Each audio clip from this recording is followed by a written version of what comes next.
Dang, is he coming in hot? Like, that was within like 5 seconds of me starting.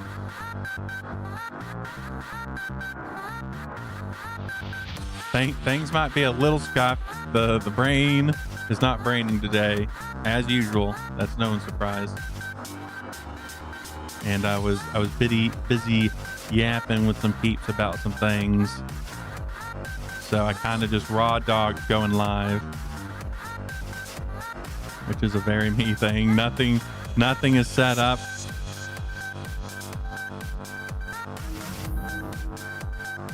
Welcome in.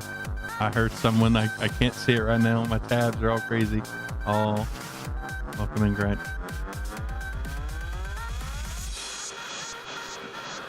Yeah, we're big. This is big scuff. This might be the biggest, at least emotionally scuff that we have today. But it's gonna be fun. It's gonna be fun, regardless. Scuff or no scuff, fuck ups or no fuck ups, it's still fun. And that's the important.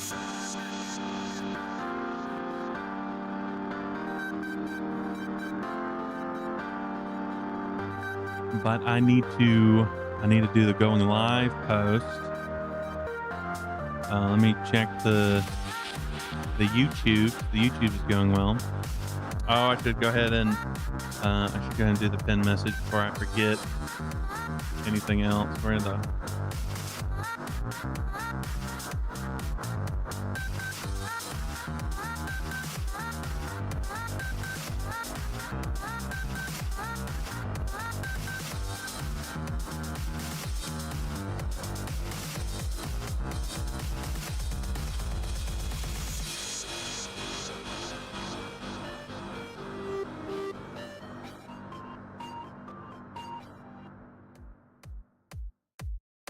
pop up in the message.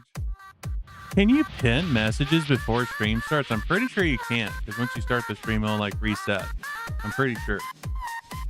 I feel like my brain lies to me each time I think about it. Welcome in, Pixel. I hope everyone slept good last night. I went a little bit, I didn't realize how late it was until I like had to get up to use the bathroom to get a drink. I saw it was like 5. I was like, oh fuck. Because I was just looking at like the stream time, like how long I had streamed, but not necessarily what time it was. So I didn't go to bed till like 8 in the morning, I want to say. Around that time.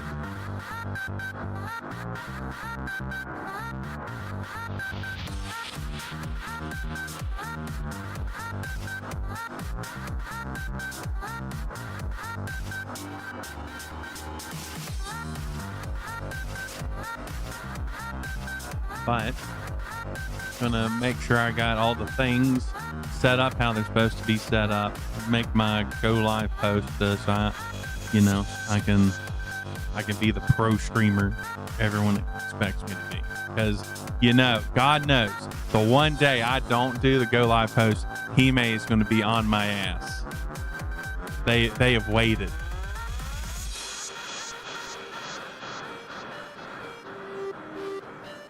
One day they will get theirs. They will get their hunk of flesh from me.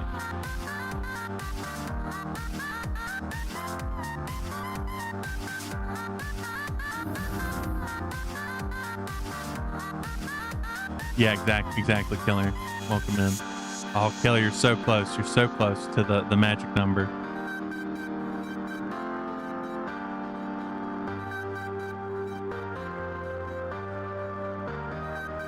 Actually, I think I technically could set up a thing within the check-in to when someone gets 69 missions, a thing happens. I think I technically could do that. There's a way. I don't know how to do that yet. I do have a spreadsheet today. I had a spreadsheet yesterday. I made a spreadsheet the night of when my internet crashed for a bit, so stream had to end. So I have a spreadsheet. I made it all myself. And I totally didn't just look at Hime's spreadsheet and copy it. I totally didn't do that.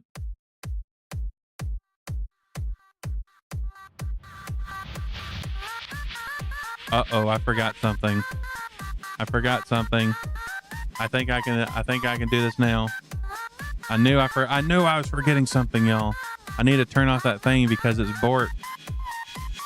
It's borked and it doesn't work.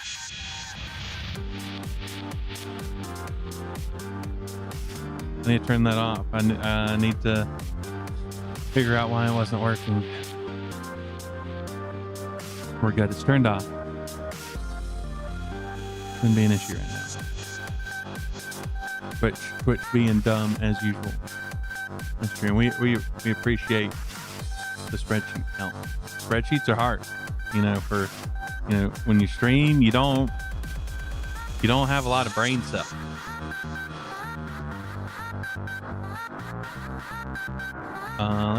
That's actually, hold on. No, I was losing the sauce.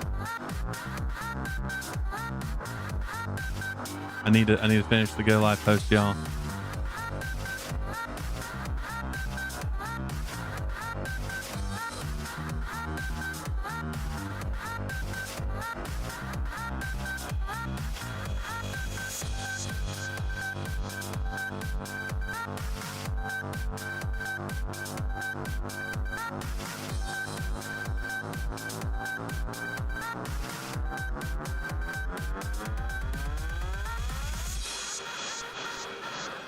And I had thought I was going to be playing more Cyberpunk 2077 today, but I actually had Valhalla scheduled. So we're going to be doing Valhalla after looking at the Cyberpunk Edge Runner, Cyberpunk Red Edge Runner's mission kit thingy. And I think I also have the Valhalla thing, so we might look at that too. I think that'll be cool. I forget exactly all it adds, but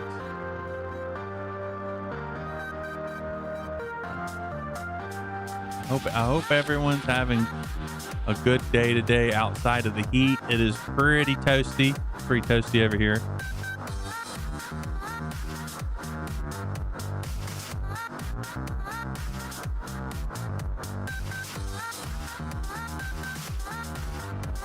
What am I hearing?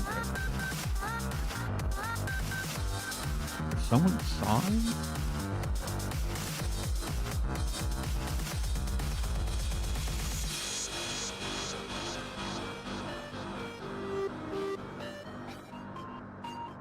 Okay, I didn't check over what I just posted.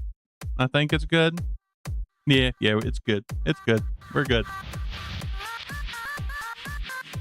Sometimes my like bucket wee ball.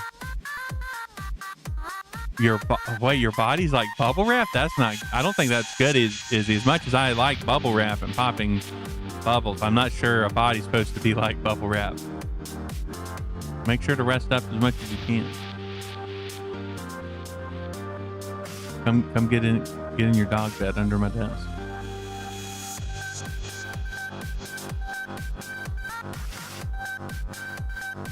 Y'all, I'm sure Izzy wouldn't love that at all.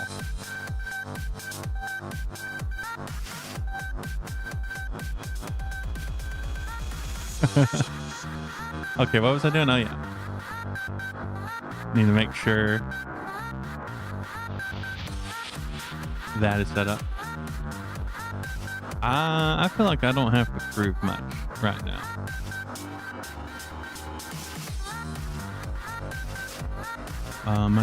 Okay. That is there. We are good on that end. We have that up. We have that up. That is up. That is up. Lose that. Move that over there. Boop. And then... Oh, oh, over here. Over here. No. Don't misbehave. There we go. Okay, we're good.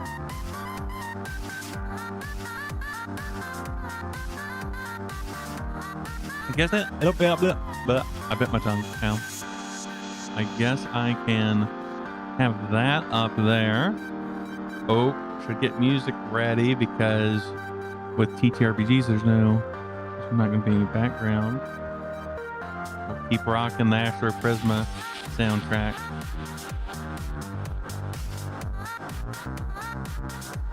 Okay, it's not working. The music has not been working as much lately. I don't know why. It used to just like auto sync and start playing, but now it don't. Now it being so stinky, y'all.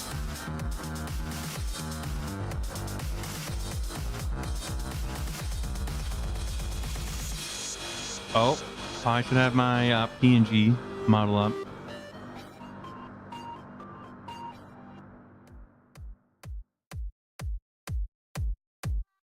Okay, to access the badge, I need to actually be on the Twitch's thing. So what you can do is in chat, you have the like button to the left of send message, like chat at Andy. You click that and you scroll down the bottom till you see use custom badge for this channel. And you have to have that clicked or like checked on, and then you can pick which badge, and so then you should have the badge there, if that made sense. Yeah, so you can have nuggies if you want. Yeah, go get them. Now if you're on mobile, I don't know. I guess I could actually get on mobile. I'm not sure I do Twitch stuff on mobile.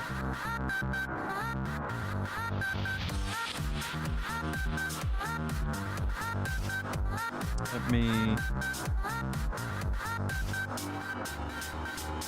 pop on real quick on mobile so I can heal.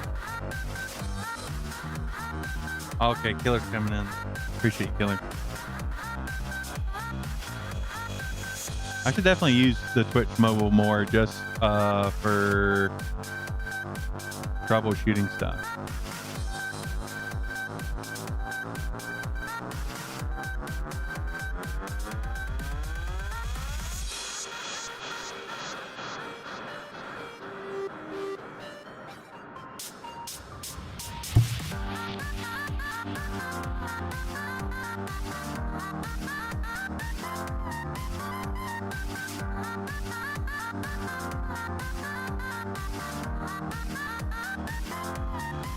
Okay, that's interesting. OBS is actually showing the Twitch badge now. Before it wasn't. I guess it just maybe needed to like be refreshed. That's what I'm guessing. On my end, it wasn't showing yesterday. Oh, let's close that.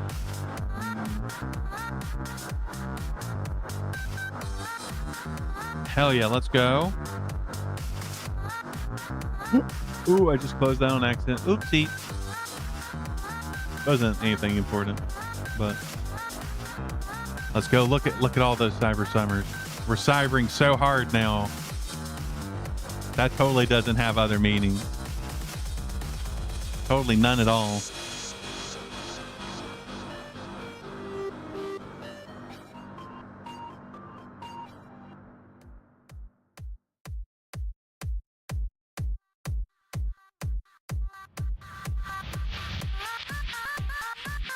I did think about making like ones for each week, but then I was like, that honestly, that'd be confusing to have like watch ones for each week. It'd be a pain to set up.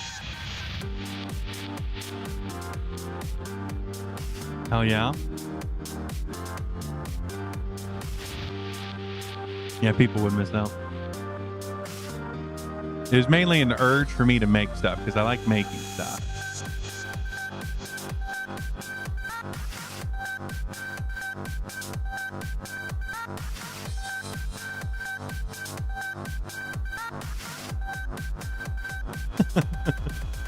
Yeah, that'd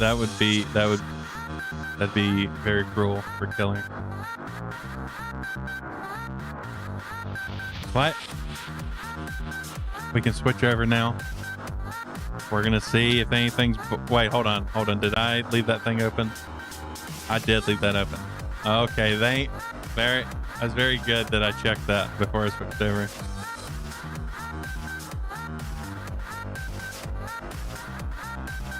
Why is this so loud? I think I'm just having a sensitive ear day. I think that's all it is.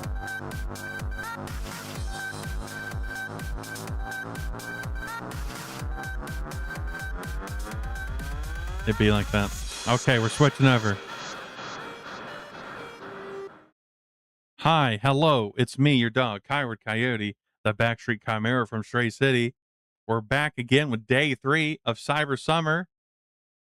After doing a 10-hour stream yesterday, I'm surprised I woke up as early as I did. It was a lot of fun. Especially with the driving around to find fast food and then finding the dildo shop randomly.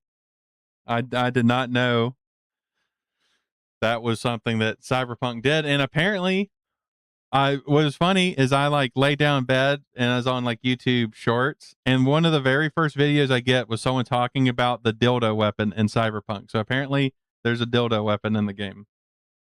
I swear, the robots, they knew exactly what I was doing. Oh, that's our little frog jack robot's there, sitting on Watts. We need to bring our boy Watts back. Welcome to Night City, where there is crime and cock.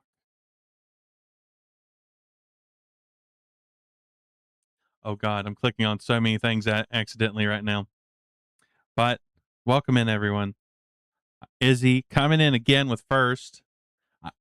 I honestly, I wish there was a way I could tell just like how long your streak is of getting first. You've been really, really on the ball, like a good puppy.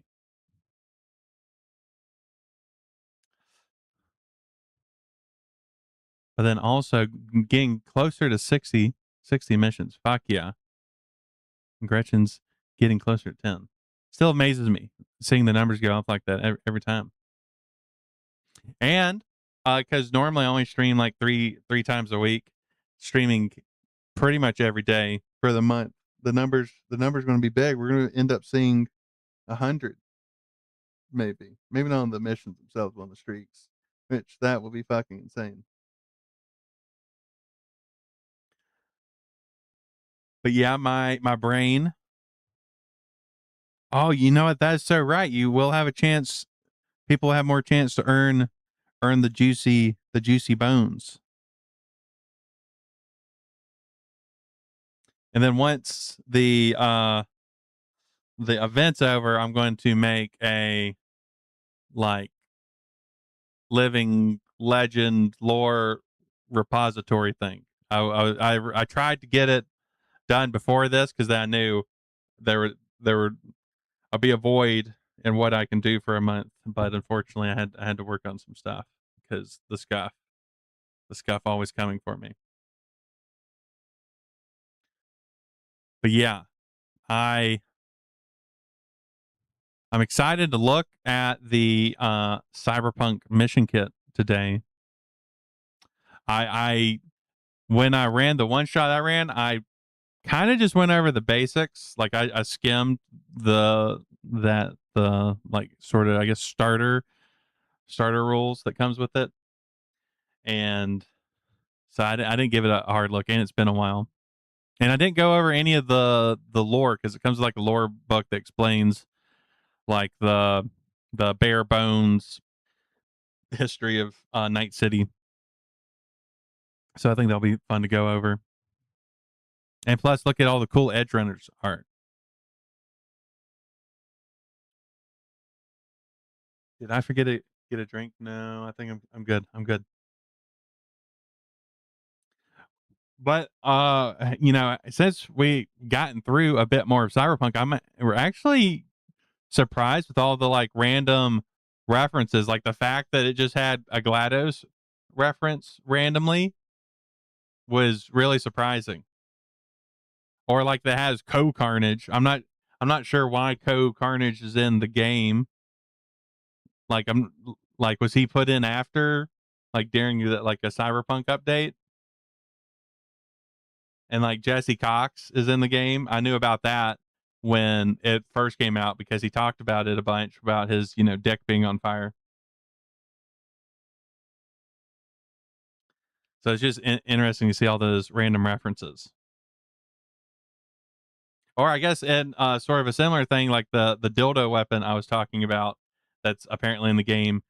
It it vibrates your controller while you're using it, which I'm pretty sure is a reference to Moxie's gun in Borderlands 2. That when it vibrates when you use it. I'm sure there's no freaks out there that took advantage of that in dire needs, but it is fun. It's a fun thing to have in a game. And I think what was the name of that game that is essentially like GTA but is a lot more silly? I think it had a vibrating dildo weapon in it. It was like if Yakuza was made in America. Saints Row, yes. Saints Row. That is it. I'm pretty sure I think it had a vibrating dildo weapon. I know at the very least it had a dildo weapon. I'm not sure, it might not have vibrated. I always wanted to play those games, but I never got around to it. Like they really did seem like a almost like a hybrid of GTA and Yakuza, but in America. The first Saints Row is serious. Oh, you know what? I actually do remember that. That's probably why I remember seeing it and I was kind of bored of like the GTA style games at the time, and I was just like, whatever. And then when the third one came out, and it was just like fucking crazy. Yeah, yeah. GTA meets Mafia. Yeah, most of the stuff I saw from it was just from like trailers, and I think I saw some stuff on X Play about it, or it might have been Attack of the Show.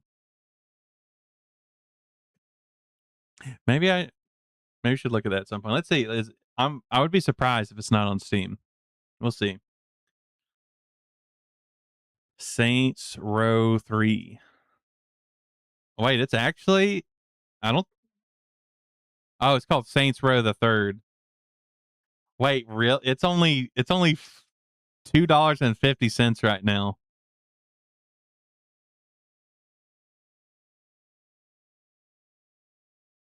That might be worth getting.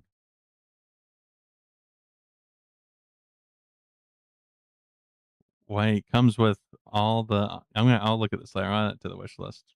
Remember about it.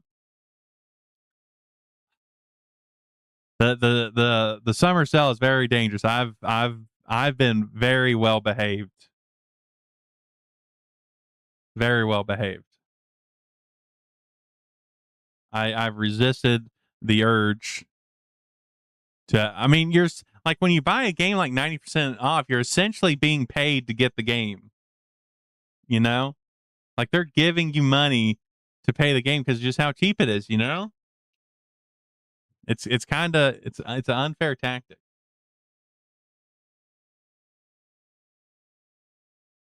And there's just so many games. It's like TTRPGs.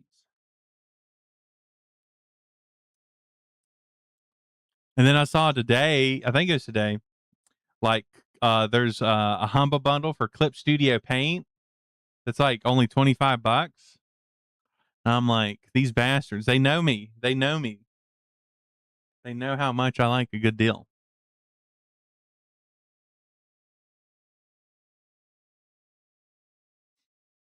But I have I talked with a friend and looking over stuff. Pretty sure since how much we've made, thanks to y'all being as generous as you are, that a graphics card that will not only be sort of future proof, it'll last a long time, but it'll essentially be almost double the power of the graphics card I have now. And considering the price of computer parts, it is relatively cheap. I think is uh like 500, like 500 to 520, around that. And honestly, that will help a lot, especially considering honestly, it was really funny how the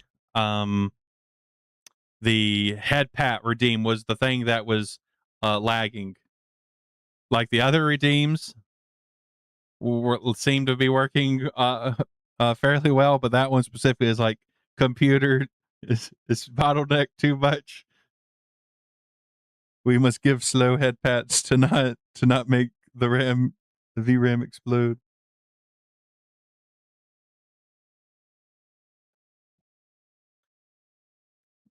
But it is very fortunate that the bubble on the parts is starting to burst, so things are going down a little bit. I think especially DDR5 RAM, that probably take a while to go down. But chat was laggy too. Oh, I didn't even notice that, because I tend not to look at the chat on screen. I'll just look at Mix It Up. I know, like, so I have technically 3 different chats, or I have chat open in 3 different places when I'm streaming. I have one on to my left. That's the main one I use. And then I have the one on OBS that's usually above me that I don't look at too much. It's mainly just to double check to make sure. Oh, I forgot to unmute the music. Oopsie. Oopsie. Got too hard in the yapping.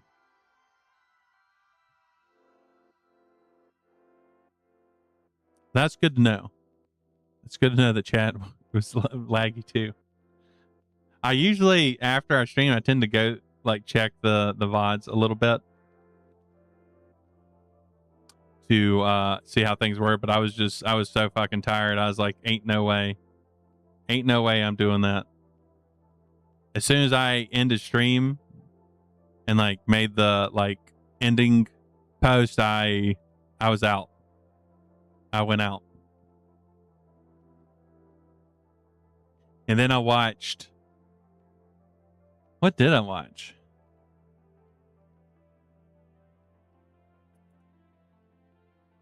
I think was I watching, it was like Japanese hair salon only scissors fade. I think that was like the name of the YouTube video.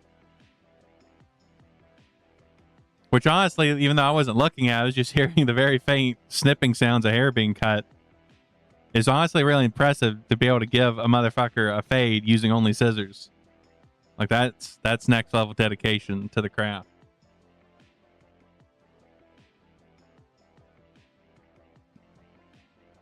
Like I usually cut my hair myself, and which granted, it's a lot harder to cut your own hair than it is to cut someone else's hair, but I admire the technical skills.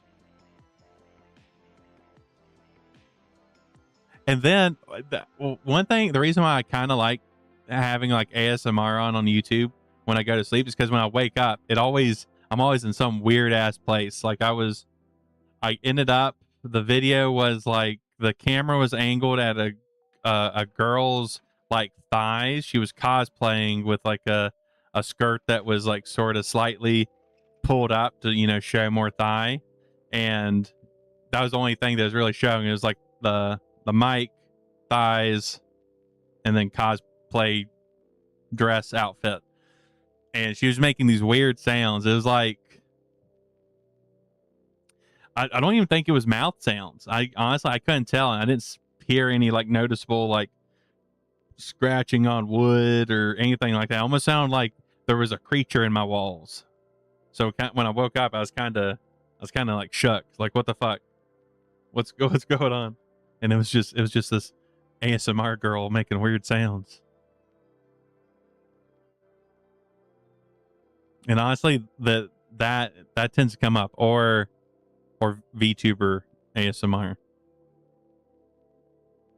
or it's like VTuber ASMR, but like, hold on, I'm gonna do a bit. I'm trying to do a bit, y'all. Oh, it's so hard. It was like if this. Watts, you're on my eye, Watts. Please, Watts, get off my eye. Oh God, Watts, you're not supposed to be sitting there. Where's my model? Oh God. There we go. Okay, it was like this. This was the entire stream. Are y'all into this? Does this do it for you, chat? Should I start doing ASMR? Is this what the stream is now? I put the TTRPG in the corner. Barely be able to see, and I just read it slowly, quietly. Is this working for y'all? What if I just transition to being an ASMR streamer, mid not even mid cyber summer, just right now? This is all I do for the rest of the stream. I'm not honestly, I'm not sure if I can keep this up the entire time. I don't think my gremlin could withstand doing this all 10 hours. Okay, I'm gonna go back. I'm gonna go back up. Don't worry. Oh God, it's hard. It's hard to do this the way I did it. Oh no, I made bad choices, y'all.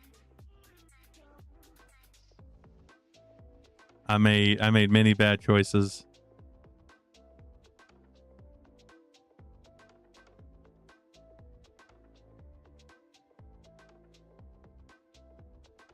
Yeah.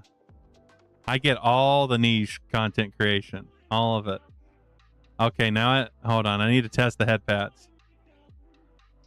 Oh, you know, Black Ultron is pretty hot though, so you know, I wouldn't mind.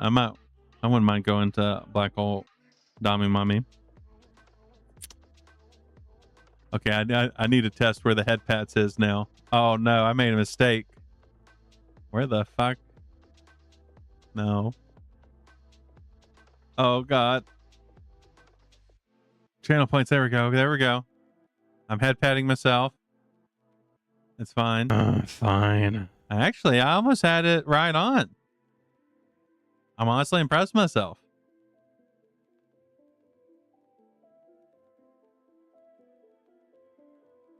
Hell yeah. I mean, what else could we add to the list? So it'd be like TTRPG, ASMR, Cyberpunk, lewd. I could add like, you know, maybe feet. I could put my dogs out. Well, lewd does get more views, but I'm not sure when it comes to mass presenting if lewd does get more views. I feel like it's lower. In my experience that I've seen. Oh, hold on. Okay, so I get, you know, the dolphin shorts, you know, those are the booty shorts. That's their name, the dolphin shorts. But then, you know, I just stream TTRPGs on my ass, my dolphin shorts ass. What about that? Is that the play? Is that the play, y'all?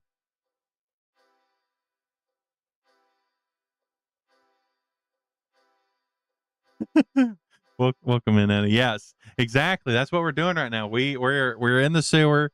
We're having a gang meeting talking about what the people want. And is it coyote beans? Is that what people want? Do they want the feet? Should I stream TTRPG content on my feet? Be like fuck. What's her name? Oh, come on, brain. Morg Pie. There we go. Do I be like Morg Pie? Do I take after her? Do I just stream TTRPGs on random parts of my body? That's of course on Twitch appropriate. TOS, you know, but I mean, it's, you know, it's part of the content, right? And honestly, if someone can, you know, streaming on your ass, honestly, I think that is honestly just impressive. I think she was playing Dark Souls, something like that.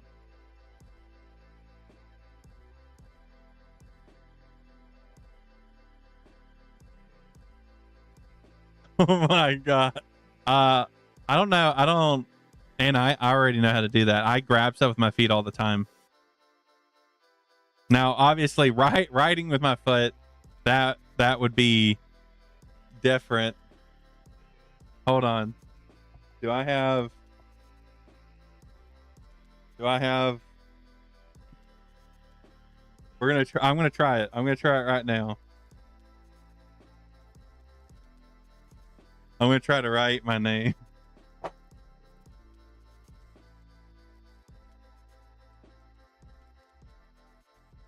Okay. I just want to say, first off, this is very hard.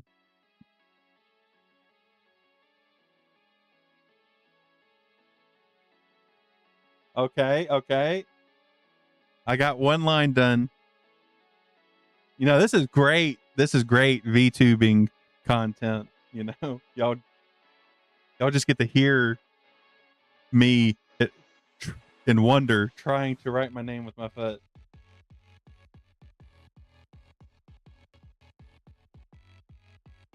Oh no. There's always, he may remind me, there's always greater numbers. After 69, you know, you got like 420, you have 666. I'm sure there's some other numbers. Okay. I have to report it. I'm gonna have to spend a lot more time training my dogs to be able to write. I kind of did a scratchy, like Bloodborne symbol. Oh, we switched to the Jack Robot? Yes. Okay, I'll do that. Hold on, I need to move that. There. Yeah, of course. Of course I am. Here it is, Ember. Sitting on what? Ugh. And I guess I could plug myself. That's a thing streamers do, right? They talk about the things that they're doing. But did that work? You too can have your own Jack Robot or any other art you want.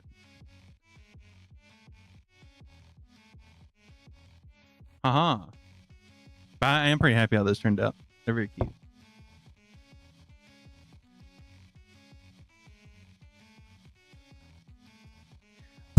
Oh god.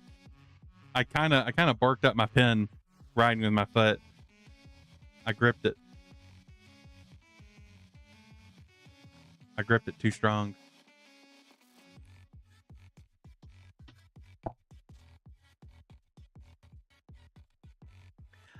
I like to think that Ember, Watts just has to tolerate. Just has to tolerate him. It's like the cat that's grouchy. It's like, why are you laying on me? Stop laying on me. Please stop laying on me. But they don't actually do anything. I do. Okay, so I do have strong feet. I wear size 15 shoes, 14 wides or 15s. Both of those work. They're essentially about the same. 14 wides. Can be a little bit more comfortable. It depends on the manufacturer. But yeah, I have massive fucking feet.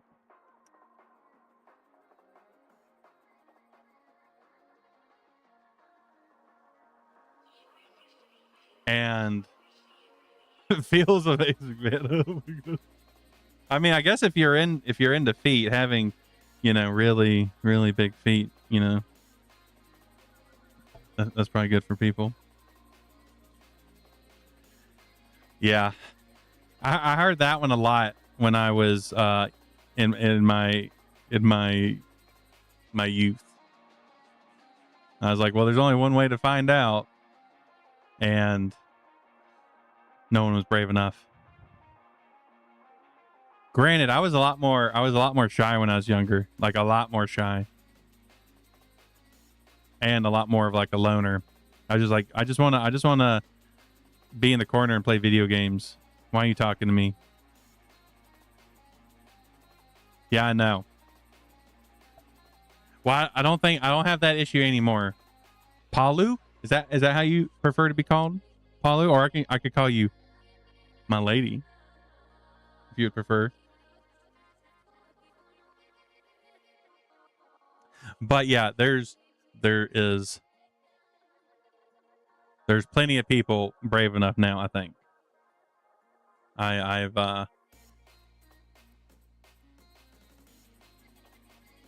or something else.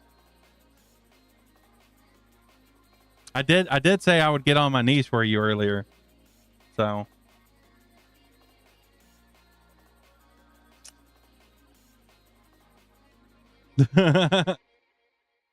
why? But it's so fun to dare people. It's fun to see how deep they'll go. It's kind of my whole thing.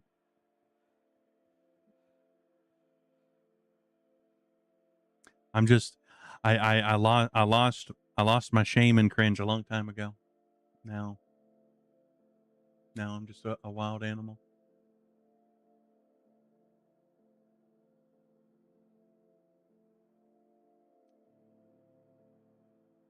Oh no. Oh no. Oh no, pics. That's rough. Yeah, honestly, like I don't know. I'm not really a fan of phones. I don't. There's a lot, like, they're very useful, for sure, but I don't know. They just, our brain's like, okay, I guess I'll use you.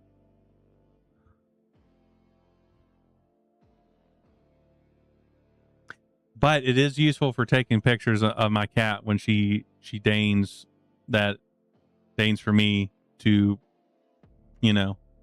look upon her.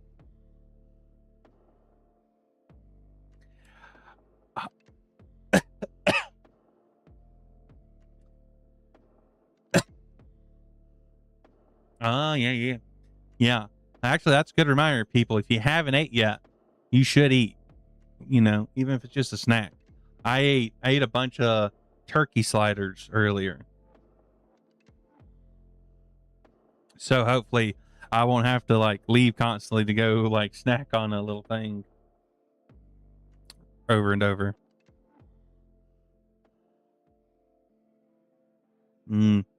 Yeah, I honestly, like, I kind of prefer turkey. I prefer, at least the taste, I prefer turkey over chicken. Turkey obviously can have the issues of being dry if, people don't know how to cook it right, if you're like cooking the whole bird. But, well, hold on. I've never had like fried turkey. I don't know. I'll need to try that one day. See how that is. Cause I don't know. It might be weird.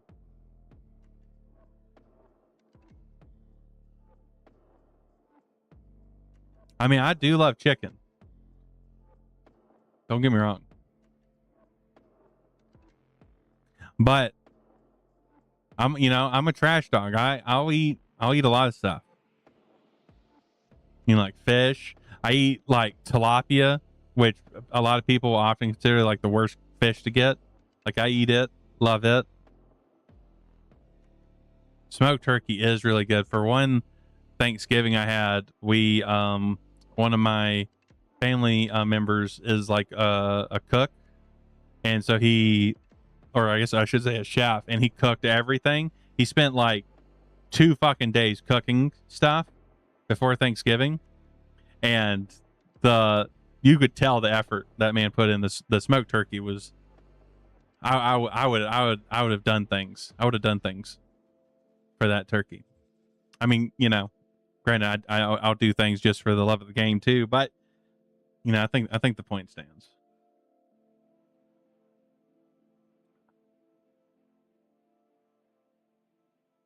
Do y'all ever take a drink of water and be like, you know, this water's old? I'm getting that right now.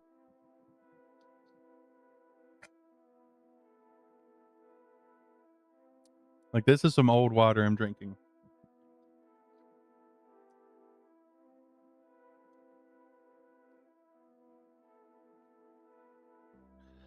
Yeah, I would describe it as gross too. What I'm drinking right now, it's not like gross, but for like, you know, your normal average people, it definitely would be gross to them.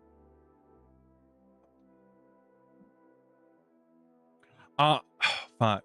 I just remembered I keep forgetting to set up the smut channel in the server. It won't even take that long.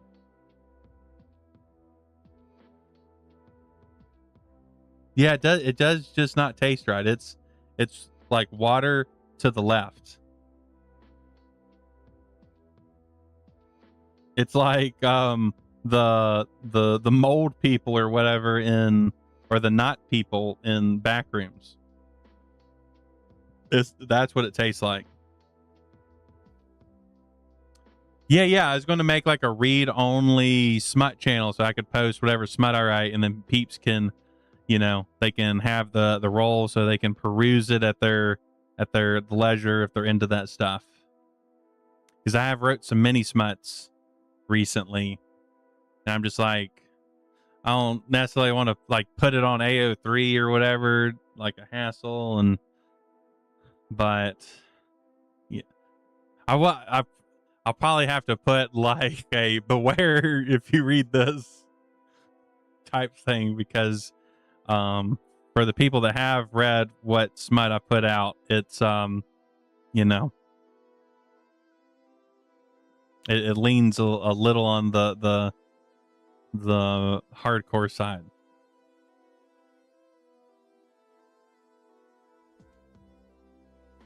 Just cause like, I don't know, like why waste time? You know, just get to it. Like if I was like wanting to write a story, sure, then I think build up's good. But for just like, you know, paperback smut, like what are we wasting our time for? Just get to it and get it over with. Oh my god, Amaya, that's awesome. I love that. I love that for you.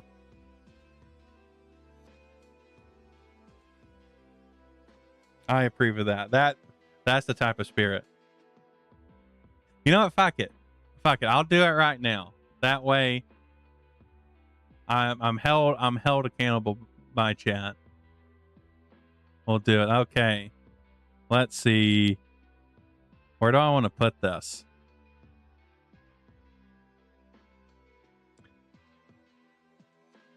Text channel. Smut. Private channel.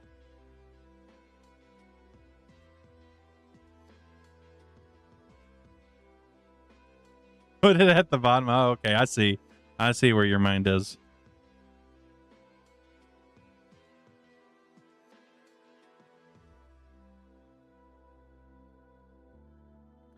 Permissions. Sync permissions. Private channel. Oh.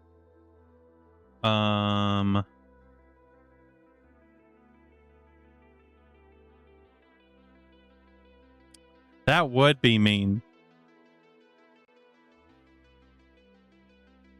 Amaya, are you wanting to be mean and deny people? Is that what I'm hearing?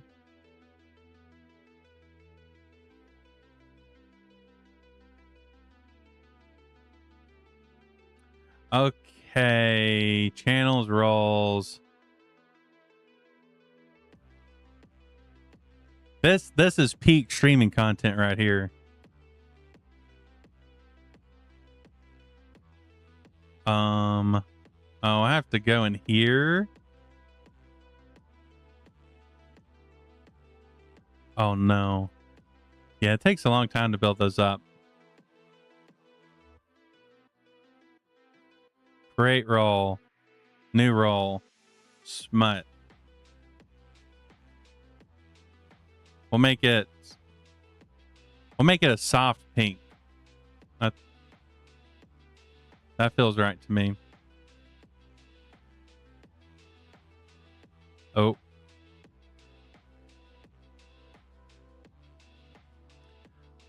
Okay, how do I make it an option? Oh, it's been so long since I've like messed with Discord settings because I did it all at one time and I was like, I'm good now. I don't have to mess with it anymore. We do like evil around here.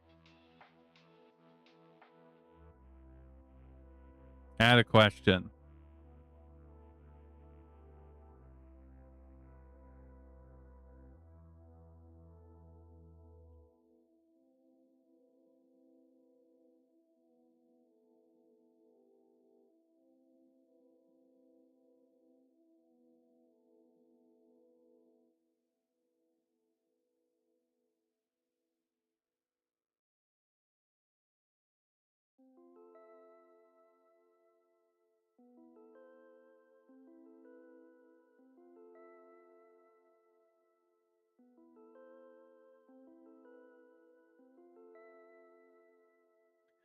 Okay.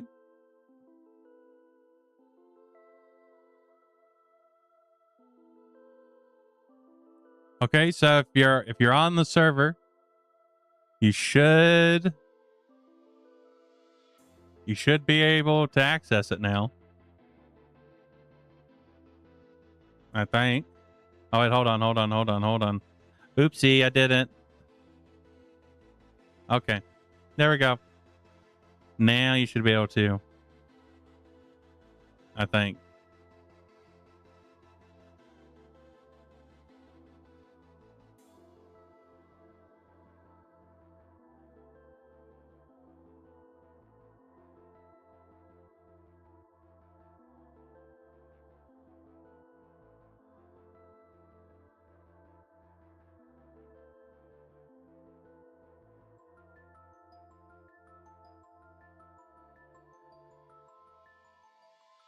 And I'll go ahead and post one. I'll post the one I wrote first. And then we're going to go to TTRPGs. I promise. I swear.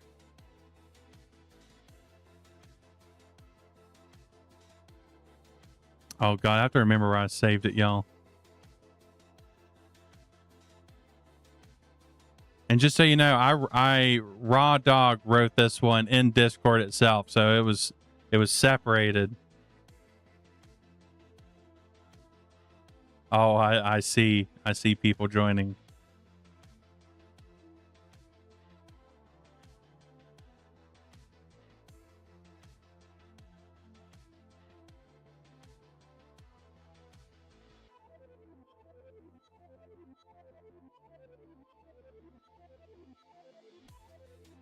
Okay, there's the first one.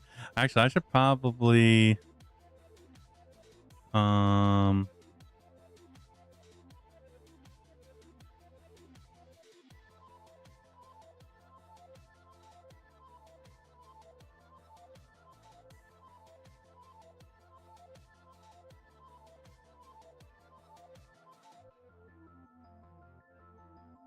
okay, I'm adjusting some things. But if you're there, you should be able to read it. I think. I hope.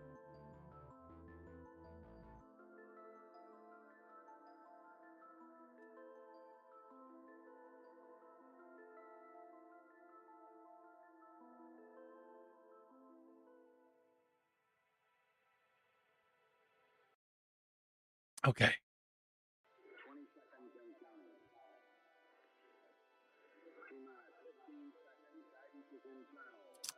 Where were we?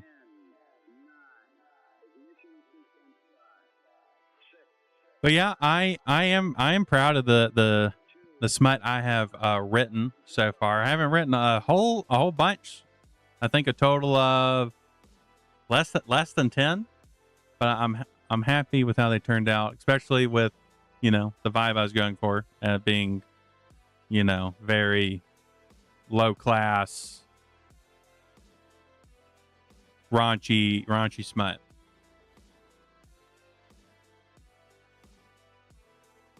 But we're not. I haven't written any cyberpunk smut yet. I do have this idea. I'll go ahead and tell you because I think it's really cool. But it's Frankenstein Yuri, but cyberpunk. So instead of like you know, Dr. Frankenstein, and instead of her going for like, you know, body parts to build the perfect Eve, she's getting, you know, like android doll parts to build her perfect woman.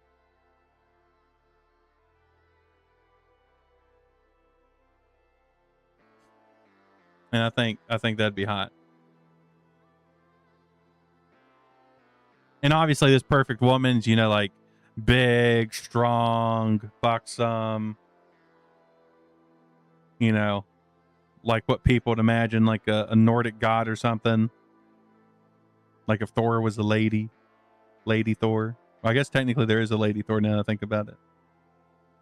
There's also a frog Thor, which I approve of. Because frogs. But I think it's time. It's time we... Oh, God! That scared me. That scared me, Gretch. Oh. If I need... I'll be back. I gotta refill my water if I'm gonna hydrate. Don't do anything I'll do. Behave, chat. Behave while I'm gone.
Chat, what is this?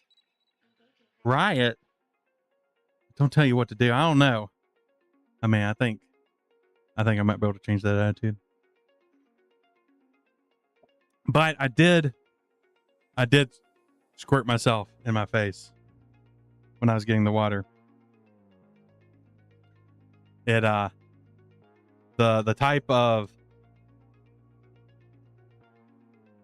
like water mug I have, if I don't have the one thing open, it gets pressurized and just, you know, unloads right in my face. I know, chat writing, that never happens. I totally don't do that when I'm in chat. I approve of the rebellion.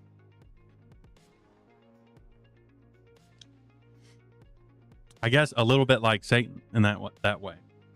Pro rebellion.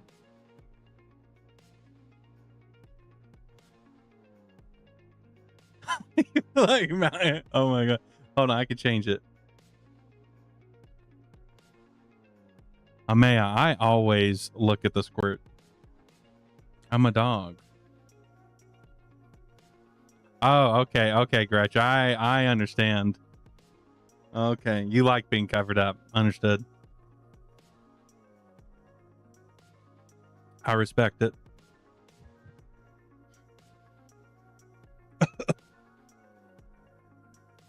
This water also kind of tastes a little off, even though it's fresh. It might be the mug itself.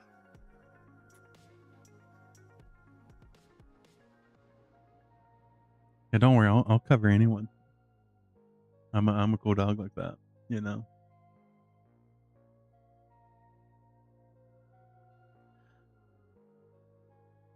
But let's pull this up. We're already an hour in, and it's been nothing but yapping. You know, something I've thought about, because like just chatting is usually the most popular like VTuber category, and not that I necessarily care about that, but it's just like the idea of only talking. I'm not sure if I'm that kind of dog. A portable heater. I like the idea of that. You know, some people, I wouldn't mind if they like drug me around on a leash and just use me as like a blanket. Sounds like a good time to me.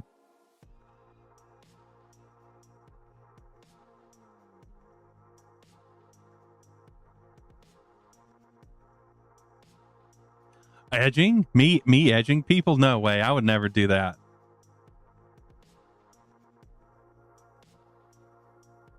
I would never leave someone on the edge, hanging, waiting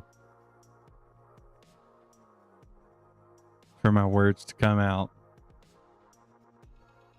Huge paws. We just talked about it. I have massive paws and nothing else. Nothing else is big.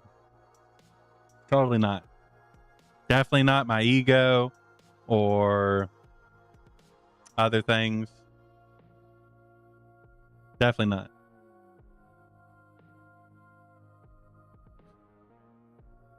But speaking of huge, at the end of last stream with the dildo shop, those things were massive. That was massive. That's like that. I was not expecting that. That was a shock. Those were huge. That was like sis sweat level dildos. If you know, you know.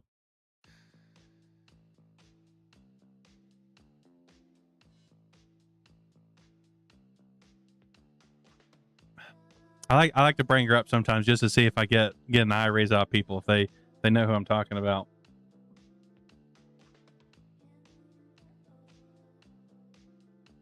Oh, spicy nuggies? Fuck yeah, that's good. Do you have a dipping? Do you have a dipping sauce? You got something to dunk them in? Give us the deets. We need the deets.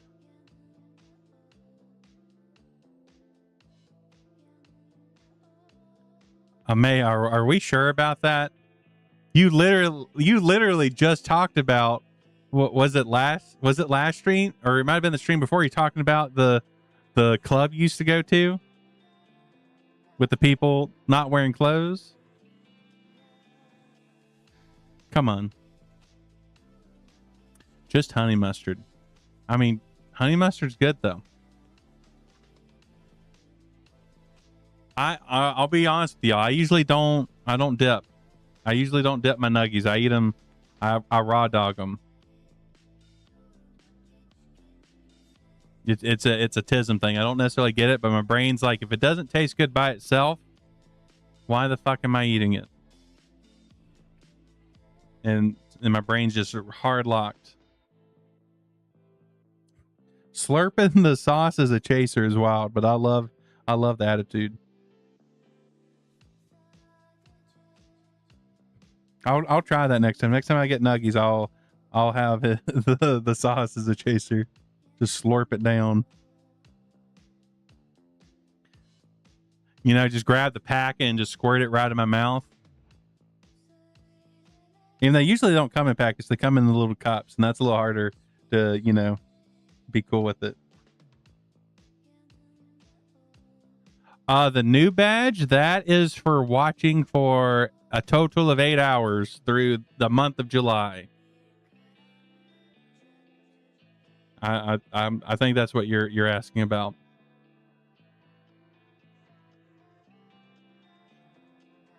So if you might already have it. It's possible.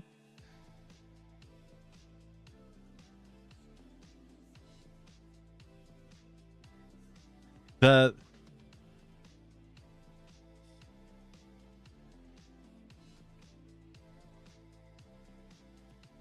maybe you have to do a cheeky refresh.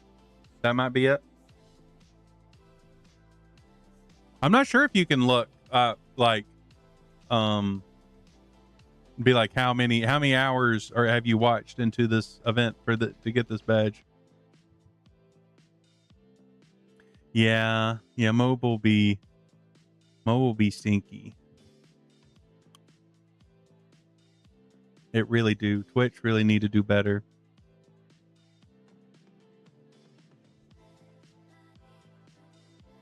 Let's see if I click on it. Okay, it does tell me how many. If you click, I'm not sure what it looks like on mobile.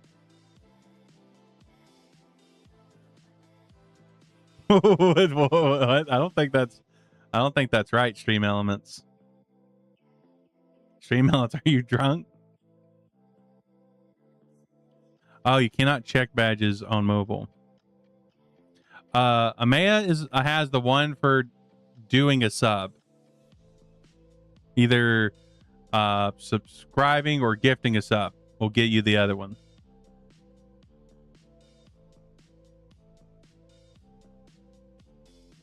It's possible it's just Stream Elements isn't tracking that one. But yeah, the way the Twitch badge, like the channel specific Twitch badges works is you create an event and then you can start out as a base of you subscribe or gift so many subs, and you can get that, and then they have the optional one that you can add for watch time. Yeah.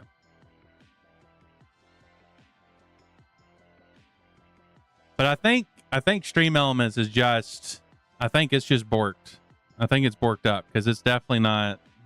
Let's see what happens when I do it. Watch time. Yeah, it's definitely borked. What about follow age? oh, I'm not following myself. Can I even follow myself? That would be funny. I cannot follow myself. Oh no, I messed up my layout. Okay, so that's working. Okay, now that's interesting that both the Jack Robot and Stream Elements is tracking that.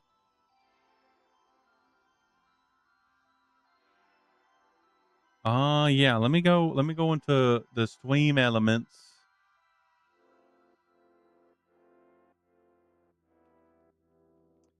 Let's see my dashboard. Chat bot default.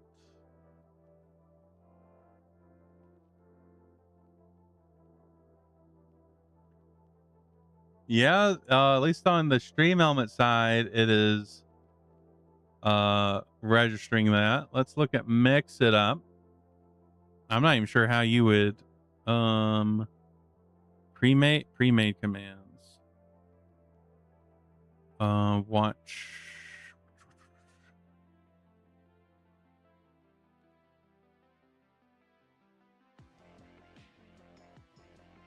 Yeah, I'm not seeing a one for Mix It Up. I'm not seeing an option in Mix It Up for like watch time.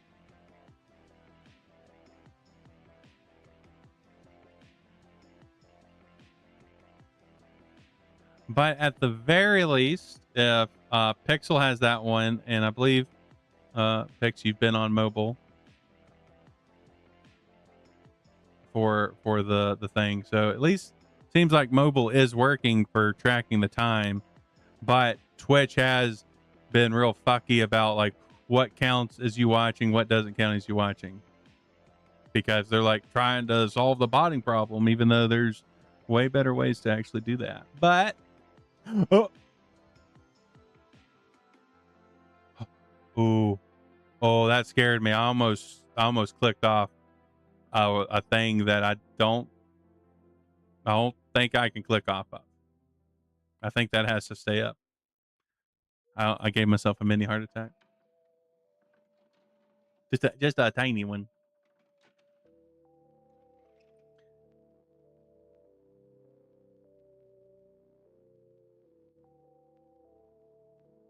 But I will say, at the very least, y'all have for that one badge, you have the entire month. So I could have technically done like the minimum is an hour and the max is 8 hours for that particular version of the channel badges. And I was like, I feel like 8 hours. I feel like 8 hours is fine for the 200-ish I'm going to be doing. It would be nice if they had other ways. We could modify it other ways. But Twitch don't think like that. They're like, we're gonna make this and then we're gonna move on to the next thing. We don't work on fixing things. We don't do that. Fixing things is stinky.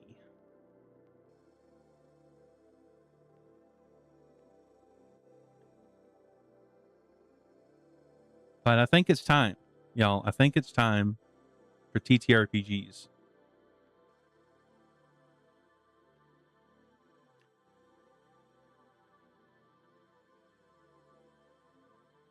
I need to rethink. I need to rethink how things are laid out. But look at the pretty art. Look at it. Be wooed by it. While I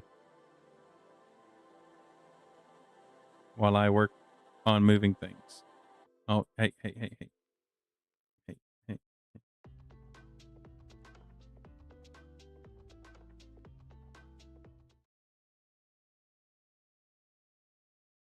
Why did I get sucked into the void like that? That was weird. Okay, there we go. Now everyone is getting Mike Wazowski'd by Lucy, which I have a feeling everyone's okay with that. Like, look at the way she's looking at you too. Like, there's just like that tiny bit of judgment in her eyes. Like you're beneath her.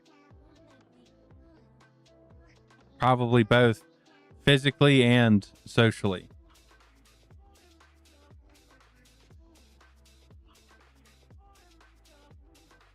And she has like her shoulder raised up. She's like giving good shoulder angle.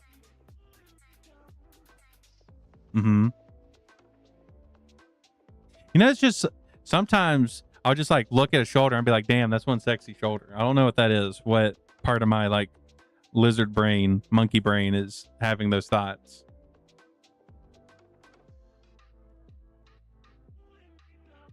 Maybe because shoulders are one of the better places to bite. I would go like thighs, neck, shoulder in that order. I think thighs number 1, neck second, and then shoulder.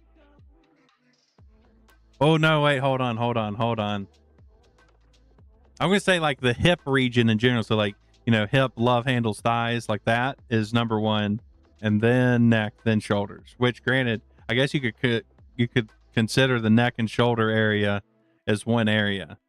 So maybe that's just like second, with the hip region number 1.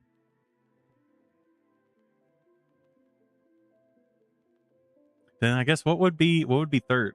What's if this area, that area, maybe the back, tummy? Yeah.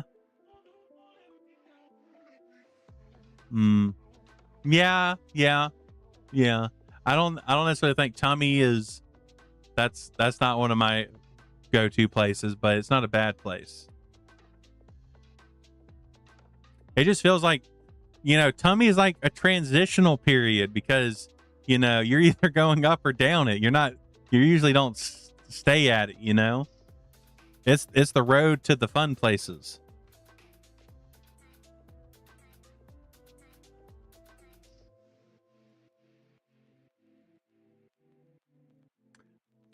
Sometimes I say stuff and then my brain like pauses and it's like, yeah, you just said that. You say those things.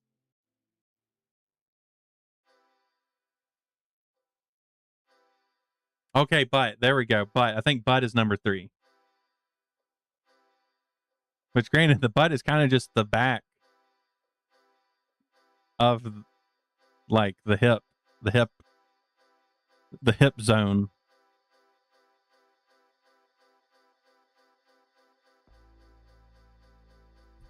Lady, I'm sure you want me to say a lot of things, huh?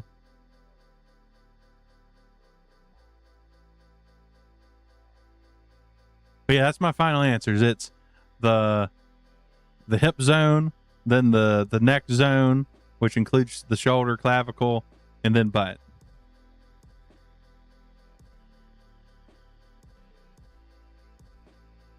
But now I'm thinking about calves. Calves is a good place to bite. But I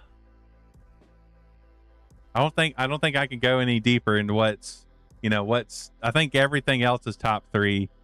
And then you have with hip, love handle, thighs as number 1. I think that's my answer. I'm just putting the rest of the body at 3rd place.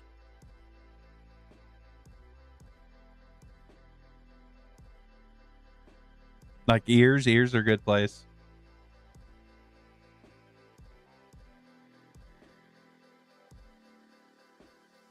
Maybe I should make a joke roll table for places to bite. You just roll like a D10 for where you're going to bite. That could be fun. Do like the one of the GF memes where it'll tend to like have like whatever stereotypes that makes up like the puppy girl GF or the doomer GF or whatever, but it's that, but then just places to bite. Roll D10 to bite your puppy girl GF.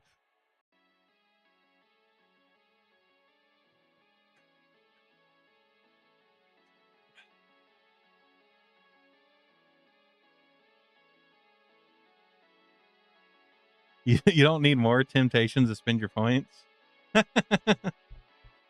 But tempting is that's about everything I do.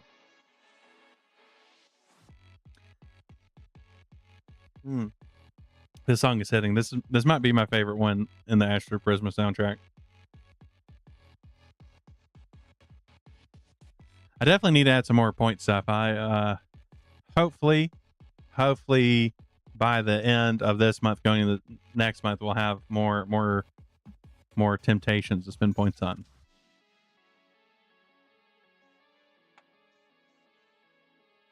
But enough of me yapping. We got to get in this. We have a long night ahead of us, and depending on how it goes, just have to survive about 7 more streams and you can spend all your points. Oh, that's close.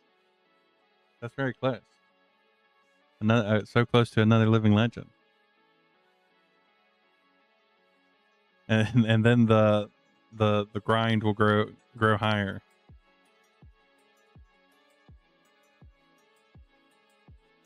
I may cap it at some point, but we'll see. I kind of do just like number go up. Number go up is good for the brain. But what was I going to pull up? Not Astro Prisma. Where the fuck is my Cyberpunk folder? Oh, I was too deep into my folders to see the Cyberpunk folder. It's my TTRPG like digital library. It is horrendous. It is folders within folders. It's a labyrinth.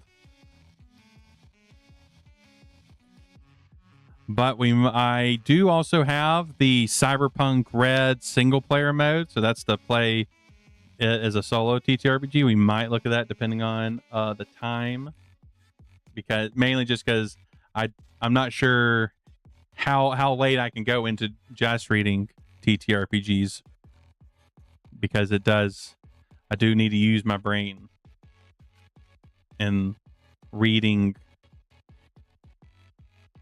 reading hard on puppy brain cell. But yeah, I guess this is a question for chat. Would y'all rather go through the rules first, or go through the Edge Runner's Handbook, which is like the lore book? Do y'all want lore or rules first? I kind of wish this had another one of the characters on it. It feels a little weird not to have this. You know, it's not matching. I do own the physical as well.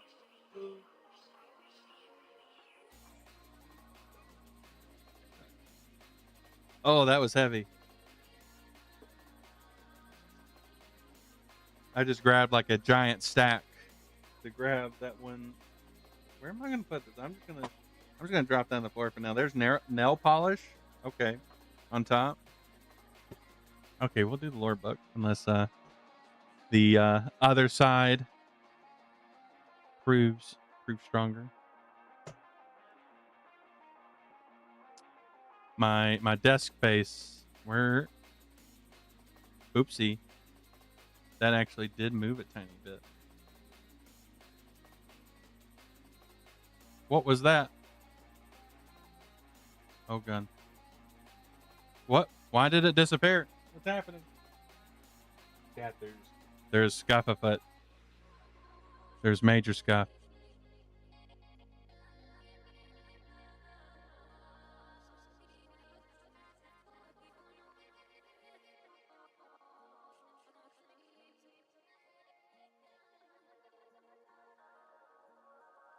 There we go. We're locking this so it can't move anymore. Yeah, so the Cyberpunk mission kit, the physical version, comes with dice, some yellow and green D6s and D10s. They look really cool. I think they would be hard to read at the table, if I'm being honest. But granted, my eyesight isn't the greatest. It also comes with standees. So like cardboard. Yes, fancy dice. They're fancy in that they're, plastic dice just with cyberpunky symbols on them, and it has like the Edge Runners symbol that you're looking on the cover. It has that on the like highest number, or like the 6 and the 10s.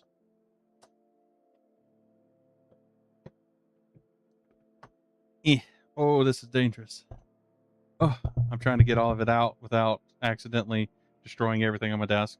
But yeah, so it comes with the mission kit, which is the rule book. It comes with the rule book, the Edge Runner's Handbook, which is the lore.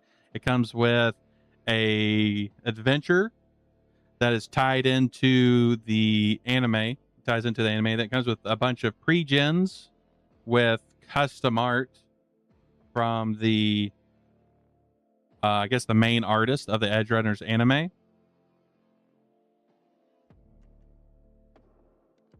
It comes with 2 foldable double-sided maps, and then the standees for like the pre-gen characters, and some other imported NPCs. So overall, in terms of starter sets, I think it is on the smaller side, but it's also not too expensive for what I remember. I think it might be less than $30. But I would definitely say, if you want a more compact version of the game, if you're just wanting to try it out with your friends, is worth picking up if you play in person.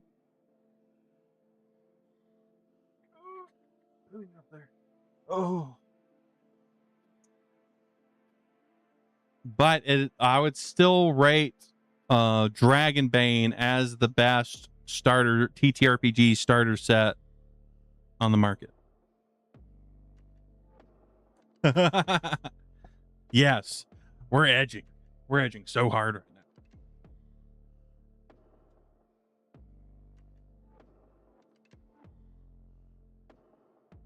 now. But yeah, Dragonbane, its starter set. I wouldn't necessarily.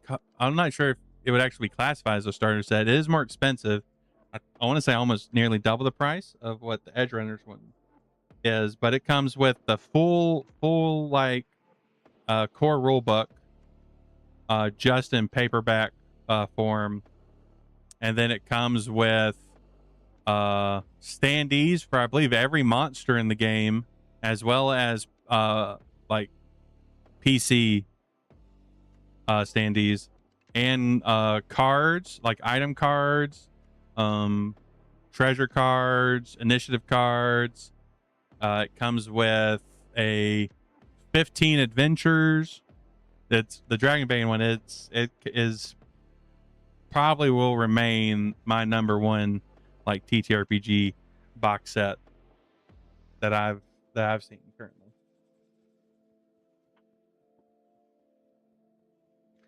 Outside of like, there are like some that are like the really premium that box sets that come with like a bunch of stuff that costs like well over $100. But for like just running the game box sets, I would rate Dragonbane as number one. But it is a fantasy game, so not quite the same. But I think box sets they have been making more of a comeback in recent years, but I would like to see more of them. Like it's nice to be able to have everything contained in one spot for a TTRPG.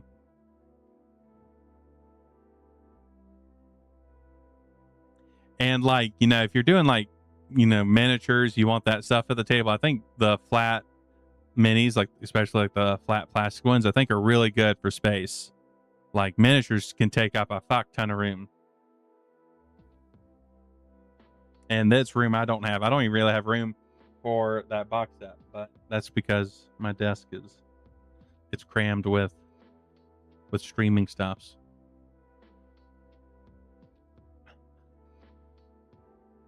But let's get into this finally. So we have the Edge Runner's Handbook. And this is even though it doesn't say it, I'm pretty sure this is for Cyberpunk Red. It uses the same rules as Cyberpunk Red. I think it may say that in the rule book, if I remember. And I believe Cyberpunk Red is was led by Cody Pondsmith, the Mike Pondsmith's son. I think that's what its release was about. Is it Cyberpunk getting an update? I'm not sure when the last time it had like an edition come out, if it even had edition updates. I don't know. I would be surprised if it didn't, because it has been out a long time. But it does seem like they're working on updating the setting in a lot of ways. View from the edge. Hey, kid, you all right? Someone did a number on you. Come on, let me help you up. Come on, I know a Ripper Doc nearby who can patch you up. Name's Maximum Mike. And you're lucky I found you. You're one of the locals would probably trade you to the scavs for a Scott dog and a bottle of booze. You just recently read the Solar Ruse for Red. Oh, that's awesome. What'd you think of him as someone that plays a lot of solo games? We might look into that tonight. These are a little bit of shorter reads. I'm trying to get, they're around like 40 pages. So we might be able to get through these and then get into the Solar rules. But I was thinking if I was to do Cyberpunk solo, that I would maybe just use the Edge Runners version, because the rules are a little bit more contained. Plan on this weekend. Oh, hell yeah. This is the perfect time to do it.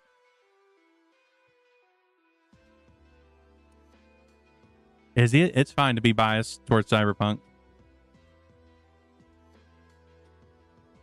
We all got our things we like.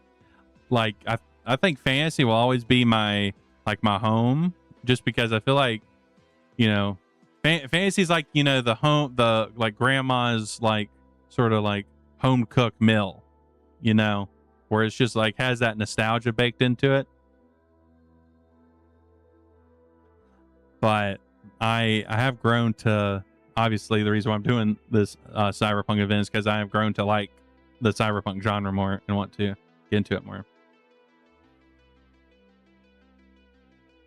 Hell yeah. That was actually good that you bring it up. I was thinking of using because I know I had started working on the Stray City stuff with Morkborg, but I have been thinking about wanting to do like a D6 system and maybe using Cyberpunk as a base, but definitely like a lot more cut down. I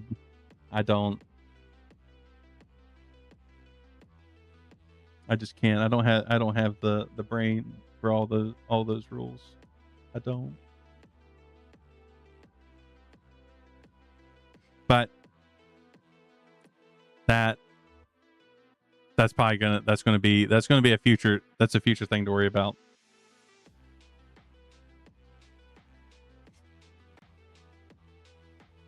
Let's see. Warning, what you're about to read contains spoilers for Cyberpunk Edgerunner, Cyberpunk 2077, and Cyberpunk 2077 Phantom Liberty.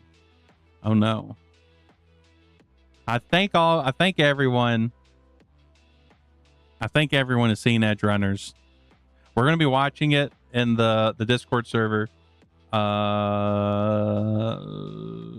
calendar on the 26th, I think that's the date I had set. It's I have watched it before, but I think it'll be fun to rewatch it, especially with the new season coming out later this year, the second season coming out later this year.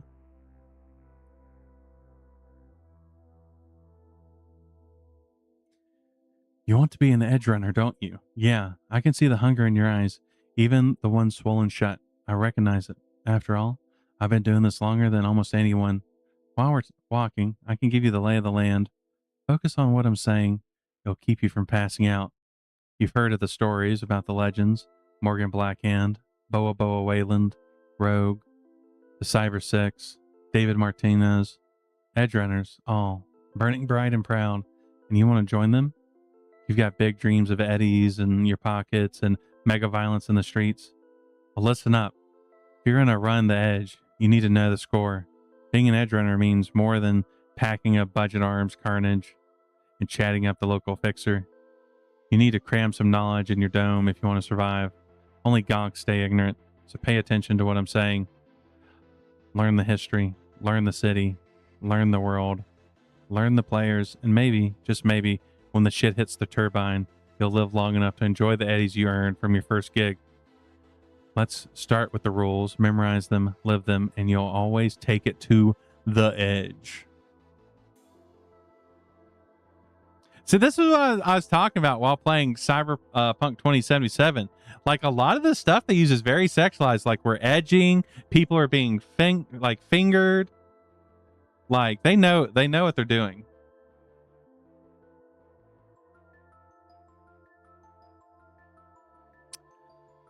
Number 1, style over substance.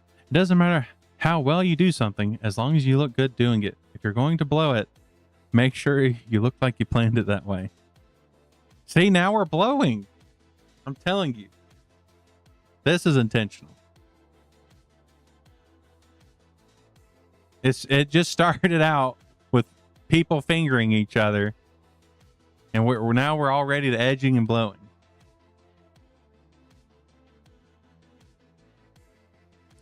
Number 2, attitude is everything. It's truth. Think dangerous, be dangerous. Think weak, be weak. Never walk into a room when you can stride in. Never stare at someone unless you can make it your best killer look. Use your finest, I'm bad and you're not, smiling. Don't sit around waiting for the next job. Get out, hit the clubs and hangouts. Make sure you'll there when the party starts. That sure is a very exciting thing, a place with a lot of big things. A lot of big things available. Number 3, live on the edge. The edge is that nebulous zone where risk takers and high rollers go. On the edge, you'll risk your cash, your rep, even your life on something as vague as a principle or as solid as a big score. As an edge runner, you want to be the action, start the rebellion, light the fire. Never drive slow when you can drive fast. Throw yourself up against danger and take it head on. Never play it too safe. Stay committed to the edge. You hear that, chat? That's important. You have to take that in. Stay committed to the edge. If you're not edging, you're not cyberpunk. Getting close. Come on, kids. Stay awake. Listen to my voice. I'm not carrying you if you pass out.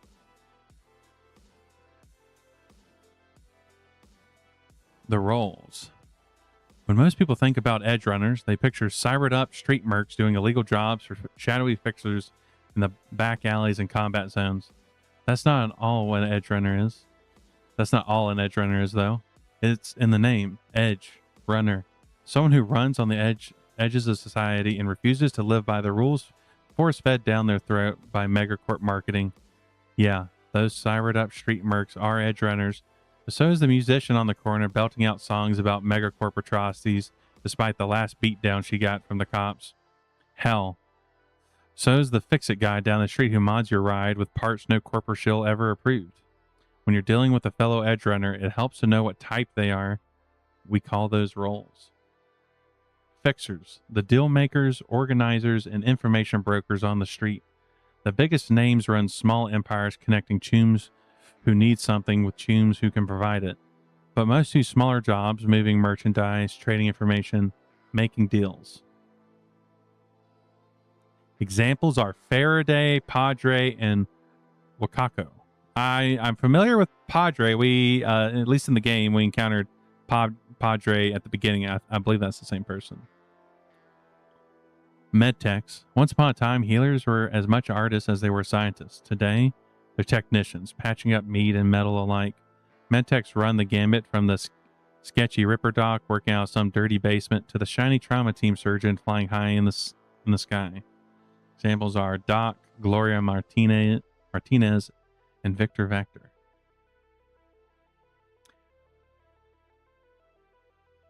Rest in peace, Gloria. Netrunners, cybernetic hackers, brain-burning chrome crackers, and information rebels. Netrunners jack their brains directly into networks to manipulate electronics, liberate secrets, and quick hack enemy cyberware. Now this is where the wizard bullshit. This is where the bullshit comes in, is the quick hacking. First time you heard your job title in the game? Oh, that's awesome.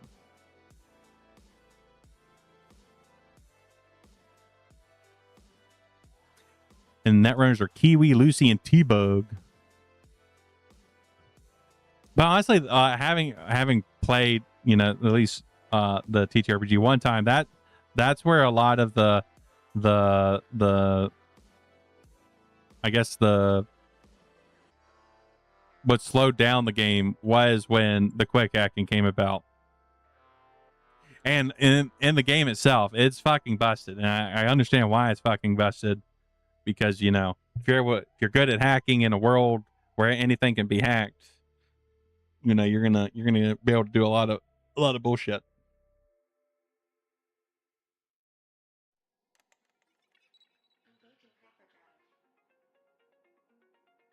Yeah, yes, Amaya. Especially me, like, as much, how much I get beat the fuck up dealing with immortals and demons all the time, and the only person that's really able to take care of me is what's shocking me back to life. Otherwise, I just raw dog the poundings.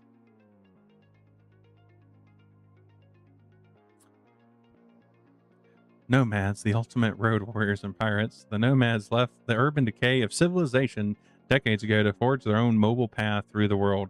Born behind the wheel, even the worst nomad driver can usually outperform their city counterparts. Examples are Nomad Santiago, Nam Palmer, and Saul Bright. I know Panam, I think that's how you pronounce her name. She's in the game, but I've not really seen much about her. Rockers. There used to be a movement where rockers spoke truth to power with words and music.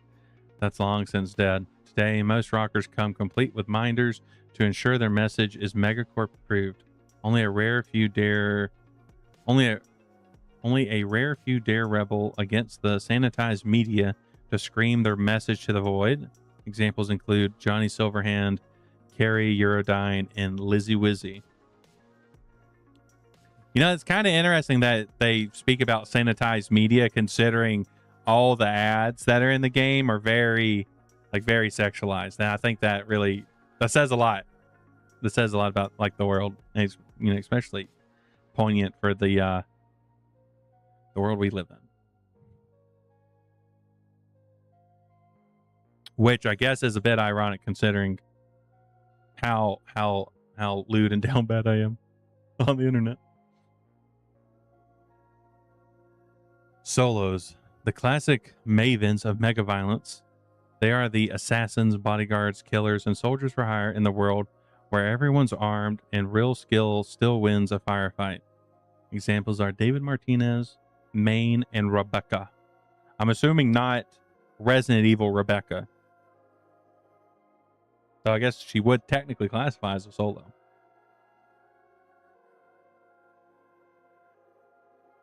You know, that makes me think, because I am a huge zombie fan. I think zombies and cyberpunk can work together. You know, at the very least, you could do a, you know, like an adventure where, you know, like that. I think that would work. Where, like, you know, Night City's been closed off, or there's like some biotech virus that got out that's creating like anyone like with specific, you know, cybernetic parts become cyber zombies or something. I think that would be sick. Then finally, techs. Techs are the ultimate renegade mechanics and tech wizards. Every inch of the city is stuffed with circuits and motors, so society as we know it can't run without them. Techs build a world full of glimmering skyscrapers and flying cars. If need be, they know how to bring it all crashing down. Examples are Claire Russell, Judy Alvarez, and Pyler. We made it. I'm leaving you here, kid. You can trust this Ripper. He'll patch you up and help you figure out a payment plan afterward. I'm also tucking a shard into your pocket. Something I made a while back for noobs like you. Call it the Edge Runner's Handbook. Got a nice ring to it, right? Good luck, kid.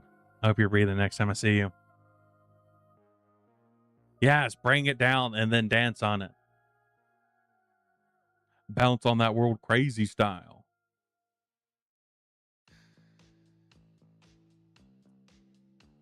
Cyberpunk History by Maximum Mike. Probably thinking, why bother learning what happened 100 years ago when I might not even be alive next week? Choomba, you learn it because the world's like a mega building. Layers built on layers, with the top floors resting on the bottom. History's a chain of events. Knowing what happened in the past will help you understand the shit you've been stepped in. Knowledge is a weapon. Without it, your chance for success and survival diminish. The collapse. In the 1990s, oh God, I'm so old, not the 1990s. In the 1990s, the old United States collapsed and dragged the rest of the world down with it. Environmental ruin, income disparity, plague, government corruption, and good old-fashioned greed downshifted the states from a global superpower to a hellhole in a matter of years. To keep order, the government declared martial law, but still lost several states as they declared themselves free and in control of their own destinies. All this while the megacorps made technological leaps, learned to merge flesh and metal, mind and machine, and change humanity forever. Corporate wars. As countries lost their grip on power, the megacorps stepped in. They seized the reins and used their influence to reshape the law to their advantage. Lacking any real oversight, the megacorps plundered and pillaged and eventually went to war against each other. The historians mark 4 conflicts in the modern era as corporate wars. The most devastating, the Fourth Corporate War, began with 2 smaller corporations squabbling over the carcass of a third. One corporation hired Militech, an American-based security megacorp, to fight for them. The other hired Arasaka, Militech's Japanese counterpart. Controlled by uncompromising CEOs determined to prove their megacorp's superiority, in time, Arasaka and Militech forgot their clients and went to war against each other directly. The resulting damage decimated the world's supply chain, ruined countless cities, and released a doomsday virus that destroyed the net and scrambled information in data banks worldwide. It only ended after a nuclear weapon was detonated in Night City, and the world's government moved in, clawing back a bit of power and forcing the megacorps to stand down.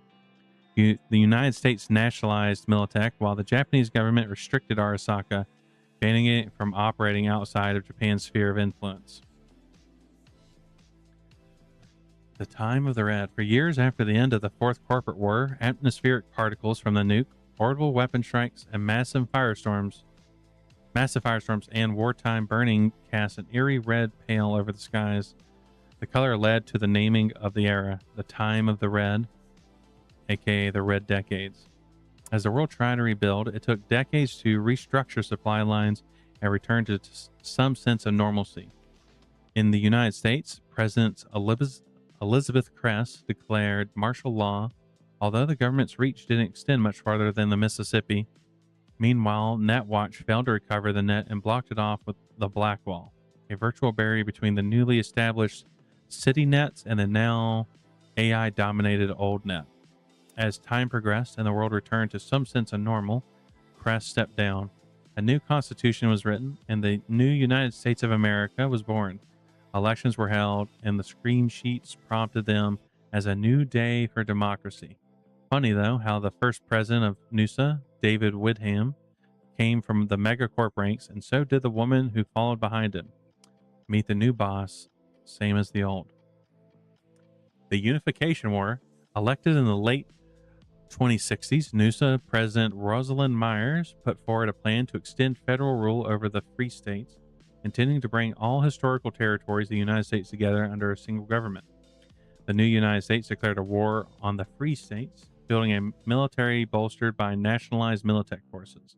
Also known as the Metal Wars due to the cutting-edge technology used in battle, conflict escalated until NUSA forces advanced onto the outskirts of Night City in 2070. Desperate local councilperson Lucius Rhine reached out to Arasaka for aid. A day later, an Arasaka supercarrier arrived in Coronado Bay, and the NUSA army withdrew. In the aftermath, the new United States and the Free States coalition signed a treaty. The majority of the Free States agreed to participate in the federal government, while still retaining some degree of autonomy. In exchange for a halt in hostilities, the Unification War was over. For now. So the Dark Future Countdown, a timeline for the Dark Future from 1990 to 2076. Honestly, that's kind of wild. I didn't realize that, like, where the setting is set now, like how little time has passed from like all the wars, which does track for America. America do really like to always be in a war. That's kind of America's thing.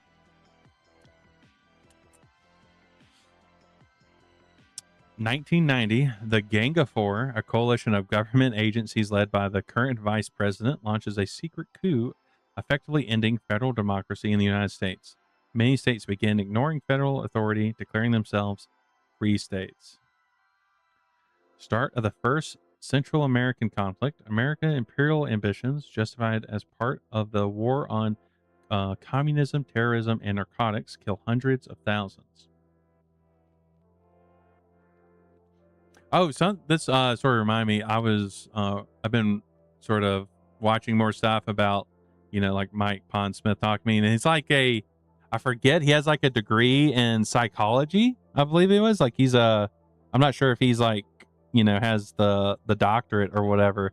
But I didn't know that. And also that he's like 70. I definitely didn't think he was 70 years old. He looks a good bit younger than 70.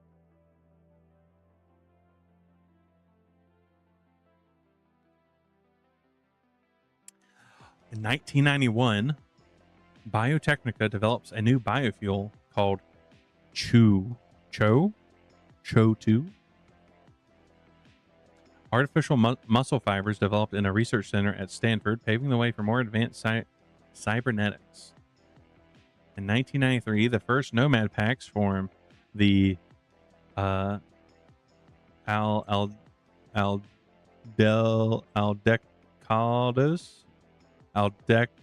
Aldos. Sure, we're gonna go with that. And the Lights, a former residents in East Los Angeles, and the Jodes, farmers pushed off their land by mega corporations. 1994. The world stock market crashes when the United States is caught manipulating European and American stock markets. A worldwide financial meltdown results from the news being made public. 1996. The collapse of the United States. Weakened by losses in the world stock crash and overwhelmed by unemployment, plague, homelessness, and corruption, many local governments collapse or go bankrupt. The United States government, snarled in a staggering deficit and the machinations of the Gang of Four, is totally ineffective. Hundreds of thousands riot throughout the United States in protest against a lack of food and housing. Nomad packs spring up on the West Coast and spread rapidly through the nation. Martial law is declared and the United States Constitution is suspended. 1997. Rocker boy Manson murdered in England. A legendary force in the populist rock movement, his stage name is adopted as a term for any musician or other artist who advocates for political change. 1998. Drought transforms the Midwestern United States into a dust bowl. The family farm all but disappears.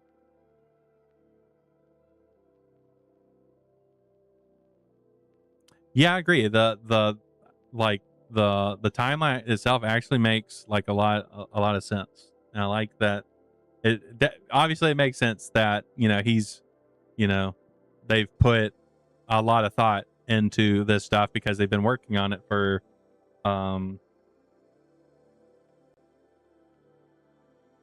nearly 40 years.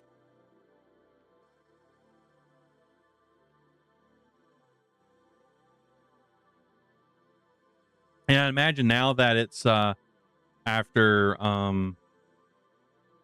Cyberpunk 2077 coming out, and then Edge Runners coming out and sort of revitalizing it in the sort of mainstream culture, that it's all this stuff has been getting a lot more attention. 2000. The wasting plague, a disease in which the body is unable to absorb nutrients, kills millions. Construction on the Crystal Palace and orbital space station begins. The Crystal Palace? That sounds cool. I never heard about that before. 2001. Construction of the World Sat Network establishes the framework for the net. Yeah, that's true. That's exactly why this exists. There is a part of me that wishes I think it's probably just because I watched Ghost in the Shell at so early. But for me, like when I think about Cyberpunk, I also think about like anime style stuff. So I would love to see like a full like Cyberpunk Edge Runners version of Cyberpunk Red. But also know that I don't know, I might be misremembering, but I believe that they wanted like the look they have now, they specifically wanted because they wanted to avoid the like, the sort of Ghost in the Shell look, which makes sense.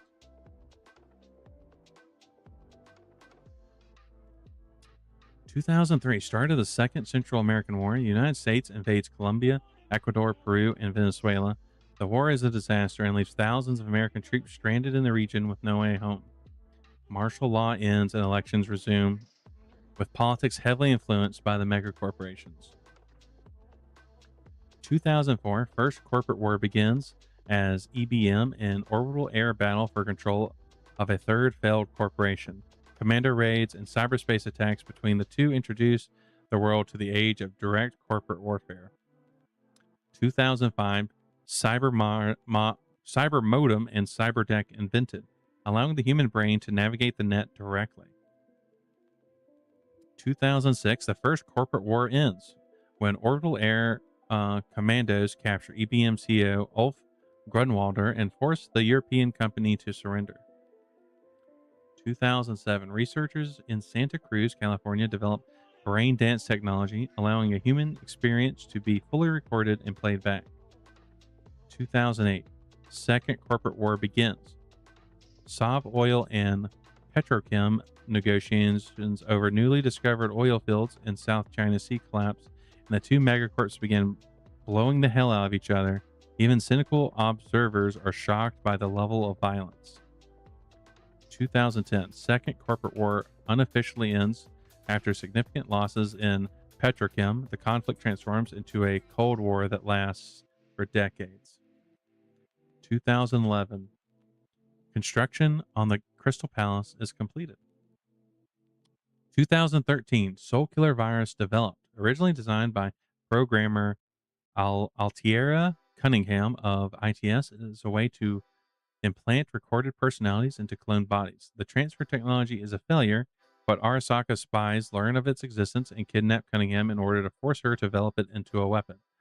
On April 13th, 2013, a Johnny Silverhand concert spirals into a riot in Night City. The rioters kill 18 and wound 51.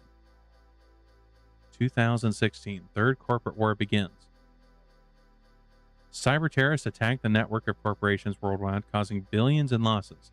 The war is fought primarily on the net. It ends when Asukaga, yes, I'm going with that, Asukaga, and Finch turns over the corpses of the two former executives responsible for starting the mess to the Los Angeles District Attorney's Office. Yes, riot. We shall riot and lick everyone. Well, maybe not everyone. That's a strong one. But we'll lick the bad people. Totally. Yeah, you got it, Izzy. All the licks. 2021. Euro Aquacorp Sino attempts to acquire bankrupt Aquacorp iHag. Rival Aquacorp OTEC acts as a white knight to prevent the hostile takeover. 2022. Covert operations expand as Arasaka Security and Militech spar to see who will control the outcome of the Sino-OTEC war. Rach Bartmoss, arguably the world's most skilled netrunner, is reportedly killed in a corporate raid. 2 weeks later, the dead man switch for his data crash virus activates. The fourth corporate war begins in earnest. Covert operations explode into a shooting war as Arasaka and Militech leave behind the pretext of defending their clients and move frontline troops into battle. 2023. On August 20th, 2023, a nuclear device is detonated during an assault on Arasaka's Night City headquarters, destroying most of the city center. Over 500,000 people are killed. Rumors swirl as to who is responsible, with various groups pinning the blame on famed rocker Johnny Silverhand, Ace Solo, Morgan Blackhand, Militech, the United States government, or Arasaka itself. United States President Elizabeth Kress nationalizes Militech.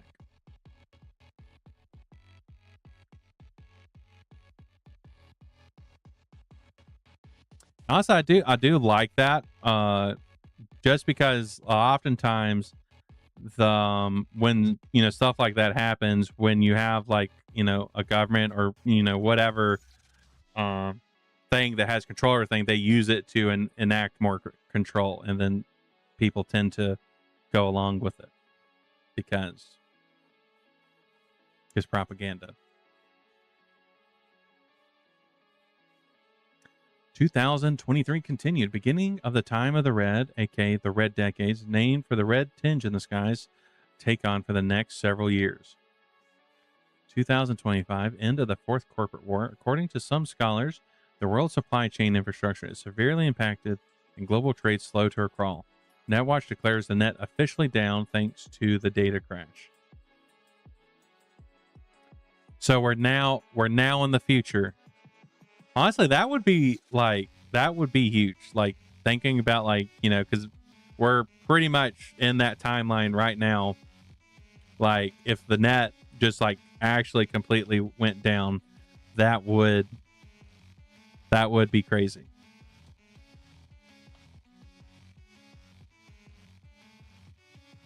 And honestly, that would be an interesting time to play in. It's like or maybe like do that in the future, have like another data crash, but it's where everything's more connected and people have more like cybernetics connected. It'd almost be like the time of troubles in Faerun for Forgotten Realms, where like magic goes fucky and like gods are like forced out of the outer planes into the material plane.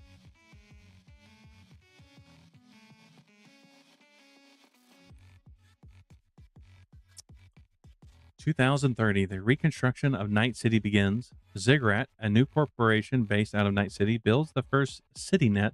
The new network functions on a smaller citywide level and supposedly bypasses the problems of the old net. Yeah, it would be very 40K.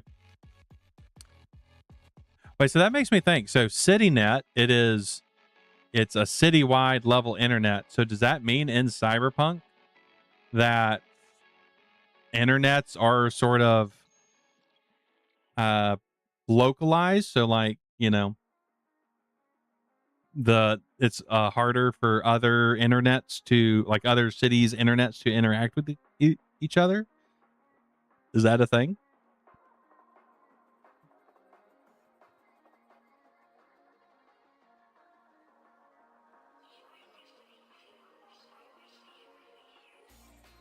Like that's interesting to think about. Like obviously, at least from in game, that they're definitely talking to each other in like forums, or not forums, but like email based. But so like Facebook, for instance, does that mean like whatever Night City Facebook, it only really works with inside Night City, and it like Atlanta, for instance, it doesn't connect as easily? That's interesting. Actually, that does make sense because V originally was in Atlanta, and when they come back, it's like people hadn't heard from V at all, even though obviously, there's ways to talk. That actually makes a lot more sense why they like V coming back is like everyone's like, oh shit. Well, I'm assuming we don't use the internet because of the black wall and all the AI, the evil AI ghosts.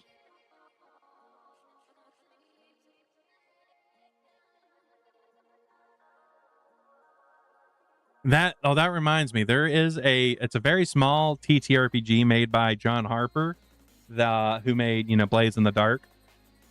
But he made this TTRPG, I believe it's called Ghost, and I think I've talked about it before, but it's sort of not necessarily that vibe, but it's where you like it's a cyberpunk thing, but your characters sort of can like react with the other side being like the internet reality. And I think that honestly, I think that's a really cool premise.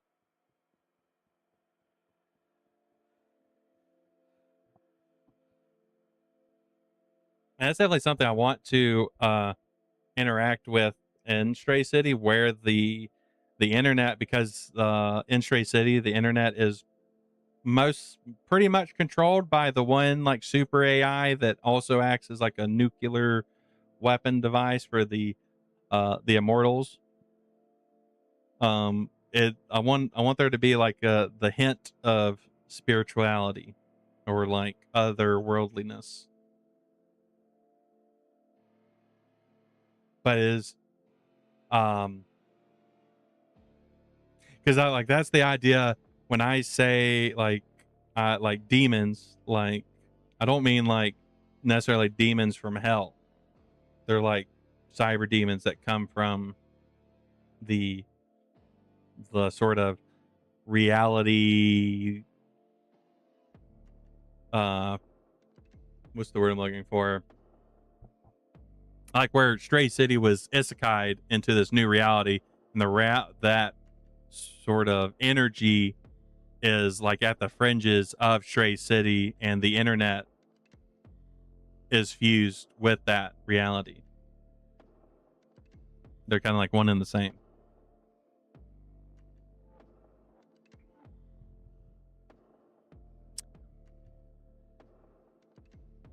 Honestly, that's really cool. I had no idea about the CityNet being localized internet that mostly only functions within the cities themselves, each city themselves. That's really cool.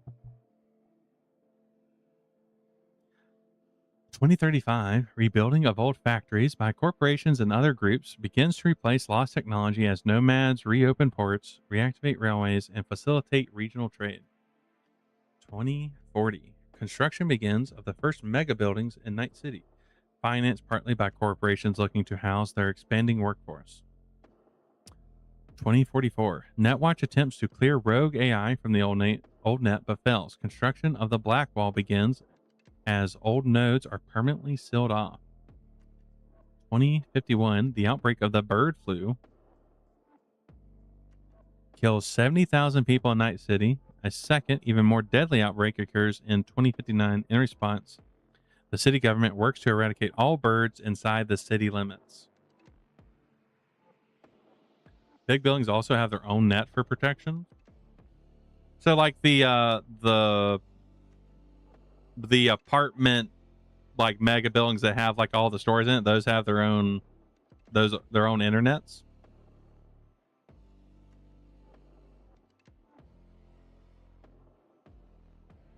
That's cool. That's cool to think about. I wonder, did they get that mega building idea from Judge Dredd?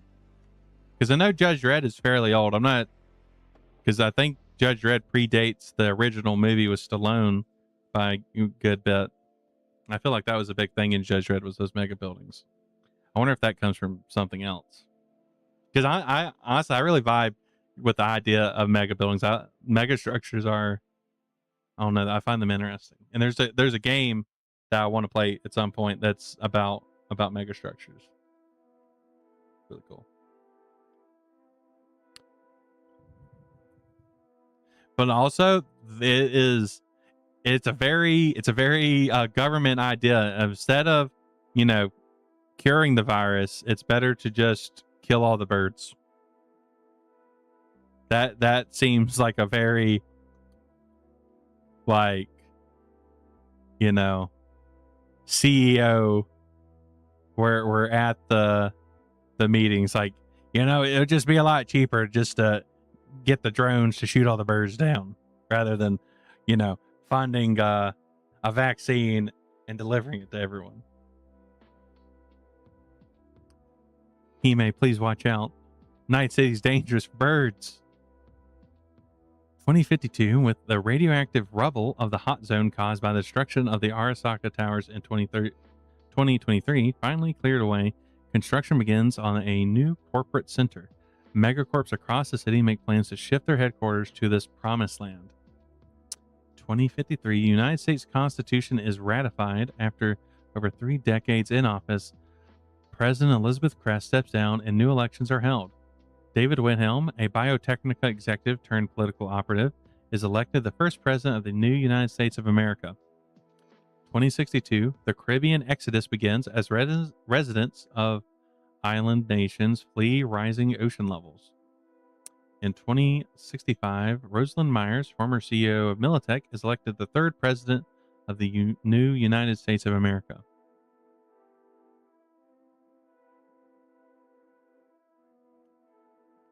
In 2067, an Arasaka bodyguard foils an assassination attempt on the Emperor of Japan, earning the Megacorp considerable goodwill among the government and the public.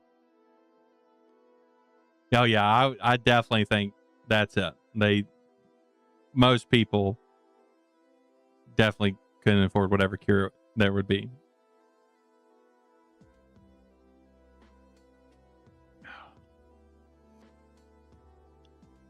Something I'm not, maybe this is in Night City and I just haven't countered, but I would like to see more parts of the city just like, you know, like not have power and people like still living there and stuff. Like, you know, I don't know. I feel like that's what, to me, what Cyberpunk, like the dystopian part, or where things aren't working like they're supposed to be. That's a big part for me. I like to see more of that. That's mostly outside. See, like with the nomads and stuff.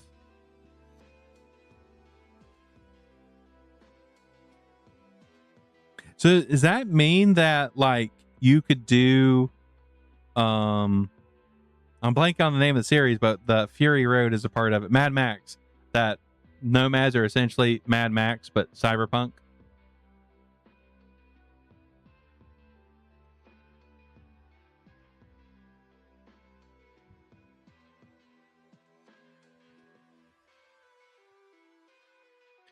That's wait, hold on. Now that I think about it, it could feasibly be possible that Mad Max just is a cyberpunk series and they just are never at the cities. All these people that are warring over stuff are just, you know, they're out in the desert, nowhere near cities. And like they're fighting over gasoline and stuff because they don't have they're having to use old vehicles instead of the, you know, new modern stuff.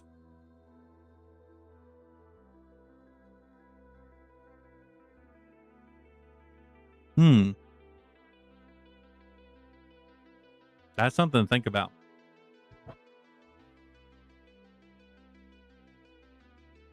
See that 2069. Nice.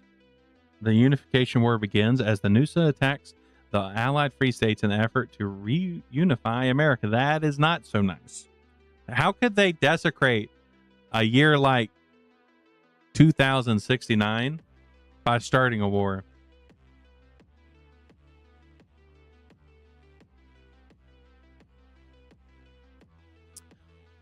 2070. After the arrival of an Arasaka supercarrier in Coronado Bay, the Unification War ends with the signing of the Arvin Accord, also known as the Treaty of Reunification. The Arvin Accord classifies Night City as an external or international free city, fully independent from any nation or state. I'll work for corpos for supplies to distill them. Yeah, you gotta take it.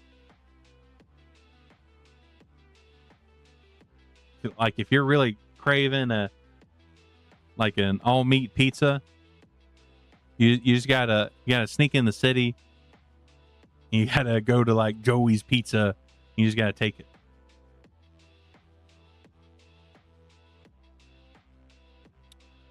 (2072) The Voodoo Boys repel an NCPD task force and emerge as the de facto authority in Western Pacifica. 2076. An incident involving Arasaka and Militech forces causes the damage in the corporate center of Night City. Though the media calls it a terrorist attack by unknown forces, rumors circulate suggesting the incident was the last stand of David Martinez, an edge runner who had quickly risen to prominence in the previous year. Rest in peace, DM.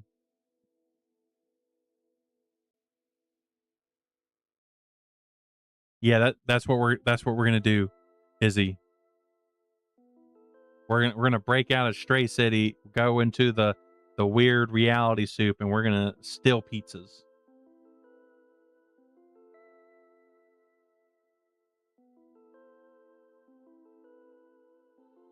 Ooh, honestly, that would be. I'll need to look into like commissioning, like almost like a Teenage Mutant Ninja Turtle style, like scene with a bunch of like pizza boxes and having like the massive cheese pull.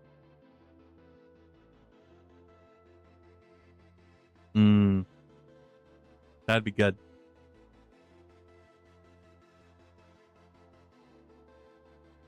Honestly, that's something I need to work on a little bit, is having like work on the side characters that are meant to be like around me. because I do kind of have like a gang.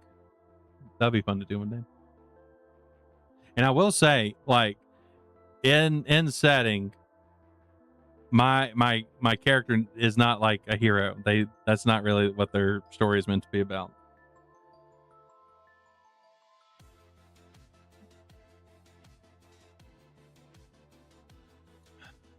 I think that's important.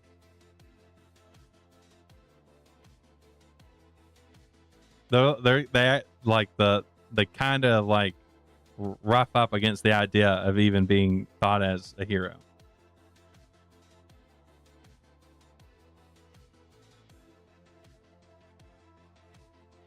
Like that, they don't want to end up like being a martyr for something or being like glorified as something. That's so true. Heroes don't get the puppy girls. It's the big bad wolves that get the puppy girls. Chapter 3, Dark Future Technology. Cyberware by Omni Kismet, PhD. These days, almost everyone's packing chrome, like tattoos and piercings before it. Cyberware remains a trendy part of modern culture, and if you aren't showing it off, people might consider you to be some neo-Luddite behind the times. Cyberware, technological devices implanted in or on your body, can be purchased almost anywhere. Clinics offering walk-in surgery can be found in any mall, or if you prefer to keep things on the down low, a back alley ripper doc shop. The early generations, the path to chipping in started in the 90s, with university researchers developing mind-machine interfaces and synthetic muscle fibers known as myomar.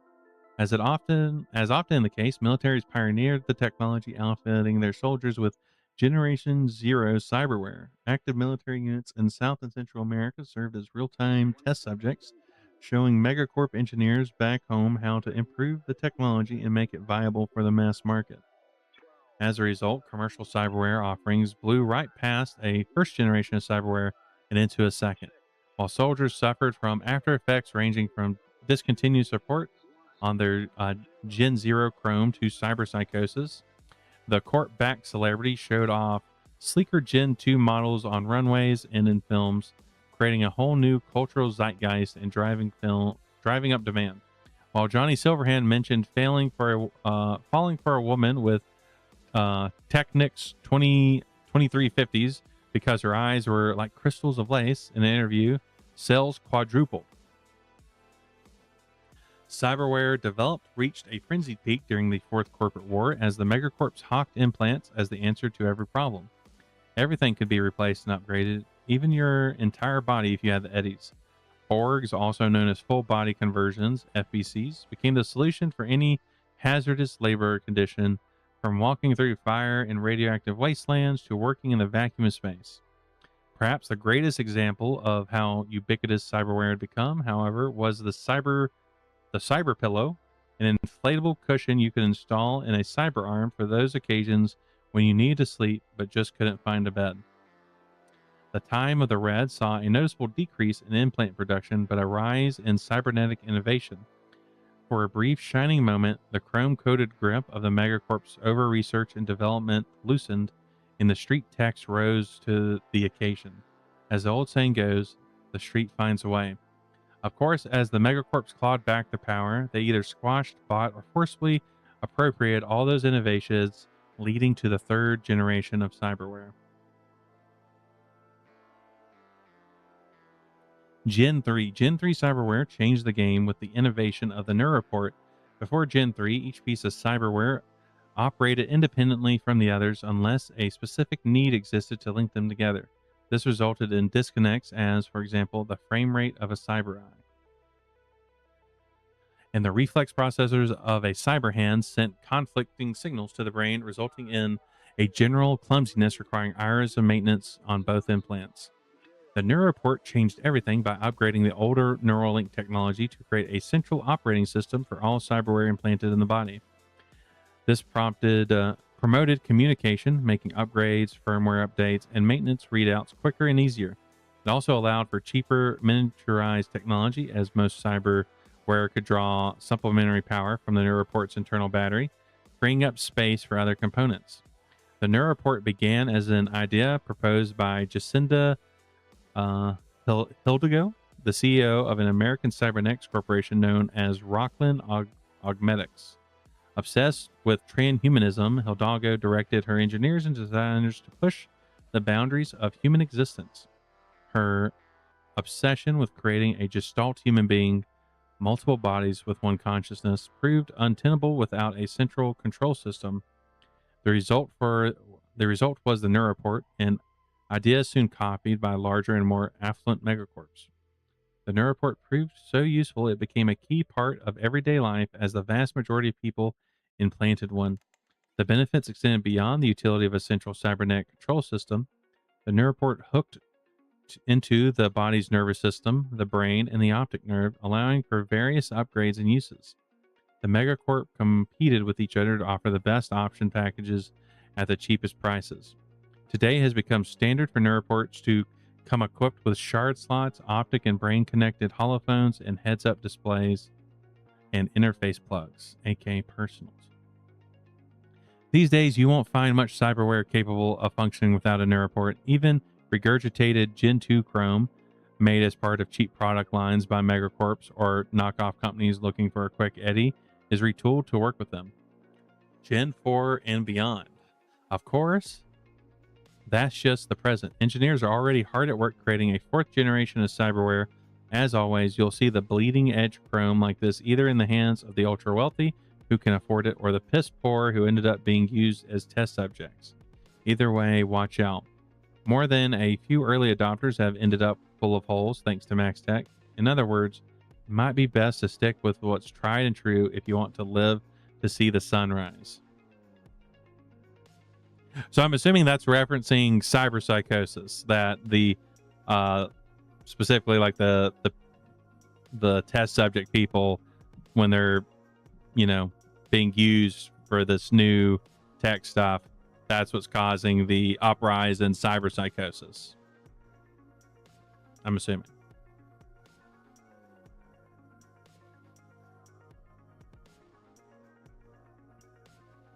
And obviously, if this stuff's already out in the streets, then that means that the black market's probably already got their hands on it. And then that means more people getting all the new fancy stuff that causes cyberpsychosis. Cyberpsychosis. It's kind of fun to say. Cyberpsychosis. Cyberpsychosis. It's got a good mouthfeel. Types of cyberware. Like most of the population, you're probably already chipped in, but if you're going to succeed as an edge runner, you'll need to optimize your Chrome you slide into your body. That's very true. That is very true. But I mean, but what if it's tasty? What if I want to gnaw on it? It's got a good bite to it. Nope, I'll be fine. I can handle it. You've got some of this already. Your Neuroport installed into your brain when you were a kid is the foundational elements of today's neuroware. Neuroware connects directly with your brain and nervous systems to enhance them.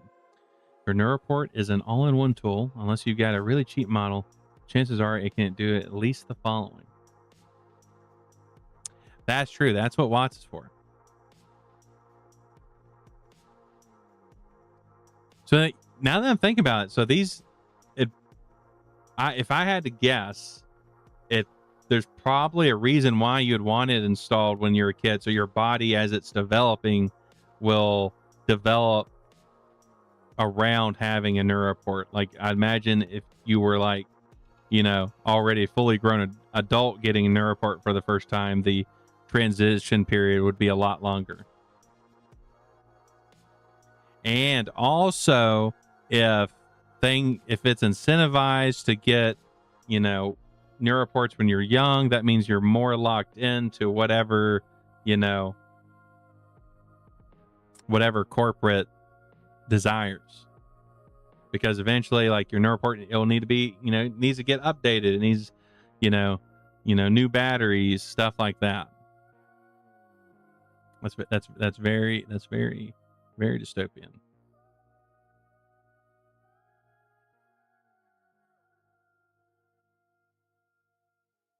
But hey, also, You can watch porn in your eye, so it's in, that's fine.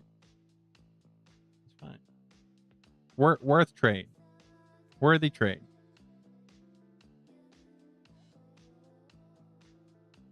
Oh God. Wait. Yes. There we go. Connect to your optic nerve and auditory processing centers, letting you see and hear information transmitted by your holophone, slotted shards, and other cyberware. I think it goes to show a bit easier to adjust and less complication. Yeah. Grants access to a built-in holophone, letting you make calls with just your brain. The just your brain part is important. With some practice, you can communicate with others via your holophone without speaking out loud. However, chances are the person on the other end will hear artifacting, repeated words, unusual word placement, because thoughts are messier than speech.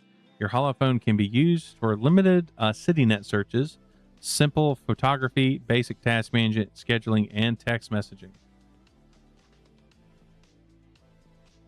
Wait, so does that mean like if you're using just your brain to talk, it's like if someone's talking to Chat GPT, is that what it's like? Oh God. Oh, that's cursed.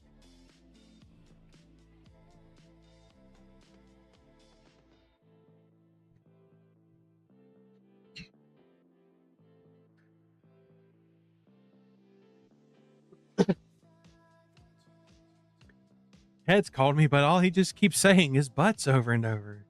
I guess he's talking with his brain again.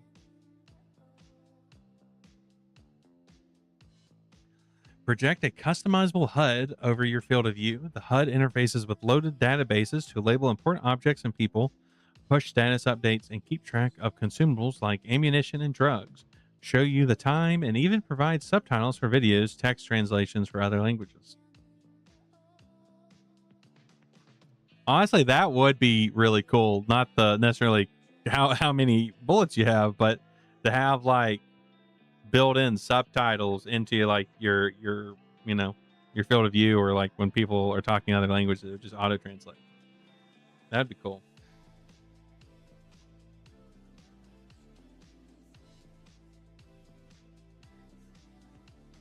Well, I guess couldn't that technically already be possible? Like if you had like 3D glasses on, right? Or I guess you could have like Google glasses, any of that stuff. And if it had like a, Google Translate built it from like voice to text, and then you could have the text on the glasses.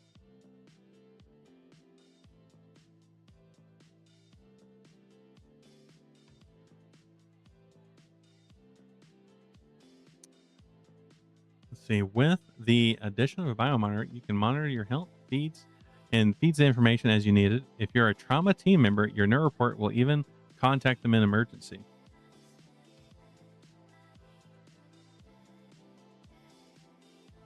Honestly, it's really cool the type of stuff that we can do these days. It's honestly really amazing. But also at the same time, technology's just kind of really sad right now with all the AI bullshit and AI everything being pumped. Just pumped. It's not the kind of pumping I like, I love like a natural pump.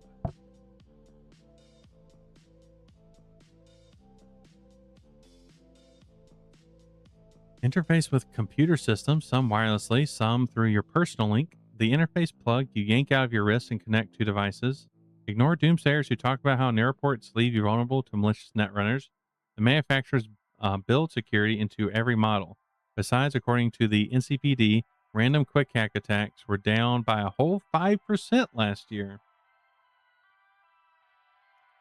Plugin shards. Most neuroports contain 2 slots, allowing you to insert both enhancement shards and data shards. Your neuroport can even dip you into Virtue by overriding your senses, so you can experience a presentation, a short interaction, or even some games fully in your mind. Monitor, regulate, and provide processing power for the rest of your cyberware. it comes out that Sword Art Online is entirely in in Cyberpunk. That would be funny.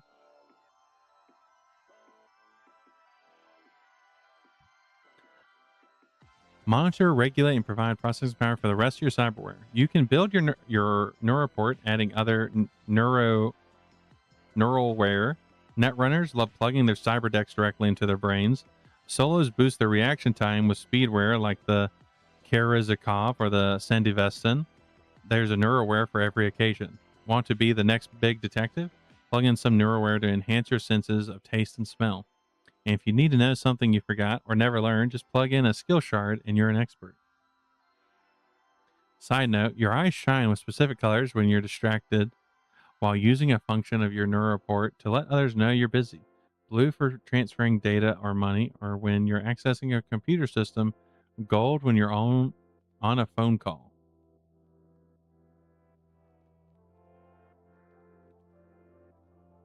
So I would imagine one of the, like, if that's the case, one of the go-to like things for people, it's like, oh, here's how you like hack your neuroport is to disable that, so people won't know if you're on a phone call or if you're, doing something,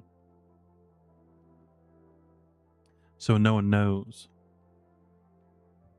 Fashionware is precisely what it sounds like. Cyberware you install to look good. Most common kind of EMP threading, those metal lines you see built in everyone's faces. Once upon a time, people actually thought EMP threading protected a body from electromagnetic radiation, but all they did was make you look good. You can also change up your look with programmable hair, custom eye color and designs, and pattern and hue changes dyed into your skin. If you want to go big, get a light tattoo. Nothing says fashion like your own neon sign. Cyber optics. Sure, your neuroport projects directly into your eye, but why not go a step further and plant cybernetic optics instead? Once you've scooped out your organic eyes, ooh, I'm not sure how I like organic eyes, and slide in some chrome ones, the possibilities are endless. Telescopic vision, microscopic vision, image enhancement, the list goes on. Hell, you want to put a hidden dart gun in your eye? There's cyberware for that. Cyber audio. Just like your eyes can be replaced, your auditory system can be too.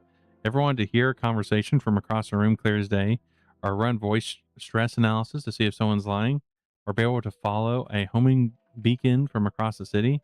That's all possible with cyber audio system. Cyber limbs. Are you thinking you'll implant a set of cyber arms that instantly get super strength? Cyber legs for super speed?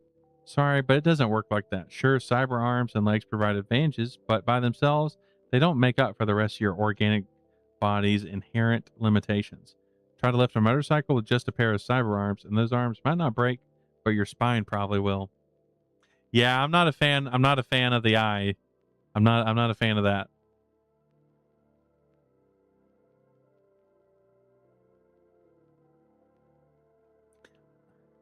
Like, if that was like an actual thing I could do, like I could have, an eye with that gave me special scientific eye powers, would I be down for it outside of, cost? Probably, but I would be upset that day. I'd be very upset. It would be a bad day.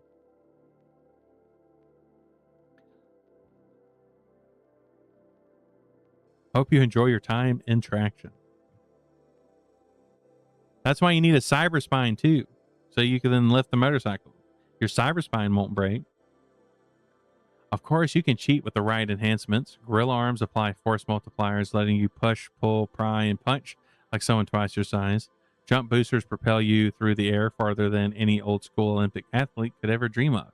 Hell, why not just go straight for the weapons? Mantis blades, monowires, and projectile launch systems. With the right cyber weapon loaded, you can slice, dice, and explode any obstacle in your path. Yeah, they're definitely be good for a lot of people. It's just that my the screamer side of me is like, oh god. It's like, when people like, touch your belly button.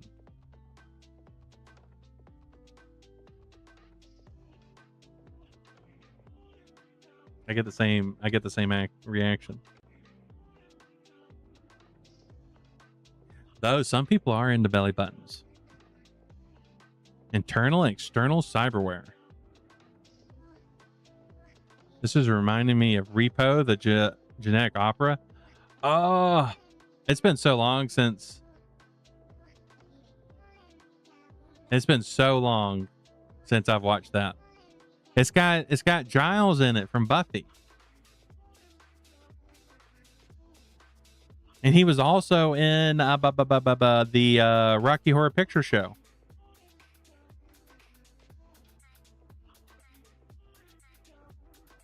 Exactly. You touch the belly button, you lose the hand. It's fair.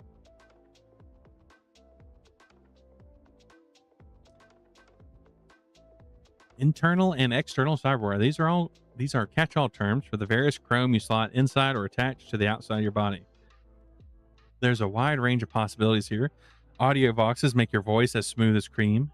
Grafted muscle and bone lacing enhances your strength and stamina. Gills let you breathe underwater. Subdermal armor protects you even when you're in the shower. You're smart. You get the idea. If you want it, chances are Megacorp's offering it for sale. Borgware. Here's the big one. Borgware. This shit pushes you way beyond the human baseline. You know how Maelstrom members all have half a dozen eyes each? That's a piece of Borgware known as multi-optic mount. Ever see someone so huge they can't fit through a door? That's thanks to an enhanced skeleton and support structure known as a linear frame. The bartender pouring drinks using forearms as an artificial shoulder mount. After plain old cyberware, Borgware is the next step on the journey to abandoning the biological altogether. It isn't the last step, though. Full body conversion. If you want to embrace the chrome revolution and leave your meat behind for good, the only choice is to go full Borg. A full body conversion in an FBC is just what it sounds like. A team of surgeons scoop out your brain and a few other choice bits, then implants it all in a body composed entirely of cyberware. The cybernetic skeleton, cybernetic muscles, cybernetic organs, cybernetic everything. Borgs push everything to the limit. They don't need to eat, drink, or even breathe. They can't get sick or be poisoned, except in some rare cases involving the brains. And while they need to sleep to rest their gray matter, their bodies never physically tire.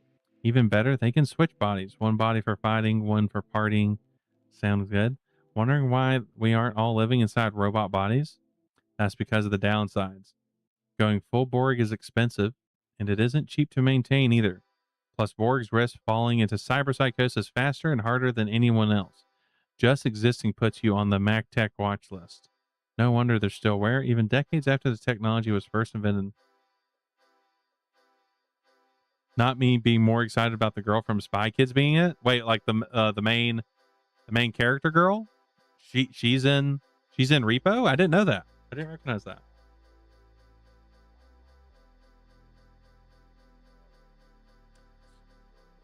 You know, I'd be fine. I'd be fine going full Borg. Obviously, you know, the money issues aside, I'd be down. Like, my brain's already piloting a flesh mech. Let my brain pilot a chrome mech.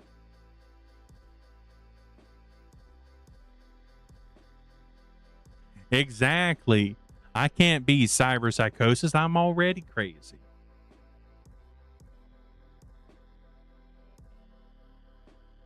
Speaking of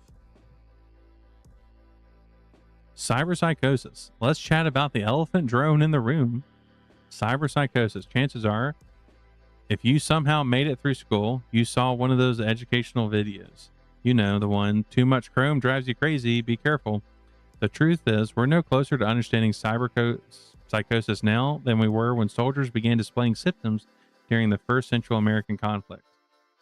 Officially, cyberpsychosis doesn't exist, but the word is used by the public as a blanket term for several different dissociative disorders seemingly connected to the use and abuse of cybernetics. Dissociation, in case you didn't know, is a mental process of disconnecting from one's thoughts, feelings, memories, and sense of identity. Let's be clear. What little we know about cyberpsychosis indicates it doesn't happen because someone lost an arm and got a simple replacement. Instead, it seems to be seems to require voluntary pushing far past the human baseline. See an arm mimicking human function isn't a big deal, but an arm capable of punching a mantis blade through a solid steel? That is. Especially when you cut off your old arm voluntarily to install a new one. The story's been told in countless movies. When you begin seeing your body as nothing but a collection of easily replaceable parts, you begin to see other people's bodies as nothing but a collection of easily replaceable parts. And if that's the case, what does it matter if you slice them into pieces? That's when someone goes over the edge, starts rampaging in the streets, and Max X comes to put them down. Only the reality of cyber psychosis isn't so simple. Plenty of people are jammed full of cyberware and never go over the edge. Others suffer a psychotic break after implanting just a few pieces of chrome. Recent theory suggests the need for other factors, whether biological, neurological, or environmental, to cross the line. Getting some Nova new chrome might not do it, but being coerced into implanting poorly fitted and painful cyberware by your unfeeling boss, who then deducts the cost from your meager paycheck, just might. Plenty of people suffer from various dissociative disorders covered by the blanket term cyberpsychosis and don't go on killing sprees. They might display various symptoms ranging from a lack of empathy to poor impulse control, but they go about their day and do their thing without bothering anyone. The real reason why we think of the streets running red with blood when someone mentions cyberpsychosis isn't that the world is full of chromed up monsters slicing and shooting their way through crowds, but because a few times a rampage does happen, it makes the news nice and loud. MaxTex likes it that way. How else can it convince the city to buy it some new shiny toys? While we still don't fully understand the phenomenon, there are treatment options to help those at risk and prevent a slide into full-blown cyberpsychosis. Therapy via drugs, brain dance, and good old-fashioned talking can draw someone back from the edge. So can making connections with others, being part of a supportive social group, and taking time to relax and unwind. If you're really having trouble, chemical solutions exist. Most people know them as immunoblockers because they're shorthanded as such by the medtech selling them. These go beyond suppressing the body's immune system in order to prevent implant rejection, though. The good stuff contains a cocktail of chems, including antidepressants and antipsychotics. If you're worried about going cyber psycho and decide immunoblockers are the solution, make sure you can trust your source. It isn't uncommon for unscrupulous ripper docs to sell cheap, synthetic opioids instead of the real thing. The high will trick you into thinking the drugs work, but in the end, all it does is make you an addict, jonesing for your next fix. Honestly, if I had to guess, like particular with that, I'd imagine a lot of edge runners, most edge runners get the synthetic opioid versus the actual thing, and that would lead to the more of the push of people, cyber psychosis, people on the streets killing people.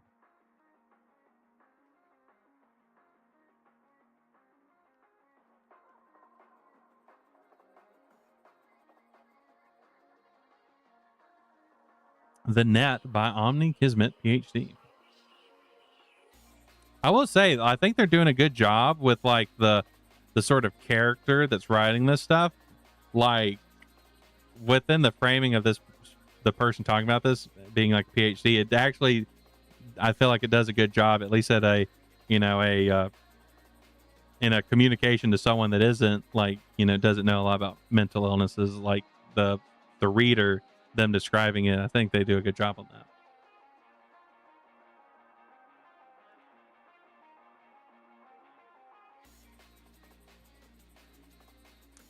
It started instantly enough when people connecting computers and telecommunication devices across the globe.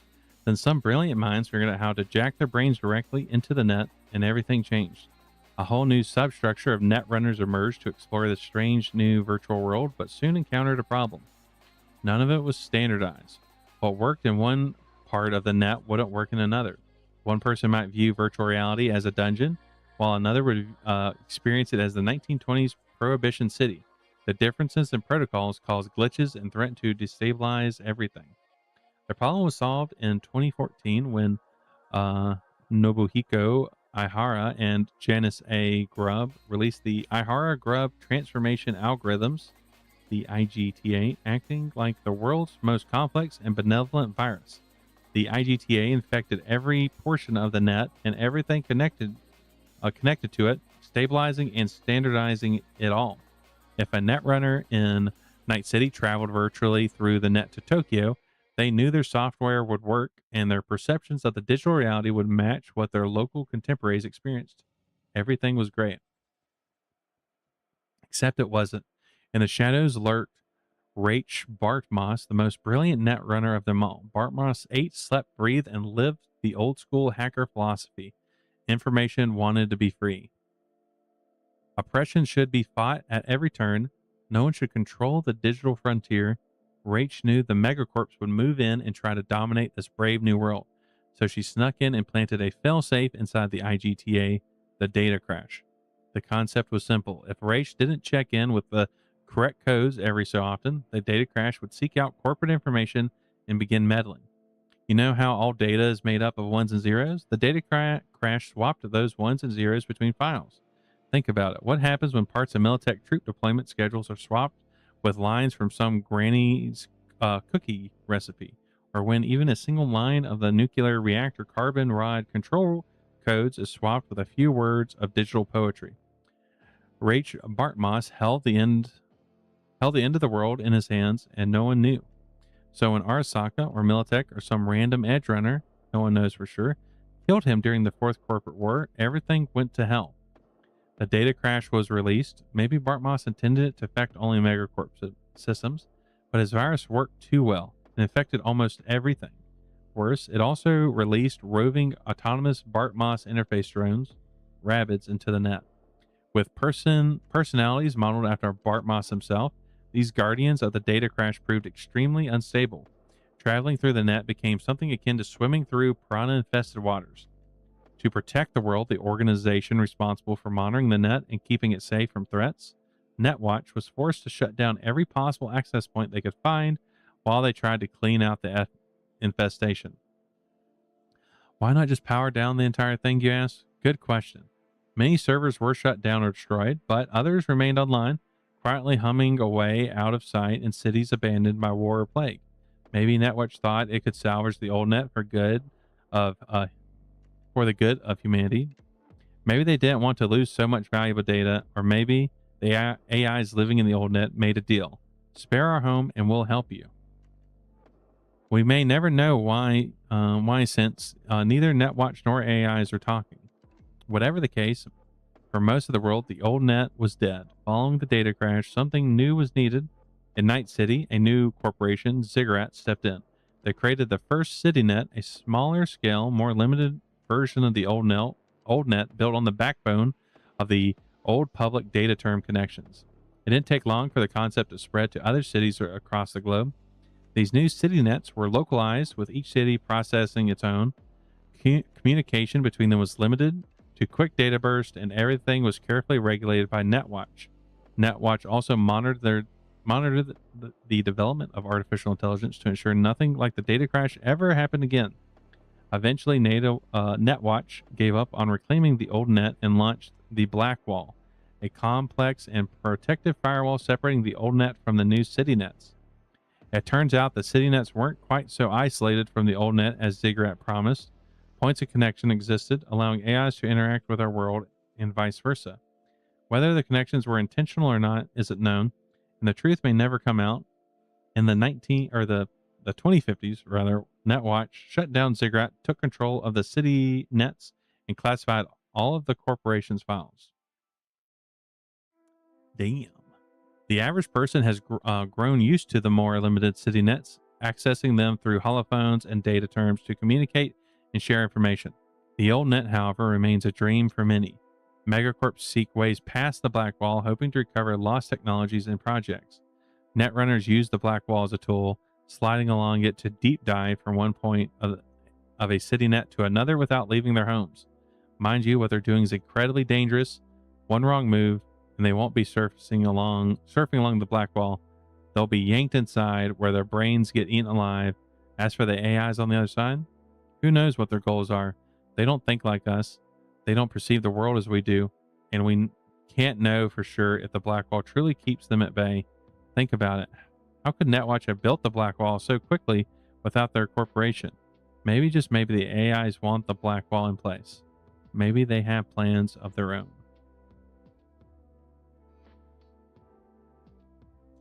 Honestly, that's another thing. I think that would be a really cool adventure where it takes place in like entirety on the like virtual side. So like, you know, maybe like you have like a Netrunner friend that is doing a deep dive for whatever reason into like another city net, and you have to like track them down, and that means going past the Black Wall to like try to get to another, you know, another city net. And so then you have to fight AI demons where they want to eat your brain and take over your body.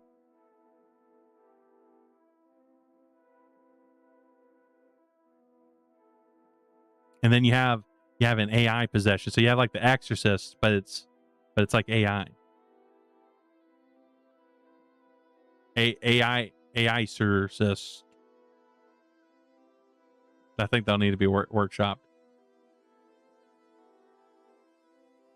Actually, hold on. Now I'm thinking about it, that would be a really cool horror movie. So it's like pretty much like The Exorcist or whatever, like same sort of like, you know, general plot, but it is about like an AI that is like entered a person's brain and is trying to take it over. That would be really cool. That's exactly how you get the zombies. You have all these corrupted, you know, AIs, or like a cyber grave mind, like grave mind from Halo. A cyber grave mind that creates the flood, but it's a cyber flood.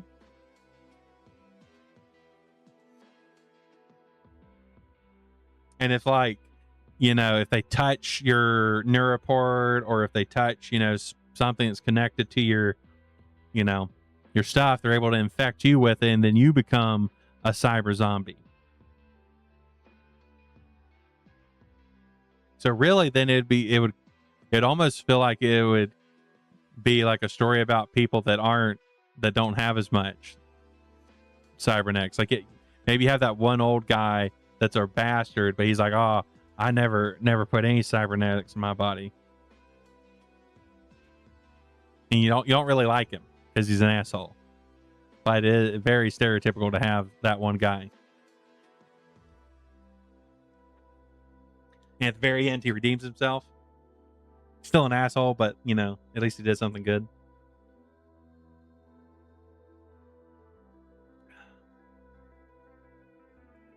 I definitely need to hydrate my throat. My throat needs to be lubed up.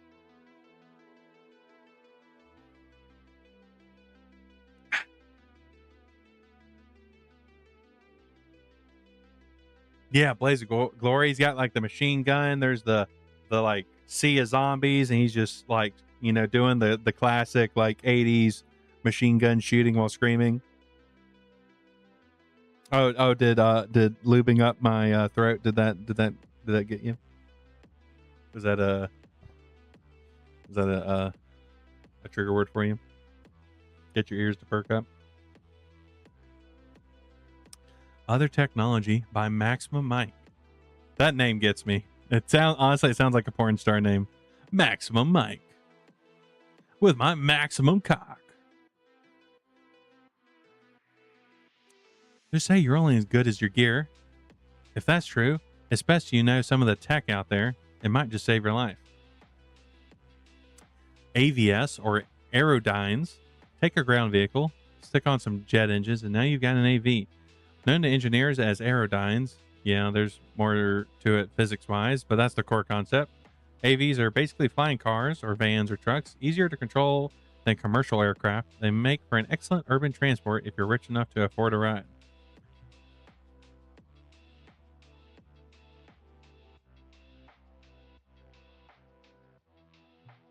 It is very silly. It's a very silly way to say stuff.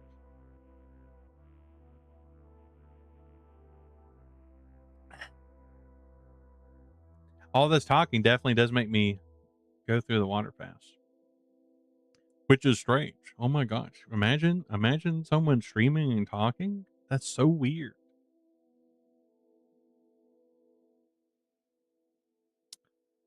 Brain dance. I probably don't need to tell you what a brain dance BD is. Someone with the correct Chrome records and experience, someone else edits it, and then you plug it into your wreath to live it out.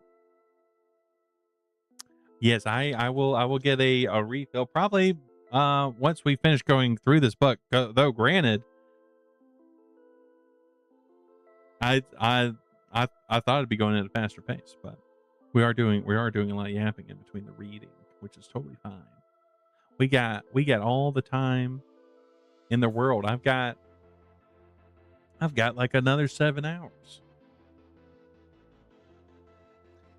Well, this is only 42 pages for this like lore um handbook.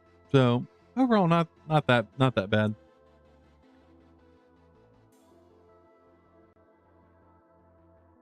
But this is a very good introduction into all the various words. And then honestly that's one thing like that's always been tricky with me with like settings and stuff is when they get really noodly with all the proper nouns for stuff and like what's the word I'm looking for, like slang. I'm blanking on the name of the D&D setting. Planescape, there we go. Planescape also went really deep with slang and all these, proper noun stuff going on for the setting, and it's always a little hard for my brain to keep track of all that stuff.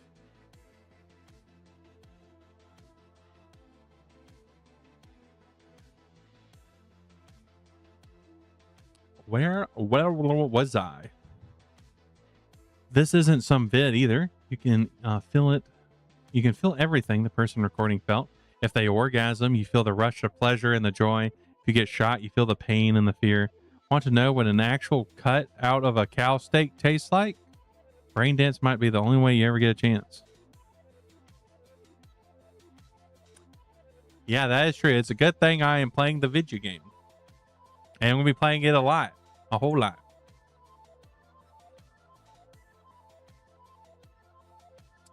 Of course, brain dance has a dark side too. Commercial BDs can feel too safe, too secure. Deep down, you know you're not experiencing reality. That's because BD editors and certain limiters prevent your brain from engaging fully with the content as if it were real. Take those limiters off, and your body reacts even more intensely to the highs and lows.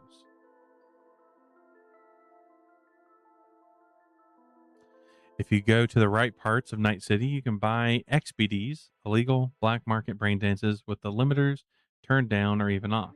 Experiencing one of those is a high so intense it can't be described. Just be careful. XBDs are often poorly tuned. More than one tune has been left a drooling mess because a bad XBD fried their synapses.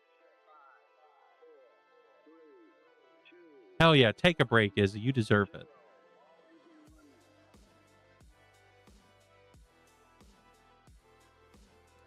Brain dances can be used for therapeutic purposes and in the treatment of mental illnesses.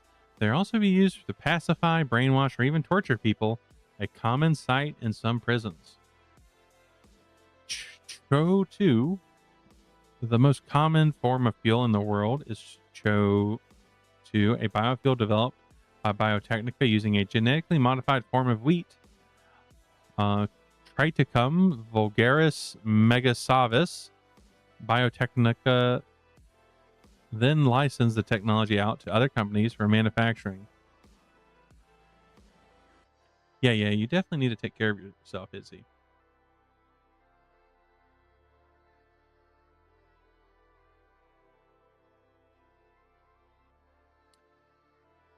Has licensed technology out to their companies for manufacturing, specifically Petrochem and Savoil. It says something about their society that more of the world's remaining farmland is dedicated to growing Cho2 wheat than it is to edible food crops. Holy fuck. That does say something.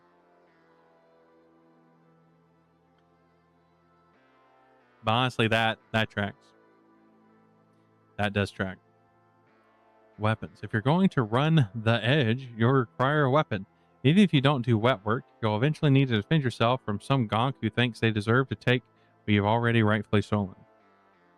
Mmm, yummy fake food. So tasty.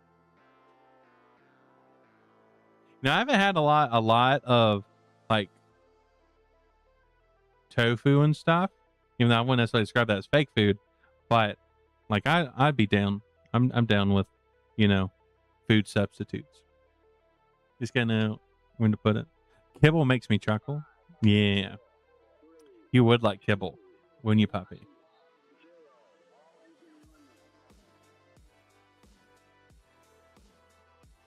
Firearms. Since the Fourth Corporate War, revolutions in weaponry have accelerated gun technology. Today, we classify most firearms in one of three ways.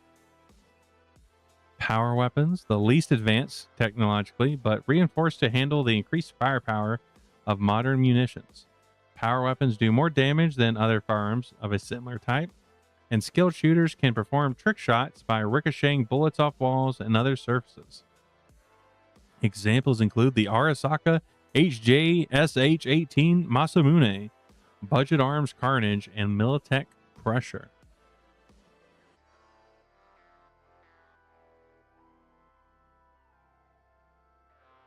I'll make sure to get a lot of kibble when I get back into 2077. I'll make sure to buy a whole bunch of kibble. Now, assuming that they have that for sale. I'm trying to remember when I was at the vendors and stuff if kibble was one of the options. Remember hot dog and the burritos.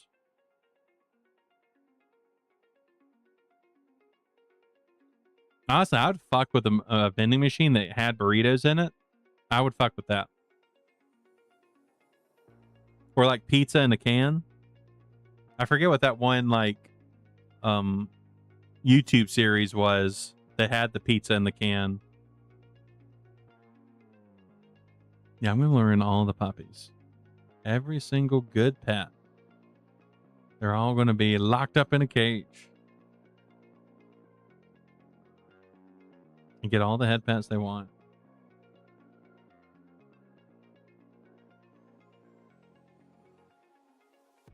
Smart weapons, an extension of the smart gun designs of the 2020s. Smart weapons sync with your neuroport via your personal or subdermal grip to provide targeting assistance.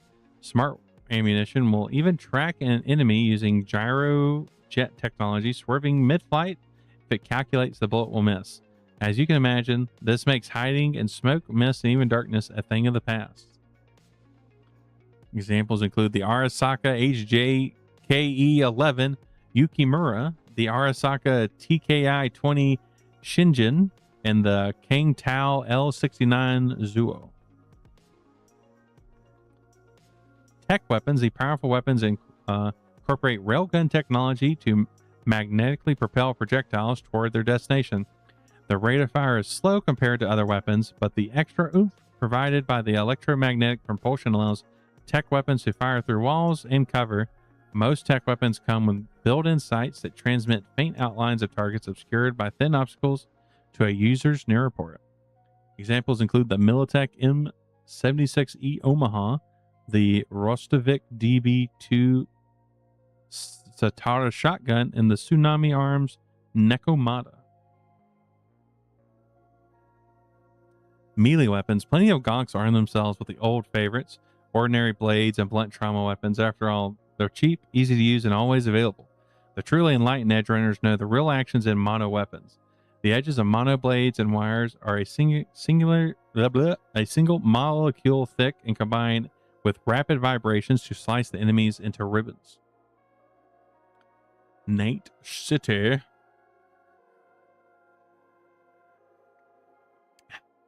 By Professor Rip R. Jackson.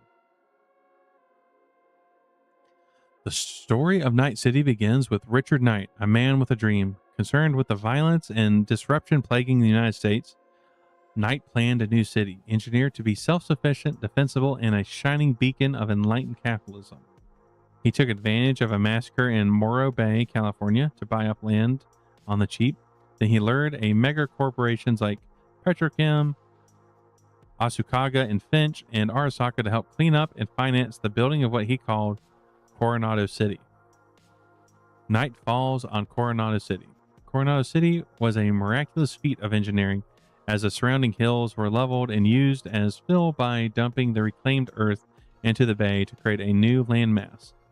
The harbor was dredged to make it capable of porting the large ships needed to carry goods to and from the city, taking inspiration from the theme parks of the past.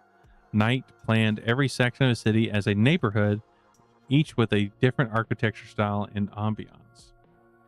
Then, like so many visionary plans, it all went wrong. At first, Knight proved effective at keeping crime family-controlled construction companies out of his rapidly rising city, but his luck ran out on September 20th, 1998, when he was shot and killed in his penthouse suite. Knight's murderer was never caught. In his memory, Coronado City was renamed Night City, and without his guiding hand, the criminals moved in. The Mob Wars. For the next decade, criminal organizations effectively ruled Night City. In the beginning, they were smart enough to leave megacorps alone and return the megacorps didn't interfere with the criminal activity. Night City decayed into a war zone, with new gangs rising to carve out turf and cybernetic terrorism running rampant in the streets. Ultimately, the mob got greedy and started muscling in on megacorp territory. Hit in their wallet, the megacorps had no choice but to retaliate. By 2011, corp-funded troops had destroyed the criminal underground's power base in Night City. The megacorps placed a puppet mayor in control, and the city entered a golden age where crime seemed to vanish and the corporate center gleamed. Or so the official corporate-backed histories want you to believe. The early 21st century, with a firm grip on the city, the megacorporations ensured any law passed benefited them. Money for municipal projects overwhelmingly flowed to districts already flush with cash, while the poor neighborhoods deteriorated. And each day, the borders of the combat zone expanded by inches. Gangs, no longer kept in check by larger criminal organizations, acted with impunity. The megacorps didn't care so long as the gangs weren't impacting their profit margins. If you had money, you lived in relative safety. If you didn't, you rolled the dice every time you left your home, assuming you had a home to begin with. Yes, down with the corpos. Fuck the immortals. Well, don't fuck them, but fuck them.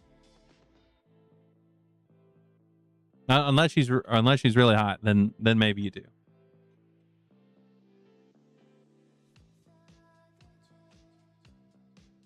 I am weak.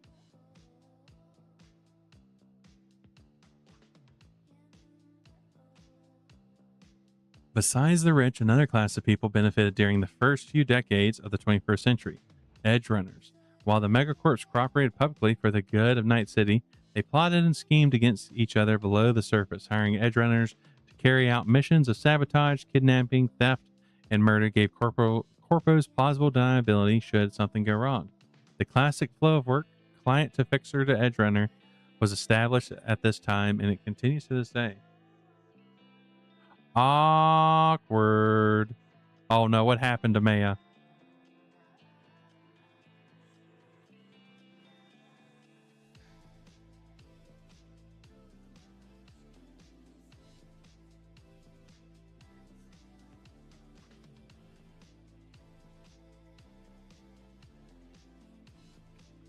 The Fourth Corporate War.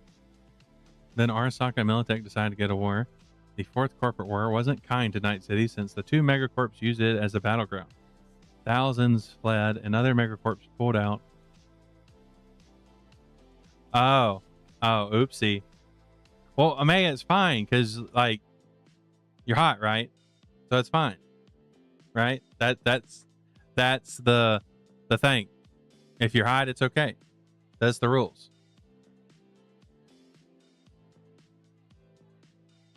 At least that's my rules. But I am just a dog. My rules tend to be pretty simple.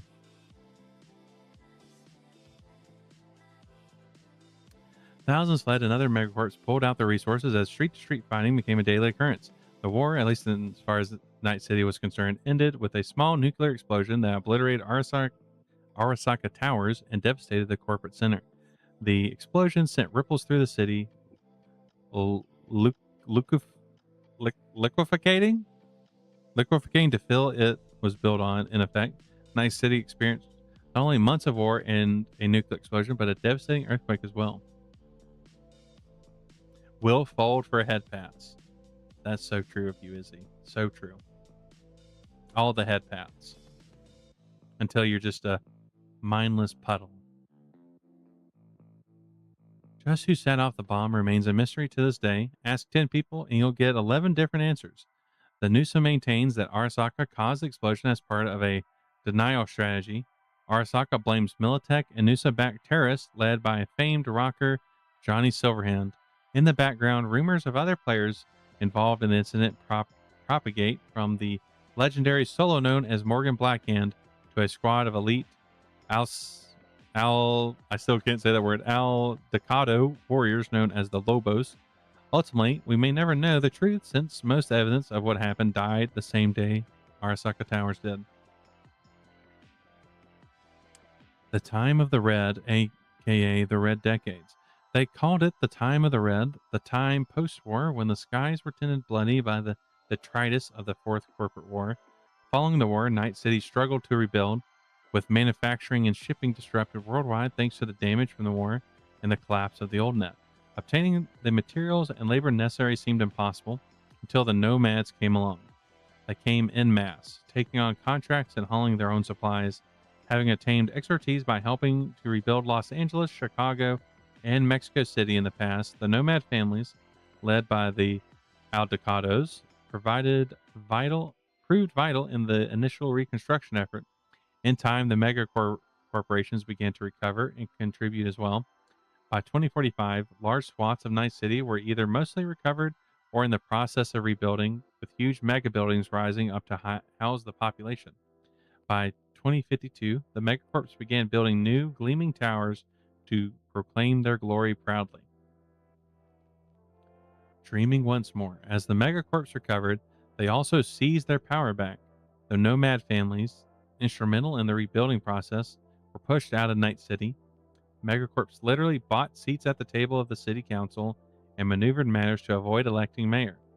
A single person leading a city could only answer to a single owner, after all. No megacorp was willing to allow their rivals a shot at becoming the most powerful puppeteer in the city. By the 2060s, Night City shone like a jewel as one of the most influential metropolises in the west coast of North America. Those were the boom years, when investment money flowing in like water. The city council wanted even more and schemed with developers and megacorps alike to transform Pacifica into the most incredible playground the world had ever seen. Better than any theme park or gambling mecca. Once they were done, Pacifica would become the tourist destination for visitors all across the world. Night City was the city of dreams again. Too bad it didn't last. War changes everything. The Unification War halted all progress on building up Pacifica as the economy fell flat and the forces of the Nusa rolled across the continent. South California allied with the new United States, while North California, the home of Night City, opposed the conquerors. The fighting was brutal, and Night City prepared for another war to break out on the streets. In 2070, Nusa troops advanced to the city's outskirts, ready to invade.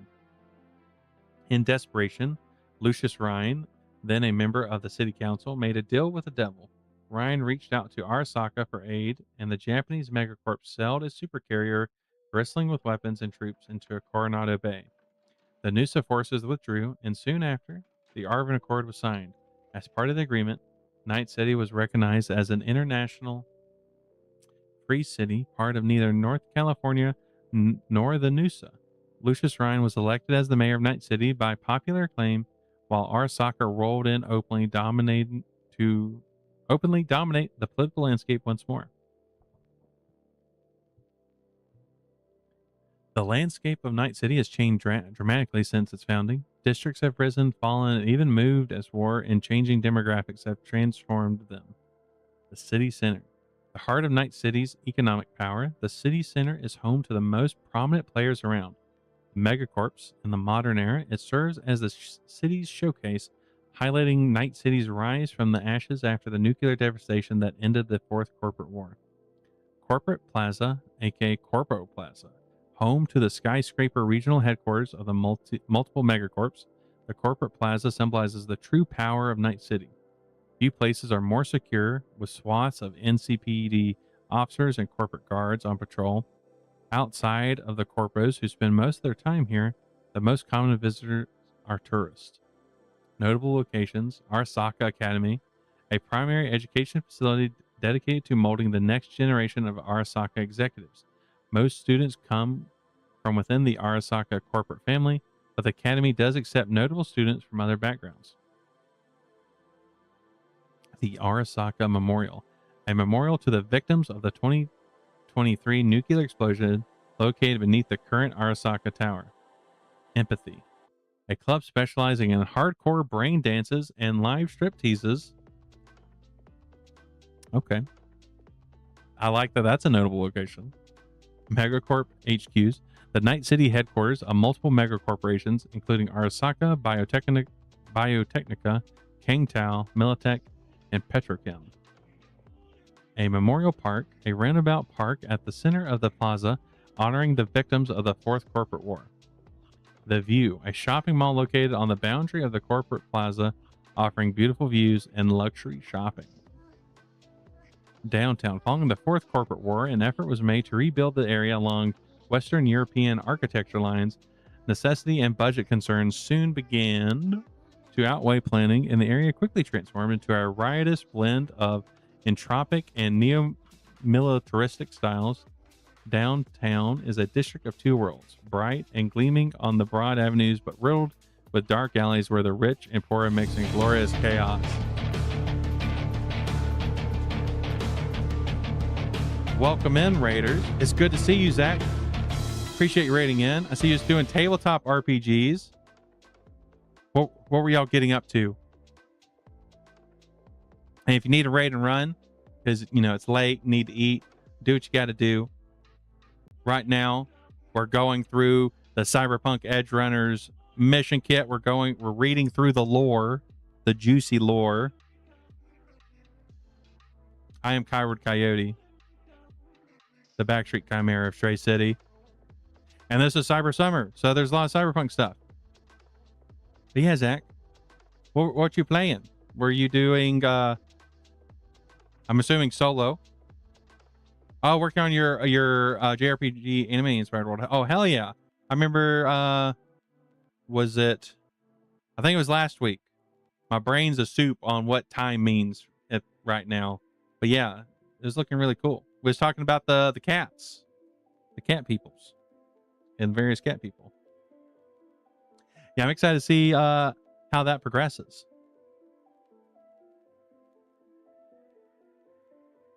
Very cool stuff.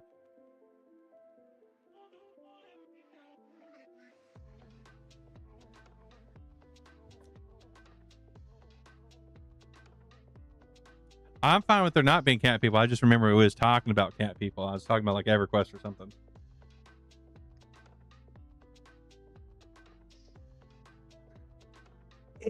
Yeah. But yeah, we're about halfway through. We're getting about halfway through this lore book for Night City for Cyberpunk 2077 and Edge Runners. It kind of mixes all the stuff together. And yeah, there's some very cool stuff. Like there's black walls that have AIs that want to eat your brains. There's apparently there's also like strip clubs. That's a thing. That's a Cyberpunk thing, right? We were just talking about strip clubs. And I just see, I'm looking at right now a notable location called the Dicky Twister. Yeah, that is a thing. I would go there. I would go to the Dicky Twister. I wonder if that's in the game, because I just want to know, like, with a name like that, it makes you think, like, imagine what happens in the Dicky Twister. And out, you know, surely things are being twisted, I would assume. I would be kind of disappointed if I went there and there wasn't any twisting.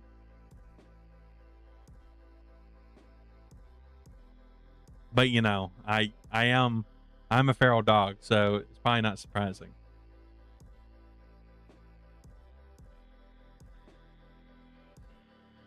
But we just got done with we're in like the different neighborhoods, boroughs of Night City. And we just got done with the Corpo one. Corpo's really stinky, but they do have a brain dance porn strip club thing that, you know, that sounds cool. That sounds cool to me. But other than that, I would never go there. I couldn't be caught where all the like immortals and corpos are. I'm a stinking dog. They would toss me in a cage.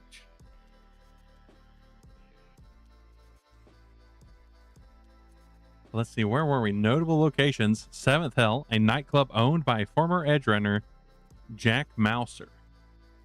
The Electric Orgasm. I did not see that one. An unlisted secretive bar used by some edge runners to plan their gigs. Okay, that's kind of surprising that it's called that, and it's not. It is not what you would think it is. But maybe that's part of the secret of it. It's called that, so no one would think you'd go there to, you know, plan your gigs. You're definitely planning something else. Then we have the Jin Gucci, the high-end clothing store, part of the Japanese Jin Gucci chain. The N54 HQ, the Night City headquarters for the Network 54. I don't know what Network 54 is. I don't have any reference to that. And then Night Corp HQ, the global headquarters of Night Corp. Haywood, often called the biggest bedroom in Night City. Haywood houses more people than any other portion of the city. A district of contrast, you can find both luxury apartments and poor slum dwellings there. Interestingly, Haywood wasn't always where it is today. The district used to occupy the news channel. Oh, that does make sense. That does make sense. The district used to occupy land on the east side of the city in a district split between Santo Domingo to the south and North Haywood to, you guessed it, north. The area known as Haywood today was once South Night City, a vicious combat zone filled with constant street fighting. Following the Fourth Corporate War, a group known as Reclaimers moved into the area and began cleaning it up. They did too good of a job, though. Once the people in the North Haywood realized South Night City was better than their own digs, they moved in and kicked the Reclaimers out. They then renamed the district to them Haywood, who they were, not where they lived. The Glen, an example of government and corporate corporation, the Glen was built following the Fourth Corporate War to be the new seat of municipal power. As a result, parts of the Glen are tidy and filled with gorgeous architecture, especially around Reconciliation Park. Move towards the border though, and you'll find the shine wears off quickly as the NCPD cares more about protecting the government than the people. Notable locations. City Hall, the center of the power in Night City, at least as far as governmental politics is concerned. El Coyote Koja, a bar frequented by the Valentinos, owned by Mama Willis. That's our boy. That's Jackie's mama. Honestly, that explains why we meet Jackie at that actually explains a lot why we meet Jackie there. I don't think I've been back to that bar since the beginning when in the game. I actually need to go back there. Yeah, poor Jackie. Embers, an exclusive club with rather important members, including high-ranking executives from multiple megacorps. Reconciliation Park, a large, pleasant park containing a small lake. built to celebrate the rebuilding of Night City, specifically the corporate plaza shift from a radioactive hot zone to skyscraper forest. Time Machine, the most famous music store in Night City, selling instruments, albums, and memorabilia, patronized by various famous artists, including Carrie Eurodyne. Vista del Rey, the poorest part of Haywood, Vista del Rey is primarily controlled by the Valentinos, but other gangs constantly nibble at its borders. Strife between the residents of Vista del Rey and their neighbors in affluent areas to the north and west is unceasing and sometimes violent.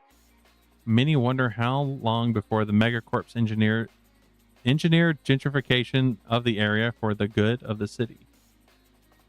Fucking gentrification. Gentrify this dick. Actually, don't do that. I take that back. Notable locations. Delamain HQ, the home of the Delamain Cab Company, the only transport service in Night City owned and operated by an artificial intelligence. Hey, that's the last quest we did last night. We dealt with all those with the rogue Delamains, including a GLaDOS. We got them all back home to their deadbeat dad that works too much.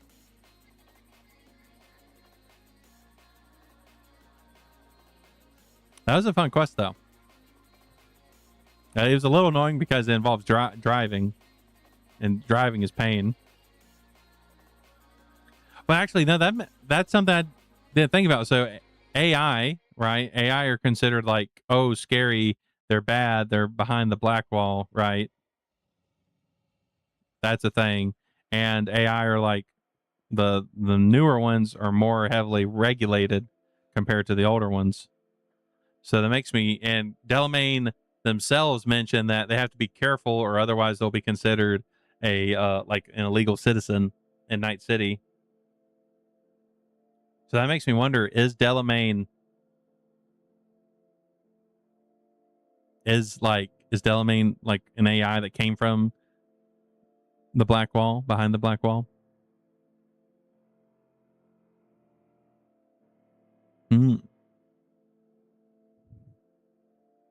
He has to bribe a lot of people. That's true. And he did also mention that he was, with all the stuff going on with his or with their children, their other selves, that they were losing a lot of money. Well, now on to the Dicky Twister, a gay bar owned and operated by the Valentinos. If that's in game, I'm gonna have to find it. We're gonna have to go to Haywood and find the Dicky Twister. La Katrina, a funeral home controlled by the Valentinos and used as a front for various operations. The Mercado Sorona, a pedestrianized market and meeting hub for the local community located next to Mega Building H5. Wellsprings, no sub-district exemplifies the contrast of Haywood better than Wellsprings. Where it borders the city center, Wellsprings provides reasonable safe housing for the small middle class of Night City. Travel further away from the border, however, and you see old, shabby buildings dating back to when this region was better known as South Night City. Notable locations: Bulwark, a clean, well-maintained shopping center on the Wellsprings waterfront. Wellsprings Water Treatment Facility, a defunct water treatment facility. It is occasionally used as an illicit meeting point. Pacifica, the southernmost portion of Night City, was once home to the opulent mansions, coastal estates, and its own theme park, Playland by the Sea. Known far and wide as a place to go for entertainment, be it for children or for more adult variety, Pacifica struggled to maintain its party place status through the Fourth Corporate War and the time of the Red. The old estates died, but Playland by the Sea lived on, providing joy to those who could afford it. In the late 2050s, investors tried to expand Pacifica into a booming tourist resort. They imported hundreds upon hundreds of laborers, primarily from Haiti, and poured billions into building hotels, casinos, shopping centers, spas, and a newer, bigger, bolder Playland by the Sea. The Unification War ended the dream. Investors withdrew their money. Buildings stood half finished, and those who could leave left. The rest did their best to move on with their lives and build their own communities. Coast View and Westwind. Following the Unification War, Night City and the Megacorps tried to reclaim this part of Pacifica, but resistance from the Voodoo Boys led to riots. The city council shut down all services to the area, but the Voodoo Boys found ways to around the official lack of water, power, and city net. Today, they act as a de facto government, though their rule isn't absolute. Gang fights are common and crime is rampant. Coast View and the West Wind Estates, once intended to be crown jewels of a tourism empire, are now a combat zone where each day is a struggle to survive. Notable locations is Batty's Hotel. Used as a base by the Voodoo Boys, it contains a bustling market for the local community. Eden Beach Mega Ride, the remains of an amusement park, complete with abandoned Ferris wheel and roller coaster. Grand Imperial Mall, built to be the district's largest shopping center, the Grand Imperial was almost finished when funding dried up and investors abandoned the project. Yes, that's I think that's generally the lesson here. It is the corpo's fault. Yep. That's a very wise statement, is he? Hotel Pistis Sophia, one of the oldest surviving buildings in Night City, that it still stands is more a fluke of luck than a testament to its construction. Pacifica Serenity Bible Church, originally intended to be a chapel for a connected hotel complex, the church now serves primarily as a meeting place for the local Haitian community. Dogtown? Dogs? Woof, woof, woof, woof. Sorry, I don't know what happened. During the Unification War, Noosa Colonel Kurt Hansen led his troops to a portion of Pacifica and seized control. It would have made the perfect beachhead for a ground assault into Night City if it weren't for the Arvin Accord. Finding the thought of withdrawal distasteful, Hasten ignored his orders to leave and transformed the area into a fiefdom with him as a military overlord. Now known as Dogtown, named for the Barghest military enforcing Hansen's will, this combat zone is the beating heart of black market trade on the West Coast. If you're willing to step into Dogtown, you can find anything you're looking for as long as you're willing to pay. Well, I'm not sure if I like that at Dogtown. That seems like a bad dog. Black Sapphire, a skyscraper and base of operations for Kurt Hansen. A club at the top of the tower lures in elites looking to make shady deals from all over the world. Eden Plaza, an open-air mall, is notable for the sculptures and art built around and into the buildings, including pieces by Ellie and Mark Rolos and Imelda Alaya Carballo. EBM Petrochem Stadium. Built during the 2060s as the new home of the Nighthawks, Night City's pro football team, it was abandoned like the rest of Pacifica when investors pulled out. Following the Unification War, Barghest forces under the command of Kurt Hansen shot down a Zarafa cargo Aerozep. It crashed into the stadium, and its atomic fission engine became Dogtown's power center. Today, the stadium serves as the center of Dogtown's black market. Heavy Hearts, an Egyptian-themed nightclub reserved for the elite of Dogtown, stylized as a pyramid. Terra Cognita, a technology-themed exhibition park that was abandoned when investment dried up. Planned exhibitions included the Cho 2.0 Nova Super Wheels, Militech Engineering Liberty, and the Digiscape FutureNet. Santo Domingo, during the and immediately after the Fourth Corporate War, refugees escaping the chaos of central Night City fled to the Beaverville suburbs to the east. Once idyllic, if stagnant neighborhoods. Scroll. There we go. Were swallowed by the tent cities and refugee camps. When the nomads came to rebuild Night City, they made their camp here. Megacorps looking for cheap land built factories in a newly established industrial zone. Today, the nomads and refugees are gone, but the sprawl remains. As power plants and factories mingle with rundown developments and neighborhoods, real estate changes hands regularly as factories shut down, retool, or reopen in order to meet the constantly changing whims of the market. Meanwhile, the houses and apartment buildings offering refuge to the local workforce slowly decay as time marches on. Arroyo. That's what we're going with. If it can be built in Night City, there's a good chance it is manufactured here. Arroyo is under constant construction as automated factories transform whenever a megacorp division undergoes a rebranding, organizational restructuring, or product paradigm transformation. Security is tight here, with each corporation protecting its manufacturing capacity and trade secrets to the utmost. Notable locations: the Arasaka Industrial Park, a heavily guarded industrial area owned by Arasaka, one of the largest supply depots in the city. Dewdrop Inn, a low rent motel. If you're an edge runner looking to lay low for a while, this is a good spot, so long as you're not on the wrong side of 6th Street.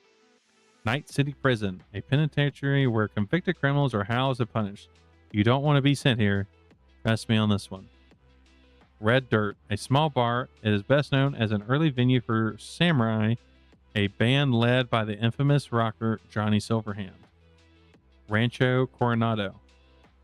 Factories need workers. Workers need places to live. To answer that need, the megacorps built Rancho Coronado, a suburb with its own bars, shopping, parks, restaurants, and more. Most people living here work at Arroyo, and many spend their entire lives in Santo Domingo, never leaving. Of course, building. Oh, thanks for the follow.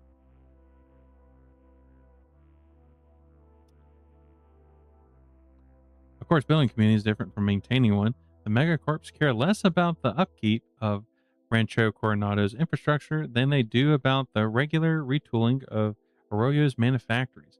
Every day, residents wake up to more cracks in the road, more leaking pipes, and more grime on the walls. You know what happens. You know, I'm sure there's still some people that I swear I'm following, and I might not be. But it's good to see you in here, Maho. We're finally halfway through reading all this lore for Cyberpunk. We're getting there. We're making a dent. Notable locations: Coronado Dam, built to create a reservoir and provide electric power for the area. The dam was abandoned when the water dried up. The former reservoir now serves as a neighborhood trash dump. I think we've been to that trash dump. I think we've actually. That's where the last the last car was that fucked up that SUV I stole. That has to be it.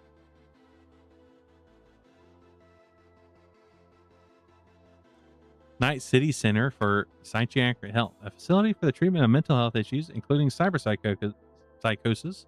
It prides itself on its safe space program, which completely isolates patients from the outside world. That sounds about right. Rancho Coronado Public High School, an actual honest-to-God public high school in Night City. It functions about as well as you would think. Triple Extreme Epic Workout Center, a gym and fight venue controlled by the Animals, a former paint factory. Gladiatorial bouts are held in an enormous vat once used to mix chemicals together. I'm sure that's a place you want your blood. Well, yes, I technically did get it stuck and then I blew it up, but I blew it up so it would be trash. You don't want a working vehicle around all the trash. And it got rid of my crime. It destroyed the evidence of the vehicle I stole.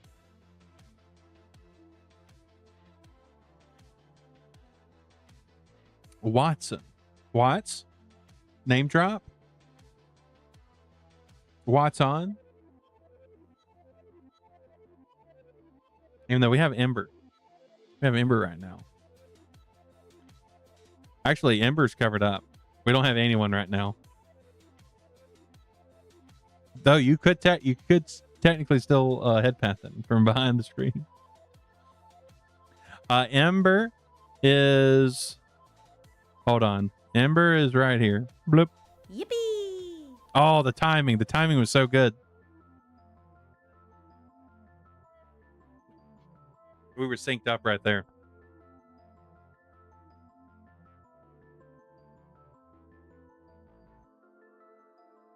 Before the Fourth Corporate War, the northern parts of Night City housed those with comfortable incomes. They fled the area during the conflict, leaving it open for the displaced populations of Old Japantown and Little China to move in. A conglomerate of Japanese-based megacorps known as the Night City Co-Prosperity Sphere flooded the area with money, renaming it Watson. The district boomed during the recovery, but faltered afterward as the affluent citizens migrated to shiny areas like the city center and Westbrook. Once the beating heart of Night City, today Watson is one of the most poorest districts. To cement its influence on Night City, Arasaka needed to access the water. Megacorp seized the Watson waterfront, kicked everyone out, and built their own facilities, complete with some of the tightest security in the city. If you aren't Arasaka, you aren't getting in. If you are Arasaka, you're only getting to where you need to go. This is Arasaka's main port to the Western Hemisphere, and they guard it tighter than the FIA guards the White House. Notable locations: Kopeki Plaza, Night City's most exclusive hotel, where every inch is devoted to luxury and decadent entertainment. As part of a chain, the main hotel in Tokyo is said to shame Night City's branch. Kabuki. When the residents of old Japantown first moved north to Watson, they settled in the area now known as Kabuki. Under the patronage of the Night City Co-Prosperity Sphere. When the sphere crumbled and the member corporations moved on, the residents of Kabuki left with them. In their place, the local Chinese diaspora moved in, transforming the area into a bazaar almost as illicit as Dogtown. If you know the right people, you can buy anything here except safety. Notable locations: Ho-Oh. Wait, like the Pokemon? The Pokemon Ho-Oh? Am I saying that right? This can't be named after the Pokemon. That has to mean something. Or I guess it could just be the random fluke of words together. A casino and nightclub run by the Tiger Claws. Most of the criminal activity here is conducted out of sight on the upper levels. Kabuki Roundabout, a central plaza and marketplace in Kabuki. Almost every corner of the roundabout is occupied by street walls where high-end brands sell at low prices. Lizzie's Bar, a brain-dance club owned and operated by the Mocks. It was originally owned by Elizabeth Lizzie Borden. The Tiger Claws murdered Lizzie after she stood up to protect her workers from their exploitation. The No-Tell Motel, a large automated hotel used for clandestine meetings and illicit rendezvous. Little China. Little China was the planned heart of Watson. In fact, the first mega buildings in Night City went up here. They weren't the first planned, hence why their assigned numbers are so high. But money from the Night City Co-Prosperity Sphere ensured they jumped the queue. When the residents of the original Little China, located in what is now Vista del Rey, gave up on their homes and moved north, they settled here. Immigrants from China followed, transforming the area. Today, Little China is a mixture of classes, with condominiums living next door to brothels and illegal gambling dens. The neon lights, food, shops, and entertainment add a thrill, attracting bored corpos from elsewhere in the city, so they mingle with the dangerous, the desperate, and the poor. Notable locations: the Afterlife, Night City's most famous and infamous edgerunner bar, owned by the queen of the fixers, Rogue Amenadares. Amenadares. No one is allowed in until they've proved themselves worthy. Drinks at the bar are named after edgerunners who went out in a blaze of glory. Daravaja Dojo, a martial arts studio owned by the Tiger Claws. In theory, anyone can take lessons here, but few students who aren't already gang members attend. Night City Medical Center, a hospital complex with its own public transit station, owned and operated by the Trauma Team International. Right, a nightclub notable for attracting big-name entertainers who play on stage, including Lizzie Wizzy and the Cartizan Duelist. Tom's Diner, the primary location for a chain of restaurants located through Night City, well known for its retro pre-collapse vibe. Ermland Street, a shopping district in Little China. Go there to buy preem clothing, flashy cyberware, and have your tarot cards read. Northside Industrial District. As Night City recovered, the members of Night City Co-Prosperity Sphere built high-tech factories in the north of Watson, providing residents with good jobs. Then Arasaka returned to the city, the Co-Prosperity Sphere collapsed, and its component companies moved to other districts. Now, only a few of the old factories remain operational. while gangs and criminal organizations use the shells of the rest as hideouts or warehouses. Notable locations: All Foods Factory, a factory once owned by a popular Noosa food and beverage giant, used to manufacture protein slurries marketed as meat. It now serves as the main hideout for Maelstrom. Hey, we've been there. And I would say I regret, like, because I did fuck up over the corpos, at least that one particular corpo lady, which was hot, which that's kind of the part I regret. I regret that she was hot and then she's gone. That's what I regret. But I also regret not fucking out Maelstrom because they were kind of assholes. But it's the price you pay. Totentans, a drink and riot nightclub where heavy rock blasts at deafening volume.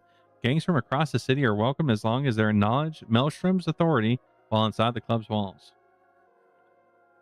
Westbrook. If you live in Westbrook, you know you've made it in Night City. This is where the rich and powerful keep their estates, mansions, and where everyone with eddies travels to taste the high life.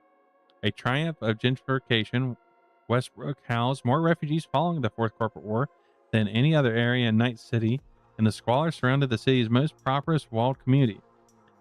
Known only as the Executive Zone, when the powers that be decided to expand their safe and secure paradise, they paid for city backing to legalize the process, hired mercenaries to clear out the destitute, and reformed Westbrook in their own image. Charter Hill.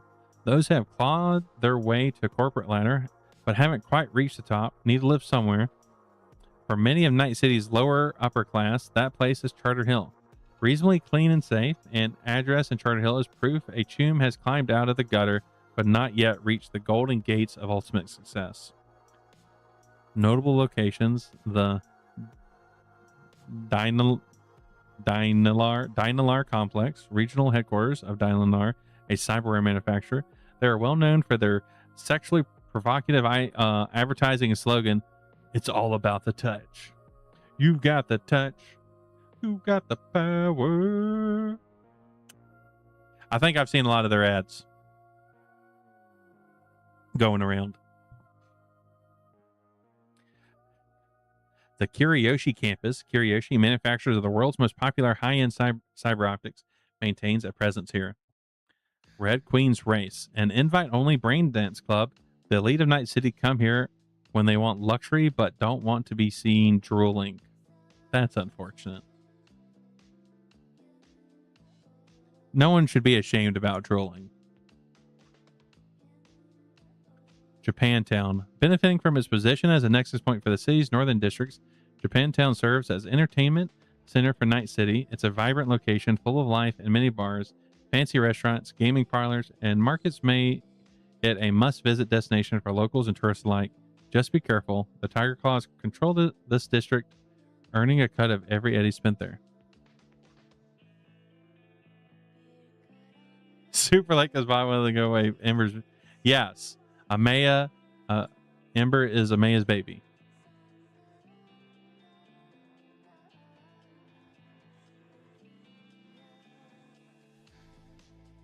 Da baby.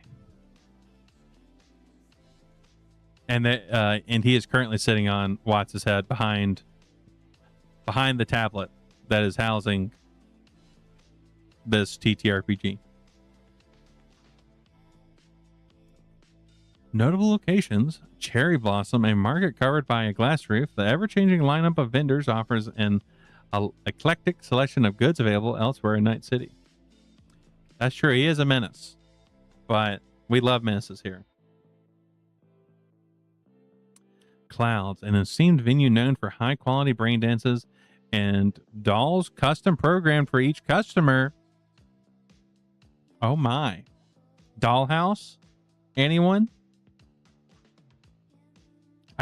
I really need that because Dollhouse had an update. I really need to look at it. I'm so excited for Dollhouse. I want to do things with that. There's many things I want to do with that. Dark Matter, a nightclub reserved for the elite of Night City. The hottest celebrities mingle with premium joy toys here. providing fodder for scream sheet gossip columns. Uh-oh. Joy Toys.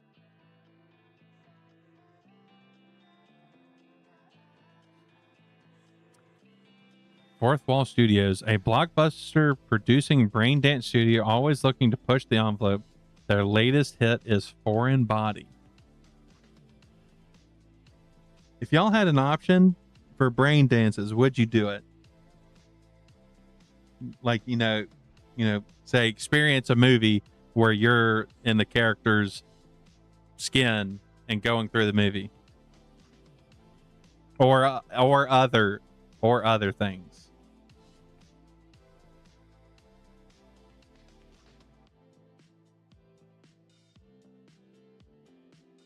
Yeah, same. Wait, now this makes me wonder, because from what I've seen so far, the brain dances, they seem to be like someone does a thing and then you take that memory and then you make it a thing someone else can experience. But are there like essentially animated brain dances? Could you, like, for instance, have monsters, like a monster, like a werewolf? Imagine a werewolf chasing you down in the forest, and then, like, is that a brain dance you can have?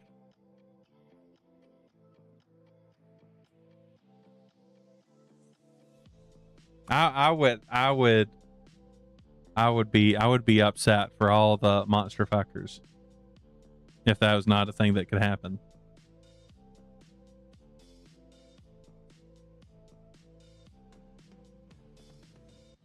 Amay, are you saying that you'll do the thing that people tend to always bring up? It's like, I want to know what it's like to have a dick, and then you swing the dick. Is that what you're saying? Is that what you want? You want to know? You want to do the helicopter?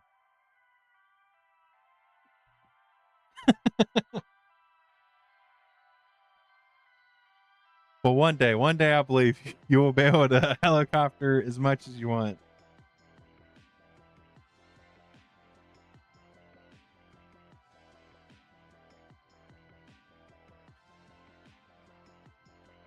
Or stack donuts. Mm-hmm. Yeah. But I guess the question is, do you eat the donuts after?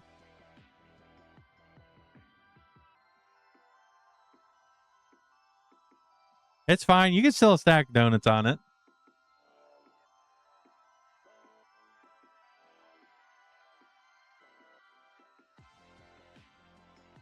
And you can still do the helicopter. Trust me. If it's only touched me, I'd delete him. Respect the man.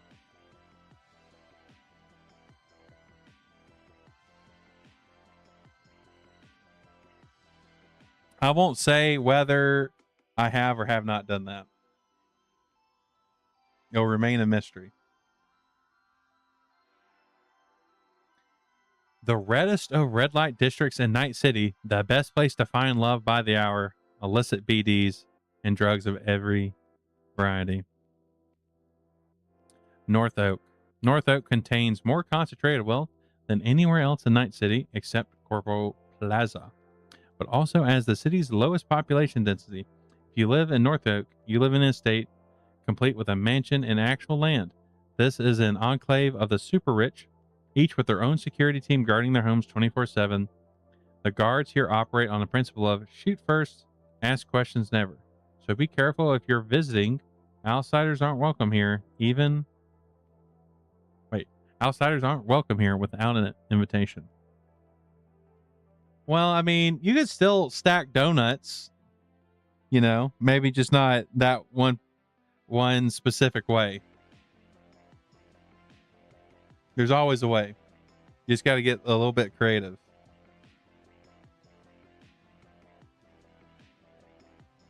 Trust.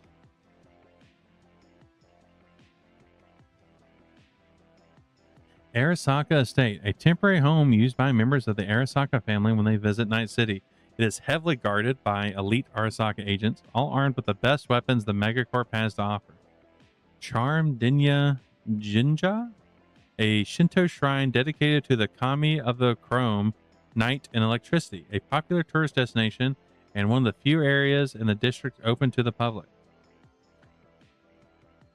Columbarium, a memorial containing the cremated remains of thousands of Night City residents. It is well guarded and has strict rules of conduct.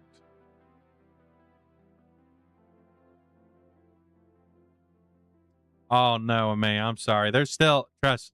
You can find a way. You just and there there's benefits to flat.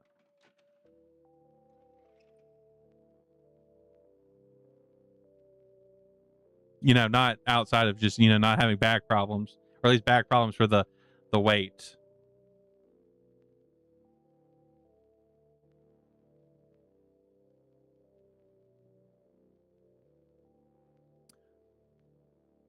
North Oak Casino, a country club, a place for the wealthiest of Night City's residents to meet, party, and play.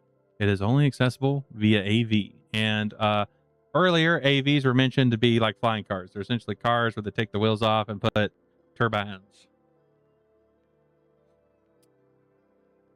Villa Eurodyne, an estate of famed rocker Carrie Eurodyne, it is patrolled by security bots instead of human guards. Players of Night City by MC Still. To be successful as an edge runner in Night City, you need to know the major players. Being aware of who you're dealing with can prevent social miscues when negotiating with them for more eddies or aid in strategizing against them when dodging their bullets.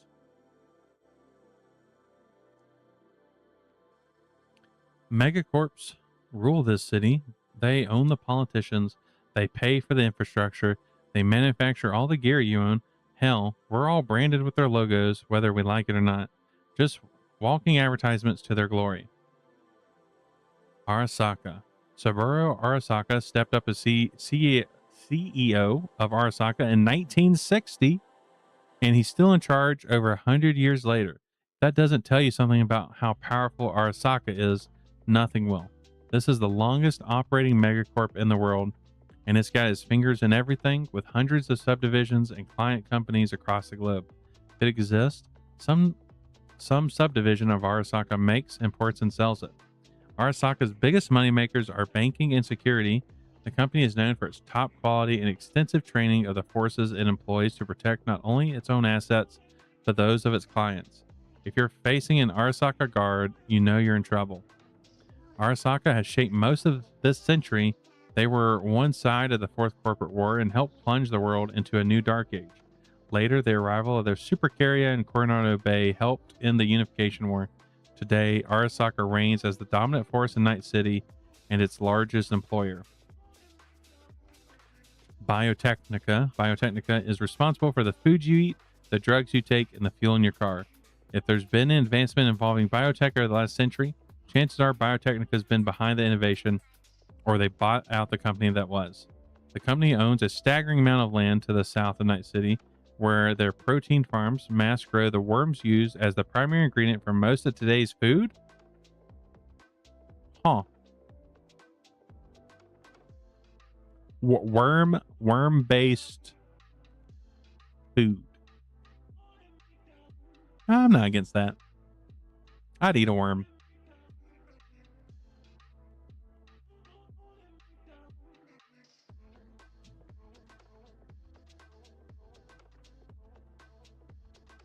I mean, I'm assuming it's essentially like they get all the worms and they make the McDonald's chicken nuggets pink mush.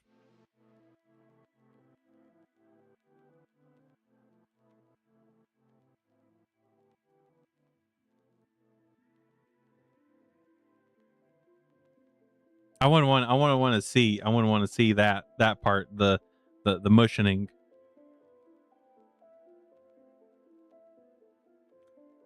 But who hasn't ate a few worms in their days, you know? Kang Tao. Once known primarily for cheap knockoffs, Kang Tao emerged from the time of the Red with new strength as an innovator and leader in the area of smart weapon technology. Today, Kang Tao rivals even Arasaka when it comes to the quality and reputation of their weapons. Their regional headquarters is a skyscraper in the corporate plaza in Night City. Kuroshi Optical, the industry leader in optics design and manufacturing. Kuroshi eyes are the gold standard.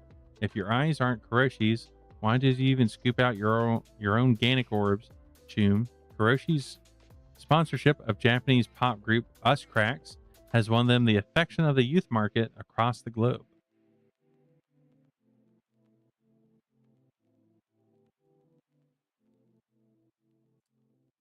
I see there is an ad about it, even though, you know, most people are sad. I'm going to use this as a break to refill my drink and go use the bathroom. And we can all take that time to stretch our legs, stretch our backs. In Amaya's case, not get caught watching a lewd dog on the internet. Amaya's, excuse me. We'll be back in a few minutes. Fine. Oh, thanks for the head pats. Where's my BRB? There we go. I'll put this down so we can look at Ember. Hell yeah, we love girl dinner. I will probably eat dog dinner very soon. I'll be back. Don't do anything. I want.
I am back, and it looks like when I was tried to slide Ember above the BRB, it looks like my quick slide did not work. So he remained.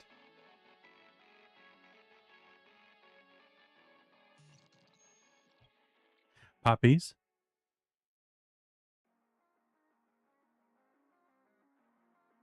I mean, there are a few puppies here. Where did I put?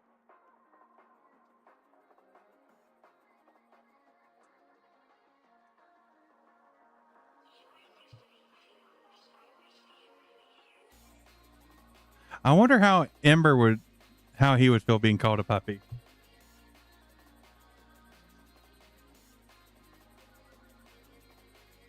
I feel like he might get grumpy about it.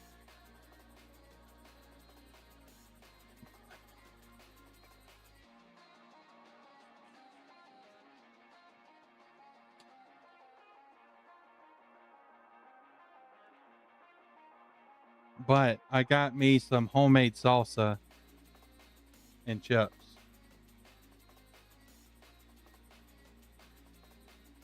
Oh no, the plastic's beating me, y'all. It's beating me. There we go.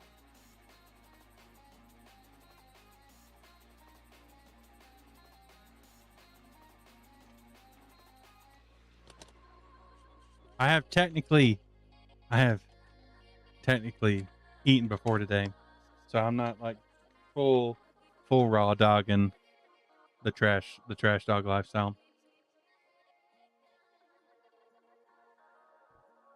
But you popsicles are great, Izzy. I would fuck up a popsicle right now. They're nothing but orange and purple. That is weird. That's so weird. What's up with that?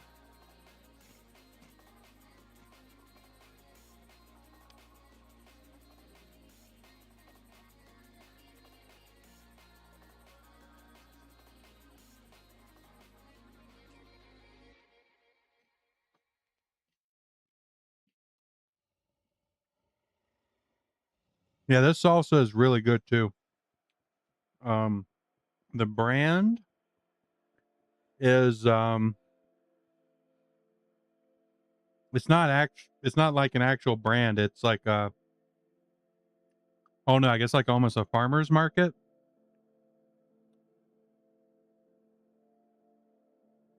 style salsa, or I guess it comes from a farmer's market.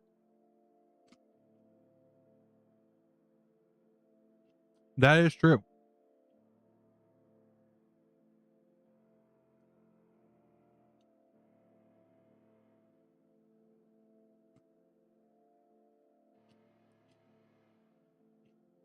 My mind is always battling between do I like Mexican food more or Italian food more?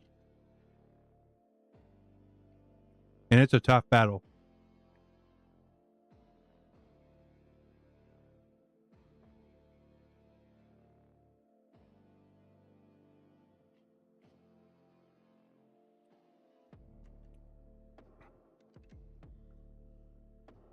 I, I would say I usually cook Italian food more often at home, but eating out tend to get Mexican more. Yep, a lot of good, really, a lot of really good Mexican restaurants nearby.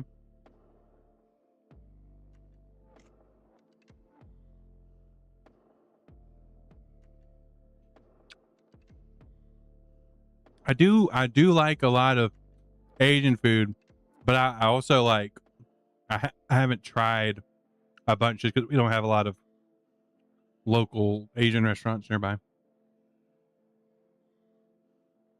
But like dumplings, like was it soba? Is it soba noodles? Fried rice, ramen.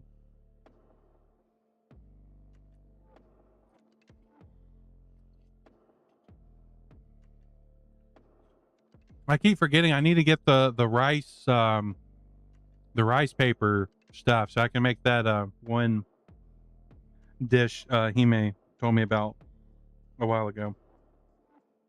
I guess it's essentially like Vietnamese egg rolls, or sort of like similar ballpark.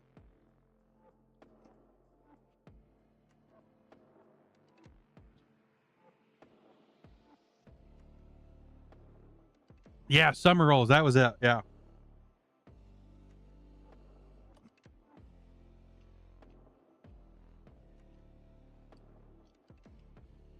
I don't think I've ever had peanut sauce.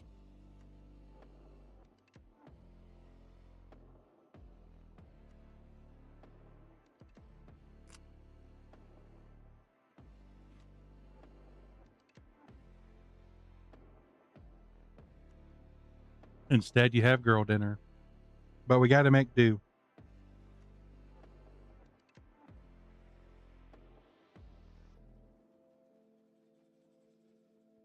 Maybe do it this weekend.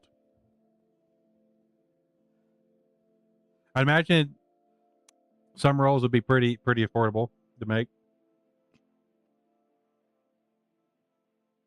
The rice paper looked pretty cheap. I just keep forgetting to actually order them.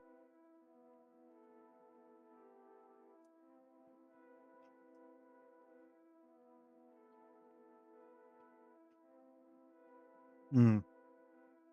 This sauce is, it's just hitting the spot. It's so good.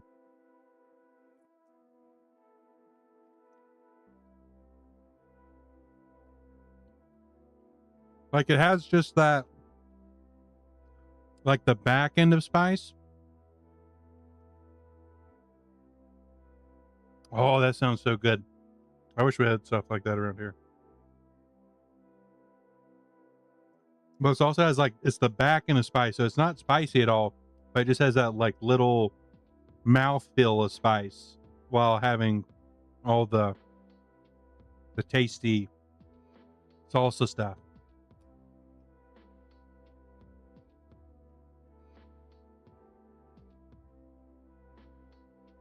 Like I can handle spice really well. I just don't see the point. Like outside of like I'll usually eat something really spicy when my allergies are acting up. I just don't see the point of like burning my mouth and not tasting anything.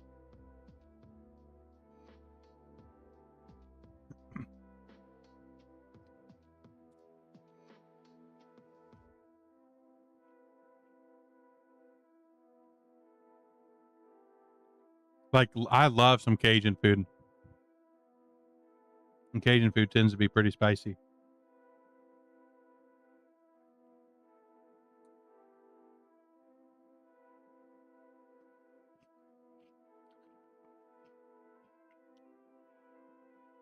And the thing I love about Cajun food is they like, you know, especially when the like the sort of cookout style Cajun food where they just throw everything in the pot. But let's throw the corn in there, like the whole cob of corn in there. Let's throw shrimp in there, sausages, macaroni. Throw some okra. Just throw all of it in there, and then get the like, just throw the Cajun seasoning in there and call it a day.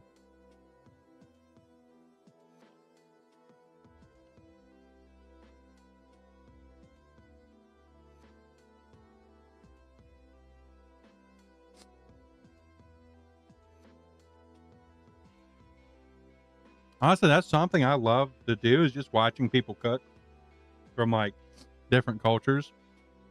You can learn so much just from watching someone cook.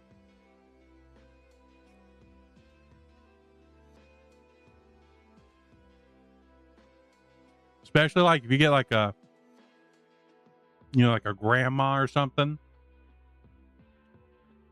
and it that's showing you to cook, it tends to go right.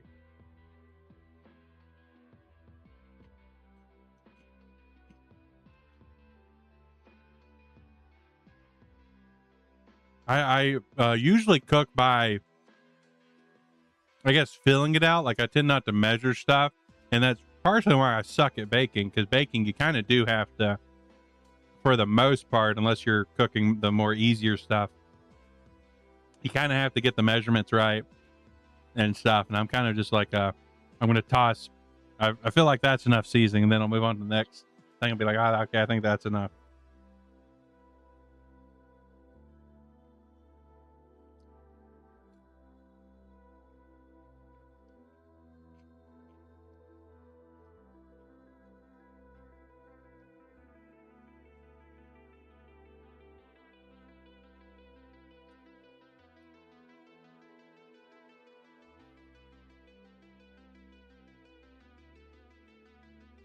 But speaking of spice, I'm choking on a tortilla chip. But speaking of spice, I haven't had curry in a long time. I should cook curry.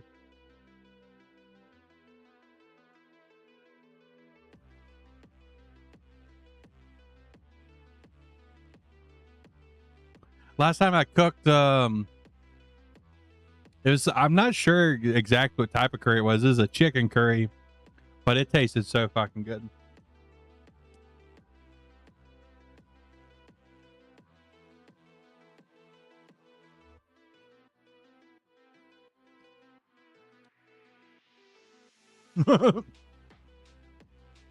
Auto mod. Zach was saying not to die. I feel like the context is important, auto mod. Come on. Hold on. Let's do some eggplants. We need to see if Automod's feeling spicy today or not. Get those eggplants emojis in there.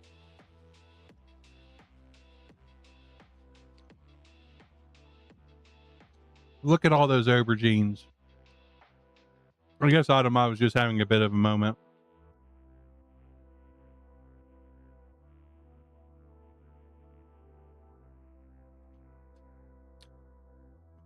But I'll try not to die, but I gotta eat. I gotta eat the salsa.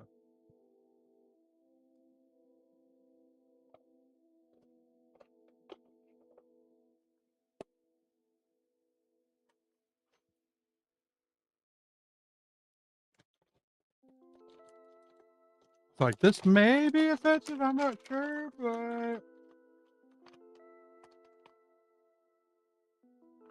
saying slight and kind is fine, but maybe asking someone not to die, maybe that is offensive.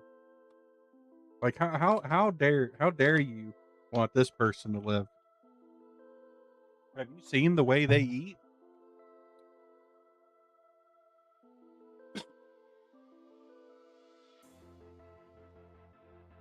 But I did it. I have consumed. We have all consumed together.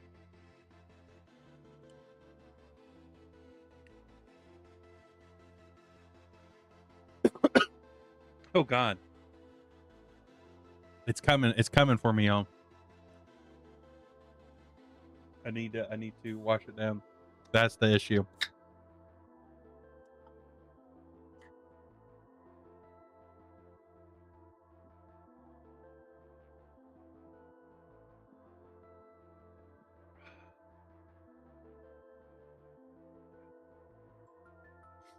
Whew. Oh God. I wasn't even near my mic when I did that cough, and that was loud. That was a super cough. What the fuck? Yeah, I think that's it. I think I'm dying. Hey, someone give me mouth-to-mouth resuscitation.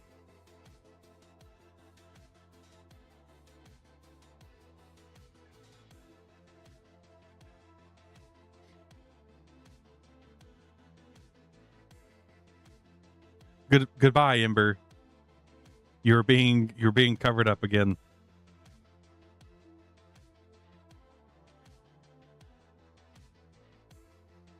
Oh, you know, while we're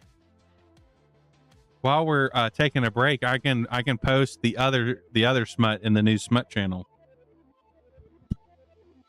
before I forget.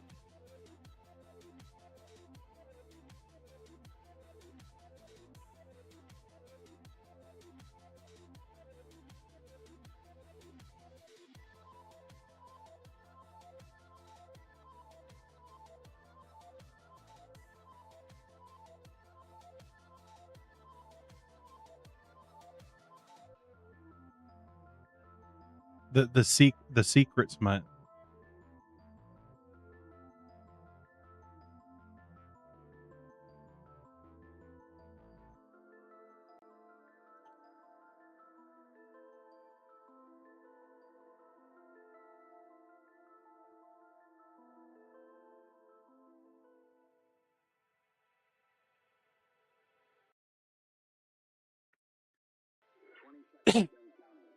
I'm gonna read it at work. Hell yeah. The first one's a bit spicier, I would say, than the second one, due to the implications.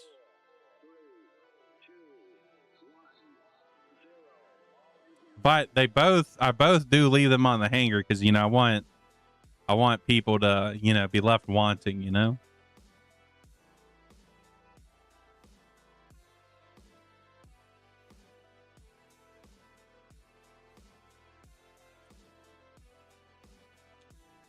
But let's get back into this. Let me do a quick peek. I want to see how big this is. Also 42 pages. Okay, we might not get through the rule book tonight.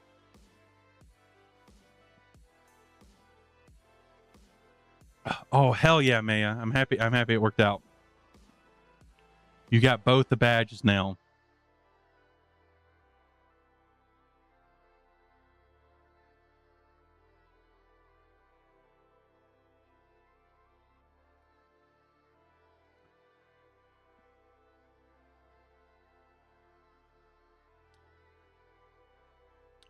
Militech, almost synonymous with the new United States of America, Militech represents the ultimate evolution of the military-industrial complex.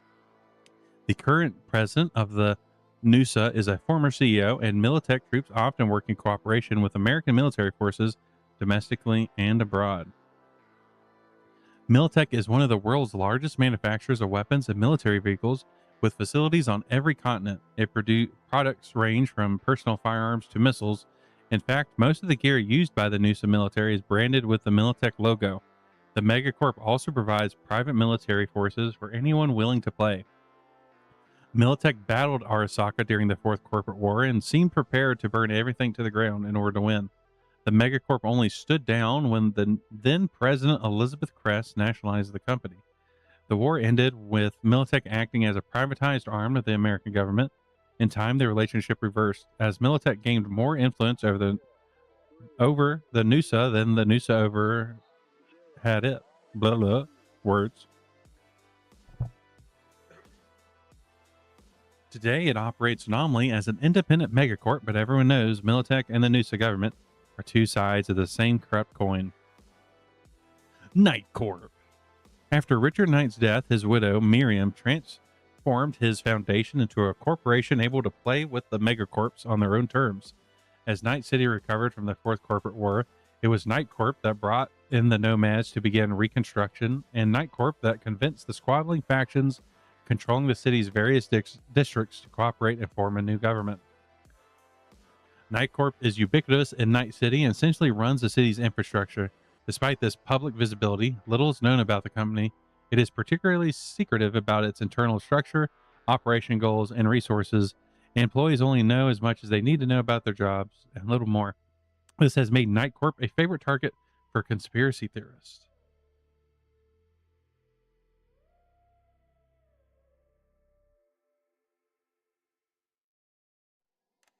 Trauma Team International, the TTI.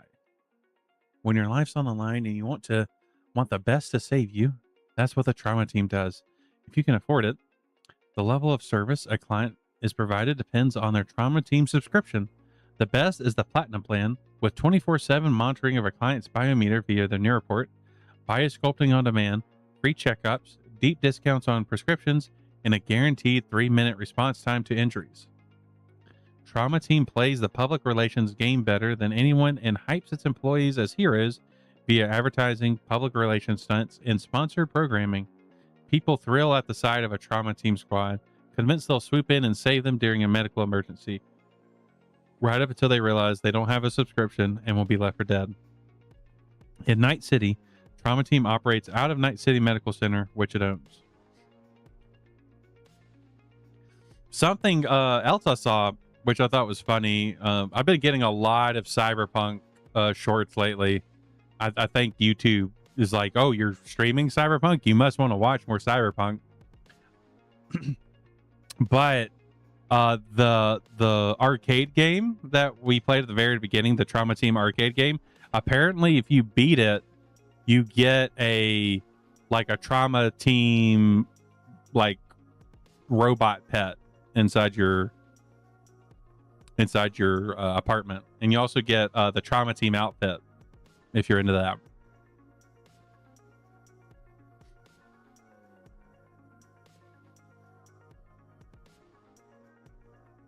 Zetatech began life as the smallest of megacorps, specializing in computer hardware design. Its size proved to be an asset during the Fourth Corporate War, as it came through relatively unscathed while larger rivals took big hits. Zetatech built on this advantage, expanding into avionics and AVs, drones, and robotics. Zetatech maintains a policy of strict neutrality, resulting in its products being used by many megacorporations and governments. It isn't uncommon to go into a war zone and see Zetatech drones fighting on both sides of the battle line. What? Scroll? Let me scroll. Please scroll. There we go.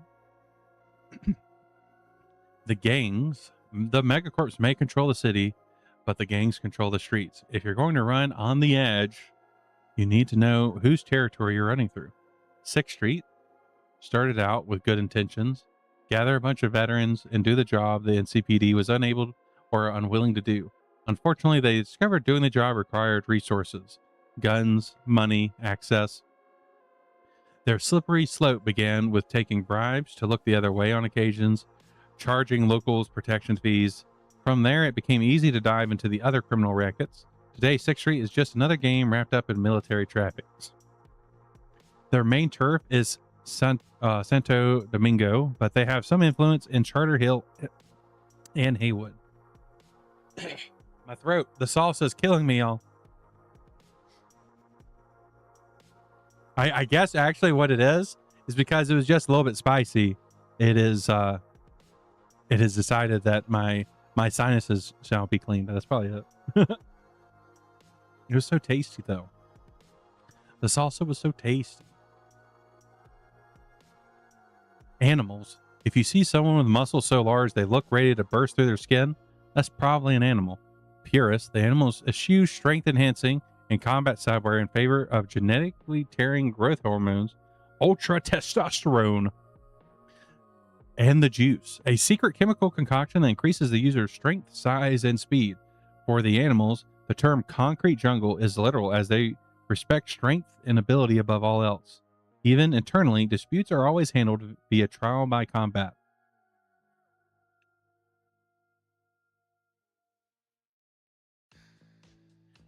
Okay, that are we seeing what I'm seeing? Does that Maelstrom?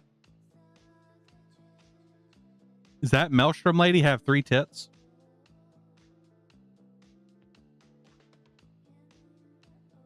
Or is that a thing?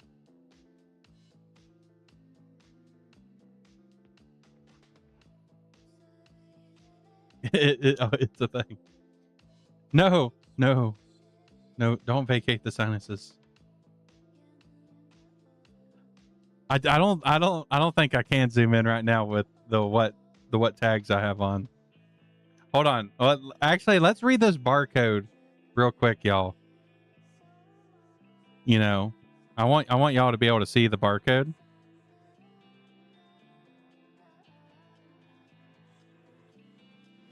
I'm trying to zoom in. It is not happy right now. Oh, I see why. Do y'all see this barcode?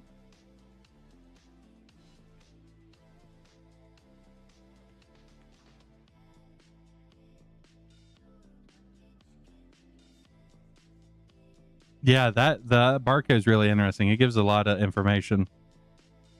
It's telling us a lot right now.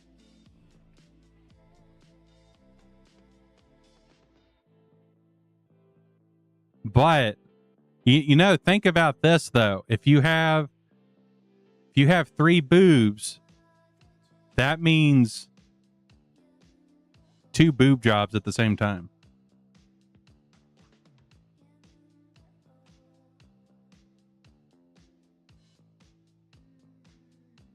Like think about that for a second.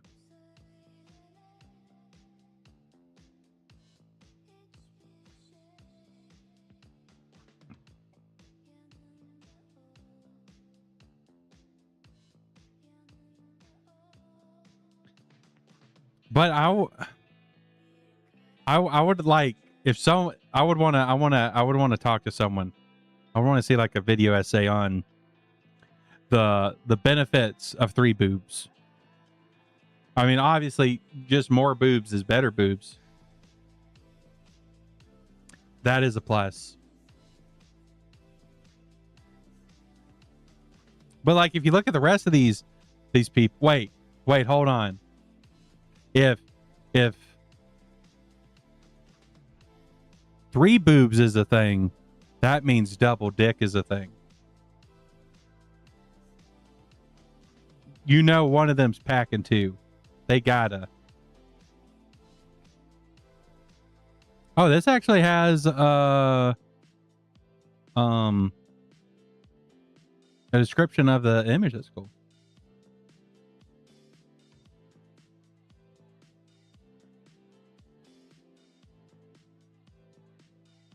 I mean, whether it's just a cosmetic or not. Next, we have the Bargeist, blah, which that is that's just like a, is that from Slavic folklore, I believe? I believe Bargeist is Slavic. When Colonel Kurt Hansen claimed Dogtown as his own territory at the tail end of the Unification War, he brought the remnants of his unit along for the ride. Hansen transformed his soldiers into Bargeist and recruited the locals to replace the fallen. The colonel provided his troops with weapons, training, money, and medical care, and all he asked for in return was absolute, undying loyalty. The soldiers of Bargeist act as Hansen's fist in Dogtown and enforce his word as law.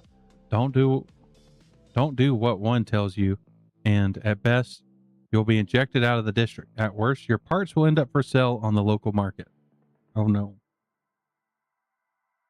Maelstrom. Dangerous and violent. The ultimate booster gang. The Maelstrom truly lives their lives by the concept that metal is better than meat. No one joins without undergoing extensive cyberware implantation designed not only to enhance the body, but scour away physical humanity in order to impose the new, superior metal below. Their obsession with chrome is tinged with an almost occult reverence as they blend otherworldly superstition into their gang rituals. Despite many members skirting the edge of cyber psychosis, Maelstrom has proven incredibly canny over the past several decades by building a criminal empire based on smuggling, black market technology, and drug dealing. They make their home in the Northside Industrial District, but their reach extends farther south into Kabuki and beyond. They also control the Totenzons. The club is a perfect symbol for Maelstrom, loud, dark, and ultra-violent. The Mox. The Mox might be my favorite gang for the obvious reasons. A small gang, the Mox's territory isn't so much a patch of land as it is a profession. The Mox exists to protect sex workers. They're one of the newest gangs in town, only having formed in 2067. I almost said it the other way. I almost said it as the brain rot way. It almost got me. After the death of the club owner, Elizabeth Lizzie Borden, the gang came together to protest her murder by the Tiger Claws and to protect sex workers from further exploitation. Their main headquarters is Lizzie's Bar. In the last decade, the Mox leadership has hardened, realizing they can't protect every sex worker in the city, just the ones who work directly for them.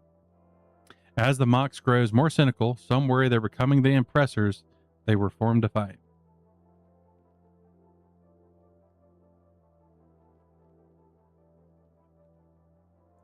Scavs aren't a gang, not really. They're more like a plague, operating in small cells for as long as the leader can hold them together.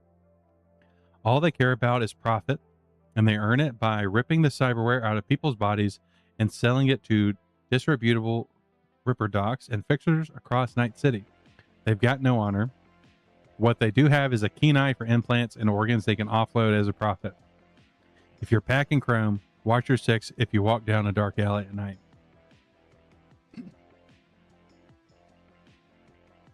Tiger Claws. One of the oldest gangs in Night City, the Tiger Claws grew out of the Tiger's Claw, an Arasaka-backed motorcycle club. Following Arasaka's removal from Night City in the aftermath of the Fourth Corporate War, the gang rebranded itself and stepped into the power vacuum to grow its empire. No, you can't have my chrome. It's mine. I have the chew marks on it. The gang is large, causing different factions to rise up and compete against one another for money, territory, and power. Conflicts caused by the factional squabbling are handled inside the organization. An outsider stepping in will find the Tiger Claws to be a unified front. Internal wars can resume once they deal with any interlopers. The Tiger Claws operate mainly out of Little China, Kabuki, and Japantown, though their influence also extends into Charter Hill. The Valentinos. The Valentinos are a gang tied to the community by bonds of blood. Their relatives operate local businesses ranging from bars and corner shops to nightclubs and auto shops. These legal businesses often serve as a front for the criminal activity such as money laundering operations, drug labs, and chop shops. Members of the gang venerate the concepts of honor, justice, and family bonds, making betrayal the worst crime any member can commit. Rumor has it the Valentinos somehow evolved from an ancient club of Lotharios, who competed against each other in the acts of seduction, but no modern Valentino will confirm it. As far as they're concerned, they've always been as they are. They're as much part of Haywood as the land beneath their feet. Voodoo Boys. You may have heard of a gang known as the Voodoo Boys operating in the 2020s. These ain't them. These Voodoo Boys were posers, playing dress up and selling drugs. These Voodoo Boys evolved from the Haitian workforce imported to build up Pacifica in the 2060s. When the investors pulled out because of the Unification War, the Voodoo Boys organized and seized control of part of the district, one part gang, one part government. Truth is, the Voodoo Boys don't call themselves by that name. They use the term only with outsiders because it's convenient, a name given to them by ignorant strangers who didn't understand their culture or religion. Only initiated members know the gang's true name. A good portion of the Voodoo Boys are netrunners who believe the Black Wall will eventually collapse, allowing AIs to flood in and conquer the world. They perform acts they believe will curry favor with the future AI overlords. The Voodoo Boys intend to be on the good side when the digital apocalypse comes. That's really cool. I really like that.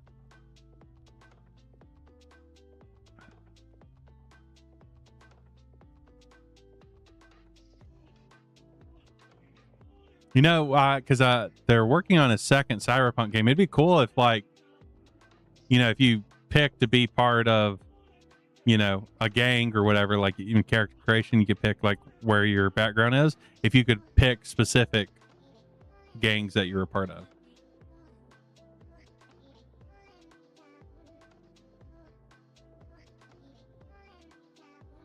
Granted, that would take a lot of effort, but granted, the first Cyberpunk already is a huge amount of development effort. So, a few other players. The gangs at Megacorps aren't the only power players in Night City.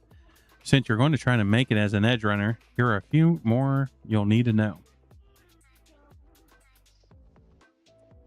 Yeah. Fixers. If you're an edge runner, you'll want a job, you'll need a fixer. The same's true if you'll need information to complete a gig or specific, hard to obtain gear. Fixers are the backbone of edge running economy. Fixers operate across all levels of society, trading information, goods, and services for eddies and favors. The lowest rats of the rung operate on a street corner, the highest snag corner offices, working exclusively for the Megacorps. In between, you'll find the type of fixer you'll most often deal with as an edge runner. Fixers who specialize in specific types of jobs, areas of trade, or districts in the city. Most of the gigs you'll see flow through those fixers, so don't piss them off. A few prominent fixers in Night City. Dakota Smith, also known as the Mad Coyote. Coyote, hello? That's me. I'm not mad. I mean, I'm crazy. Can you have a mad coyote and a crazy coyote? I mean, knowing coyotes, that'd mean a lot of fighting and power struggles for dominance and biting and more biting.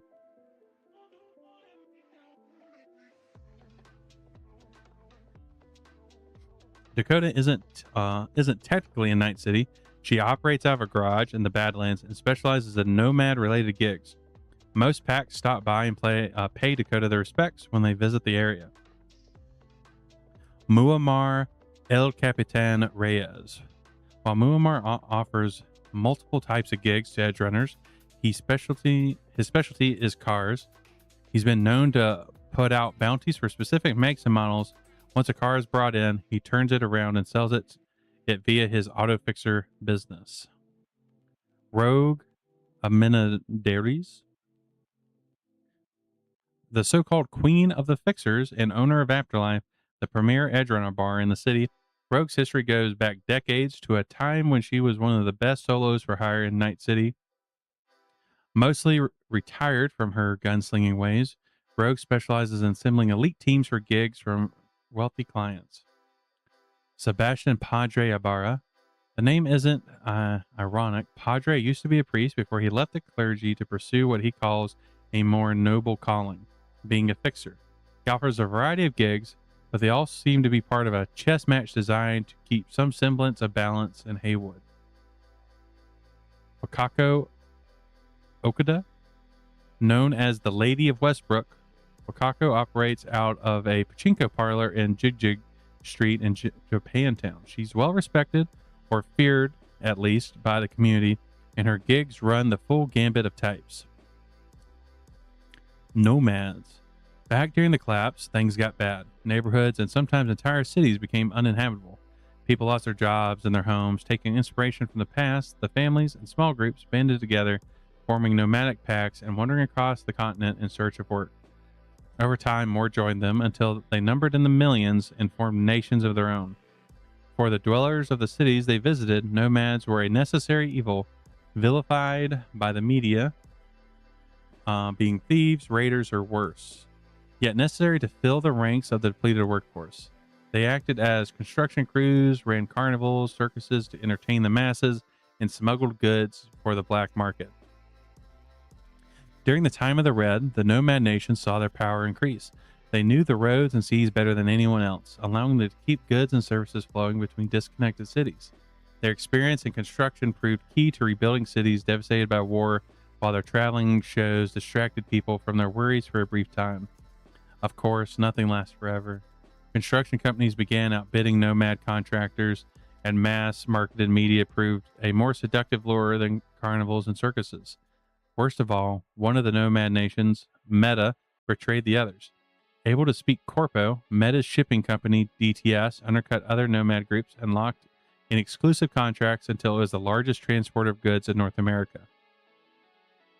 Diminished in power, the remaining nomad nations were left with a choice: exchange autonomy for food and money by entering into long-term contracts with various megacorps and other groups, or remain free at the risk of a slow, lingering death of culture and lifestyle. The most commonly seen nomads in Night City belong to the Aldecado Nation, initially formed when residents of East Los Angeles packed up their stuff and left. The Race, a group of former nomads exiled from their packs, raid transports traveling to and from Night City from the Badlands. That sounds badass. Wait, so that also means you could have you could kind of do like a Wild West style thing, but it's cyberpunk. You just have it take place in the Badlands, and you have, some small pit stop town in the Badlands. Oh, that would be cool.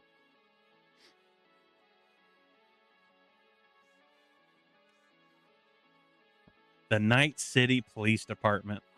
Night City's finest. Yeah, cyber cowboys. Cyber boys, even.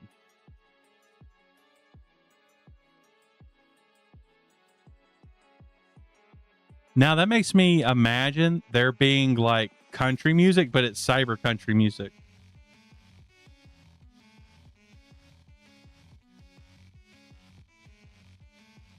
I don't even know. I don't even know what that would sound like.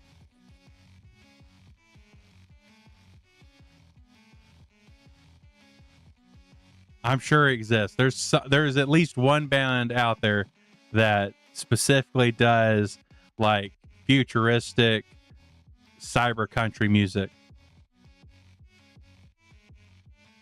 You know, the whole serve and protect thing you see in the vids? Forget it. The only thing NCPD serves and protects in Night City is the interests of the megacorp masters. Assume every cop you meet is corrupt until they prove otherwise, because even if they're not, chances are their partner or their boss is. Never well funded, the NCPD remained a barely public service until recently, when the city decided it cost too much money and brought in too little income. The NCPD went private and reorganized with a non-cop CEO replacing the old chief of police. The new CEO fired half of the force, reduced patrols, and focused on bringing in income through writing tickets over stopping or solving crimes.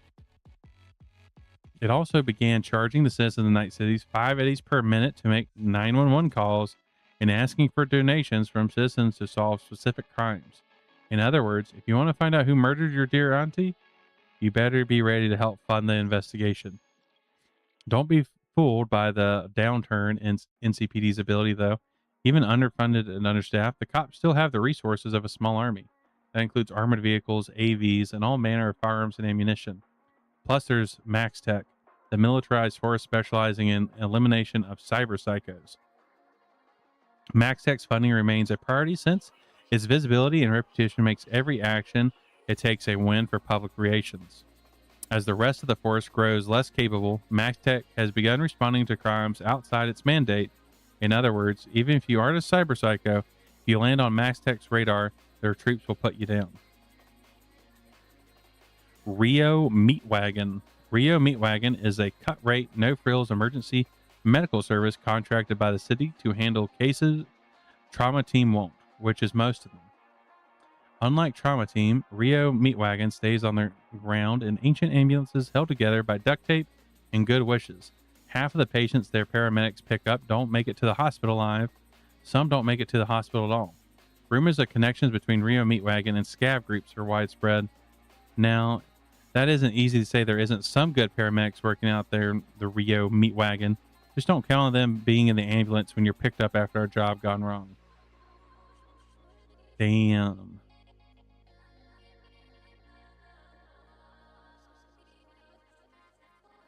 Oh my god, I may have found one. I'm gonna have to watch that. I'll have to watch that after stream. Oh damn. We made it. We made it to the next chapter. That was a beefy chapter.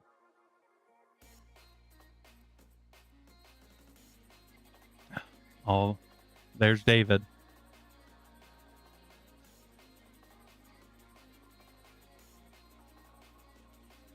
Poor David.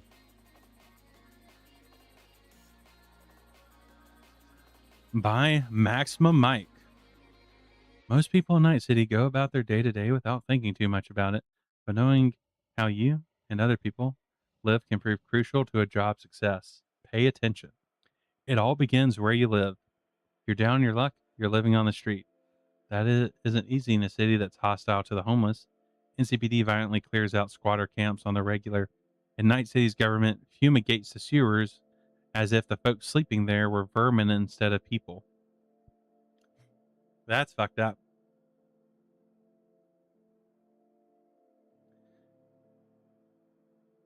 Hopefully the immortals never have that idea to fumigate the sewers. That would be bad for me. I mean, I'd probably survive it, but you know that I'd be really sickly about it. I'd be whining. Got a little cash? You're probably living on the lower floors of a mega building in a potentially moldy apartment in one of the city's smaller complexes, or maybe in a trailer parked in a camp on the outskirts of the city. Chances are you're sharing a bathroom with someone else and can't take more than 5 steps before running into a wall, but at least your door's got a lock on it. The more you earn, the more room you get. The middle floors of the mega buildings offer fairly spacious apartments with their own bathrooms, even if some lack kitchen facilities and only provide food through wall-mounted vending machines. There are similar apartments, some with multiple bedrooms even, and nicer buildings throughout the city. Of course, if you're important enough, you can get something a little extra. Corporate subsidized housing. They are functional and clean apartments inside the city proper for middle management and small, quaint little homes in places like Rancho Coronado for the important factory types. If you're swimming in eddies, you've got two choices: move up or move out. The best apartments rise high in Night City on the top floors of skyscrapers and swanky apartment buildings with solid security. Most people only see squats like this on the video. Oh, so they call those squats. Oh, I like that. I like that slang. Wide open rooms loaded with facilities, or maybe you can snag a house in Charter Hill or North Oak, far away from the stink of the common folk. Congratulations on living the dream. Just check your back for knives. What you eat. You may have heard of kibble. Kibble, puppies. Shaking the keys, puppies, we got kibble. Come get your treats. That's basically dog food for humans, and it's used to be a staple for most people's diets. Thankfully, food technology improved, and the only truly desperate munch on that crap now. Damn. Just got called out. I have to imagine kibble is just saltine crackers. That's what the equivalent is. Which, if I could eat saltine cracker little balls, I'd fuck with that.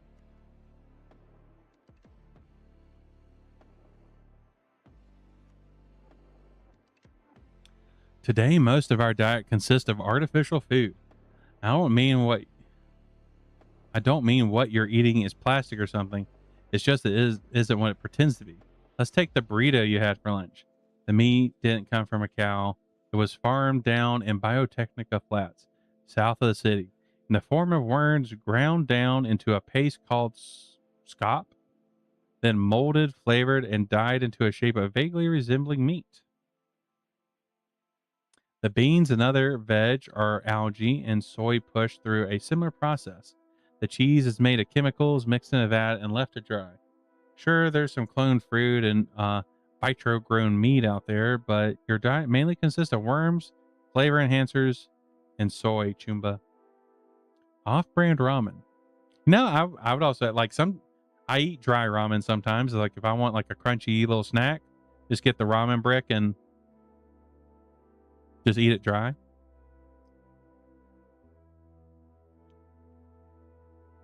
What about real food? Is real steak made from real cows? Are real tomatoes grown on real vines?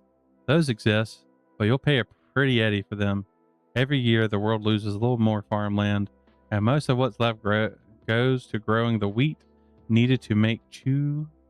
As a result, real food is a luxury only the rich can afford on a regular. Yeah, I'm on it. You just, take it at the edge and do the radioactive cat sounds on it. I've heard rumors of guerrilla gardens in places like Pacifica where they grow their own vegetables and keep their own livestock. Well, you'll have to go there for yourself to find out if it's true. How you get around. You've got feet, don't you? Or maybe a mobility device? Walking, or the assisted equivalent, remains one of the most common ways to get around Night City, even as we approach the next century. Within your sub-district, it can be easier and cheaper to hoof it from your mega building to the market and back. Got to go further? Don't have much cash? Believe it or not, Night City's public transit system, NCART, actually does a decent job of providing cheap and reliable transportation. And that's because Night Court bought it out in 2068 after a series of poison gas attacks in the subway.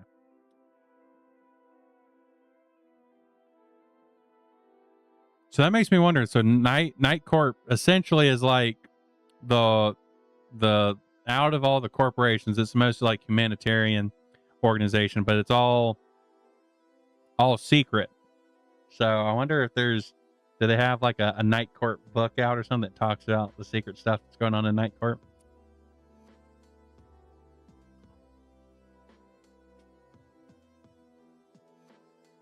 Like, I'm guessing. Here's a wild guess that like in Night Corp is bad peoples.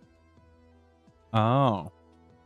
Well, at least from the way it's said in this book, at least out of all the megacorps, is the one that, you know, seemed to be doing the most, the least bad publicly. But that tracks.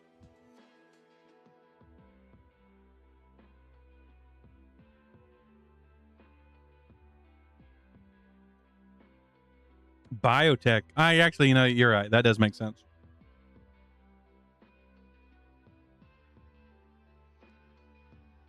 Yeah, we're definitely working on a small margins of nice.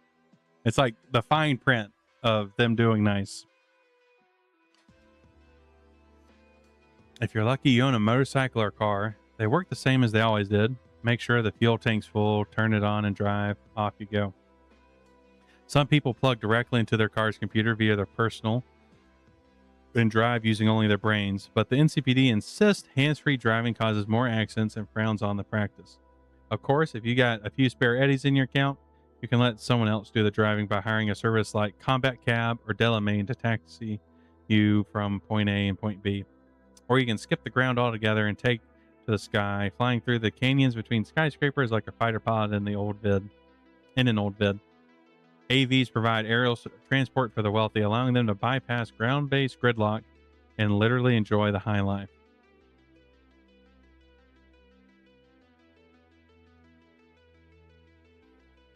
Wait a second.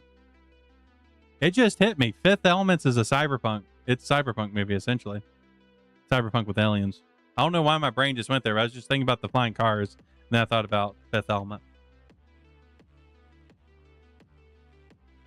I haven't thought about Fifth Element in a long time, though. That's such a good movie.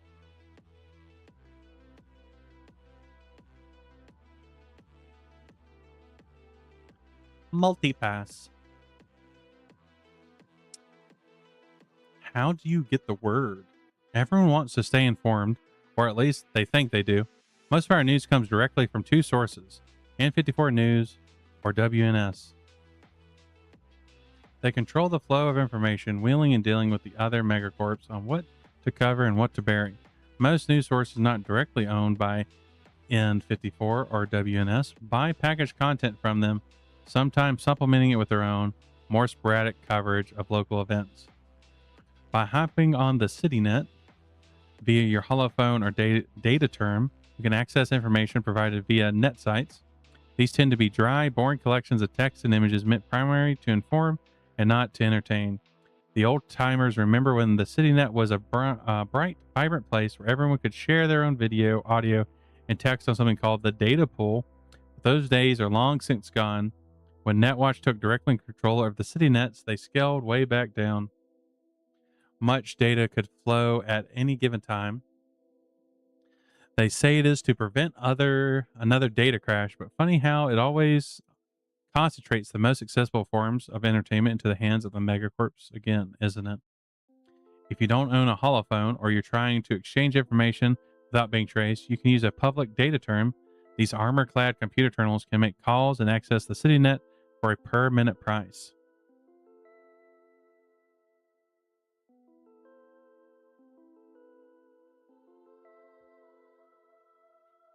I mean, I think it could also, it could be a cyberpunk space opera.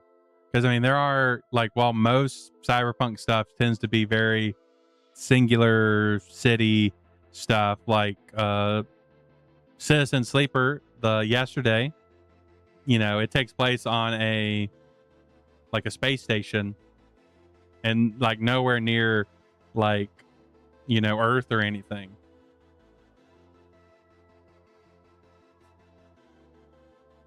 Citizen Sleeper's so good. I can't wait till next week to play it some more. For the extroverts willing to brave the danger, there are hundreds, maybe even thousands of nightclubs, bars, casinos, gambling dens, brothels, brain dance clubs, and even the occasional museum or movie house. If you're more introverted, you can stay home and consume everything from vids to BDs to scream sheets. Honestly, you're spoiled for choice. After all, if there's one thing the megacorp wants is a city full of placid people. Nothing placates us more than mindless entertainment. When it comes to broadcast vid, you're limited to two choices, WNS or Network 54. They own the airwaves and the cable lines in Night City with similar slates of programming, including corporate sanitized news, reality dramas, talk shows, and the city's current hit program, Watson Horror. I really want to know what Watson Horror is about. If I have to like scroll through like Wikipedia articles to learn more about this, because it's brought up. It's been brought up so much. Radio remains a surprisingly strong contender in the commanding people's attention in the 2070s, with at least 14 stations actively broadcasting in Night City. People still love music, and listening to it via radio remains convenient while in the car, walking along the street, or riding on the subway. By the way, you can catch me on 107.3 Moro Rock Radio, classic tunes and deep thoughts, a perfect combination. Pirate radio and television stations pop up on occasion too. These illegal operations broadcast everything from old shows, N54 and WNS Ben long ago, to propaganda-filled speeches encouraging the masses to rise up and rebel against the system. Entertaining if you're into that sort of thing. Brain dances combine the best parts of passive screen sharing and drugs, addicting you to pleasures of living through scenarios you'll never get to experience yourself. Want to know what it feels like to dive off a waterfall, to skydive from a plane, to touch real grass? Oh God, I don't want to know that. Now's your chance. Of course, 90% of BDs are porn. You'll find the old standbys out there, video games, both traditional and virtual, even the occasional book or screen sheet loaded into a shard or printed on a pulp paper. How you get stuff. For the most part, if you need it and have the eddies, you just buy it. If you can afford the delivery charge, remote shopping via your data term is an option. Otherwise, travel down to a store and pick it up or steal it yourself. You too can experience all the allergies. Oh God. Oh no. Maybe that was it. I tried to touch real grass, and then that's why my sinuses have chose to try to attack me. That explains so much. It wasn't the salsa. It's because I went outside.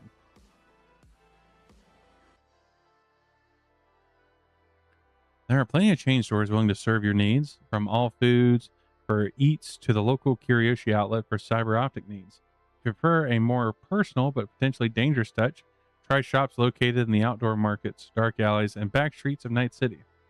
Mind you, not everything can be purchased on a whim. Some items are scarce due to limited supply or high demand.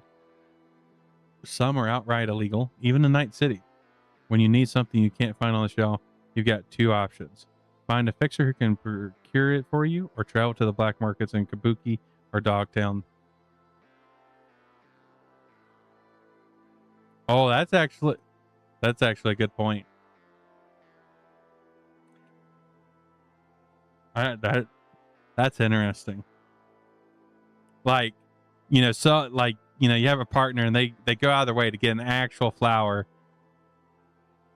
and you finally get it, you know, smell it, and you're just clogged up for days. Of course, you can always figure out who has what you're looking for and steal it from them. Just be ready to suffer the consequences if it turns out they have connections. Oh. Staying in touch. You've probably got a holophone stuck in your brain thanks to your Neuroport. With it, you can make voice calls and send texts. The phone even reconstructs the face of the person on the other end of the line if the required data is included in the call, and simulates them talking by projecting into a box in your hut. You might also own a holophone of the sort you can hold in your hand. It may be for legitimate purposes like needing a second phone for business, or maybe for less legit reasons like you need a hard to trace burner phone. Either way, they work like the ones implanted in your Neuroport, just less convenient. You've got to use your actual out loud voice, and the words come through on a speaker or earbuds. By the way, be prepared to pay if you're placing a long distance call. Bringing someone up inside Night City comes free with your monthly service plan. Talk all you want. If you're calling outside of Night City, however, your provider has to bounce you to satellite service, which costs a small fortune. With CityNet access, you can send and receive electronic mail via your holophone or terminal. Again, this is free if you're connecting with someone in Night City, but costs a fee if you're sending an email anywhere else in the world. Also, NetWatch can probably read what you've written. Finally, there are letters. Get a sheet of pulp paper, write down some words, fold it up, stuff in an envelope, and off it goes. Yeah, you can still do that, but first, you'll need to engage with a courier. The only postal service in Night City are private, and they'll cost you anything from a few eddies to hire a local street rat to a few hundred eddies to engage in an armed and reputable courier. Yeah, the reason why long distance calls cost money, like I think like a legitimate reason, is because all the internets are based within the cities themselves. So Night City has its own internet. Atlanta, another city, has its own internet, and in between that is the old internet where the AI want to eat your brains.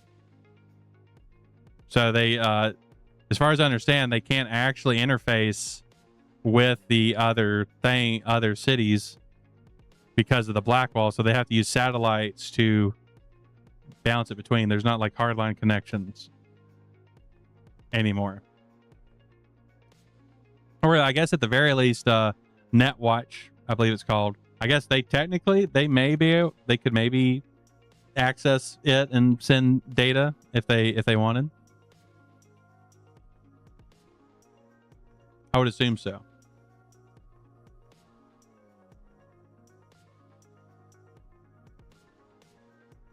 And honestly, I think that like the sort of lawlessness that exists with like all the gangs and stuff, it makes sense. Like if, it's hard to get information out to other cities, and like for the most part, they don't really have, like, why would they care what's happening in another city? Because these places are run by corporations that really just care about the money they're making.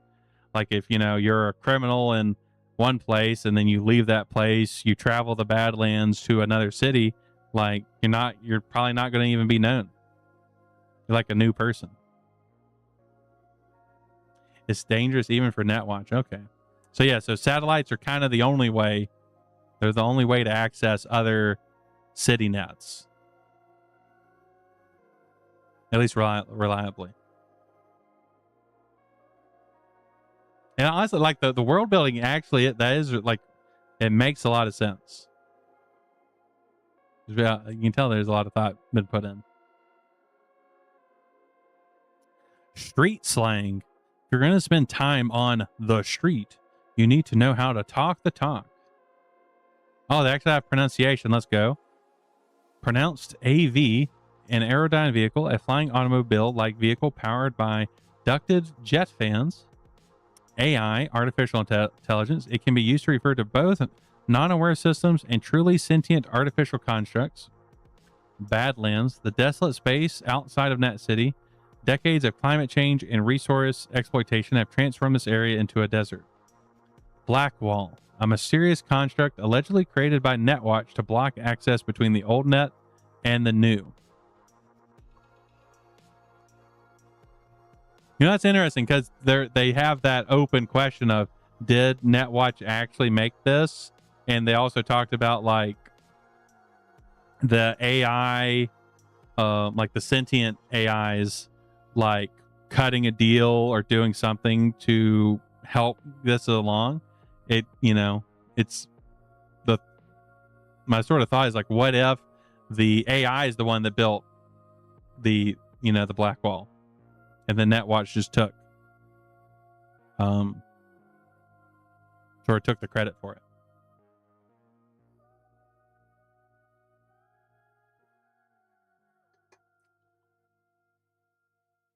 Because like the black wall also works for the things that are inside the old net, because no one, it's too dangerous to know what's actually going on in there.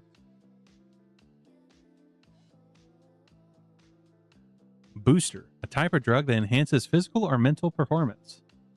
Borg, someone has undergone full body conversion by implanting their brain and a few other choice biological bits into their cybernetic body. Braindance, a technology allowing a user to experience another person's recorded memory, including their emotions and physical reactions. Darker and more illegal XPDs allowing someone to experience death are sadly common, but without limiters in place, it can be harmful.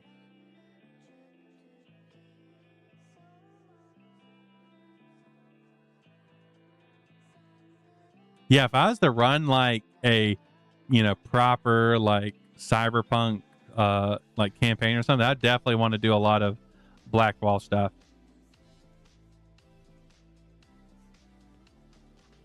I think it'd be really cool. Like sort of with the Voodoo Boys, where they, how they are like trying to appease, the AI that they assume is going to take over the world eventually. Chipping in to implant cyberware for the first time, taken from the title of a samurai song. Chum, friend, family member, shortened from Chumba, which itself is shortened from Chumbata. Okay, pronounced Chutu. Okay, that's good. Pronounced Chutu, a brand name for the biofuel commonly used to power vehicles, not the actual chemical formula. Chrome, another word for cyberware, even if it isn't actually made of metal. Combat zone, an area of a city more or less abandoned by the authorities where violence rules. Okay, that makes a lot more sense where there's referring to places as combat zones. I was thinking like a more like an actual like combat where like, like war is actively happening, not necessarily just a like lawless place. Corpo, an executive level employee of a corporation. Cyberdeck, a device used by netrunners to connect their brain to a computer system. Cyberpsychosis,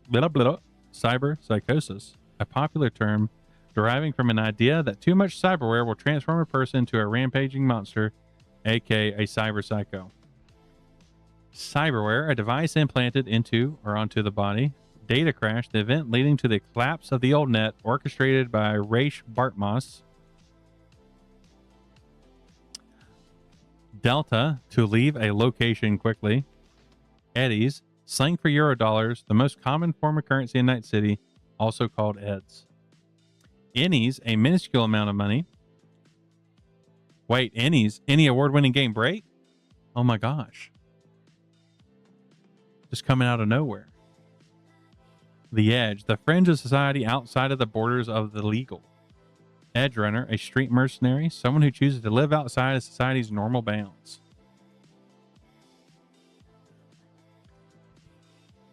A fixer, a deal maker and information broker. They often provide jobs for edge runners. Flatline, to die or to kill. Flick, to send something, usually digitally. Ganic, another term for organic. Ghost, leave someone's presence, vanish from someone's life, ominous with get lost. Synonymous with get lost. A gonk, a fool, something stupid. Handle, a name someone is known by on the street. Hollow, short for holophone, used for visual and voice-based communications. Hustle, hired muscle, usually employed for guard duties or illegal jobs. ICE, a program designed to attack, eject, or kill a netrunner who intrudes into a system. Input-output, a short-term love interest or hookup. Kibble, processed food, dog food for people, common before the Unification War, but less so now. Only the poorest of the poor live on it. Joy toy, a sex worker. High rider, someone who lives or spends most of their time in space. Klep, to steal, a reference to kleptomania, a psychological condition in which the sufferer is driven to steal by uncontrollable urges. Mainline, a term for your partner when in a long, serious romantic or sexual relationship. Meat, flesh, the opposite of cyberware. Some netrunners refer to the physical world as meat space, or like flesh tubers. So we could call them meat tubers too. How do we feel about that? How do we feel about meat tuber? I feel like that, I don't know, that insinuates other stuff.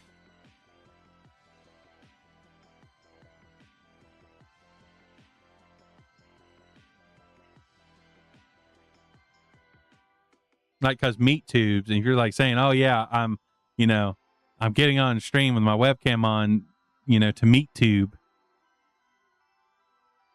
Oh my god. London is the meat tuber. Netrunner, someone who plugs their brain directly into a computer system, allowing them to hack at high speeds. A Neuroport, the most common piece of cyberware in the world, a central processing unit required for the installation of all other cyberware.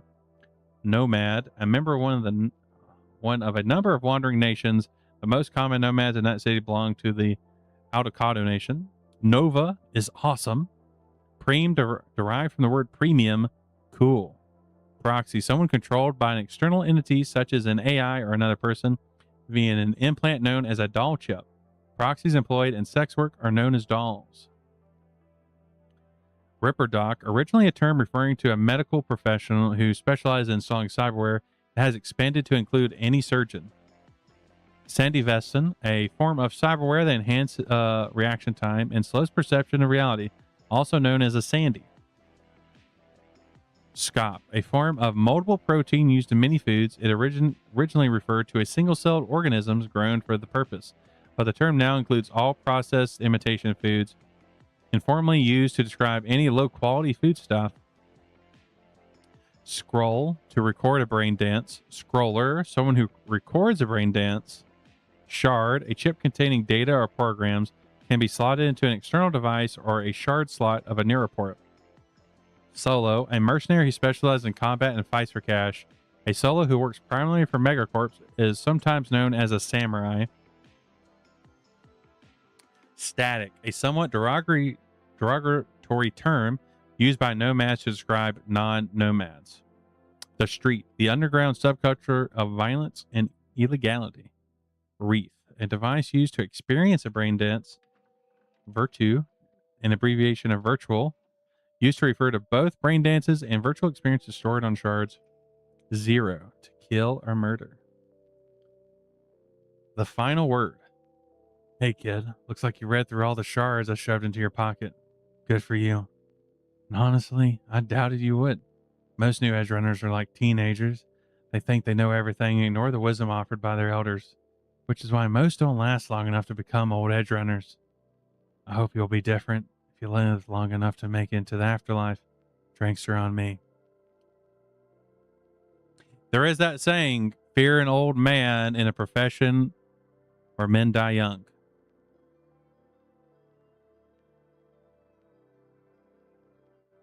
Yeah, have a good sleep, Zach. Thanks for rating. I appreciate you sticking around. We'll probably be shortly switching over to Valhalla, the Cyberpunk bartending game.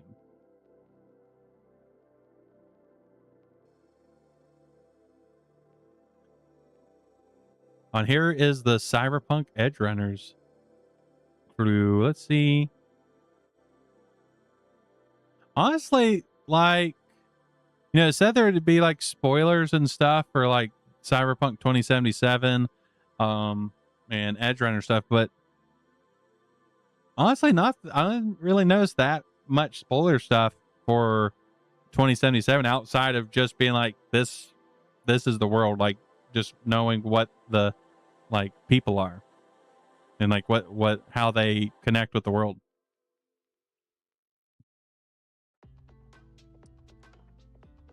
If you haven't seen Cyberpunk Edge Runners, put this book down and go give it a watch. Otherwise, the next few pages might not mean much. For those of you who have experienced the whole show, you're about to read never before revealed details about the origins of David, Maine, Rebecca, Lucy, and the rest of the Cyberpunk Edge Runners crew. We hope their histories will inspire you to play as your own Edge Runners in the jacket, a mission included in the mission kit. On behalf of the team behind Cyberpunk, we'd like to take a moment to thank you for your support. When our Towsonian Games first published the original edition of tabletop role-playing game in 1988, we couldn't have imagined how big Night City would grow. So thank you, and then until next time, stay safe on the street. Adam Smasher. The truth is, we don't know much about Adam Smasher. After all, he's been alive for nearly a century, and any story we would tell would probably be more legend than truth. According to an article he wrote for solo of fortune back in 2020s. He was born and raised in New York, where he led a combat gang before enlisting in the military.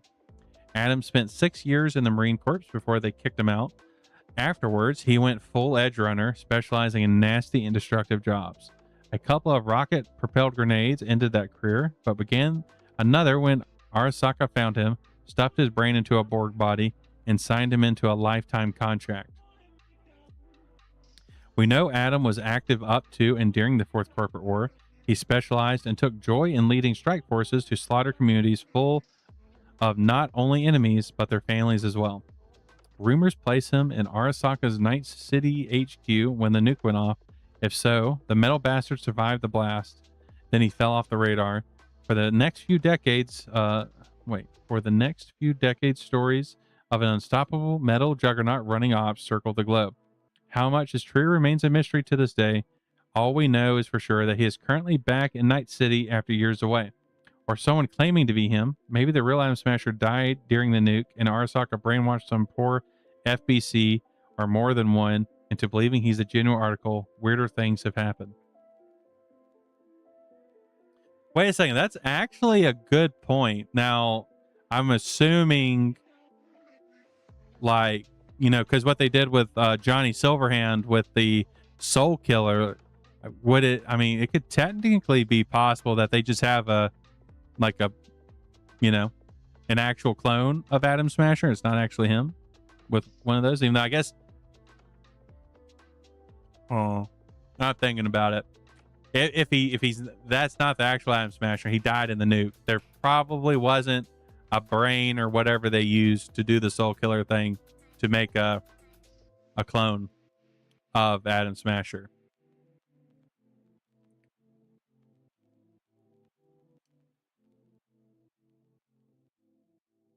It's an interesting thought, though.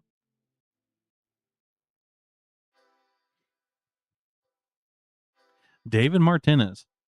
Tell me you remember those scenes from rom-coms of yore, say the previous century. Big city, a man, a woman walking down the street. The woman suddenly stops due to a contraction, a big one that knocks the wind out of her. The guy flags down the first available cab.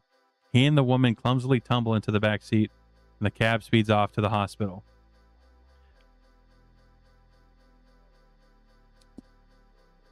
Drinking some water.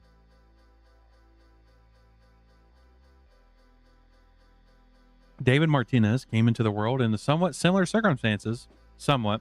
Not quite as so romantically comedic.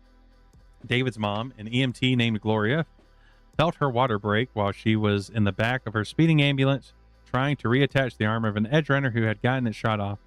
So she sutured, got it done, told the edge runner to swap seats with her, then proceeded to deliver her own baby on the gurney, the ambulance still speeding towards the hospital. That's fucking badass. Like, that's a hardcore bitch. Like, that's just not something you can casually do.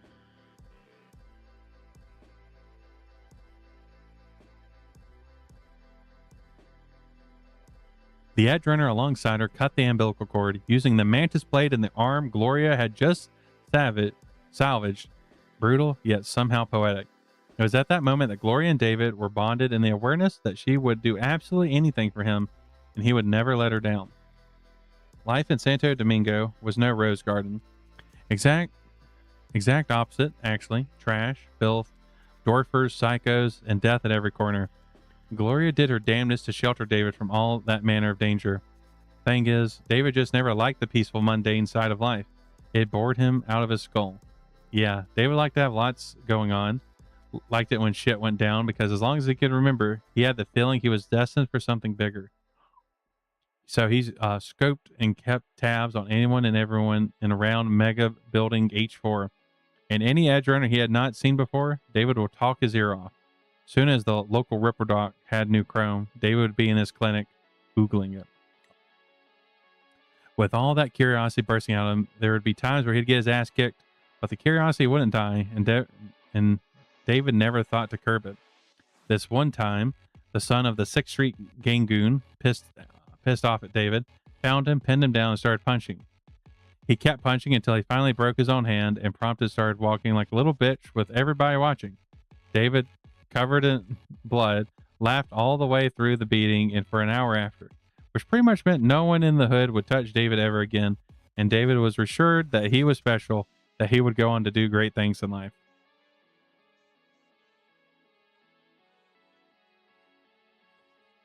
That reminds me, when I first woke up, I was watching a short, and it was a scene from one of the Spider-Man, one of the newer Spider-Man movies that had the Green Goblin in it, and the like new Tom is the actor's name Tom that plays the new Spider-Man, but he was just like punching the Green Goblin in the face, and the Green Goblin was just constantly laughing. It's like if you're beating a motherfucker as hard as you can, and all they're doing is laughing, you really just should get up and walk home. You should just leave.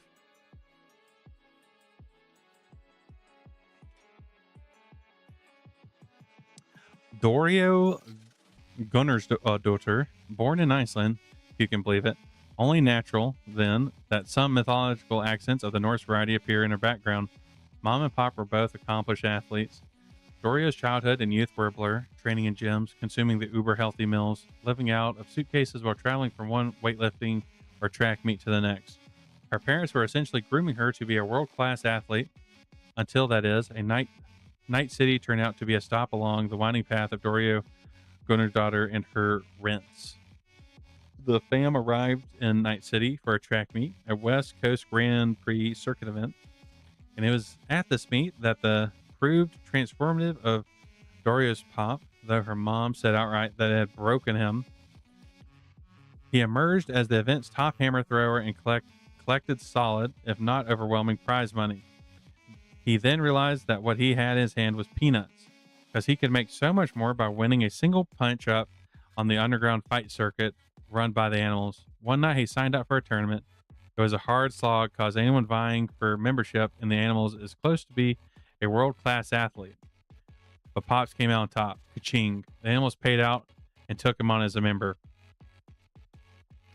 Dorio's mom didn't love it. In fact, she didn't like it one bit, but it gave her a comfy life in Night City. Dorio and Mom could spend their days training, and Mom's doubts were assuaged until there was this shootout, Animals versus Voodoo Boys. Both gangs decked out in heavy weapons. Dorio's Pop got caught in full automatic crossfire. The bullets ripped him apart, literally. A scrap of his face was the sole identifiable piece left. The family's comfy life came crashing down, but it was never the most important thing. Dorio and Mom lived on modestly and pumped iron day after day. Yet, as it often does for young people, boredom crept in. Dorio's mom had made a conscious decision to be a professional athlete, to sacrifice all else and devote herself. Dorio had not made this decision, and in time she realized it was not the life for her. Then there was her hatred of Night City's gangs, which had begun with Pop's death and only festered since. She had a special place in the black corner of her heart for animals and voodoo boys. But there's fuck all she could do about it as a weightlifter. She skipped a practice here, a meet there, wandering the city streets instead, looking down many a dark alley, searching for something. She didn't know what. Finally, she bought herself a gun. It seemed organic, the natural thing to do. Then she trained her gaze on an animal, random guy. She observed, she followed, she stalked. A thought began to bud in her mind. This gonk, unaware of Dorio or anything that had happened to her, would die. She would kill him and quench her rising hatred. So one night she followed him to a bar. She watched him drink. The guy drank a lot. When he got up to use the John, she followed him there. As he vacated his bladder, she put the barrel of the gun to his head, but she failed to pull the trigger. A split second later, she was on the floor with a broken nose. The animal stood over her, the barrel of her gun now staring at her in the face. But he didn't fire either, because then his brain exploded. His pieces looked like glitter on the walls. Maine had dropped him. Maine had been stalking Dorio while she had been stalking the Gangoon. Maine, who had now helped her and said he was looking for peeps for his crew of edge runners. It only took a heartbeat for Dorio to sign on.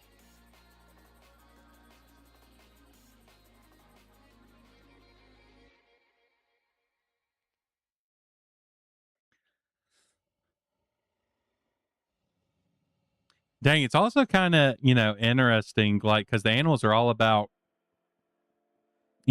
being physically strong, being physically fast, and then, like, her losing her father, and then, sort of the future they had to that, but at the same time, like, she is kind of known in the show as being like, the other big strong one next to Maine.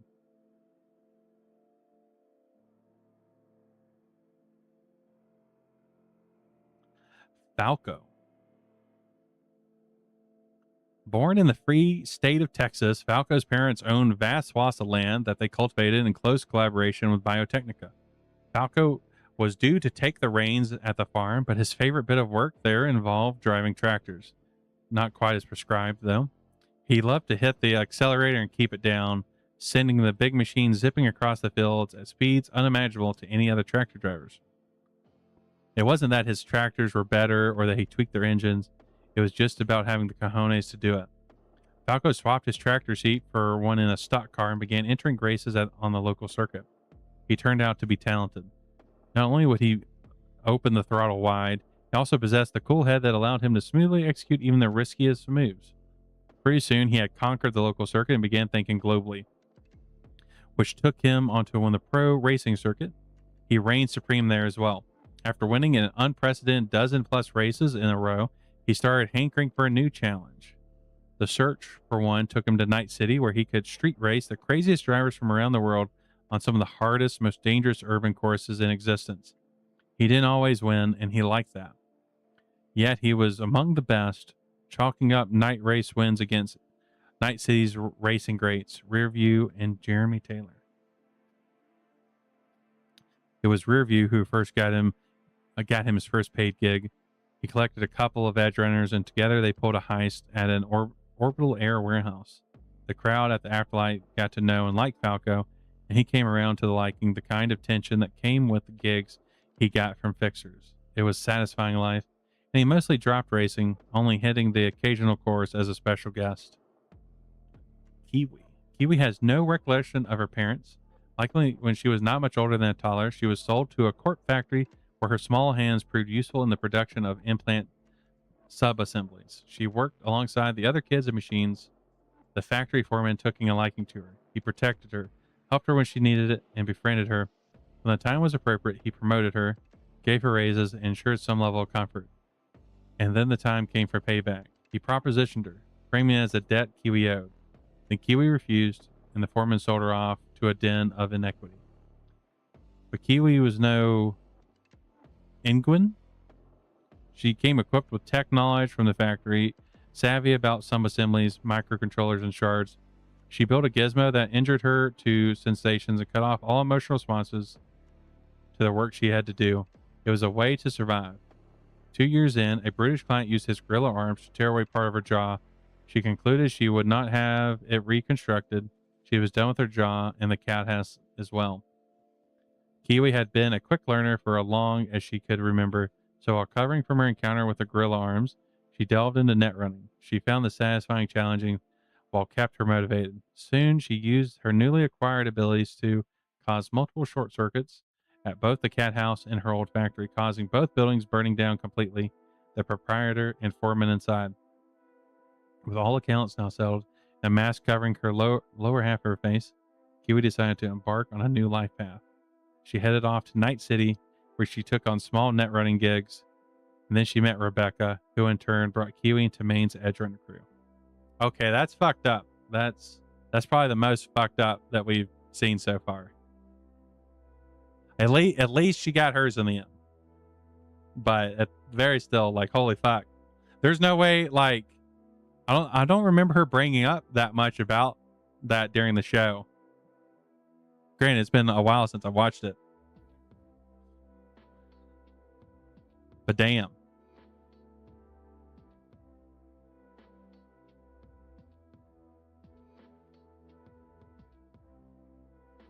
Lucy. Born in Warsaw to a Polish-Japanese family, Lucy's father, Takeshi Kusanada, a veteran of the Fourth Corporate War, when hostiles ended, he was assigned to the Arasaka garrison in Warsaw. Her mother, Shimmer, a member of a gang of Polish netrunners called 404 Squadron, dropped the underground life after meeting Takeshi, falling in love, and starting a family with him. Lucy's childhood was positively idyllic. She attended the best schools, and she and her family lacked for nothing, traveling frequently. and while home, enjoyed a spacious villa and garden in luxury, gated. Arasaka's community near Warsaw's northeast city limits.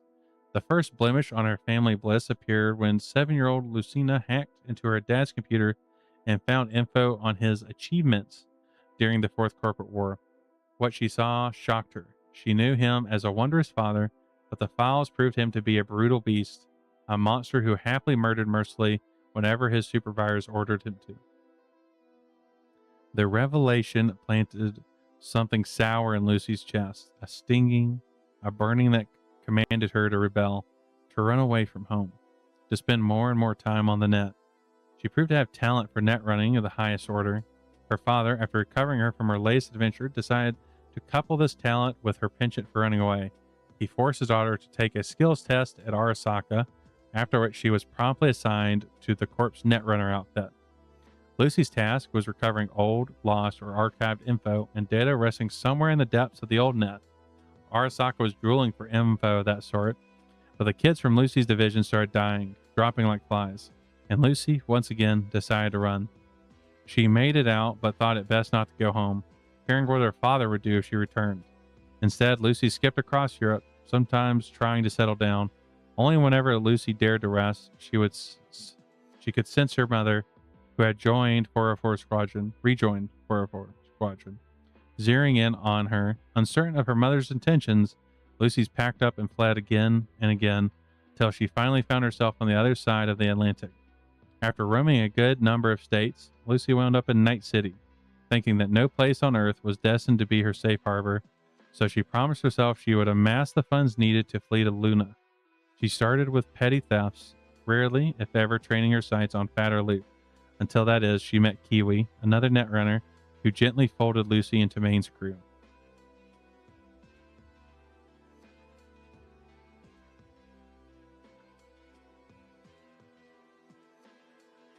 Maine.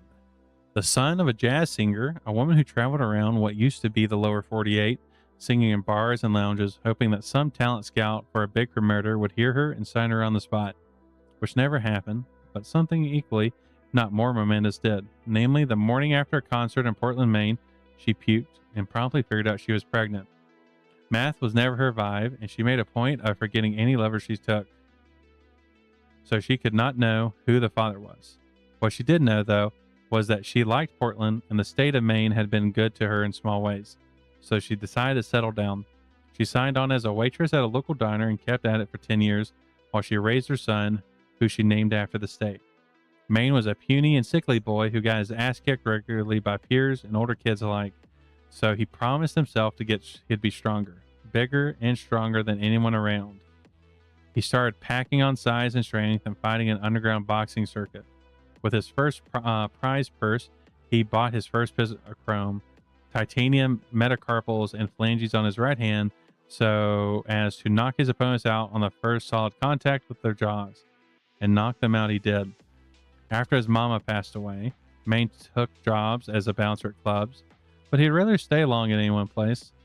What with the mincemeat he'd make of the faces of uppity ravers, one night he slapped around and dropped 5 fridge-sized dudes with identical patriarchally themed box cuts. Then he turned out they were new suspect ops. The club promptly canned Maine. Next day, Maine got a call with a job offer from a new suspect ops. Learning that he could let his beast down and get paid for it, Maine signed on without hesitation. It wasn't long before his bravado vanished. Watching South American village after South American village burn was just not conducive to maintaining sense of it. After serving 2 years, he took his discharge. A buddy from his unit, Solomon Reed, offered work on a different sort, specifically work aimed at building a network of spies in Night City to support Noosa's unification war effort. Though Maine turned Solomon down, he did acknowledge that Night City was fertile ground for something. Not soldiering, no, but independent contract work. And thus Maine decided to become an edge runner and form his own crew.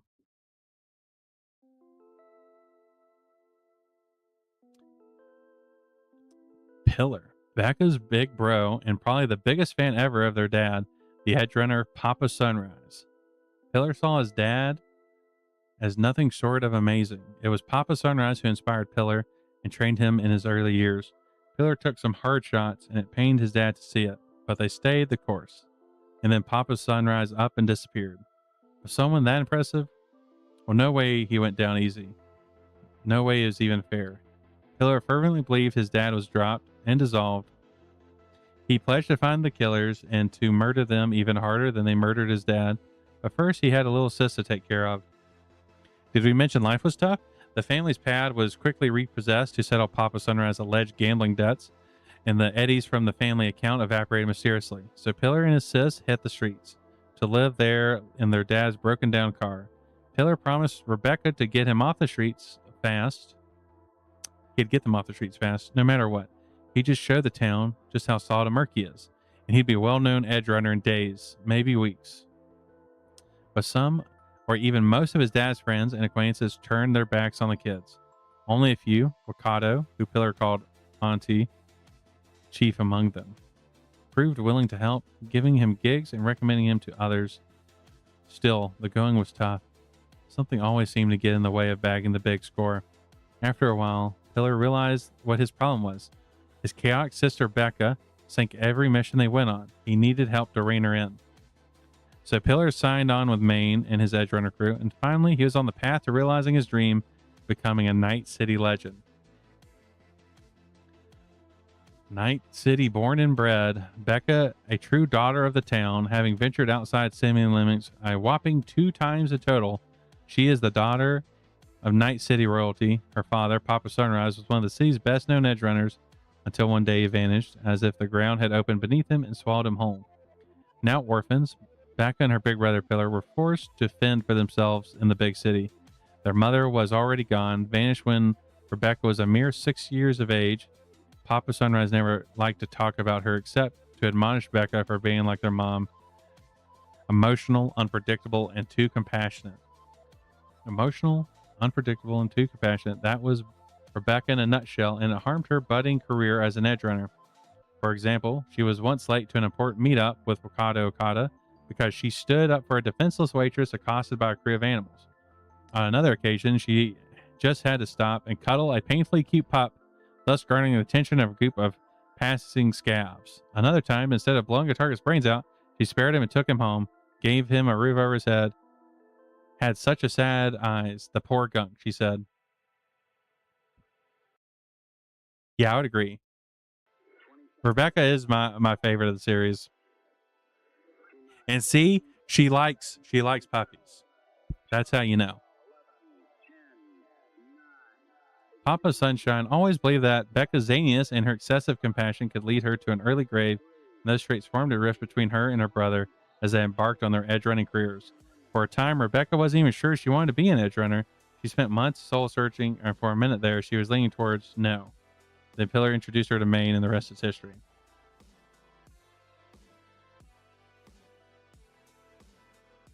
Holy smokes. We did it. We got through it. I don't think I have the brain capacity or the time to go through this. But that was really cool. We learned a lot.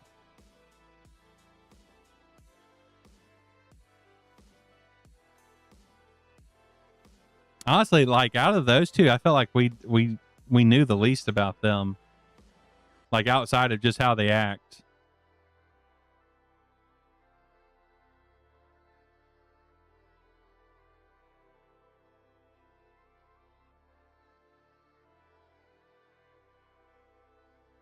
Like I don't remember them mentioning Papa's Sunshine at all in the anime. Maybe they did.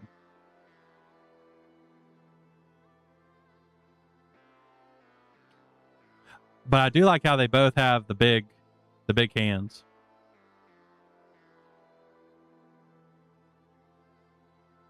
I guess she would need the big hands to use her shotgun guns, because that thing's got a hell of a kick.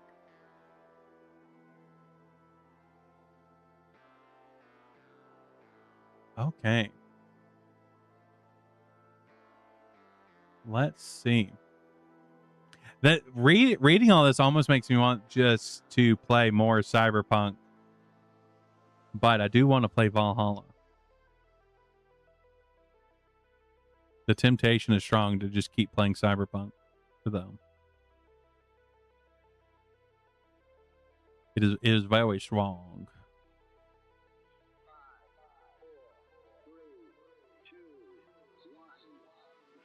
But I think what I'm going to do, we're going to take a quick break. I'm going to refill my drink, put the chips and stuff that I was eating away, and then we're going to switch over and we're going to start playing video games for the next half of day 3 of Cyber Summer.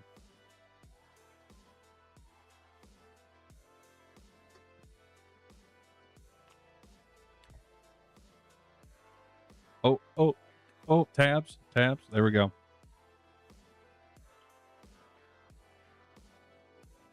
And this time I'm going to put, there we go. Y'all can see Ember this time.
I am back.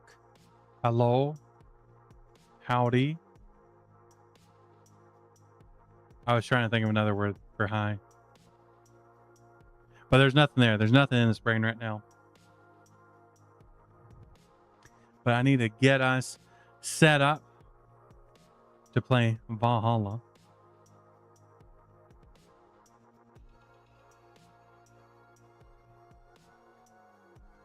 And I'm impressed. They managed to pack in a lot of lore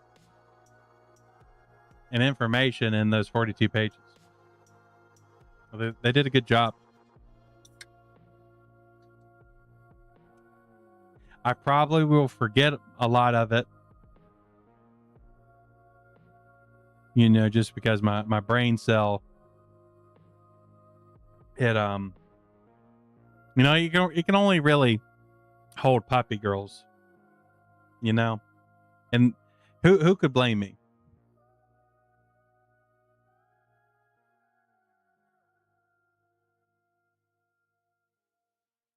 Let's see. I need to pull up the game first.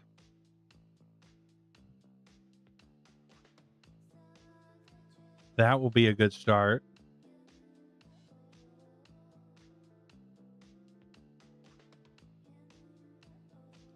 Let's make sure nothing's exploding. I'm not seeing any explosions. I think we're good.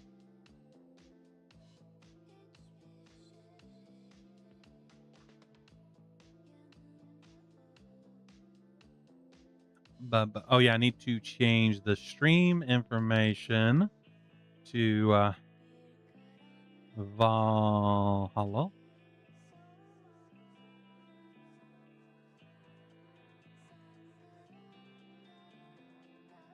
Wait, what's this? I'm seeing Valhalla Kids. What is that?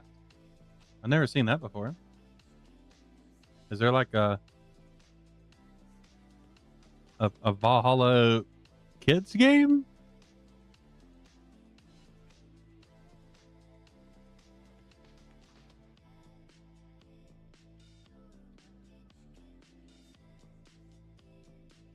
Let's see, developer. I'm not seeing anything. That's interesting. That's an interesting category that you have there, Twitch. We should be able to switch over here, and I can do this.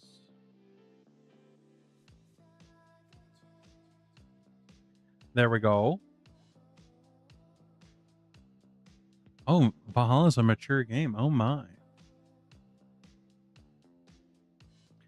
We can turn this off. Oh no. The silence of the void. I can move this up here now.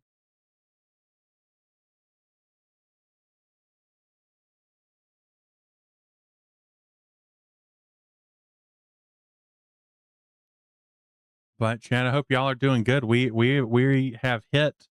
We're about to hit the EP hours. We're about to hit midnight, at least on the East Coast. Yeah, bazinga time. We're about to bazinga so hard. We're gonna be bazinging all over the place.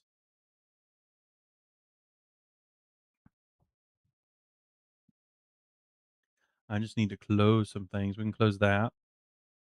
Get out of here. That. Okay, why are you so small? Can I do this? I can't do that. That was a mistake. I'm sorry. I'm sorry I tried to do that. Valhalla by Sukaban Games.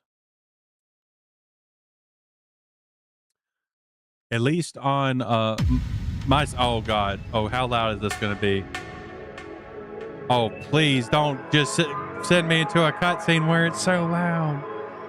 A city that shouldn't exist. A tax haven where corporations, criminal empires reign supreme. In this place, all human life has been infected with nanomachines to keep them in check. Over them stand the White Kingdom. Oh, it's going faster than I can read.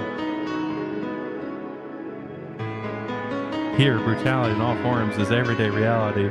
The quality of life of non-power decreases at an alarming rate. Oh my holy... My ears are being ruptured as we speak. I'm gonna...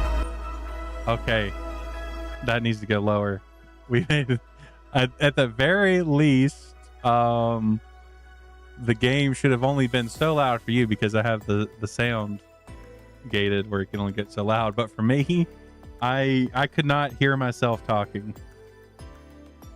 That was incredibly loud. But that's a mouthful, so we just call it Valhalla. A small oasis in the middle of the concrete desert. A fountain of spirits waiting for tired souls.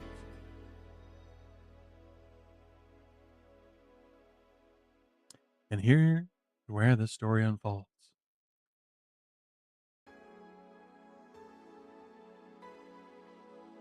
Okay. I wish it had. I wish it had this at the very beginning, so I could, you know. Wait, really? That's our option? We can have it full screen, or it windowed it. Why? Why? Okay. Well, let's do this, and then I can bring the sound back up. Okay, that's still extremely loud.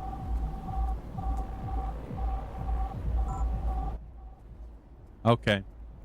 I think we're getting somewhere closer. Let's have this like hear that. Okay. We survived that painfulness.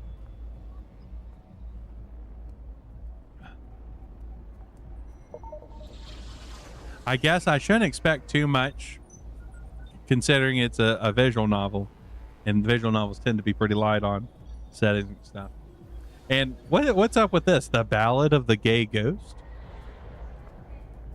Is this like oh no, not again. Not again. No.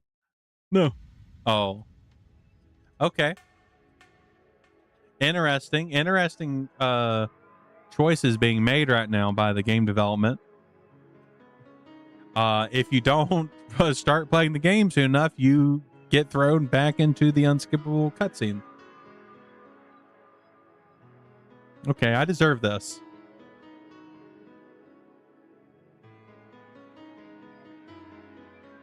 We all deserve this.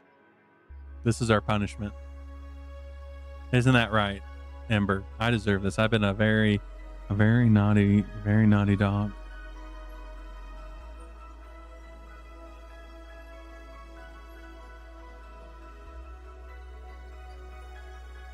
Is that supposed to be cup ramen for $99?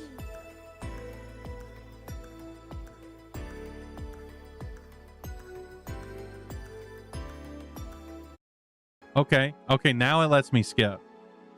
Okay, so once you get a little bit into the cutscene, it's like, now you can skip. You just have to suffer it a little bit.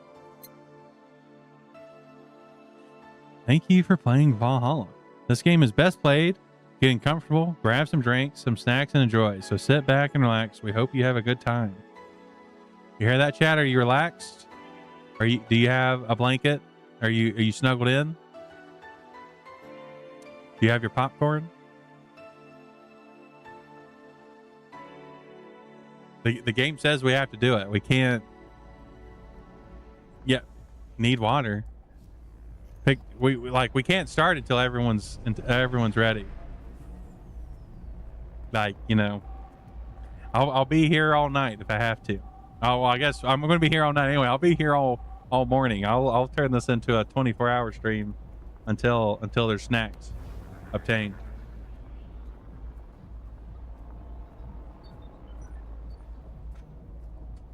Oh, almost dumped my water. Oh, that was close. And heck, since I can't play this in windowed mode, I'm kind of stuck on the screen just in general, because it's when you're like, when you have OBS and you're playing in full screen, it can get a little funky sometimes. It can make things upset. So,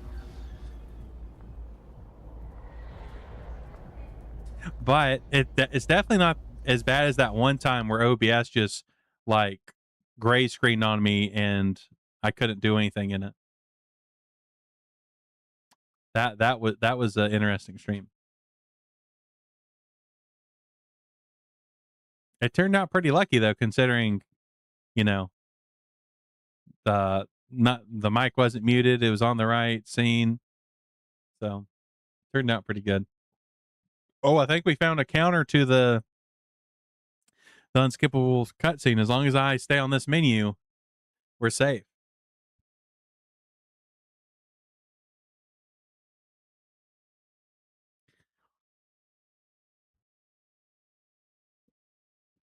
Maybe I should just boot up Cyberpunk real quick. Go take us to the epic burger slop shop fast food joint, so we can all get our snacks, get our water.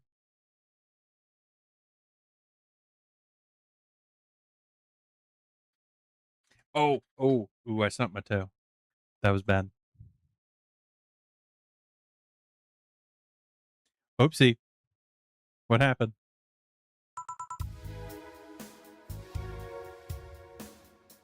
It's fine. I guess we're just playing the game now. Psst. Hey, over here. Boo. How's that for an entrance? Is that a digital girl living in a digital world? Come on, Joe. Look sharp. The game's starting. The player needs a good first impression of its main character. Yeah. Welcome in, Oso. Yes, I am playing Valhalla. We spent the first 5-ish hours going through the Cyberpunk Edge Runners mission kit lore book thing for the TTRPG. And now I'm playing the bartending game. And the bartending game is extremely loud on first play. It really hammers you. Impressively so. I know you served a bunch of tuxedo-clad corgis over the weekend, and the bar will eventually close. And I'll admit my little prank on you might have been a bit overboard. But remember, life is 90% of how you take it. Stay focused and look at the brighter side of things. I have no idea what the brighter side is, but you should totally find it. In any case, you should really check that parcel you just got. See ya. Uh-oh. Huh? Oh, just a dream. There's something near the door. Chapter 1, Primera.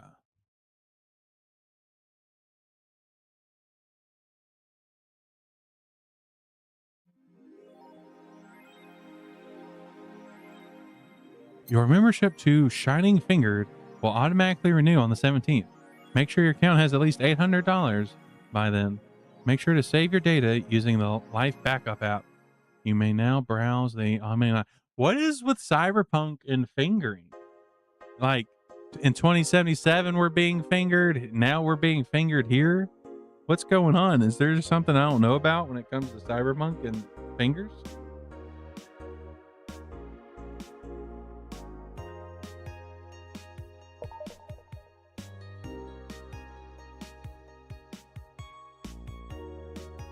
Okay, we're learning a lot right now about Jill already. So it seems like Jill is in love with her boss, like pretty hardcore. She has a slut t-shirt, so she is probably a secret pervert. That's my guess. She's not an outward pervert, but she hides it in the book she reads. And she has a pet cat.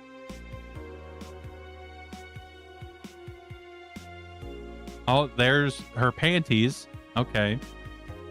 And a lot of bottles of what I'm assuming is a liquor.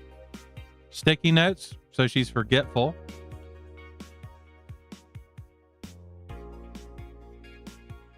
And also messy.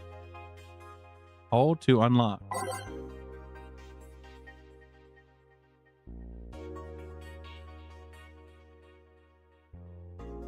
Save.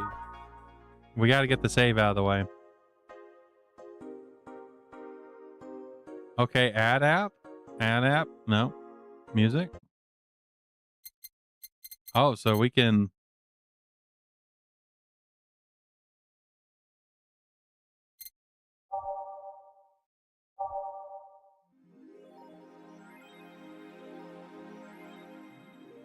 AE.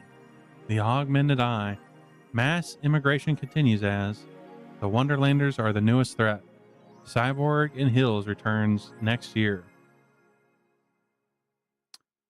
Wonderlanders are the newest threat to your security by Kimberly La Vaeta. Can I read? Can I read? Oh, okay. We do this. Oh, so we actually have to swipe. If you thought Alice Revit was good at cracking the most complicated security protocols in the world, then this new group will certainly blow your mind. They've yet to make an impact as big as Alice Revit, but they seem to be aiming very high with the recent threats issued against Prime Minister Quincy. We hold full access to Quincy's email network and will release the whole database this January, the group declared during a stream. Shallow threats. When questioned, Prime Minister Quincy dismissed all of the group's threats by stating he's not hiding anything and is not afraid of the possible leak of his email history. Maybe everyone will get to see what kind of TV I bought last month. Wild parties. The people behind the Wonderlanders seem to enjoy dressing in all kind of rabbit costumes during the stream. From Anthro to Bunny Girl, the purpose was to show the love and respect they have for Alice Rabbit and their role in today's politics. We want to follow their example by having some fun. We're not sure if this will go anywhere, but we will be there to tell you if it does. Okay, okay. So that's our only thing so far. Okay. So we can do that. Let's turn... There we go. What's scan lines? Oh, yeah, let's turn that off.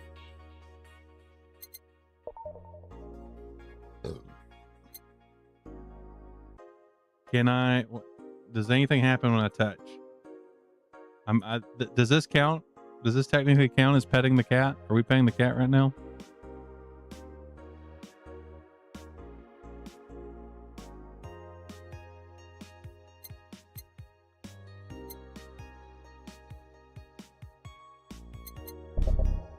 Go back to tile screen.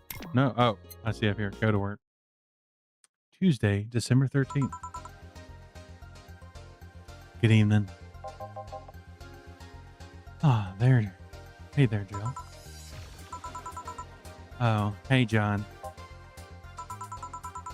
When will you admit you have a John face, Jill? Gil? When will you admit you have a John face, Gil? Gillian. When will you let people call you Jules? Quiet. Are you okay? You look distracted. Where's Boss? Don't know. She went out to buy some stuff and...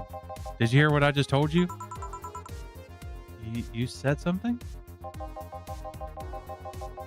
Yes. That you look distracted. Very, very distracted. It's nothing. I'm just thinking about stuff. What stuff? Well, I have to pay rent on the 30th, which is always stressful, and... There's also the fact that I spent a full hour yesterday apparently talking to myself. Not to mention the fact that 2 days ago, I found out the bar is at risk of closing. Not only that is my life being shaken up, I'm apparently going crazy. On top of all that, Nerding 4 left me with a completely empty wallet, and I'll be evicted if I miss rent again. And then there's all the beer cans around my apartment, and... Jill. Sorry, did you say something? Can you really work today? Of course I can. Let's go through the basics then, shall we? Just in case. Jill is very relatable right now. If you can make the Piano Man, I'll skip the rest. But bear with me for a second here, okay? Fine. Let's start with a sugar rush. Look for the recipe using the navigation bar in the recipe book that will show up on the top left. You can also sort drinks by flavors like sweet or types like manly. Drag the desired amount of ingredients from the cells on the right to the shaker in the center.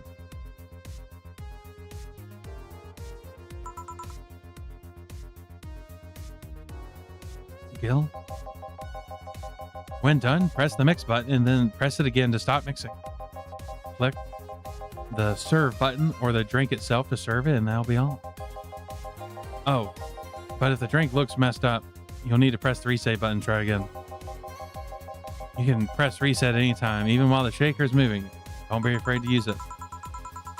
Gil, I'm the one that went through the formal BTC instruction.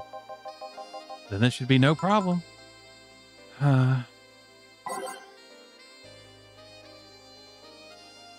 Gil wants either a sugar rush or a piano man. If I mess up with the ingredients or the drink, I can press the reset button to try again. Welcome back, Jill. Use the navigation bar to start browsing.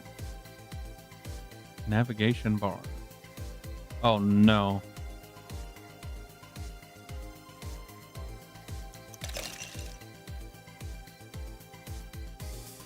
Am I missing where the navigation bar is?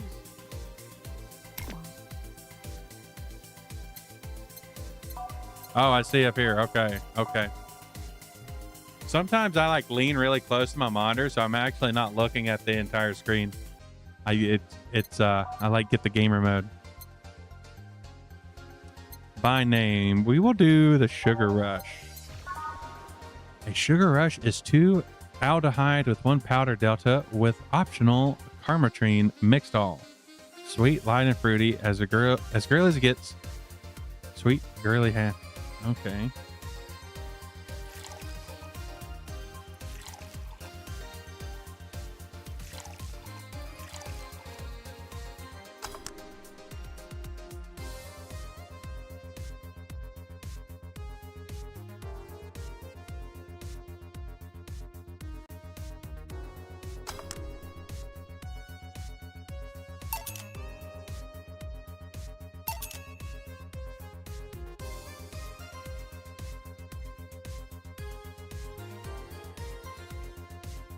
Did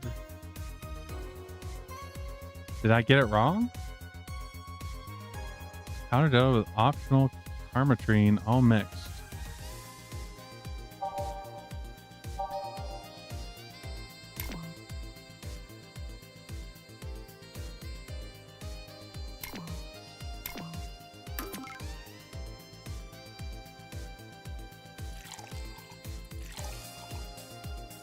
Let's see.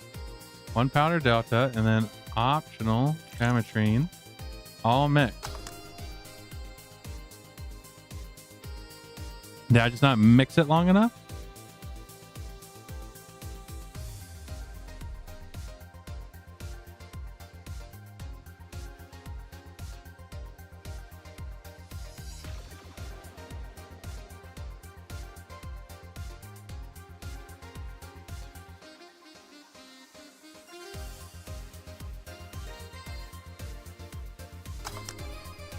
Fail.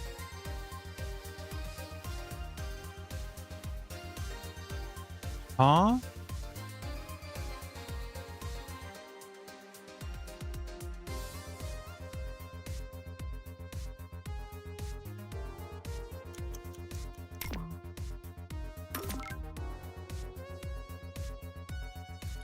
We'll try. What about this?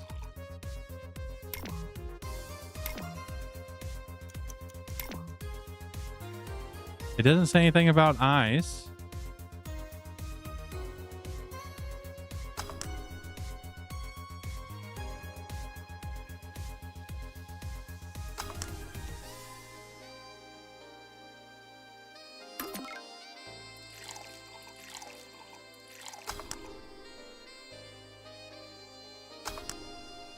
Okay. So you can mix it too long. That's good to know. Here, happy now? A little, but not quite. Let's do one more.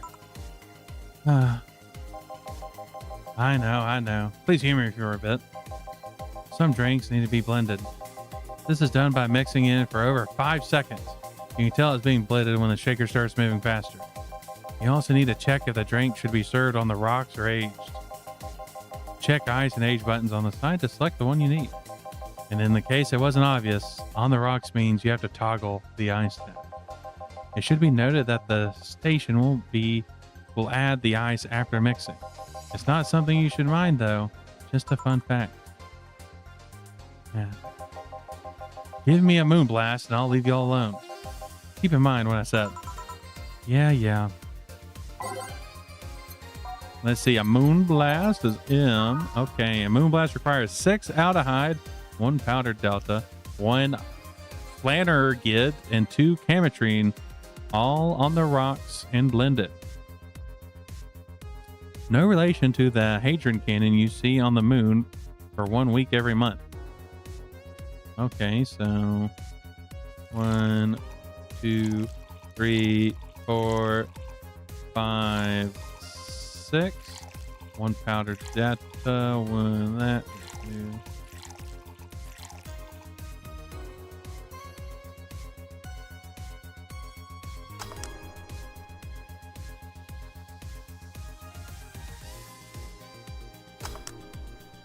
Oh wait, do I need to add the? Oh, fuck! I understand now.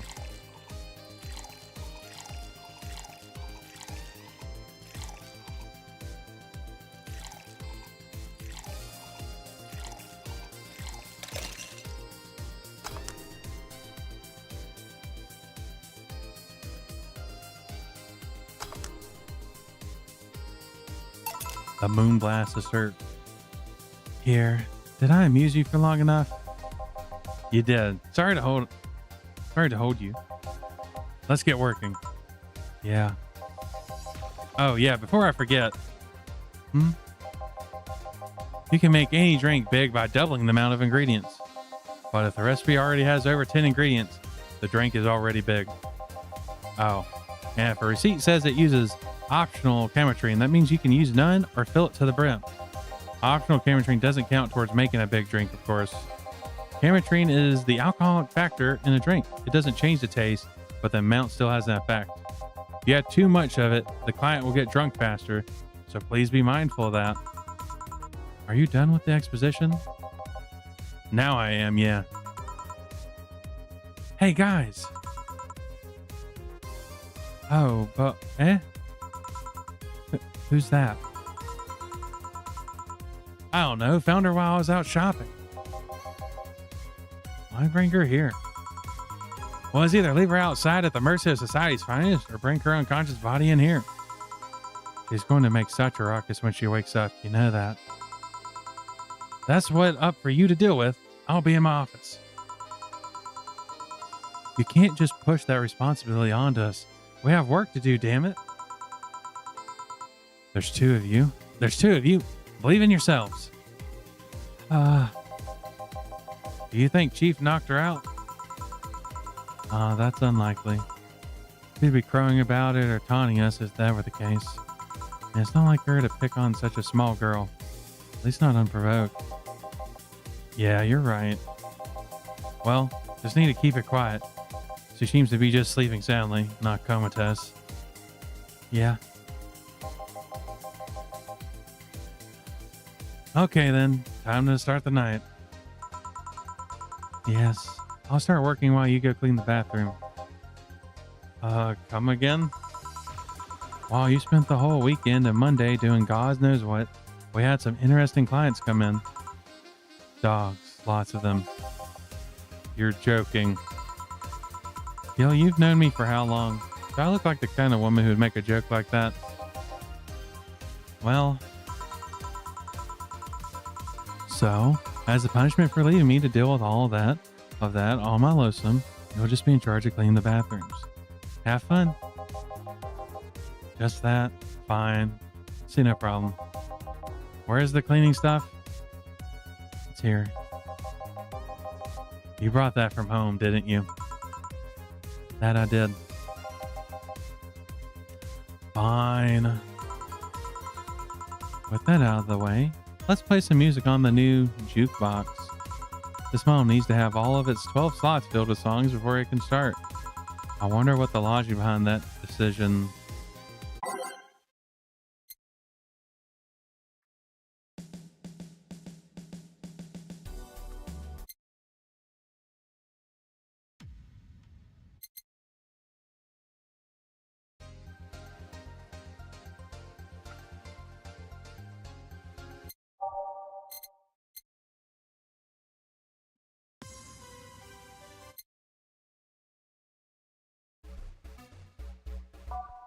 Wait, I wonder. Oh my shit, you can just do this if I wanted. That's funny. We're doing that. I like it, okay? I actually got an achievement for filling it all with one song. Oopsie. Oh, let me out of here. I'm gonna mix drinks and change lives. Hey, you. Get me a beer. Oh, sure. Right on it. By name, B.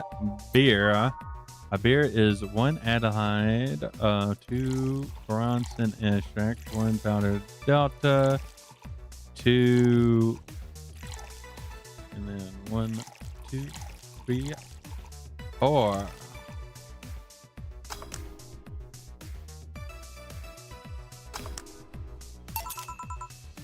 Here you go. No, this isn't gonna come. Give me a big one. Sure.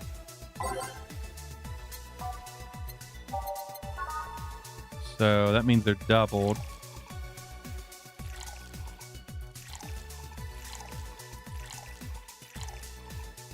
Two powdered Delta for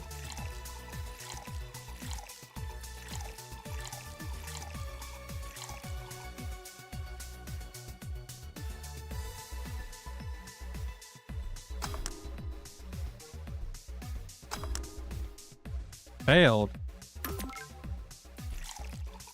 Do I have to double? Oh, that. Okay, I understand. Oh.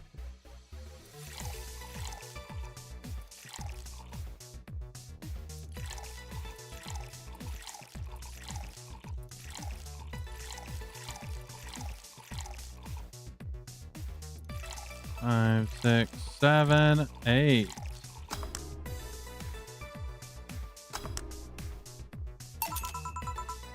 How about this one? Ah, yes. Now this one fits for a man like me. Right. You're lucky I was in a meeting close by. This hellhole could certainly use a presence like mine.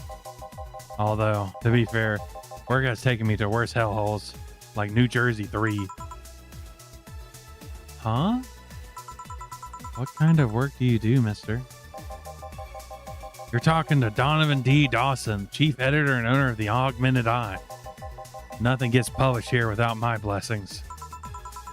The day started with quite the interesting fellow, it seems. So you're the one to blame for the barrage of daily articles on Alice Rabbit?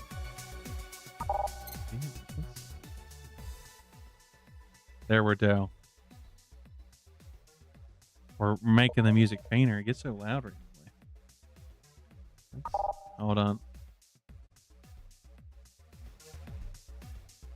I think that's better. So you're the one to blame for the barrage of daily articles on Alice Rabbit then? Yeah, people love those articles. They love reading about the urban legend. Can you blame them? The idea of some wild card hacker working their own goals and nobody else's? That's the kind of corny shit that brings in the clicks from all kinds of people. And clicks bring in money, and money brings nice stuff. Stuff like cars, houses, plastic surgery for the missus and her kids. Well, I'm not complaining about the fact you write about the hacker, just that you write about them every single day. Some of it isn't even news, just speculation or copycats. I can't read your newspaper daily feed without running into at least one article about Alice Rabbit. Well, first of all, I don't write about it. My interns do. That poor bastards think it'll help them make a full-time employees. I'm just capitalizing on the topic while it's popular. And second, you're tired of one article about a supposed hacker, but not all of the daily stories about murderers and other horrors. Well, I always filter out that section. I don't want to start my day scared and bitter.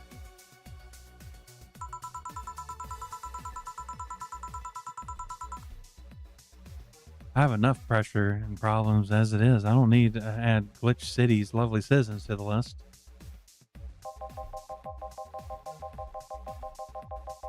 You're smarter than you look, kid. But if more people were like you, I'd go bankrupt from the lack of traffic. Still, maybe my job would be easier.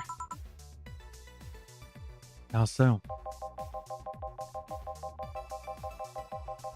People get decent. People get bored of a certain kind of news after seeing it repeatedly. When I started in this job, it only took the news of some elderly woman being killed to guarantee clicks. Now you need an elderly woman carrying a sick baby boy getting hit by a truck. That's not enough. You need a full sob story behind it. That's why I like those urban legends. They're easier to write about and you can make up any shit you want. Span them while they're hot, and even people like you, people who avoid murder stories, will see them. That brings money. And like I said, money's good. I guess he has a point. What about the opinion columns? Aren't those a good source of traffic too? Oh, I hate those brats. They just write about how they're better than everyone else. They might also write about how everyone that likes a certain something should be sodomized. The worst part about that is they know half of our clicks come from them, so they get all the diva on my ass. I think you're being too harsh. What about... No, wait. I was thinking of another newspaper.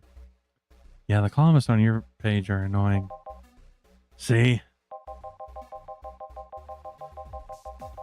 The kid on that restaurant critique column, shit. Forgot that brat's name. A restaurant, I believe that's... That kid couldn't care less about his name.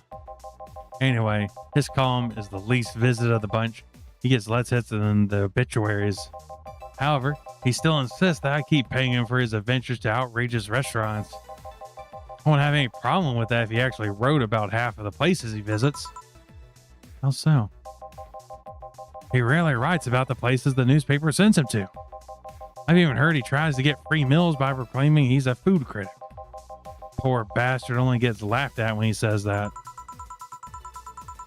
I do remember some guy coming here asking for free drinks and saying he was a critic or whatever. Did he look like a fat child with a really small face? No?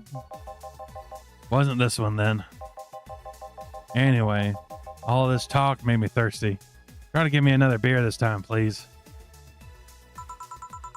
Coming right up. Beer. I'm assuming he's going to want a double. He's going to want a big one.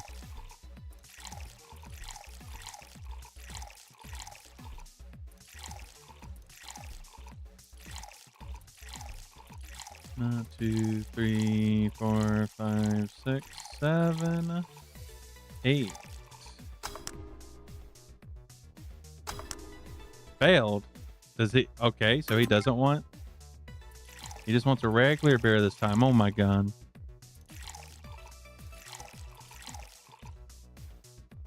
Oh, I forgot the. Oh, I thought I did it. Oopsie.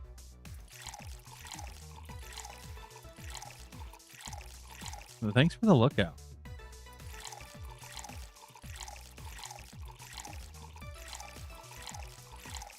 Oh, oh, oh.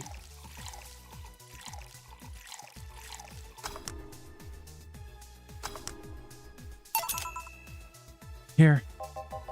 Ah, it's the big things that make life worthwhile. What about big troubles? Did I stutter, kid? Right. So tell me, do you see many celebrities in this hellhole? Stop referring to this place as a hellhole. If a place smells like soap and dog piss, I'm within my constitutional rights to call it a hellhole. I'm doing my best here. Thank you very much. Who was that? Nobody important. Hey, I heard that. Don't be offended by what I say, kid. I'm insulting the building, not you. You can think of it as a small hole in hell rather than a hellish hole if you'd like. Charming. So, celebrities? Not really. At least not that I know of. Why? Well, to begin with, you have a serious VIP as a client, but I don't see you losing your shit. You're really not making me feel special, honey. And second, because I'm always up for gossip regarding famous people, especially the red carpet kind of face people. Those folks pretend to love, but actually want to see fall from grace. Pretend to love and fall from grace? Why do you think the gossip about famous people always sells? People pretend that they love celebs, but what they really want to see is their idols torn down to their level. They want to see them suffer, to get their comeuppance for daring to be so much more successful than them.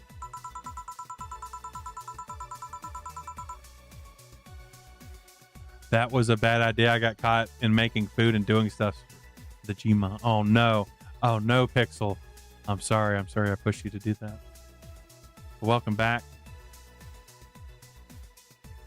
We haven't gotten too far. We're talking with this man here. He is the like editor in chief, the owner of the newspaper that we read, and he's a bit of an asshole, which, you know, having worked customer service jobs is, is par for the course.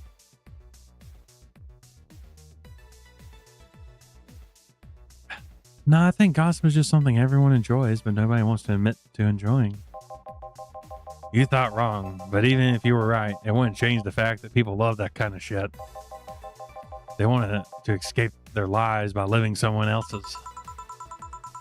Sadly, I fail to see the appeal in that whole thing.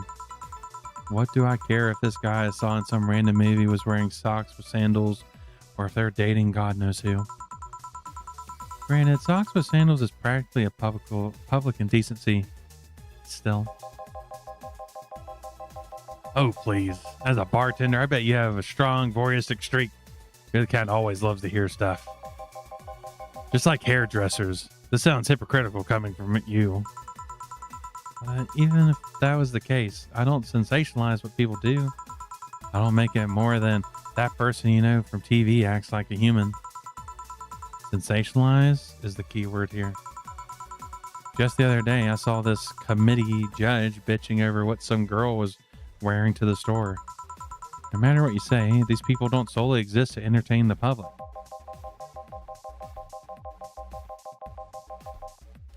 But this problem exists because they're the ones constantly cultivating the idea that they're perfect and untouchable.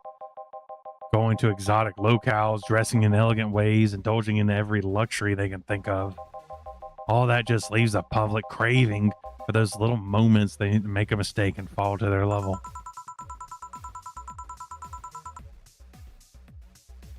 Can't say that's a lie, but sometimes the crowd just wants to see they're human.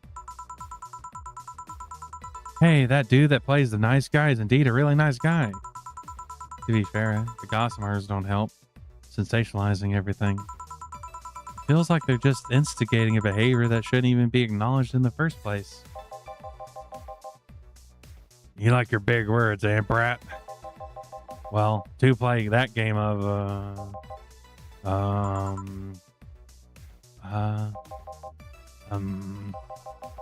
hey, you're a bartender, right? No, I'm a lab rat hell-bent on world conquest. Sarcasm wastes my time, my money, and your energy. Refrain from using it. Anyway, I just realized that a bartender like you must have heard quite a few stories in her career. Talk about changing topics. Maybe. Why?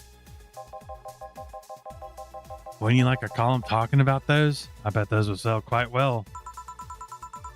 It would be like that priest who publishes confessionary stories and then got excommunicated and lynched. People usually tell me all this stuff because they know I'm just a simple bartender, a personal stranger of sorts. We could have you ghostwriting. Half our staff do that. They do? You don't really think Lana Smithy is just one person, do you? Figures. Anyway, eventually the people from the stories would know it's them and blame me. Not only would that hurt us as a business, it would hurt me. And I really like hearing clients rant about their lives. Oh, and it would hurt the clients too, I guess. Well, if you ever retire, that offer's waiting for you. Yeah, like you'll remember me 2 weeks from now. Sure. Do you want another drink, Mr. Donovan? Mr. Donovan. Mr. Donovan. Did I say something wrong? Not at all. I just really like the sound of that. Mr. Donovan. Mr. Donovan. Is it really that special? At work, everyone calls me Mr. Dawson or boss. Boss is just a title. It's too impersonal and cold. Is it? Mr. Dawson was my father and my grandfather. It's too general, but Mr. Donovan? No, that's more like it. They refer to me, to the man in front of them, not my family, not to my position as boss, to me.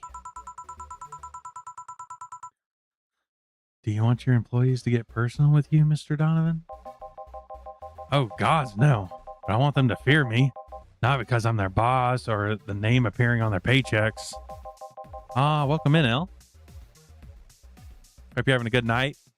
I'm assuming that you probably... Well, no, it's a little bit too early. There we go. Okay, you're on the other end of it. I was about to say, it's a bit too early for you to just be waking up. But yeah, I hope you have good sleep, El. Rather, because I strike mortal dread into them.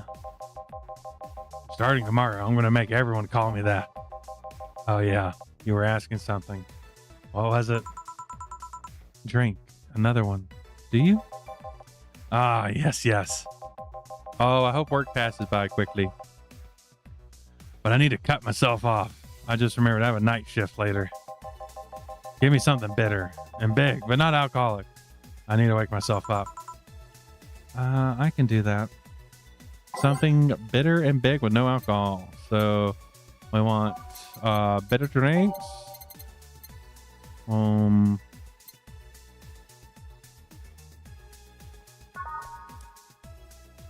A gut punch is fine. Bronson extract and one flanger. Holy shit. Welcome in, Raiders. It's good to see you. Good to see you, nobody. Thanks for raiding in. If you need a raid and run, feel free. I know it's late, at least on the East Coast. Take care of yourselves. I am Coyote, the Backstreet Chimera of Stray City. We are in my month-long event, Cyber Summer, where I'm just playing a fuck ton of Cyberpunk games and looking at Cyberpunk TTRPGs and being a crazy person, streaming 10 hours a day every day. And we're playing Valhalla, the bartending cyberpunk game visual novel. But yeah, glitched. Take care of yourselves. Go get those eeps. Streaming, you know, it uses a lot of juice. The event is going very well. We're only on day 3. Well, we're on the later half of day 3. But it is going very well. I hope your sleep is restful. Get a snack if you haven't ate in a bit. Get some water in you.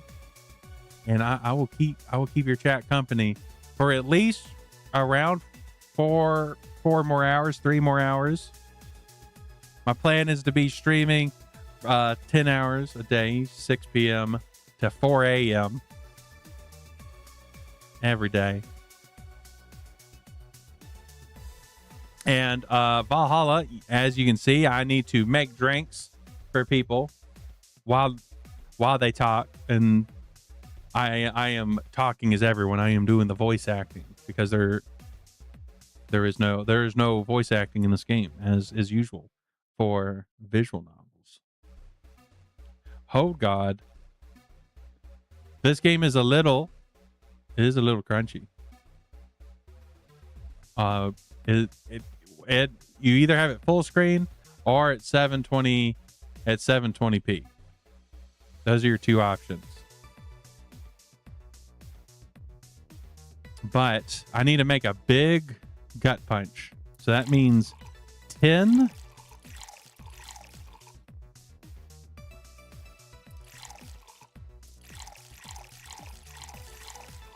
and 2 Flangergid. And it is all aged. Okay, so aged and then mixed.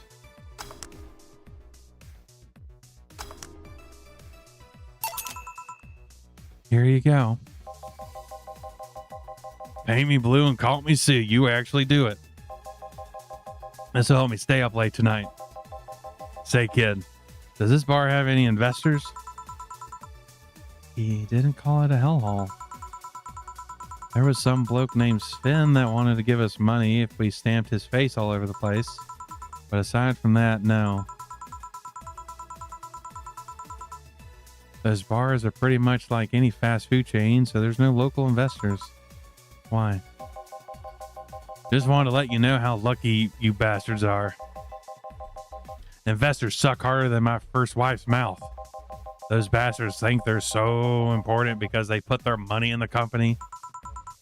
Well, I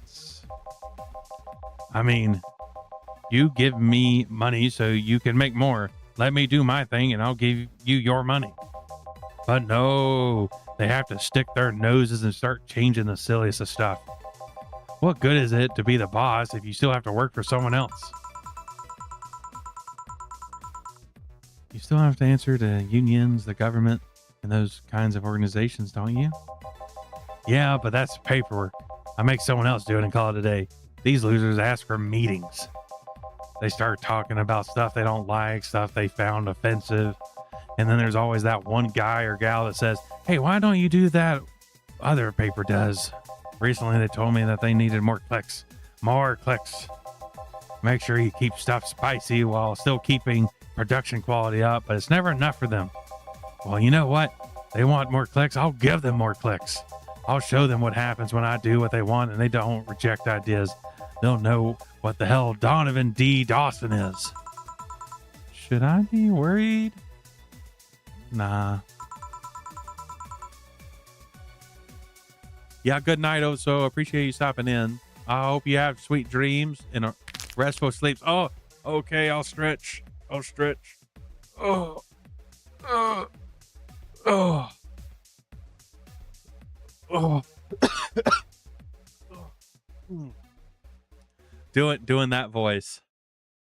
Doing that voice was a little rough on my throat. I haven't done a very raspy voice like that in a while.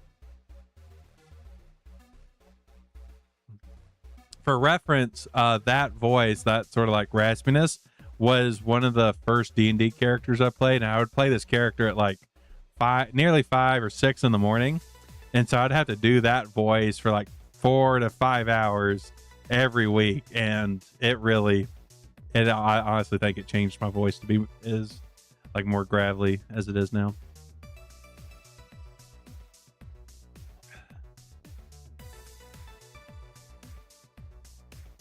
It does help when you have a very wet mouth when you're doing a raspy voice like that.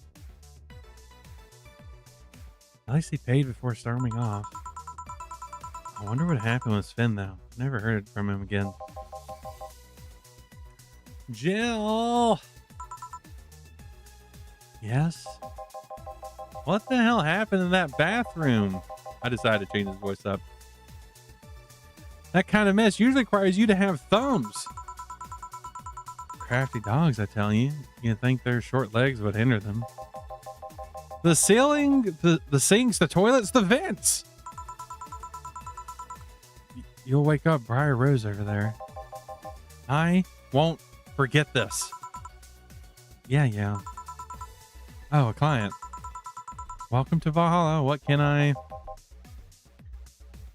Oh, what kind of voice? Hmm.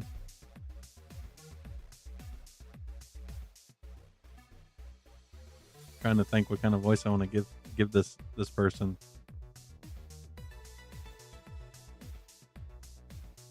Big gut punch fast. All right. Looking for the G's, gut punch. Okay, so one, so that'd be two.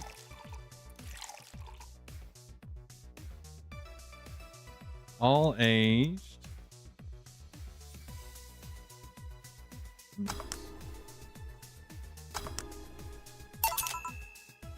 Here. Huh. You can actually do it then? Huh. This crack house is a bar? Hellhole crack house? It smells like dog urine and soap. How the hell do you expect someone to feel comfortable in here? I'm surprised you decided to come into our little crack house at all, mister. What the hell do you care? The payment registry says, sorry for the question then, Mr. Ingram McDowell. McDougal? Ingram McDougal. Sorry about the smell. We're working on fixing it.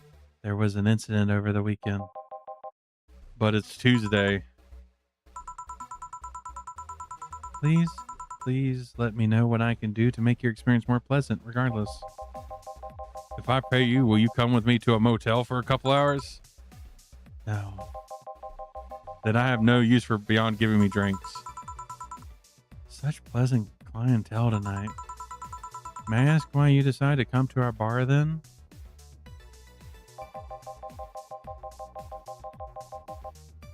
Somebody recommended me this place and I have absolutely no idea why she likes it. She says she's a regular here and all.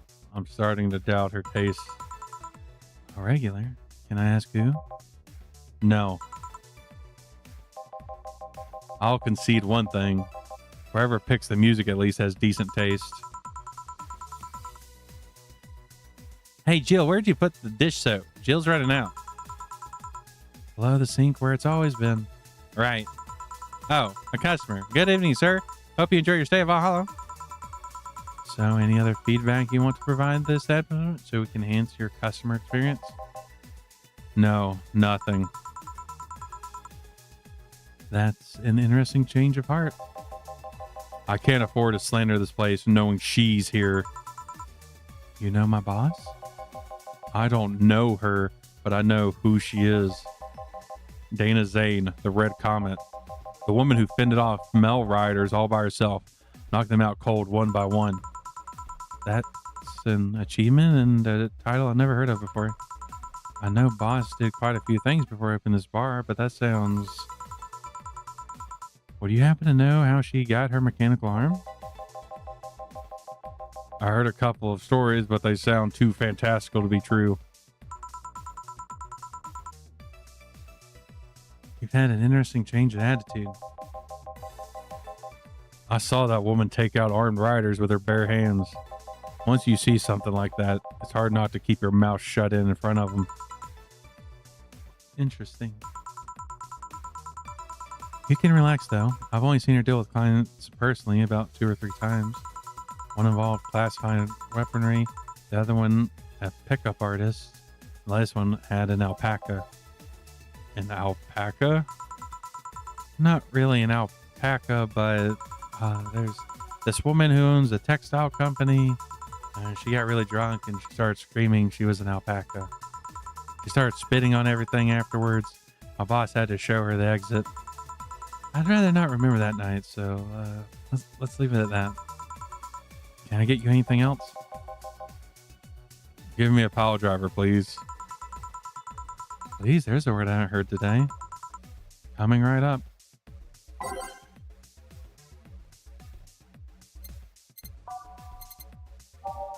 So we know it's good to have Boss around.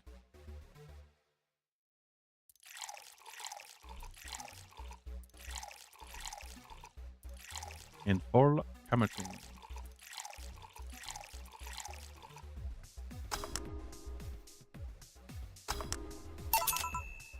Here. It's fine, I guess. Hey, lady, do you ever faked an orgasm? I'm sorry, I think I heard wrong. I asked if you ever faked an orgasm. That's a question I'm not going to answer. I'll take that as a yes. I was just thinking about how good a lie can be.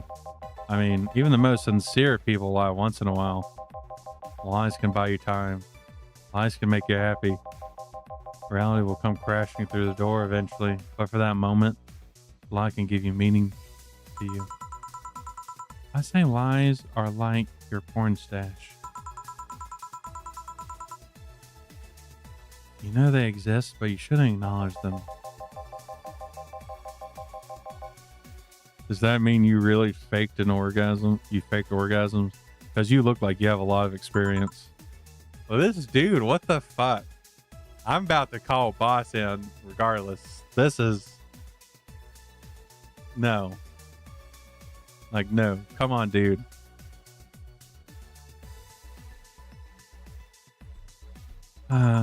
Still, that's quite the random thought to just suddenly have. Are you perhaps lying about something right now? Not really. I was just thinking about people making polite comments about this crack house. Of course you weren't. Okay, I'm going to need another drink here. Already? Don't you think you're drinking a bit quickly? That's my problem, not yours. Give me a fringe weaver. All right. I'm going to say I prefer Mr. Donovan already. Like, Mr. Donovan was kind of an asshole, but he wasn't like being necessarily an asshole to us. He was just an asshole. While Ingram here is directly being a creepy asshole to us. 1 aldehyde and a fuck ton of permatrine. Holy fuck.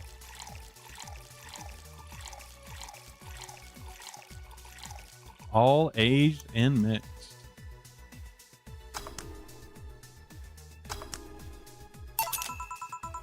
Try not to drink it too fast. That's up to me. Hey, lady, have you ever felt empty? Empty how? Like hungry? No, I mean empty like there's a part of you missing. Can't say I particularly have. I just feel like there's some part of myself that lacks something. An urge to get or do something that I just can't satisfy. Have you tried taking up a hobby? It might not solve your problems, but it might keep you busy enough to avoid thinking about it. Any suggestions? Well, collecting stuff, reading, bungee jumping, combat sports, exercising. Sounds a lot cheaper than the alternative, which is bitches and alcohol. I tried sex tourism once, and it was like a bloody Russian roulette of STDs, so I left midway through. I once burned my Christmas bonus hiring 3 women for an orgy. Porn is more amusing and way cheaper. I've also hired a girl to act like my daughter for a day for 3 years in a row now. Oh, okay, I'm concerned now. Nothing seems to do it. Have you tried rescuing a puppy? No, do not give this man a puppy. He is denied puppy privilege. Oh my God. You can't fuck puppies. At least you shouldn't. I'm drawing a blank then. I can't think of anything that might help.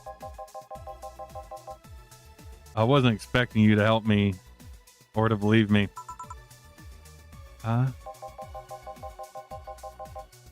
I could have been lying through my teeth this whole time. People lie, lady. Anyway, I'm leaving now. This smell is killing me. Please come again. Don't count on it. Good. Well, luckily we won't have to worry about that. I'm sure someone else would do it for us.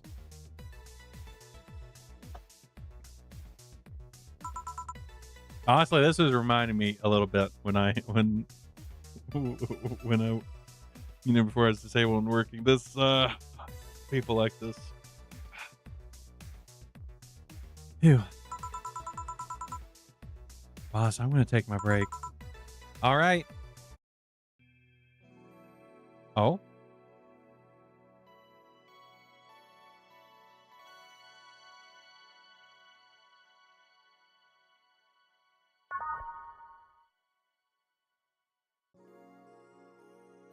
It is now safe to keep playing. At least I didn't get locked up this time.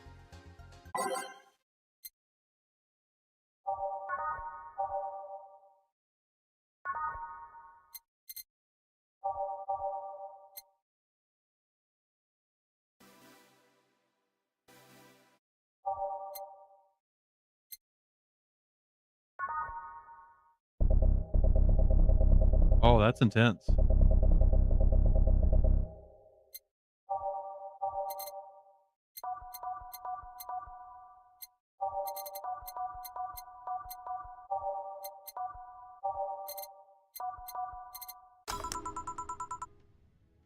Okay, then, back in action. Good evening. Good e. Would you mind taking your helmet off? Oh, I thought this was actual robot. I don't know what voice to give them. I guess we could keep going with the robot voice, or a sort of like. I mean, I guess what are they like a police officer type thing? Oh, sorry. It was so comfortable. I usually forget to have it on. What if they're like super hot? Oh, okay. Okay. I made poor choices in my voice choice. Is this better? Yeah, thank you.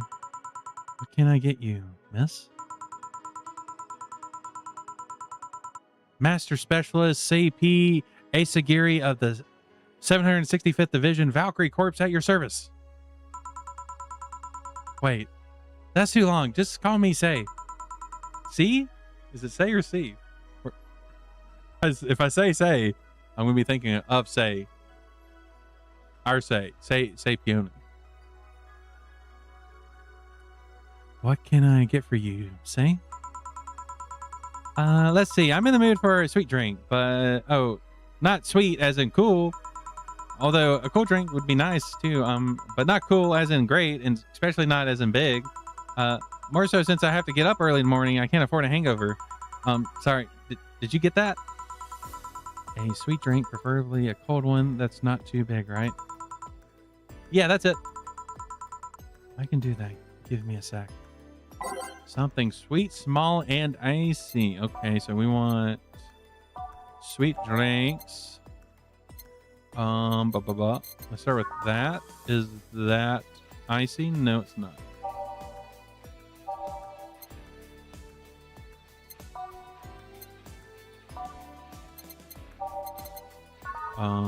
That is not. A blue fairy, also not ice. A moon blast.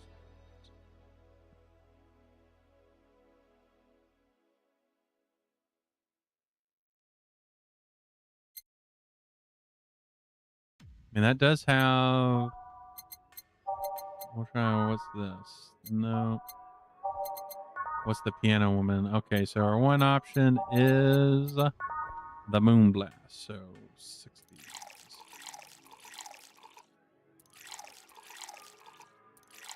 And then one powdered delta, one flandrine, and then two of these. All nice. Blend it.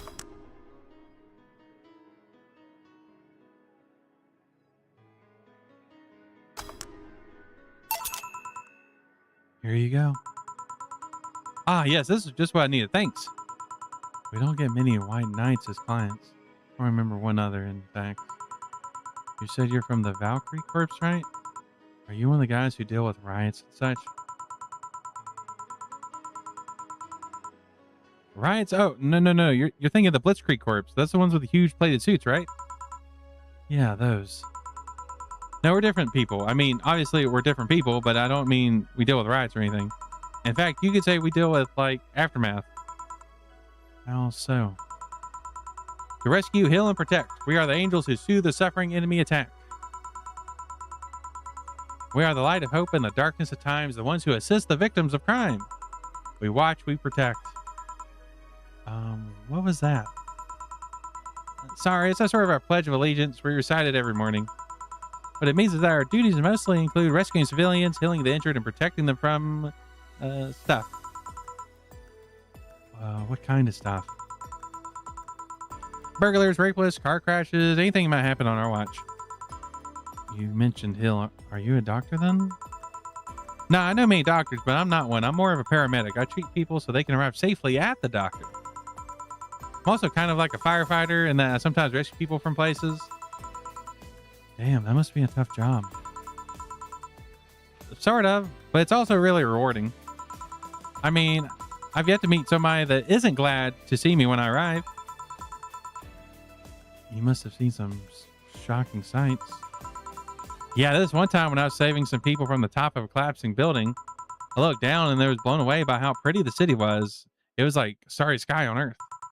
Oh, and then there was this time where we were cleaning up the aftermath of a car crash. Water was pouring out of a hydrant, which the lights and scattered pieces of the glass. It was almost like dreamlight. That's not what I meant by shocking sights. No, but those are sights and they're shocking, right? Yeah, but never mind. Wait, did I mishear? You actually meant size? I mean, sure.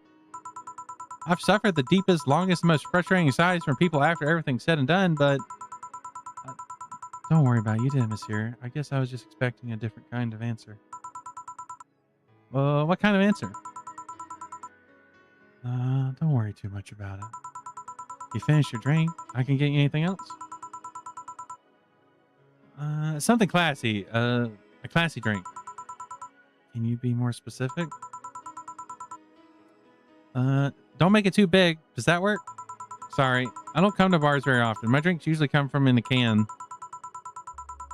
No problem. Don't worry. A classy drink. Let's see what I can find for you. By type, classy drinks.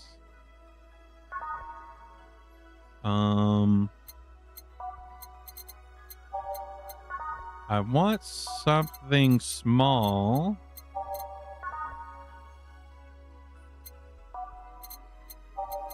A fringe weaver, and that's definitely not it.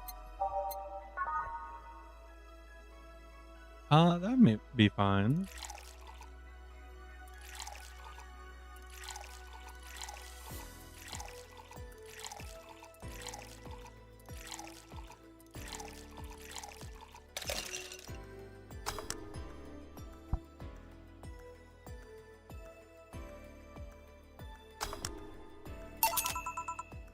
Here you are.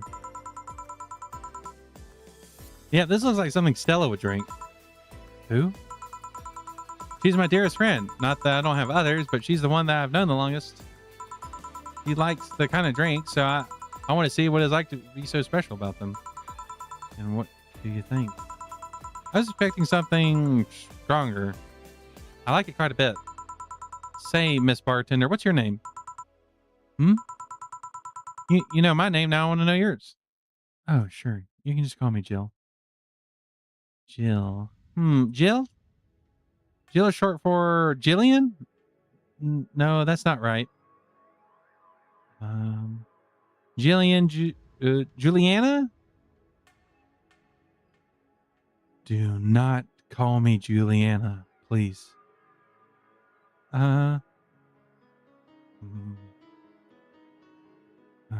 Sorry about that. No, please excuse me. I didn't want to anger you. But why don't you like being called by your full name? It's a stupid reason. Don't dwell on it too much. Okay. I still feel bad about angering you, though. Why? Because you look like a nice girl, Jill, and I don't like angering nice people. If it helps somehow, I really like this place. That actually helps. You're the first person to say something nice today. Thanks. What do you like about it? The smell of dog urine and soap.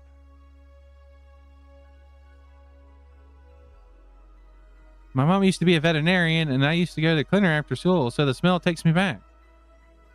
Makes me feel comfy and nostalgic. What made you become a white knight instead of a veterinarian or anything else? Well, I was never a good student, so studying medicine of any kind was out of the question. And that aside, it's mostly because of something that happened while I was a kid. A white knight attacked my friend and was coming for me when this other white knight saved us. I don't remember what happened next. I just woke up in the hospital with my friend watching over me. I mean, it wasn't a prophetic moment or anything like that, but ever since then, I just felt like it was my calling. Like I wanted to help people the same way they helped me. Huh. That's interesting, though. One would think being attacked by a white knight would make you run the opposite direction. Yeah, but it was the other one that saved me. So I kind of guided myself towards judging everything on an individual basis. Well, not to an extremist extent, but you get me. Yeah, I try to do the same too. Why join the Valkyrie Corps specifically, though? Because I wanted to rescue people from dire situations whenever possible, and going into patrols and all that felt too tiresome. It's also the one with the least paperwork involved. Now I can think about it. There are different kinds of white knights, right? I guess white knight is too broad a term. There's not one specific type. There are many different classes: rescue, assault. There's even a squad full of bureaucrats. Really? Yeah, they get assigned to companies to handle the accounting and that kind of stuff. People usually ask for them because they speed up the process. But if you were assigned when a company is suspected of having weird, under-the-table deals. Interesting. There's also a squad dedicated to fighting school bullying. They were doing a nice job, but the fad of anti-bullying campaigns passed and lost their funding.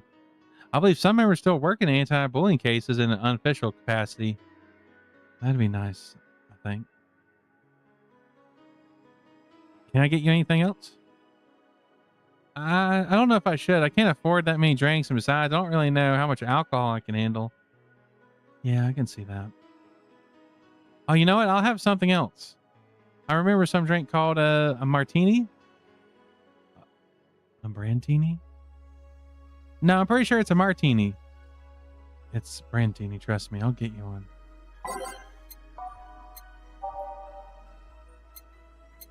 A brandtini, 6 aldehyde, 3 powder delta, and 1 cametrine, all aged and mixed.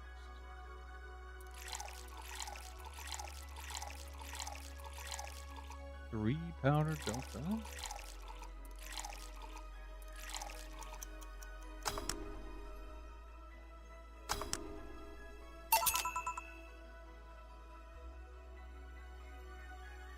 Here, see? Huh, you were right.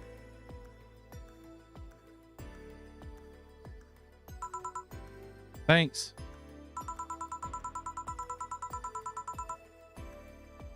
You know what? I think I'll bring in a friend of mine in a couple days. Really? Why? I like the feel of this place and I want to share it with her. Might be a bit difficult though. She's more into classier places. Not that this place isn't nice, but don't worry, I know the kind of place I work in. I see. But it shouldn't be too bad. I just need to... What was that? Sounded like an explosion. I better check that. I paid you already, right? Yeah, go ahead. Be careful. I will. She left her helmet. Well, if she's coming back, I'll just hold it for her.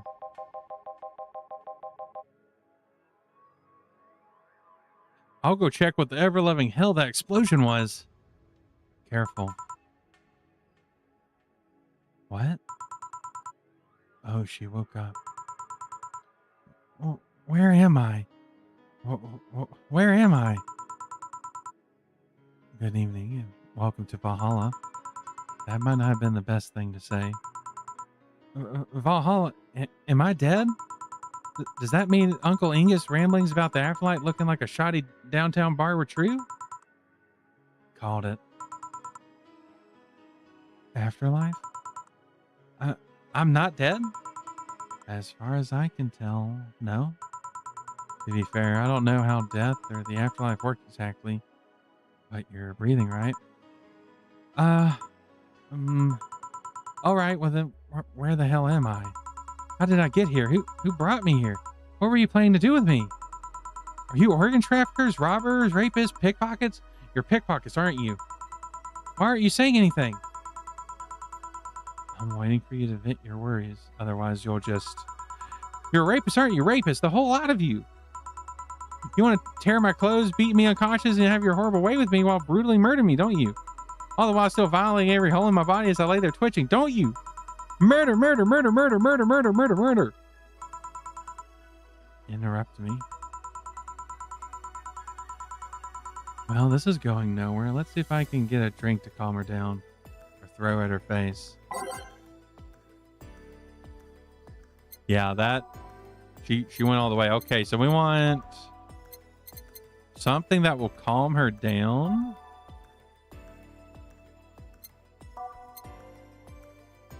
What would calm her down? A sweet drink, I'd guess? No, it's maybe a bubbly drink. Okay, not a sugar rush. Definitely not.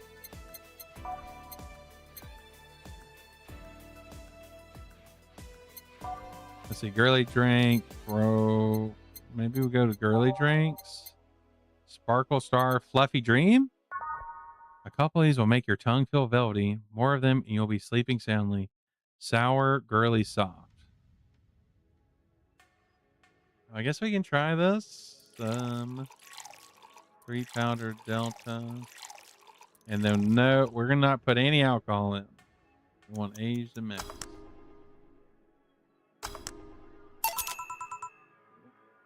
What is that? A drink. We're in a bar. Bars serve drinks. A bar? So I figured I should give you something to help calm you down. Don't worry, it's on the house. To calm down? What did you spice it with? Roofies? TTX? Pumpkins? Good. No. I wouldn't even think of it. Your starting makes you suspicious, you know. If you ever added anything like that to your drink, I'd dock my pay in tips. Not to mention I have to pay any lawsuits myself. And that's the best case scenario. I could get fired, lose benefits, or go to jail. And trust me, the BTC loves to catch anyone who commits that particular felony. They show themselves all proud for the hefty PR boost. And the thought of going through all that is just... Even if you say that, let's do something. You go outside and just head 3 business to the left, you'll find a convenience store. They sell drug tests for drinks. Tell the cashier that Dana Zane sent you. 2 flying cars crashed and went boom. That's why it's so noisy. Any damage? A hole in the street. Don't know the drivers or anything. I see. Either way, I think I'm done here. Did you check inside the toilet paper's locker? What about... Oh my God! How? Why? What? How? I'm back. He tried to give me bandages at first, though. Did you have to pay? No. No problem, then. Try it on the drink. Says negative. There you go. But you could be in cahoots with the clerk in the store and he even knew your name. Good point. But first of all, it's not my name. It's my boss. Second, we're pretty much part of a chain. Sort of like spicy chicken of bars. And finally, I'm not making you drink this. I offer to you as a sign of peace. I mean, you are right. It is indeed suspicious on my part. Sorry. You can just ignore the drink, go through that door, and forget this ever happened. That would be it. You're at peace and nothing of value would be lost. Are you implying something won't have value just because I ignored it? Are you saying my presence is so important that I lack my actual will to yield no difference? And what about the drink? Are you going to let this fruit of your work go to waste that easily? No. Hey. Well, I'll let you know I'm not that important and your work does matter. I'm not sure you should drink it all so fast.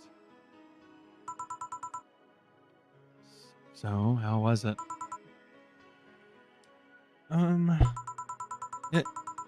It was fine, but not something I'd order normally.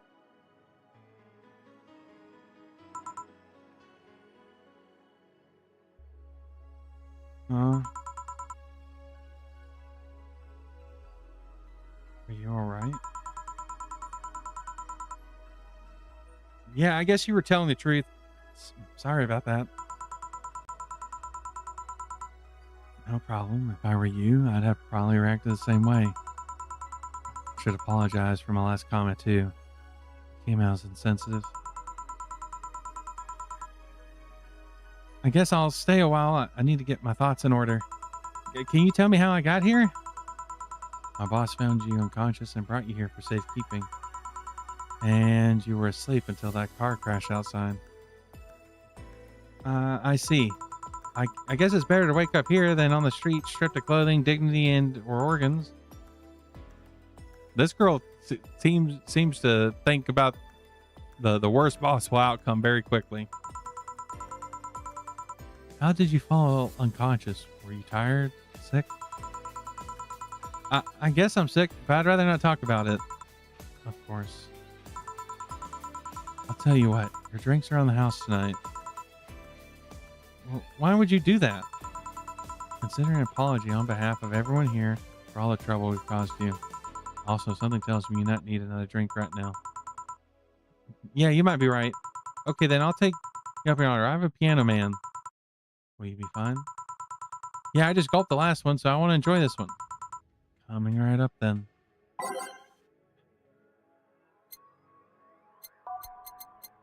A piano. Oh, nope. There's two pianos. There's the piano man and the piano woman. 5 powdered deltas. Holy smoke.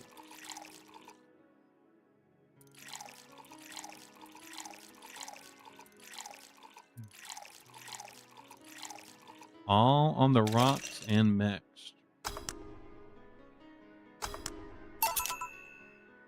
Here. Yeah, this is the one. My dad used to drink these before an actual pianist attempted to kill him. What did he do, your dad? I mean, to provoke a pianist like that. Wrong place, wrong time, I guess. He was relaxing in a bar when suddenly the pianist leapt off the stage and started punching him. Some say he was off his meds and that my dad looked like some music critic that had bashed him. I still hold my stance that he just got too excited. Jazz does that to you. I see. The Piano Man has an interesting story. It was originally created by a bartender in honor of a pianist friend of his that just died. Apparently it mixes all the flavors said friend liked the most. Oh, that's nice. So this is how it feels to go for a drink at the end of a long, hard day at work. I'm not sure if I like the fact that I'm falling into that. Where do you work, miss? Call me Kim. I don't know if I can say I work yet, though I'm still just an intern. Can I ask where? Have you heard of the newspaper called The Augmented Eye? I read it every morning. In fact, Donovan D. Dawson was here earlier. I knew I smelled his nasty cologne. That bastard leaves his reek wherever he goes. So you believe me? I do. God, you have no idea how much I hate that chauvinistic horseblower. Harsh words. The worst part is that I kind of admire the way he does stuff. He's so forceful about the things he wants that people have it done before they realize what's going on. He even got a pizza delivery boy to work server maintenance. A full week passed by before the pizza shop asked where the hell he was. And would you believe it? The guy became a decent at server maintenance despite having no previous experience. It's kind of admirable, but at the same time, I hate his guts. Ugh. Knowing that I have to work for him, it's ugh.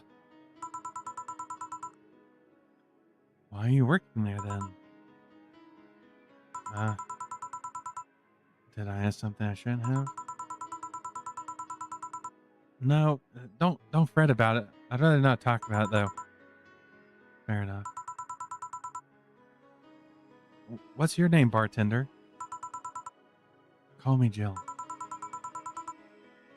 Is it hard to be a bartender, Jill? I guess it's hard as being a cook somewhere. You keep going through the motions while trying to provide something quality. all the while answering the whimsy of people's orders. I think the hardest part is dealing with the chemical hazards some people leave behind. Why? At one point, I thought about being a bartender, but I was afraid they'd make me wear skimpy clothes and dance or something. Here we go again. Well, it depends on where you start working, you know. I guess I was lucky Valhalla didn't end up being a tacky disco overseen by a DJ with an afro. My boss just wanted a comfy place, I think. Your boss sounds like an interesting person, with wanting to put me somewhere safe and all that. She is. She's so cool and collected, but has no qualms about showing excitement about stuff. Sure, she's been a bit tense the last couple of days. But even then, when you're with her, everything just feels under control. She also has this mechanical arm. I have no idea how she got it, but... Eh. Oh. Sorry, I got carried away there. It was fun to see you break the wise bartender character you were using here. I do that? It'd be nice to meet this boss here sometimes and thank her. Shall I call her? She'll be glad to know you're okay. Oh no, I shouldn't pester her that way. And besides, it's getting late and I don't want to abuse your generosity. You can ask for another one, although I don't know how much alcohol you can handle. I think I can handle another drink. One Brintini, please. Coming right up.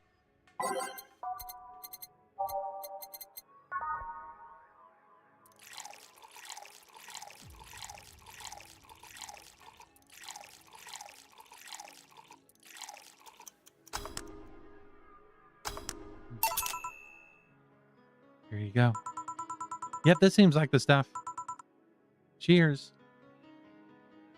What just happened? Why did this minimize all of a sudden? Okay, that was weird. The game is haunted. Cheers. Hey Jill, was this job like a lifelong dream or something? Not really, just kind of happened. One thing led to another and bam, bartending. Do you regret not fulfilling your dream? The only dream I can remember being passionate about was buying a Model Warrior Juliana arcade machine. Can't say I've given up on that one yet, but alas, adult stuff needs to be paid for first. You never had a dream you wanted to chase? Not really. I mean, most of my dreams have been silly things or childish dreams. Childish dreams? Having a room where every piece of furniture talks, being a model warrior. Oh, childish dreams. Yeah. I remember I wanted to live in a koi pond when I was 7. The fish seemed to be having a blast to me. So no dreams? None that I felt particularly motivated to chase, no. I mean, I'm fascinated by AIs, but I just couldn't find it in me to study that. So I picked something I found nice and moved on. And somewhere along the way, I became a bartender. I see. Finally. Those dogs left a mess I'm not going to forget anytime soon. I mean, how the hell do they throw toilet paper out the window? Oh, a client. Good night, ma'am. Jill, I'm going to leave early. I need to take care of the smell clinging to my body. Sure. Who is he? I guess nobody you should worry about. Oh. I heard that. Why were you asking all those questions? Because now that I think about it, I don't really have a dream job or anything like that. I think we idealize the idea of a dream job too much. Not everyone walks around with a clear idea of what they want in life. Some take a liking to a job, others find after many failed attempts. Sometimes life takes an unexpected turn that makes you change your plans. What I mean is, don't worry too much about it. Maybe you're right. Well, I'm going to take my leave now. Thank you for everything. Please thank your boss on my behalf. Bye. Yeah, that did get deep. But I agree with the sentiment.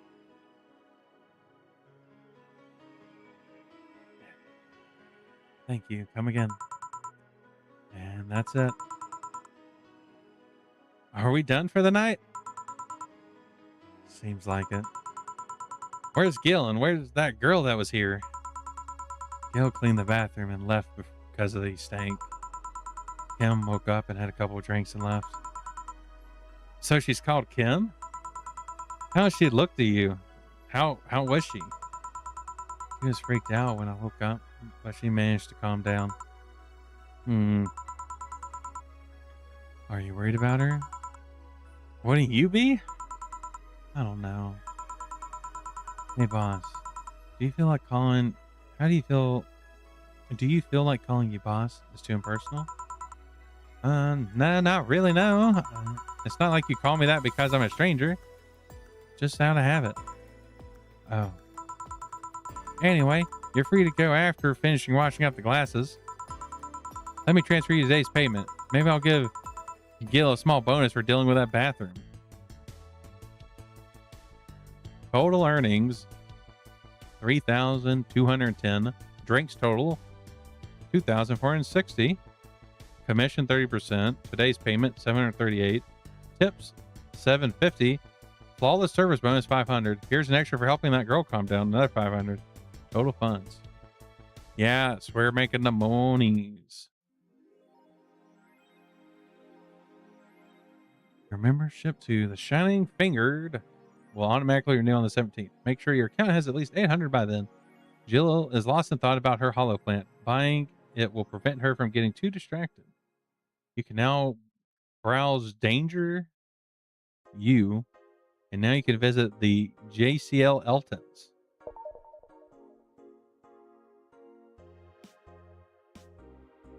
Or weren't you going to have curry yesterday? Jill, a ghost took my money. A hollow plant. Hold on. We're gonna check. We're gonna check this first. Wait, what's this? Oh. Let's talk about Alice Rabbit. Miki concert. Miki concert. Okay, let's limit all the concert conversation to this thread. How are you preparing for the best day of your life? I'm going with my boyfriend. Why would you lie on the internet? Oh, wow. Fucking normies, get out. That is so cute, Anon. Anyway, I'm going with a very special friend of mine. Are you the girl from the other day who had a crush on her best friend? Yes. So you're finally going to confess? Oh my God, this is going to be the cutest thing. But I still don't know if I like her. Just wait until Miki shows up. Then you'll know right away if you love her. Trust me, I've been there. How so? You'll understand once you're there with her. Miki concerts are some magical shit. The thread is closed.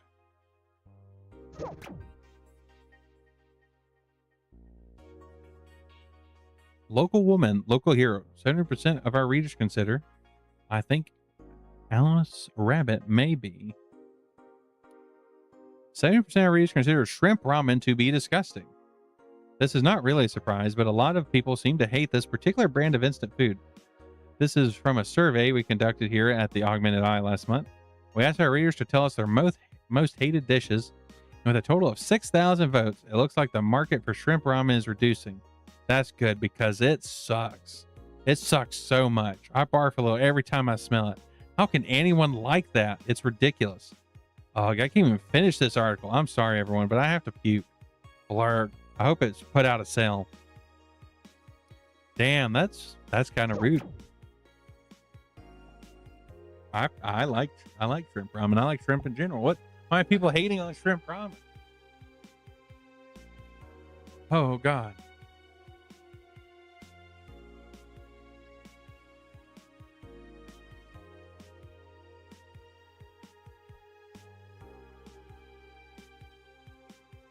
Oh God. My tabs. So we go to shop. It's shopping time. Something about a hollow plant. How much a hollow plant? In memory of a real potted plant.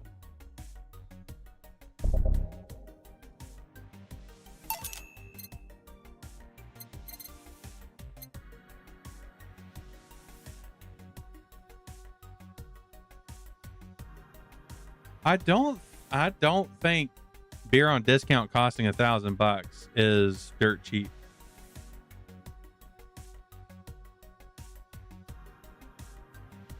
Hey, it's good to see you, Hexy. The Cybersummer is going really well. We're on the third day. I was a bit eepy today when I woke up because, you know, streaming for 10 hours.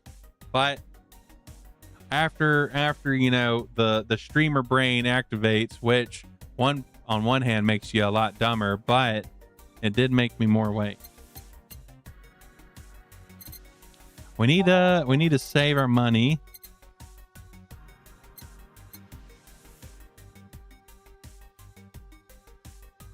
Hope you're having a good night, Hexy.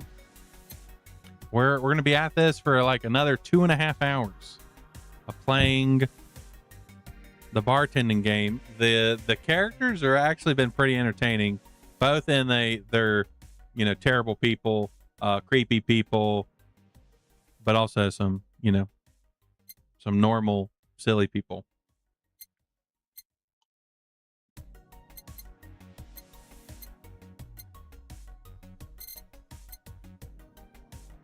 Kira Miki poster. I could tear one off. Whoop, whoop. I could tear off on any wall in the vicinity, but hell knows what germs they have. I think we do it.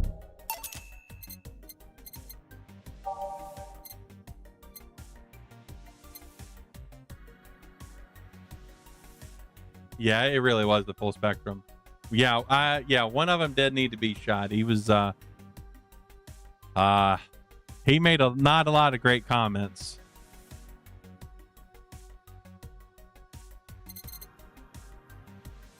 Let's see. Meet the staff. This is one scrap of paper with a download code. Meet the staff scribbled.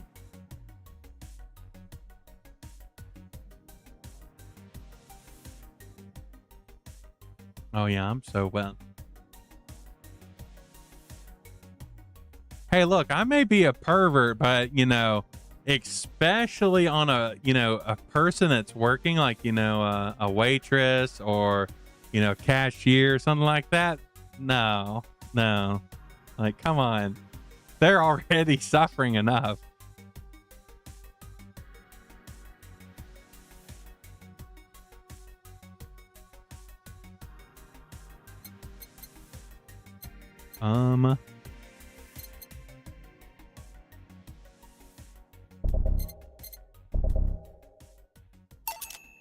There we go. Return.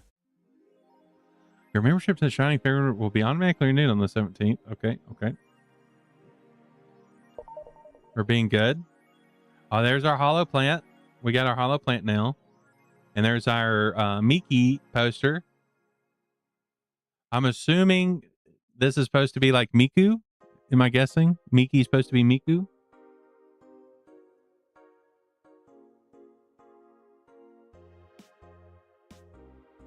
Oh no, Izzy. Oh no. I hope it comes back. The demon web's going down is always a stinky time. Big stinky. Yeah, that's what in setting what the internet's called in Stray City is demon webs. Because well, it's controlled by like an AI, but there's also like AI demons and stuff. It's a whole thing. I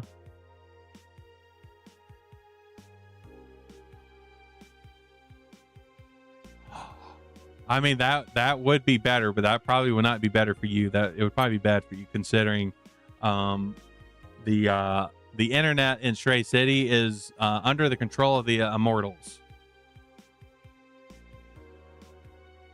for reasons. It's working time. Good evening. Hey, Jill. I'm still not sure what kind of voice I want to do for Dana. What? That's a sound you don't hear every day. Boss, what are you doing with that helmet? I was just about to ask you where you came from. A white knight came yesterday. She left it, and well, she forgot to take it with her. I figured she'd eventually come looking for it, so I left it under the counter. Wait.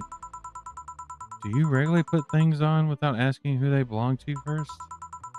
I don't plan to evaluate every move, Jill. I just act. Anyway, as your boss, I'm taking this helmet until the client comes for it. You sound happy. Well, this helmet's comfortable and cool and comfortable and cool and really, really cool. Hello. It's strange that you're late, Gil. Yeah, the traffic was, God. Don't run, you have work to do. I am not going back to Hong Kong. Hong Kong? Chief? Sorry, I thought you were someone else. Apparently. I'll leave the rest up to you. I'll donate the Pluto warhead somewhere safe. The what? Where now? Nothing, never mind. She seems happy today. She's been tense the past couple of days. Oop, wrong voice. I drink here all the time, as you should. There's even a TTRPG supplement for Cyberpunk that has like drinks and stuff from here. She's been tense these past couple of days. If she's somehow relaxed now. Are you all set? Yep. All right.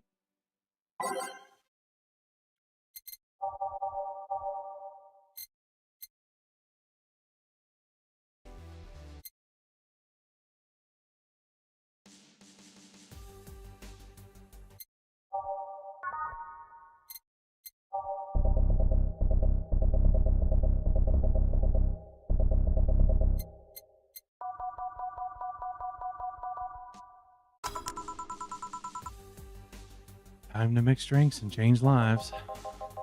Hey, Brat, you're in luck. I decided to bless this place again. Luck, he says. Oh, Mr. Donovan, welcome to Valhalla. What can I get you? What do you think I want, kid? The usual. Gee, I wonder what he means.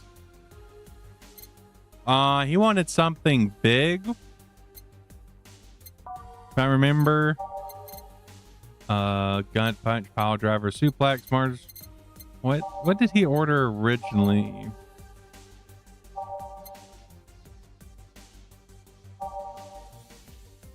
I don't think he ordered a Piano Man. You just got run over by Snuggles from Cat. I mean, I guess if the cat's claws were in, then that's good. But if they were out, that could be bad.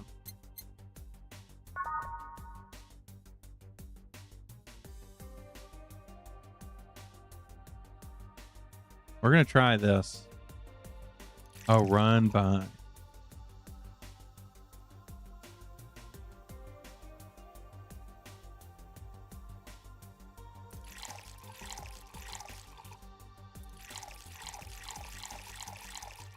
One. So we need to do that.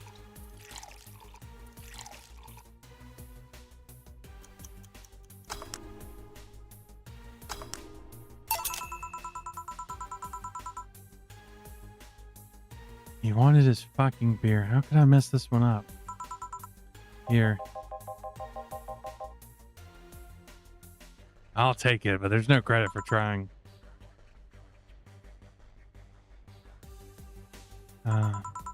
What brings you here today, Mr. Donovan? Today, we're supposed to hand the interns an article topic. All those crazy bitches came flocking to me like the first high schooler with a car. I couldn't deal with it, so I switched places with some poor sap. He was supposed to be doing an interview today, but to hell with that. And thanks to all that shit, I found myself here, blessing your hellhole with my presence. You were here yesterday, too. How did that come about? There's this gal that's performing a concert later tonight. Yesterday, I was turning the details of the interview I had with her today. And like I said, I'd rather work here than deal with a pack of competitive bitches. I see. How was the interview? Easy enough. The fact that the gal had a nice pair of knockers helped. We've come a long way in the department of Lilum sex appeal, I'll tell you. She was a Lilum then? Yes, one of those new fancy king class Chia models.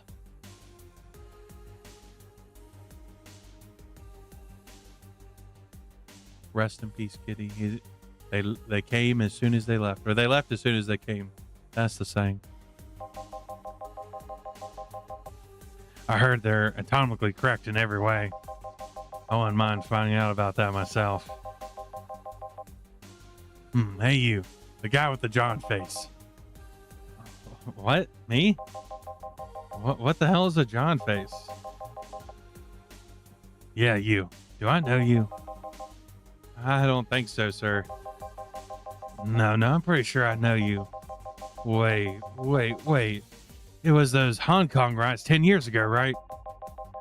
I've never been to Hong Kong, and I certainly didn't defect from any anti-riot force after stealing supplies.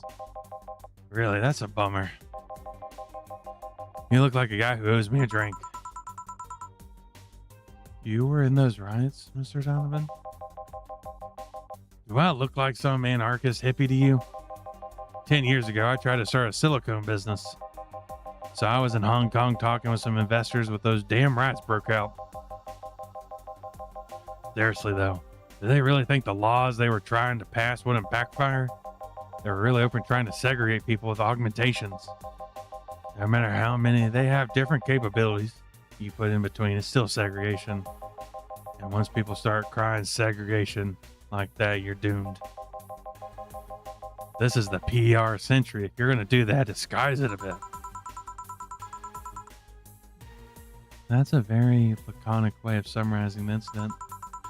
I mean, there was a political agenda revolving around cheap labor, and the plan reached such a developed stage because the media was instilling fear in the public. The general fear that augmented people would become power-hungry maniacs was a key factor in the plans. And everything is mostly the aftermath of previous protests where, on second thought, maybe it's better to be laconic. Trying to get the full picture might take you back beyond the Industrial Revolution. All that happened when I got out of high school. I remember I had to turn down a scholarship in Hong Kong because of all that. Scholarship. That's no mean feat, brat. Well, I guess even without the scholarship, there would have been the language barrier. I remember I was kind of excited back then because I was really into this one Chinese idol band. It's one of those things I'd rather not remember much of. You'd be surprised how easy Chinese can be. So you know how to speak Chinese? I really have a feeling he's about to say something very different. The only translator I had available was some pizza-faced pencil neck. And I wasn't going to allow myself to be seen with that. Someone like me can learn Chinese in 2 weeks. Well, I'm guessing a scholarship student might have a chance. Why do I feel like he suddenly challenged me to finally learn Chinese? Chinese? Wait, when you say Chinese, do you mean Mandarin or Cantonese? Tangerine Canto, what? When people say Chinese, they're usually referring to the written word, not the spoken one. It's important to clarify because there are a lot of dialects in the Chinese language. In Hong Kong, lots of people speak Cantonese, so just saying Chinese won't do. You might have learned Cantonese, but you're only going to Hong Kong. Or you might have learned Mandarin because it's the one spoken by the majority elsewhere. I went to Hong Kong and managed to seal a deal. I have no idea about anything else. Let's go. The webs have been restored. Now, time to browse all the puppy girls.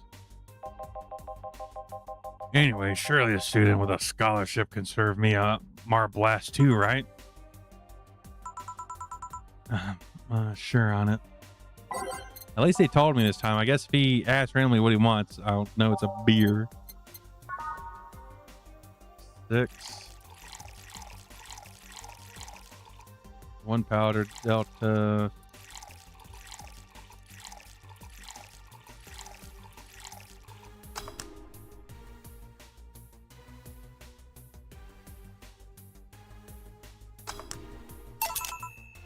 Here.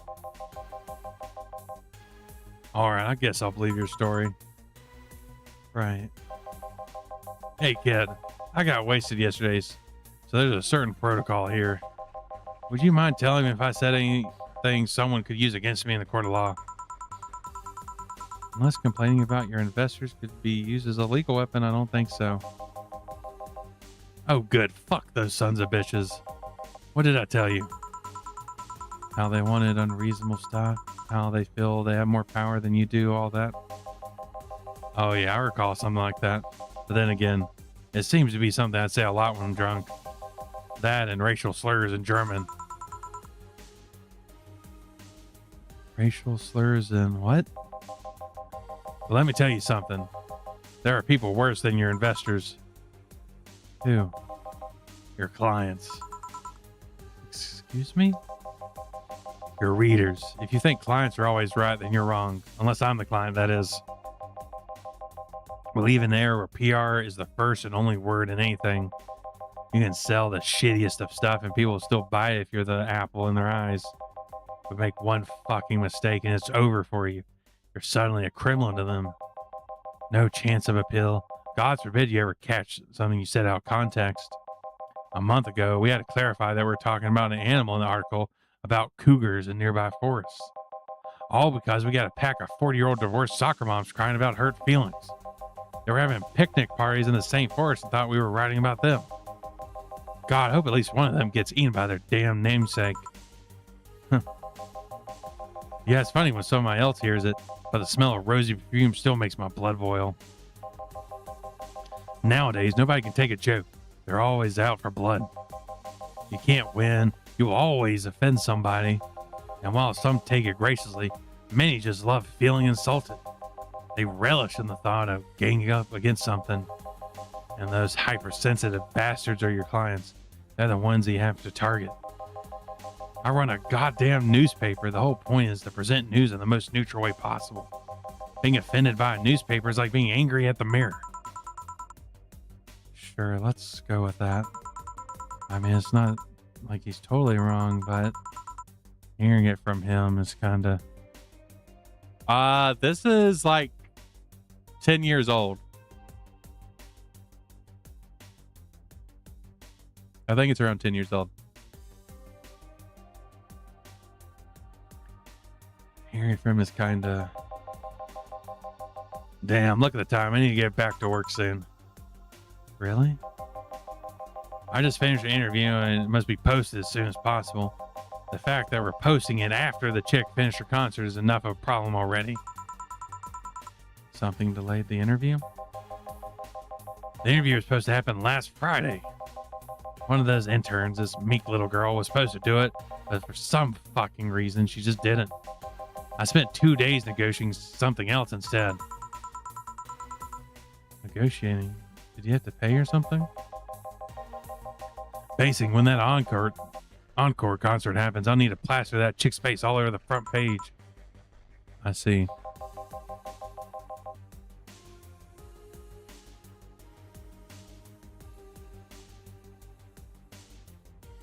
Okay then, one last drink before I leave. Give me something bitter to wake me up. Sure.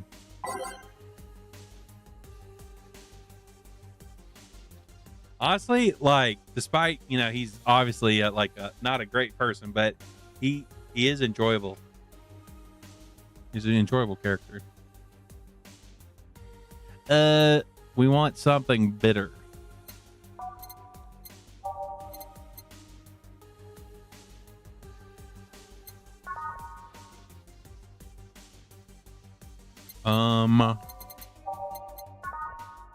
I think we'll do the gut punch because then it will not have alcohol.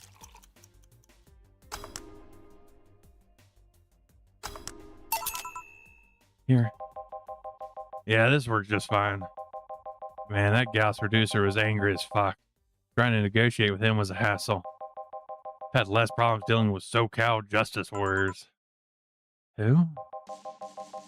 SoCal Justice Warriors, that mafia vigilante group that runs around solving crimes in swimsuits. Oh, yeah, those artificially blonde, artificially tan folk with big blunt objects. Yeah. They're an interesting group, you know. They don't accept people born, raised in South California and go through hellish training on a daily basis.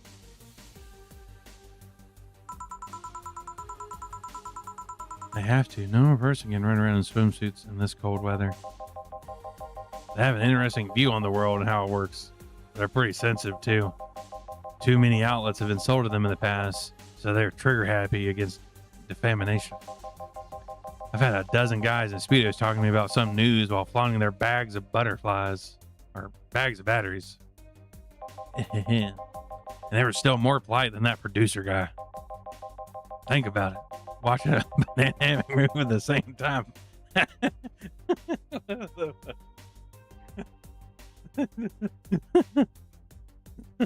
That is a ridiculous thing to say. I don't know why that got me.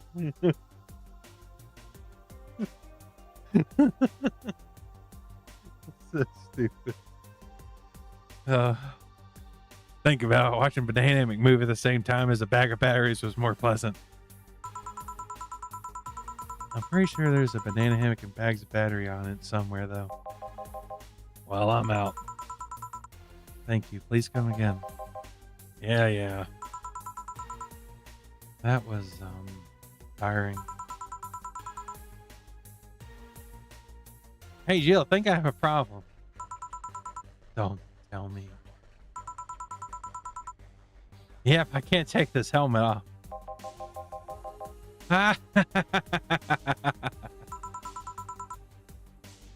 Yeah, very funny. Did you check the internet for help? How to take off a Valkyrie type white knight helmet is not precisely a common query, you know. I could break it, but I don't want to damage a client's property. What? Did you run out of air? I just realized you served a Valkyrie in Valhalla. Shit, don't scare me like that. I don't think you run out of air with this helmet. What are you gonna do? I know someone that might help me. I'll give her a call. Let's see. What was her number? Oh, here it is. Hey, Iris, I need some unclogging advice. Iris? I heard Chief call her a couple times. Maybe she's a friend. More importantly, will Chief be fine? She will. Even there's no guard or Buddha, you can always trust boss. Yeah, let's hope you're right. Oh my god, Dorothy's so cute.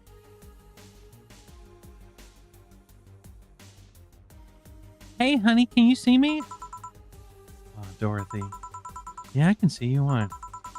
Really, man? Did they sell me the wrong stuff? Who sold what?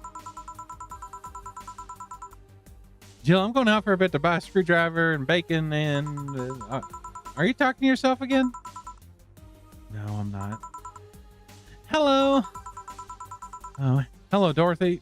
Wherever you are. I'll be back in a bit then. she didn't see you? Oh, I get it now. They sold me a Vic jammer, not optical camouflage system. Care to explain? Have you seen those pics or videos of something stripping or dressing? But I mean the ones where the clothes are the only thing you can see and the other person's invisible. Come again?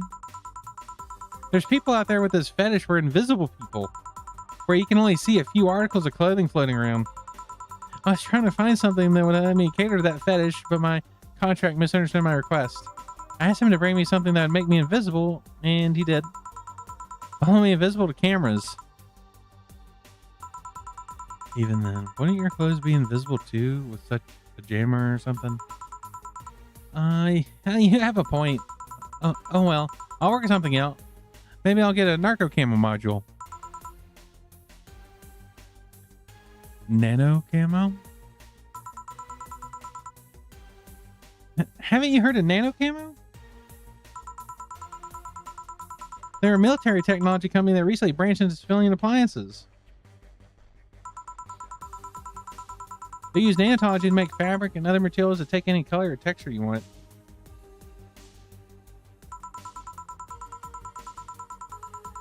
You can order a module from them and change the color of clothes, walls, tables, everything.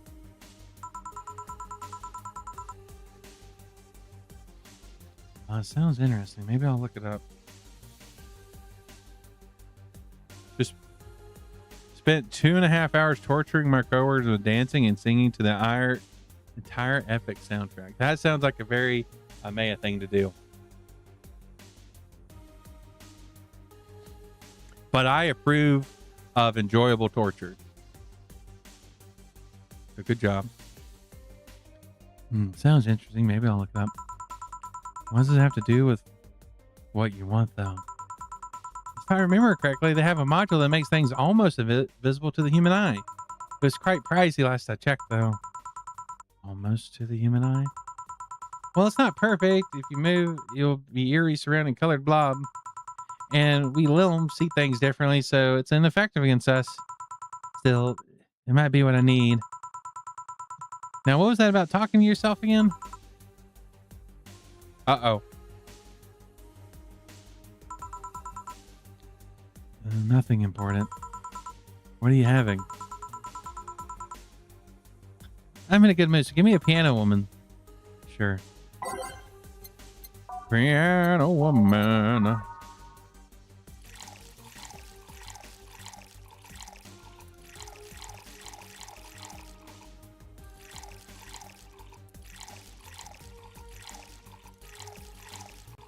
All aged and mixed. One piano woman. Thanks, I'll love these ones, you know?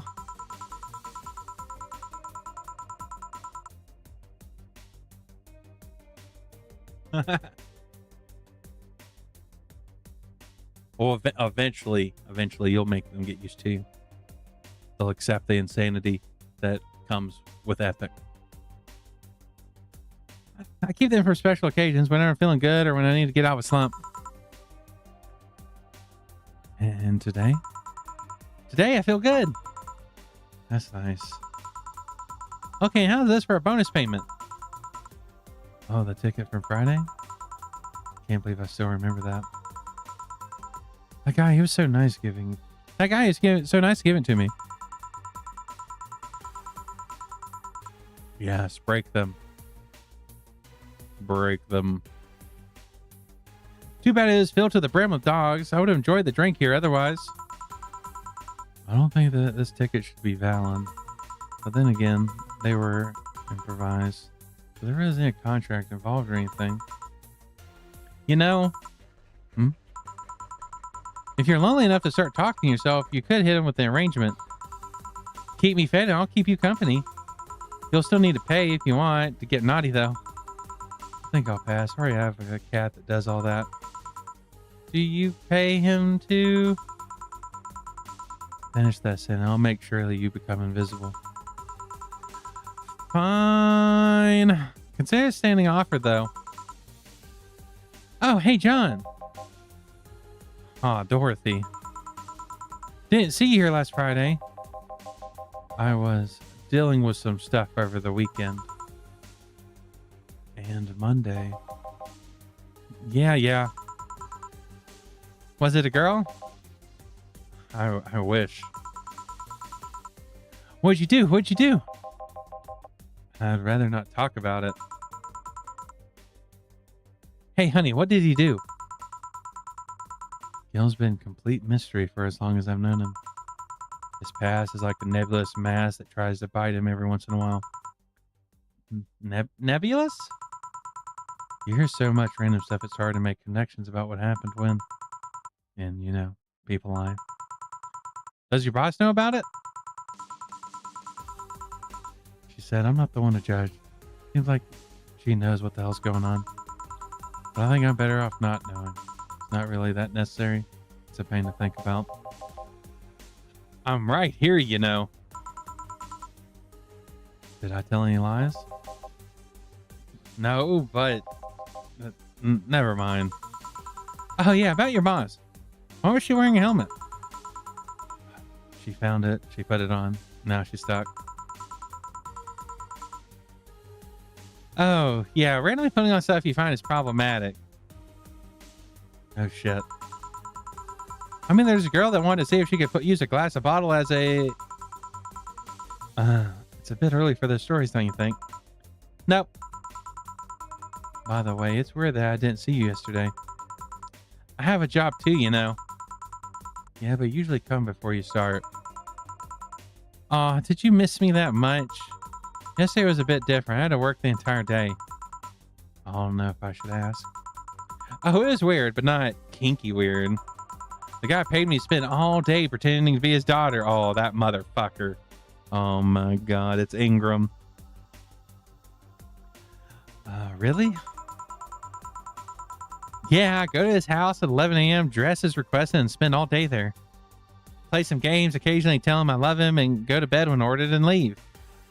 Nothing sexual. I used to expect him to push me against the ground and have his way with me. But after 3 years, it's unlikely that'll happen. 3 years? Yeah, 1 day a year for 3 years now. Oh, but last year he wanted me to play the part of his daughter's birthday. Wait a second. Does he have a daughter or not? Yeah, it seems like she died 4 years ago. Oh. Yeah, it seems I attract that kind of people for some reason. Well, what kind of people? Nobody. I said nothing. Give me a moon blast, would you? Sure.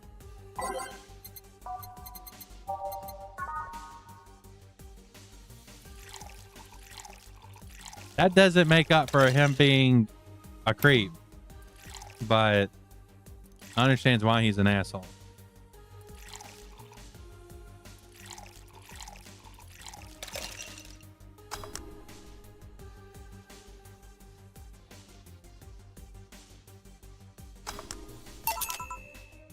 Here you go. There's something interesting about this drink. I don't actually like it, but I can't stop drinking them. It tastes like a bit of sugar drowned in pure alcohol. Small wonder you feel like that. There's something you've been meaning to ask you? Yes, I'm single. I don't mind you're a girl. Do you actually mind what anyone is? Not at all. Anyway, it's not about that.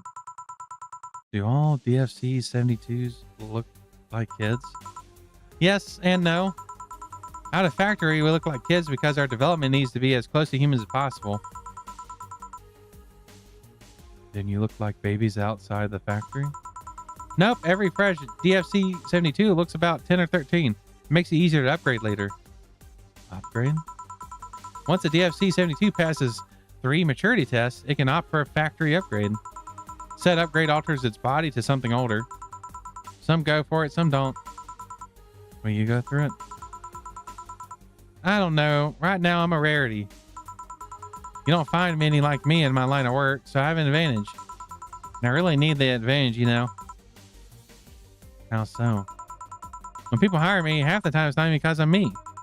It's the amount of role-playing I have to do on a normal night. It's ridiculous. So if I stop looking underage, I'll lose my advantage over everyone else. Oh no, that's... Oh. I was a bit concerned about her looking young, but I was just like, it's a doll. But oh, that tracks. That unfortunately tracks a lot.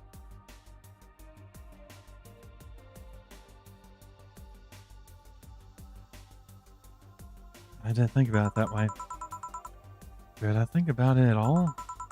I mean, maybe I'll go through with it even if I have to decide to retire or something. But right now, I'm just fine the way I am. Let me see. Good evening, Gil. Jill and Gillian, welcome to... Does that happen a lot? No, not really. It would happen less if Jill would just let people call her Jules. Call me Jules. I'll make sure every time you sit, you hear the clink of your shaker. Fine, fine. I'll be with you in a minute, Jamie. Just let me finish here. Sure, no hurry. Hello, sailor. Hello, young lady. Just call me Dorothy. You're Jamie, right? Nice to meet you, Dorothy. Hey, let me buy you a drink. Oh, I couldn't let you do that. I insist. I got a hefty bonus the other day, and today I'm in a good mood. I suppose it'd be impolite of me to reject. Sure, I'll take your offer. Yay, honey. I'll have a big sunshine cloud. I'll be fine with a gut punch. Okay. Oh, no, I have to remember. Come on, don't be stingy. I asked for something more expensive. I'd rather not. Man, that girl puts me on edge with the way she addresses people. Okay, then, let me get your orders. One big sunshine cloud.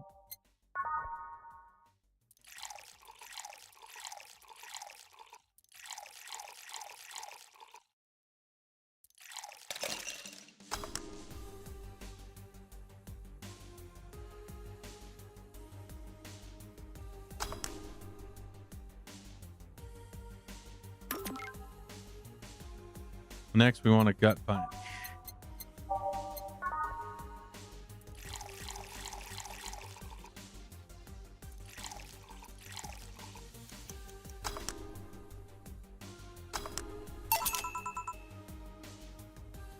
Here and here.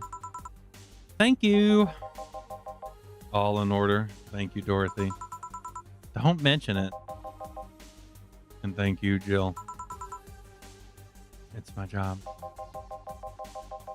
Hey, Dorothy, may I ask you something private? If you need a price, let's have a convenient card with updated fees. I can give you a discount if you pay for the room and invite me to dinner. No, thank you. It's not about that. Then go ahead. I don't think you'd ask me something I've never been asked before. Is it true that DFC 72 lines leave tracking nanomachines in another person after, well, after they violate every hole in your body regardless of its original purpose? Yes. That's a semi-myth nobody has tried to dispel. It's true, but it's also not true at the same time. Care to explain? We do have tracking nanomachines, but they're released when the body enters alert mode. When you're being assaulted or like that way, the authorities can chase down the attacker. It's kind of buggy though. I've heard stories of DFC 72s who marry, get nervous on their wedding night, and bam, their partners end up spending a honeymoon in jail. I see. And besides, I've modded myself so that much as the tracking nanomachines were still being released. I'd have to commend their tenacity to be honest. There's also the urban myth that these nanomachines help improve performance, but that's just silly.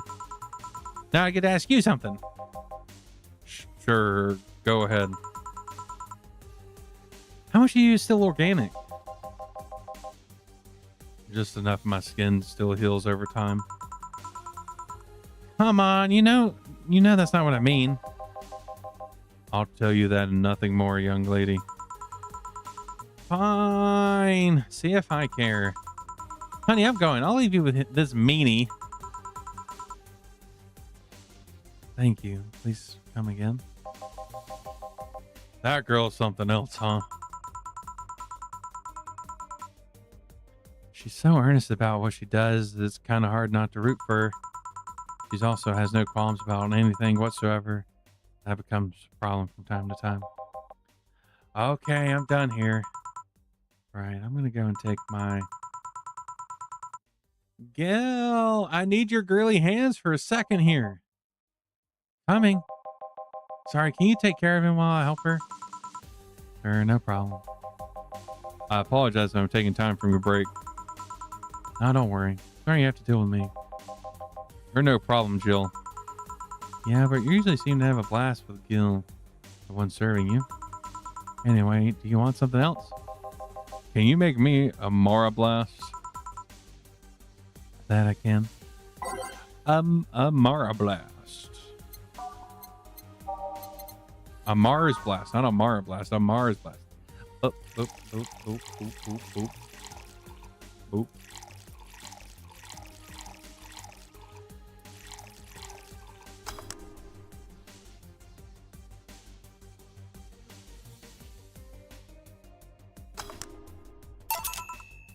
Here you go. Bitter and mind-numbing, just like war. Have you been to war? Life's a war we fight every day, Jill. So you haven't been to war. Not to an official one, at least. There's something I've been wondering for a while. What could that be? First, it was how a professional assassin could be so polite and pleasant to be around. I guess your line of work doesn't have to have any bearing on your personality. Thanks a lot. What I've often wondered about is how you can be so calm here. Aren't you worried about the police or the like? Well, first of all, I try to keep everything as clean as possible. Second, I don't come here looking for trouble, so I don't raise suspicion. And finally, you can thank your boss for easing my mind about other folks. My boss? I've seen what she's done. I feel safe here. She could take care of things if I ever went haywire. Hey, haywire, you? Don't mind that. Hard not to mind if you just sent... You wouldn't have to know how she got her mechanical arm, would you? I heard she lost her original fighting a cyborg wrestler that had gone rogue. Just a rumor, though. Damn, I still don't know then. Have you tried asking her? She told me it's more interesting if it's left a mystery, which leads me to believe that she might have just started some of the rumors herself. They're believable because she's her. She's that girl. She's that bitch. Maybe I'll just see her in action one day. You should. It's quite the show. Good news, Jill. The helmet came off and you can take your break. Finally. Always a pleasure, Jamie. Thank you, Jill. Boss, break. All right. We're breaking.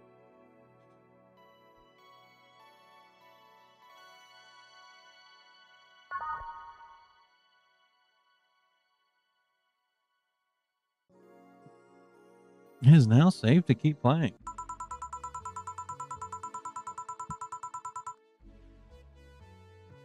I should clean the chicken bucket she throws out. Everyone can smell the spice from a mile away.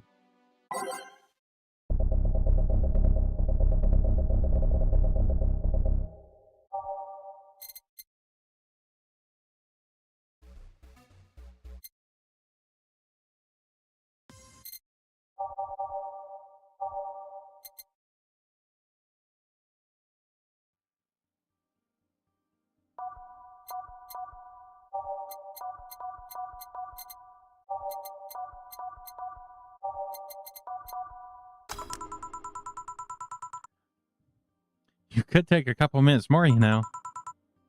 I'm fine, thanks. How did you get that helmet off? Turns out the release button was jammed with ashes.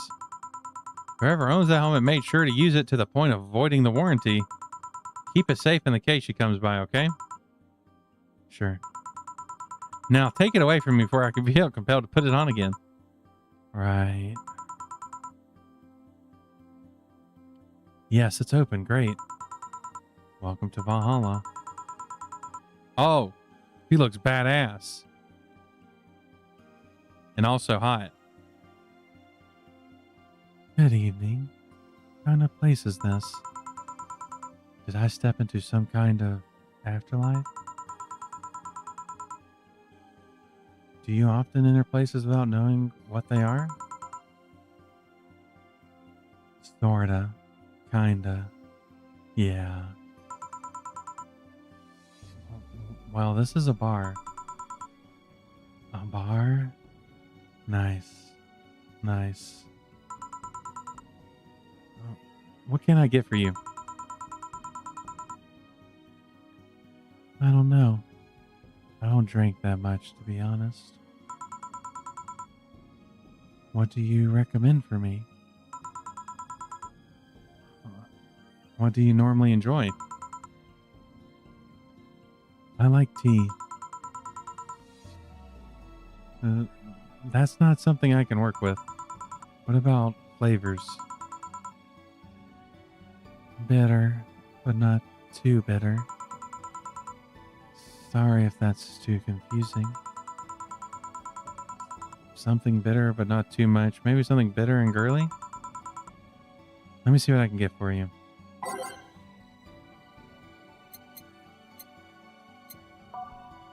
Wait, we want flavor bitter. So let's see. The sunshine cloud probably is it. Boop, boop, boop, boop, boop. On the rocks and blender.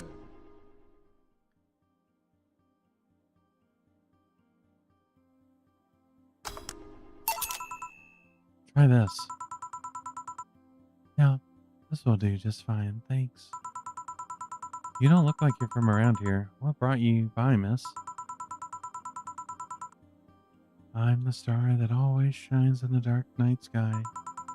I'm the glow that will guide you through your sorrow. I'm the northern lights that will show you your dreams. I'm Kiramiki. So, should I call you Miss Miki or Miss Kira? No, you're not getting it. I'm just Kiramiki. Here, let me help you. I'll say Kira, you say Miki, okay? Okay. Kira? Miki? No. Put more spirit into it. Kira? Miki? Almost there. Kira? Miki? Yeah, Mira? Miki? Kira? Miki? Kira? Miki? That's it. You're all feeling it. Kira? Miki? Kira? Miki? Kira? Miki? And you don't ever forget it. What the hell am I doing out here? Where were we, Jamie? Right, I was telling you. Wow, you're good. Thank you. It's nice to know I still have it. Especially since I have a concert in a bit. A concert? Wait, you're the Lilum that's putting on a concert tonight. I'm the one Lilum who's putting on a concert tonight. I don't know if I'm the same Lilum you're looking for. And what are you doing all the way down here? Oh, wrong voice. Well, they were making last preparations for the concert, so I snuck out. My producer is always so obnoxious while that's going on, so I just decided to leave. I saw one of the concert posters outside and decided to check this place. Just that. Isn't that a bit dangerous? Won't your producer be mad when you go back? He will, but it's not the first time I've done this. And he still needs me to do the concert anyway. I see. How big is the concert? We planned for a bit over 100,000 people. Sold out fast. So we managed to secure ourselves another show in a couple weeks. Oh, that's nice. Yeah, I may not have as many fans as other performers, but mine are very loyal, so it's nice. Over 100,000 is not many? Then what exactly is? Hold on. Then, based on your little demonstration for boy, I should call you Miss Miki, right? You don't get it. Let's start from the top. I'll just call you Miss Idol then. Oh, I like that. Hey, do you have anything soft? Soft as in alcohol free? No, I just mean soft as in soft. Soft. Let's see what I can get you. Something soft.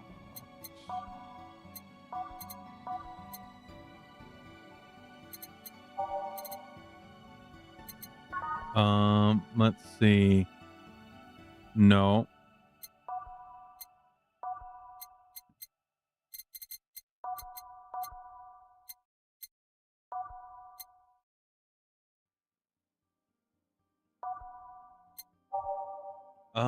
Sparkle Star, Sweet Girly Happy. Sweet Girly Soft.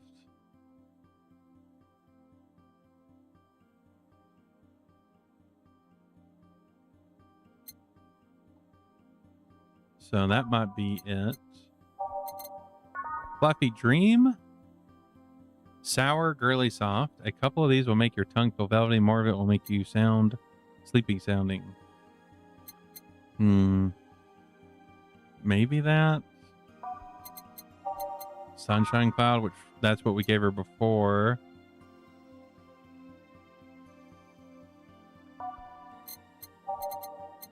A Moon Blast, Sweet, Really Happy. They used to actually sparkle, but too many complaints about skin problems made them resign the drink without sparkling. Oh, that wasn't it. Blue Fairy. One of these will make all your teeth turn blue. Hope you brush them well. Maybe classy?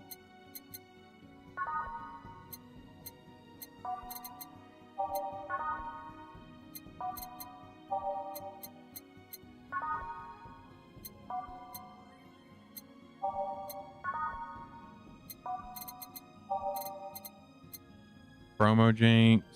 Drinks. Let's see. Nope.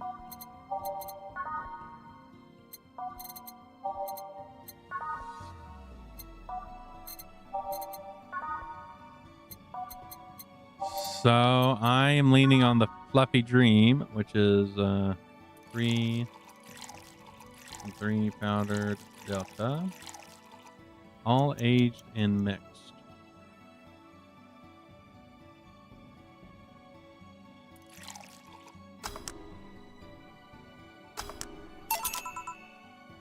Try this.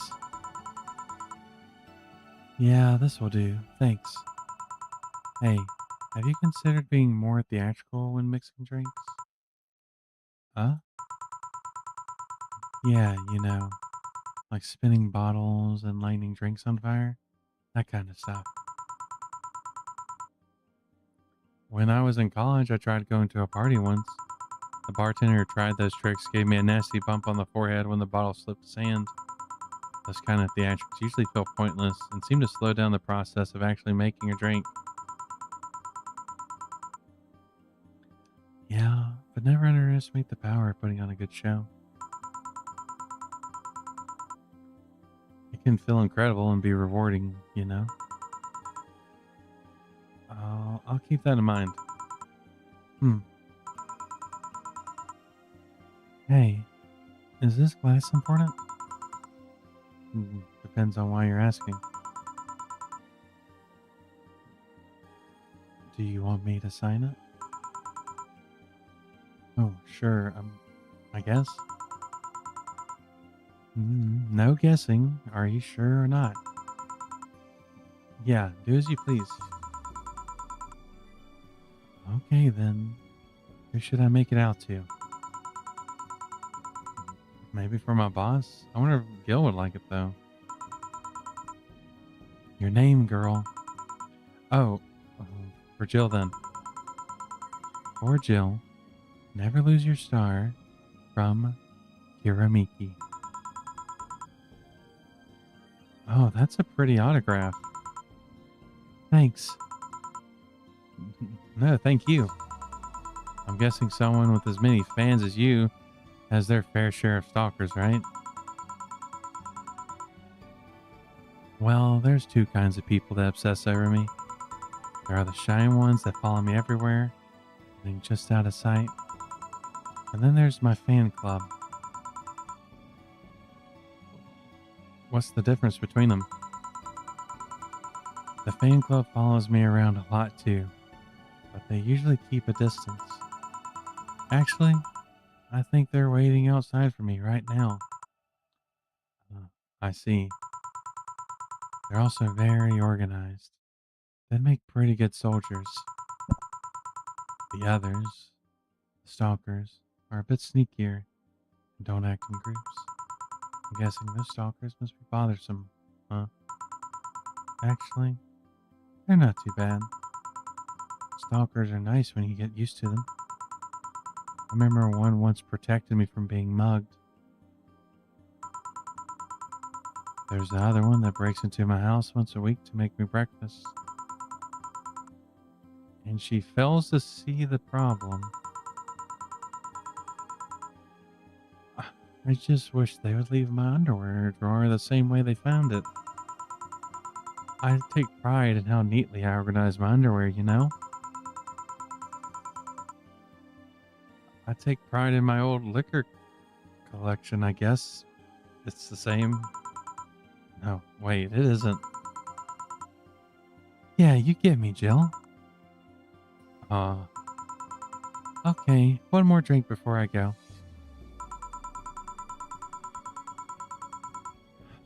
By now, the stage should be all organized, so the fallout should have settled.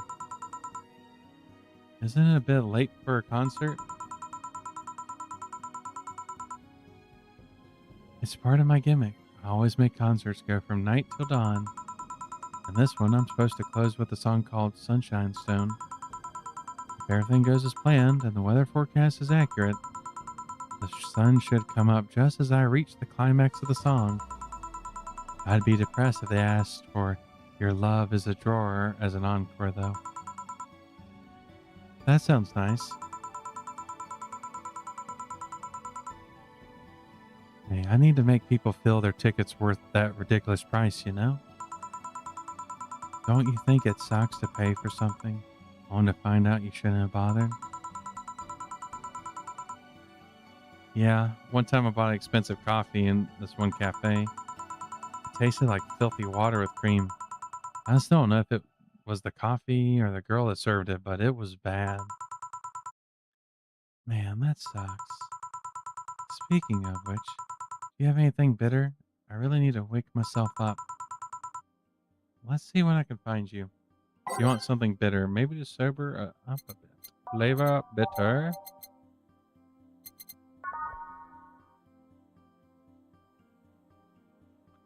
We probably don't want tongue burning. Grizzly Temple. This one's kind of unbearable. It's mostly for fans of the movie that was used in. Okay, well, not that. It's supposed to be a punch trainer, but the name actually describes when you feel while drinking it.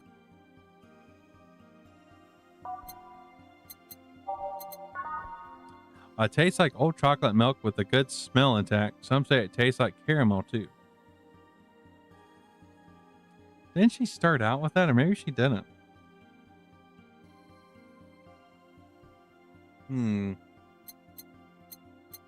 I feel like she would like this, though. And on the rock, Linda.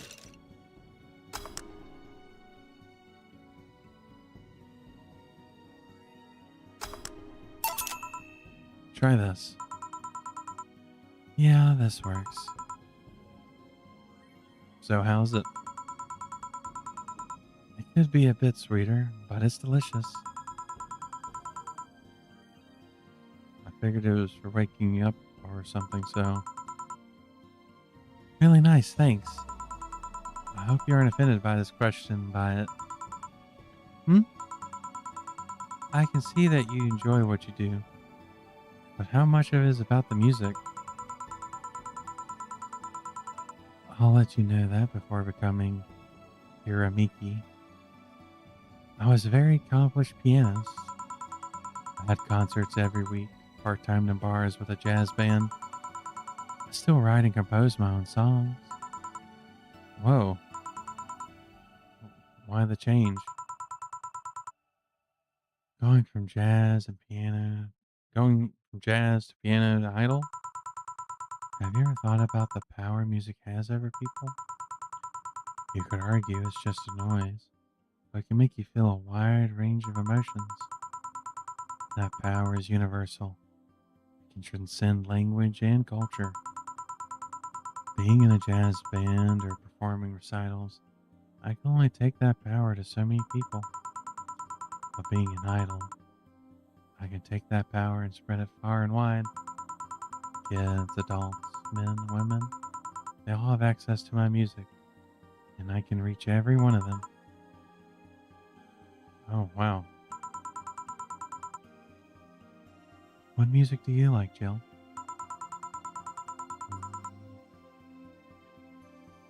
I'm not picky, but I do prefer versions with no lyrics. Why? I like to listen to the music while working, and lyrics distracts me. Besides, it always bothers me when people nonchalantly start singing songs with creepy lyrics. I think only half the listeners actually care about what's being said. Oh, that's a bummer. I'd give you a copy of my latest CD. I don't have any at the moment. Don't worry about it. Okay, then. I'm out. Thanks for helping me pass the time, Jill. Sure. Please come again. I'll make sure of it. Oh, will she be all right? Yeah, I think she's fine. You think she'll come back? Usually I'd say no, but honestly, I don't know. Boss, we're done. All right. You free, like, going to the girls' concert? No, I don't think so. I don't have tickets anyway. Hey, boss. Does the name Red Comet ring any bells? Why, that was my moniker during my wrestling days. Your... Huh? That's what they called me during my time at the Grand Slam Fighters. They saw me coming and they wouldn't stop me before I crashed into their heads. Any reason for being red specifically? That way I was 3 times faster. How'd you find out? Do you like wrestling? A client mentioned it yesterday when he saw you. I just kind of remembered it. I see. I should take you into a wrestling match sometime. Maybe you'd like it. Maybe. In any case, Gail's cleaning the glasses today, so I'll leave now. Take care. Oh, and boss? Don't cram anything on your head without thinking, please. Yeah. Let's go. We made our money. Your membership to Shining Fingered will automatically be renewed on the 17th. Make sure your account is at least 800 in them. Then Jill is humming Your Love is a Drug. Buying the song will prevent her from getting too distracted. You can now browse Kira Meekley's blog. Let's fucking go.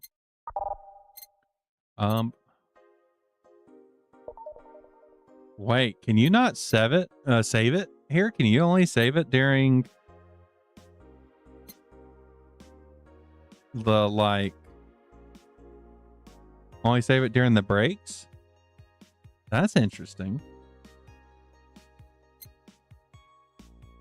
Oh, on the phone. Oh, you're right. You're so right. My brain is it is fading. But I think I'm gonna call it here because I am very sleepy. Going to bed at like 8 in the morning definitely was not a good thing.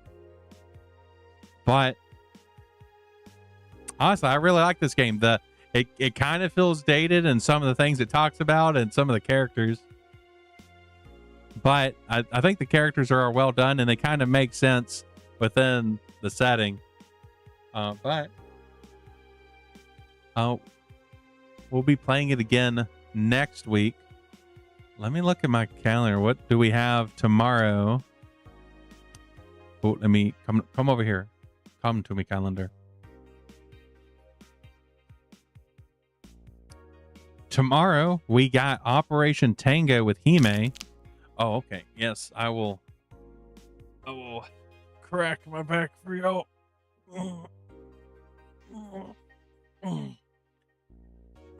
But Operation Tangle is a 2-player cyberpunk heist puzzle game, so it should be interesting to see me and Hime stumble through that with our single brain cells. And then after that, we'll be playing more Cyberpunk, probably. We'll see. And then on Friday, I ended up having to reschedule with Fia because something came up. So we're moving that Operation Tango to the last Friday on the 31st. So there will be a bit of separation between the two. And then Saturday, we got dialogue with Joy Curbs. She's a very, very talented voice actor person. She's very sweet. And then more Cyberpunk. And on Sunday, we're going to be watching Akira at 3 p.m. on the Discord. I'm excited to watch that again. It's been many years, like 5 years, 6 years since I watched Akira. So I'm excited to watch that again. But I'm honestly, like, I wasn't necessarily say I was nervous, but I was just like, streaming 10 hours a day, that's going to be real rough. But honestly, I'm feeling really good outside of just, being sleepy.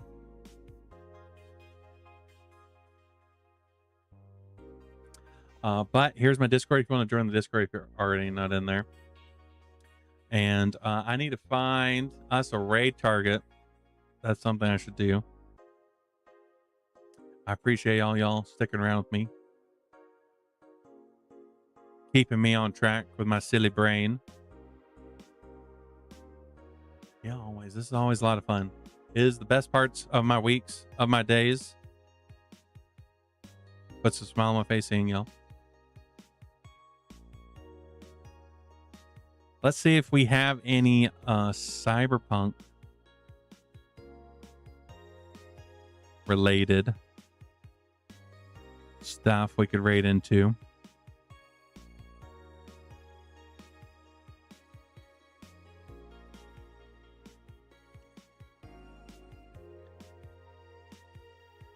This time of night always makes it a little funny seeing who's on.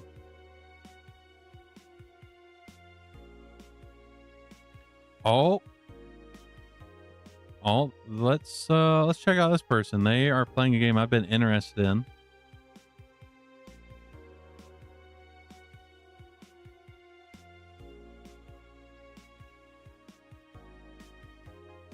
Oh.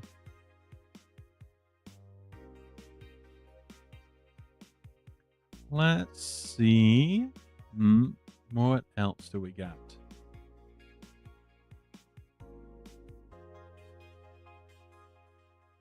Oh, there's a surprising amount of people on at this time, and almost at 3 a.m. Is there like a holiday or something tonight? Today's a Wednesday, right? Yeah.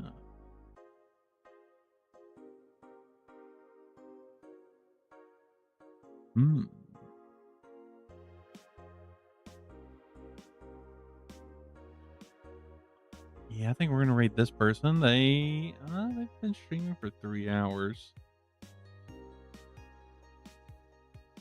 But that's fine. I don't think we've rated into them before, but they have cool vibes. Go ahead and get that going.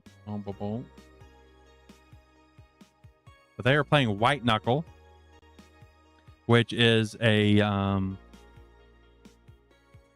parkour mega structure climbing game that honestly looks really fucking sick.